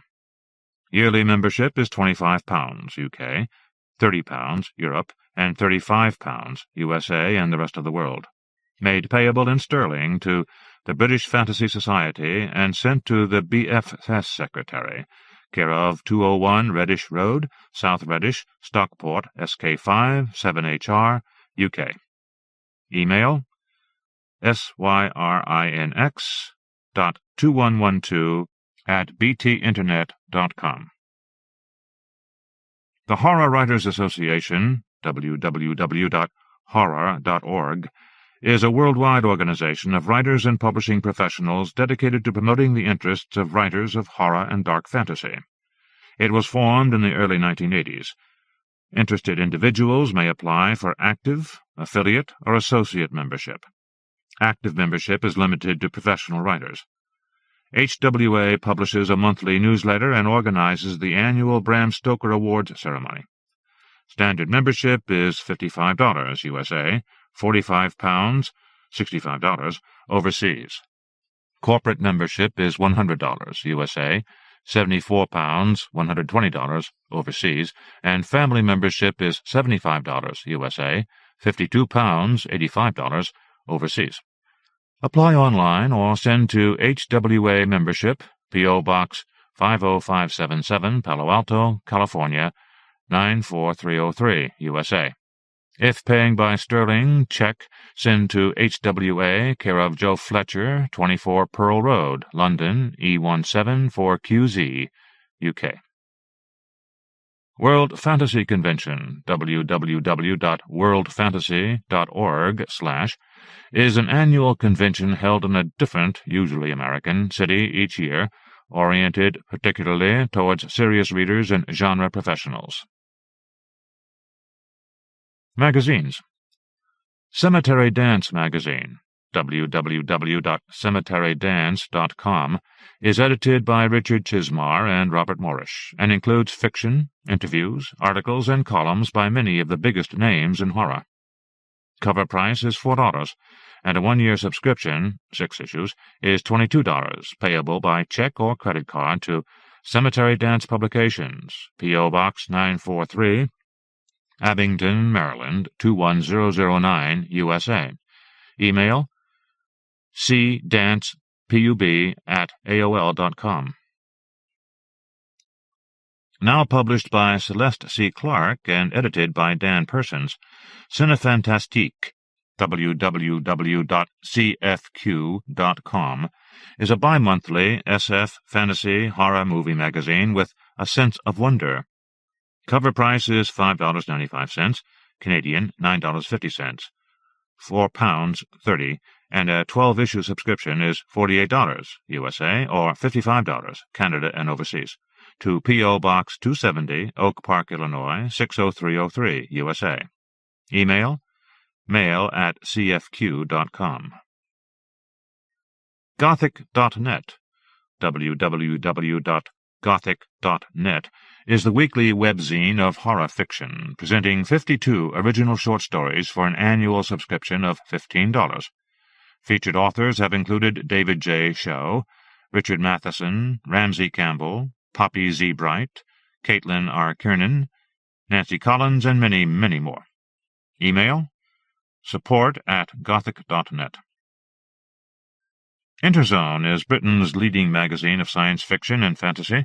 Single copies are available for £3.50 UK or £4, $6 overseas, or a 12-issue subscription is £34 UK, $60 USA, or £40 overseas. Payable by check or international money order. Payments can also be made by MasterCard, Visa, or Eurocard to Interzone, 217 Preston Drove, Brighton, BN1, 6FL, UK. Locus, www.locusmag.com, is the monthly newspaper of the SF fantasy horror field. $4.95 a copy. A 12-issue subscription is $46, USA, $52, Canada, $85 international airmail. To Locus Publications, P.O. Box 13305, Oakland, California, 94661, USA. Dollar or sterling checks can only be sent to Fantast, Medway, Limited, P.O. Box 23, Upwell, Wisbeck, Cams, PE 149BU, UK. Subscription information with other rates and order form are available on the website. Email locus@locusmag.com.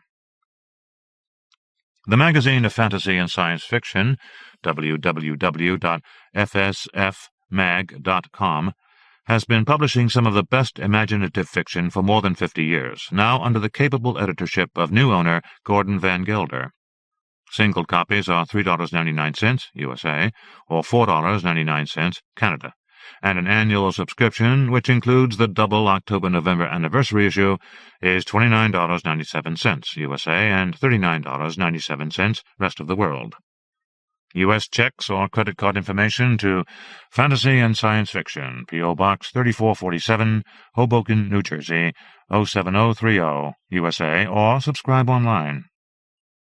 Rabbit Hole is published semi-regularly for members of the Harlan Ellison Recording Collection.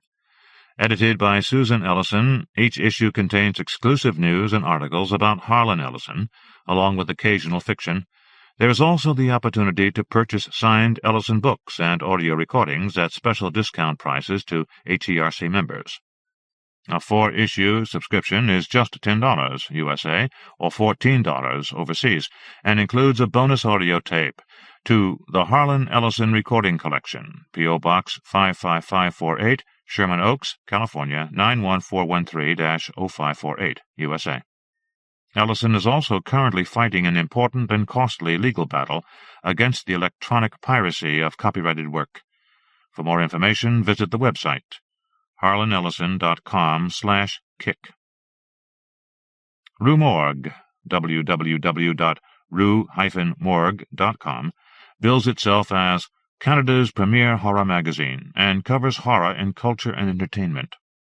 Edited by Rod Gudino, the glossy bi-monthly title costs $5.95 USA or $6.95 Canada, and a 6-issue subscription is $30 USA or $35 Canada. Check or money order to Mars Media Incorporated, 700 Queen Street East, Toronto, Ontario, M4M IG9, Canada. Email info@rue-morgue.com. Science Fiction Chronicle, www.dnapublications.com/sfc, is SF Fantasy and Horror's monthly trade journal, featuring news, interviews, columns, markets, letters, calendar, and extensive reviews. Single copies are $4.95 USA and $5.95 Canada, and a 1-year subscription is $45 USA, $56 Canada, and $75 rest of the world airmail. Make checks payable to DNA Publications and send to P.O. Box 2988, Radford, Virginia, 24143-2988, USA. Email info@dnapublications.com. SF Site, www.sfsite.com, has been posted twice each month since 1997. Presently, it publishes around 30 to 50 reviews of SF, fantasy, and horror from mass-market publishers and some small presses. They also maintain link pages for author and fan tribute sites and other facets, including pages for interviews, fiction, science fact, bookstores, small press, publishers, e-zines, and magazines. Artists, audio, art galleries, news groups, and writers' resources. Periodically, they add features such as author and publisher reading lists. Past examples include Jonathan Carroll, Charles DeLint, Philip K. Dick, Paul J. McAuley, Ian MacDonald, Kim Stanley Robinson, Dan Simmons, and Michelle West. The Third Alternative, www.ttapress.com, is a quarterly magazine of new horror fiction, interviews, artwork, articles, and reviews. Cover price is £3.75, $6, and a 6-issue subscription is £21 UK, £24 Europe, $33 USA, or £27 rest of the world to TTA Press, 5 Martins Lane, Witcham, Ely, Cams, CB6 2LB, UK. U.S. orders can be sent to TTA Press, P.O. Box 219, Oliphant, Pennsylvania, 18447 USA. You can also subscribe by credit card via the secure website. Email ttapress@aol.com. Video Watchdog, www.cinemaweb.com/videowd, is a monthly magazine described as the perfectionist's guide to fantastic video. $6.50 a copy. An annual 12-issue subscription is $48 bulk, $70 first class USA, $66 surface, $88 airmail overseas. U.S. funds only or Visa MasterCard to Video Watchdog, P.O. Box 5283, Cincinnati, Ohio, 45205-0283, USA. Email videowd@aol.com. Weird Tales, www.dnapublications.com, is now in its 79th year of publication. This latest large-size incarnation of the Unique magazine, edited by George H. Sithers and Darrell Schweitzer, is published 4 times a year by DNA Publications, Incorporated, in association with Terminus Publishing Company, Incorporated. Single copies are $4.95, USA, $6, Canada, and $9 elsewhere in U.S. funds. A 4-issue subscription is $16, USA, $22 Canada, and $35 elsewhere in U.S. funds, and should be sent to DNA Publications, Incorporated, P.O. Box 2988, Radford, Virginia, 24143-2988, USA. An email version of the magazine's Writer's Guidelines, no electronic submissions, is available from www.owlswick@netaxs.com. Book Dealers. Cold Tonnage Books offers excellent mail-order, new and used SF, fantasy, horror, art, reference, limited editions, etc. Write to Andy and Angela Richards. Cold Tonnage Books, 22 Kings Lane, Windlesham, Surrey. GU 206JQ, UK. Credit cards accepted. Telephone +44 01276-475388. Email andy@coldtonnage.demon.co.uk. Ken Cowley offers mostly used SF, fantasy, horror, crime, supernatural, collectibles, pulps, videos, etc. by mail order. Write to Trinity Cottage, 153 Old Church Road, Clevedon, North Somerset, BS 21 7TU, UK. Telephone +44 01275-872247. Email kencowley@excite.co.uk. Richard Dalby issues semi-regular mail-order lists of used ghost and supernatural volumes at very reasonable prices. Write to 4 Westbourne Park, Scarborough, North Yorkshire, YO12 4AT, UK. Telephone +44 01723-377049. Dark Delicacies, www.darkdel.com, is a friendly Burbank, California store specializing in horror books, vampire merchandise, and signings. They also do mail-order and run money-saving book club and membership discount deals. 4213 West Burbank Boulevard, Burbank, California, 91505, USA. Telephone 818-556-6660. Credit cards accepted. Email darkdel@darkdel.com. Dreamhaven Books and Comics, www.dreamhavenbooks.com. Store and mail order offers new and used SF, fantasy, horror, art, and illustrated, etc. with regular catalogs. Write to 912 West Lake Street, Minneapolis, Minnesota, 55408, USA. Credit cards accepted. Telephone 612-823-6070. Email dream@dreamhavenbooks.com. Fantastic Literature, www.fantasticliterature.com. Mail order offers new and used SF, fantasy, horror, etc. with regular catalogs. Write to Simon and Lorraine Gosden, Fantastic Literature, 35 The Ramparts, Rayleigh, Essex, SS6 8PY, UK. Credit cards accepted. Telephone fax +44 01268-747564. Email sgosden@netcomuk.co.uk. Fantasy Center, www.fantasycenter.biz. Shop and mail order has mostly used SF, fantasy, horror, art, reference, pulps, etc. at reasonable prices with regular bi-monthly catalogs.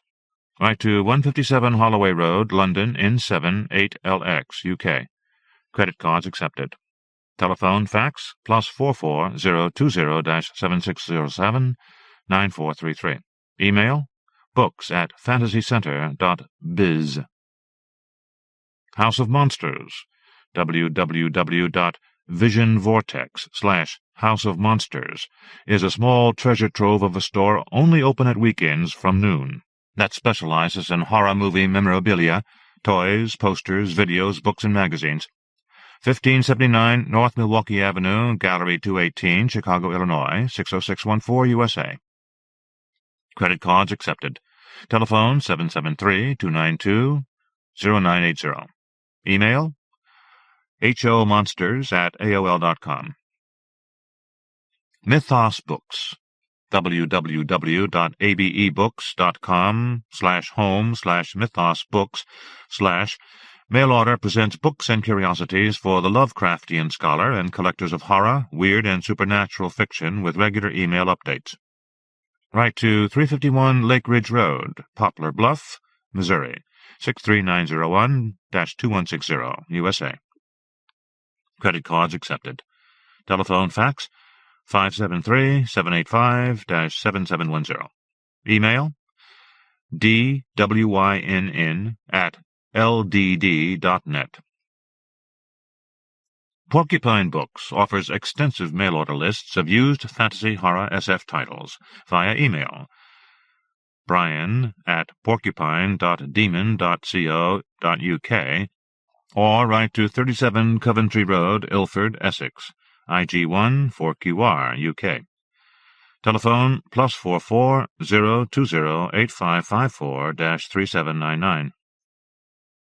Bob and Julie Wodzinski's The Talking Dead offers reasonably priced paperbacks, pulps, and hardcovers with catalogs issued regularly. They accept wants lists and are also the exclusive supplier of back issues of Interzone. Credit cards are accepted. Contact them at 12 Rosamond Avenue, Merley, Wimburn, Dorset, BH21 1TE, UK. Telephone +44 01202 849212. Email talking.dead@tesco.net. Kirk Rewbotham, www.abebooks.com/home/Kirk61/ sells out-of-print and used horror, SF, fantasy, crime, and related nonfiction with regular catalogs. Write to 16 Beaconsfield Road, Runcorn, Cheshire, WA7 4BX, UK. Telephone +44 01928 560540. 10 a.m. to 8 p.m. Email kirk@ruebotham.freeserve.co.uk. Weinberg Books at the Stars, our destination, www.sfbooks.com, is a monthly mail-order service from the friendly Chicago bookstore offering the latest horror, fantasy, science fiction, and art books with regular catalogs featuring cover illustrations by Randy Broker. Visit them at 705 Main Street, Evanston, Illinois, 60202, USA. Credit cards accepted.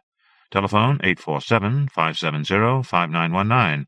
Fax 847-570-5927. Email stars@sfbooks.com or weinberg@sfbooks.com. Market information and news. The Fix, www.ttapress.com, features in-depth reviews of all SF, fantasy, horror magazines publishing short fiction, interviews with editors, publishers, and writers, stories, news and comment columns, artwork, and much more.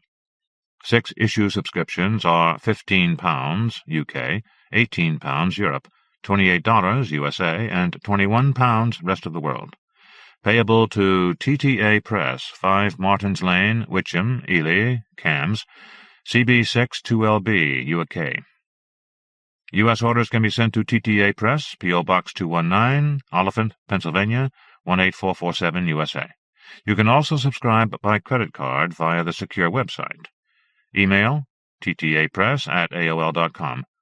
Try before you buy. To sign up for the free e-fix, send a blank email to e-fix-subscribe@yahoogroups.com. The Gila Queen's Guide to Markets, www.gilaqueen.com, is a regular publication detailing markets for SF, fantasy, horror, plus other genres, along with publishing news, contests, dead markets, anthologies, updates, etc. A sample copy is $6, and subscriptions are $45 USA, $49 Canada, and $60 overseas. Back issues are also available. Checks or money orders should be in U.S. funds only and sent to the Gila Queen's Guide to Markets, P.O. Box 97, Newton, New Jersey, 07860-0097, USA. Email gilaqueen@worldnet.att.net. Hell Notes, www.hellnotes.com, is described as your insider's guide to the horror field. This weekly newsletter is available in an email edition for $21 per year, or hard copy subscriptions are available for $50 per year. To subscribe by credit card, go to www.hellnotes.com/subscrib.htm. To subscribe by mail, send U.S. checks or money order to Hell Notes, 27780 Donkey Mine Road, Oak Run, California, 96069, USA. Telephone fax 916-472-1050. Email dbsilva@hellnotes.com or pfolson@bresnanlink.net. Brian Keene and Kelly Lehman's Jobs in Hell is a weekly Internet guide to horror markets for professional horror writers and artists. A 1-year, 52-issue subscription costs $20. Email jobsinhell@hotmail.com for a complimentary issue. End of The Mammoth Book of Best New Horror, Volume 13, edited by Stephen Jones, STEPHENJONES.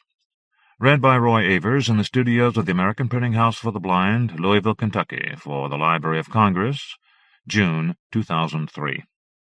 Published by Carroll and Graf Publishers, an imprint of Avalon Publishing Group, Incorporated, 161 William Street, New York, 10038-2607, www.carrollandgraf.com. Further reproduction or distribution in other than a specialized format is prohibited. End of book.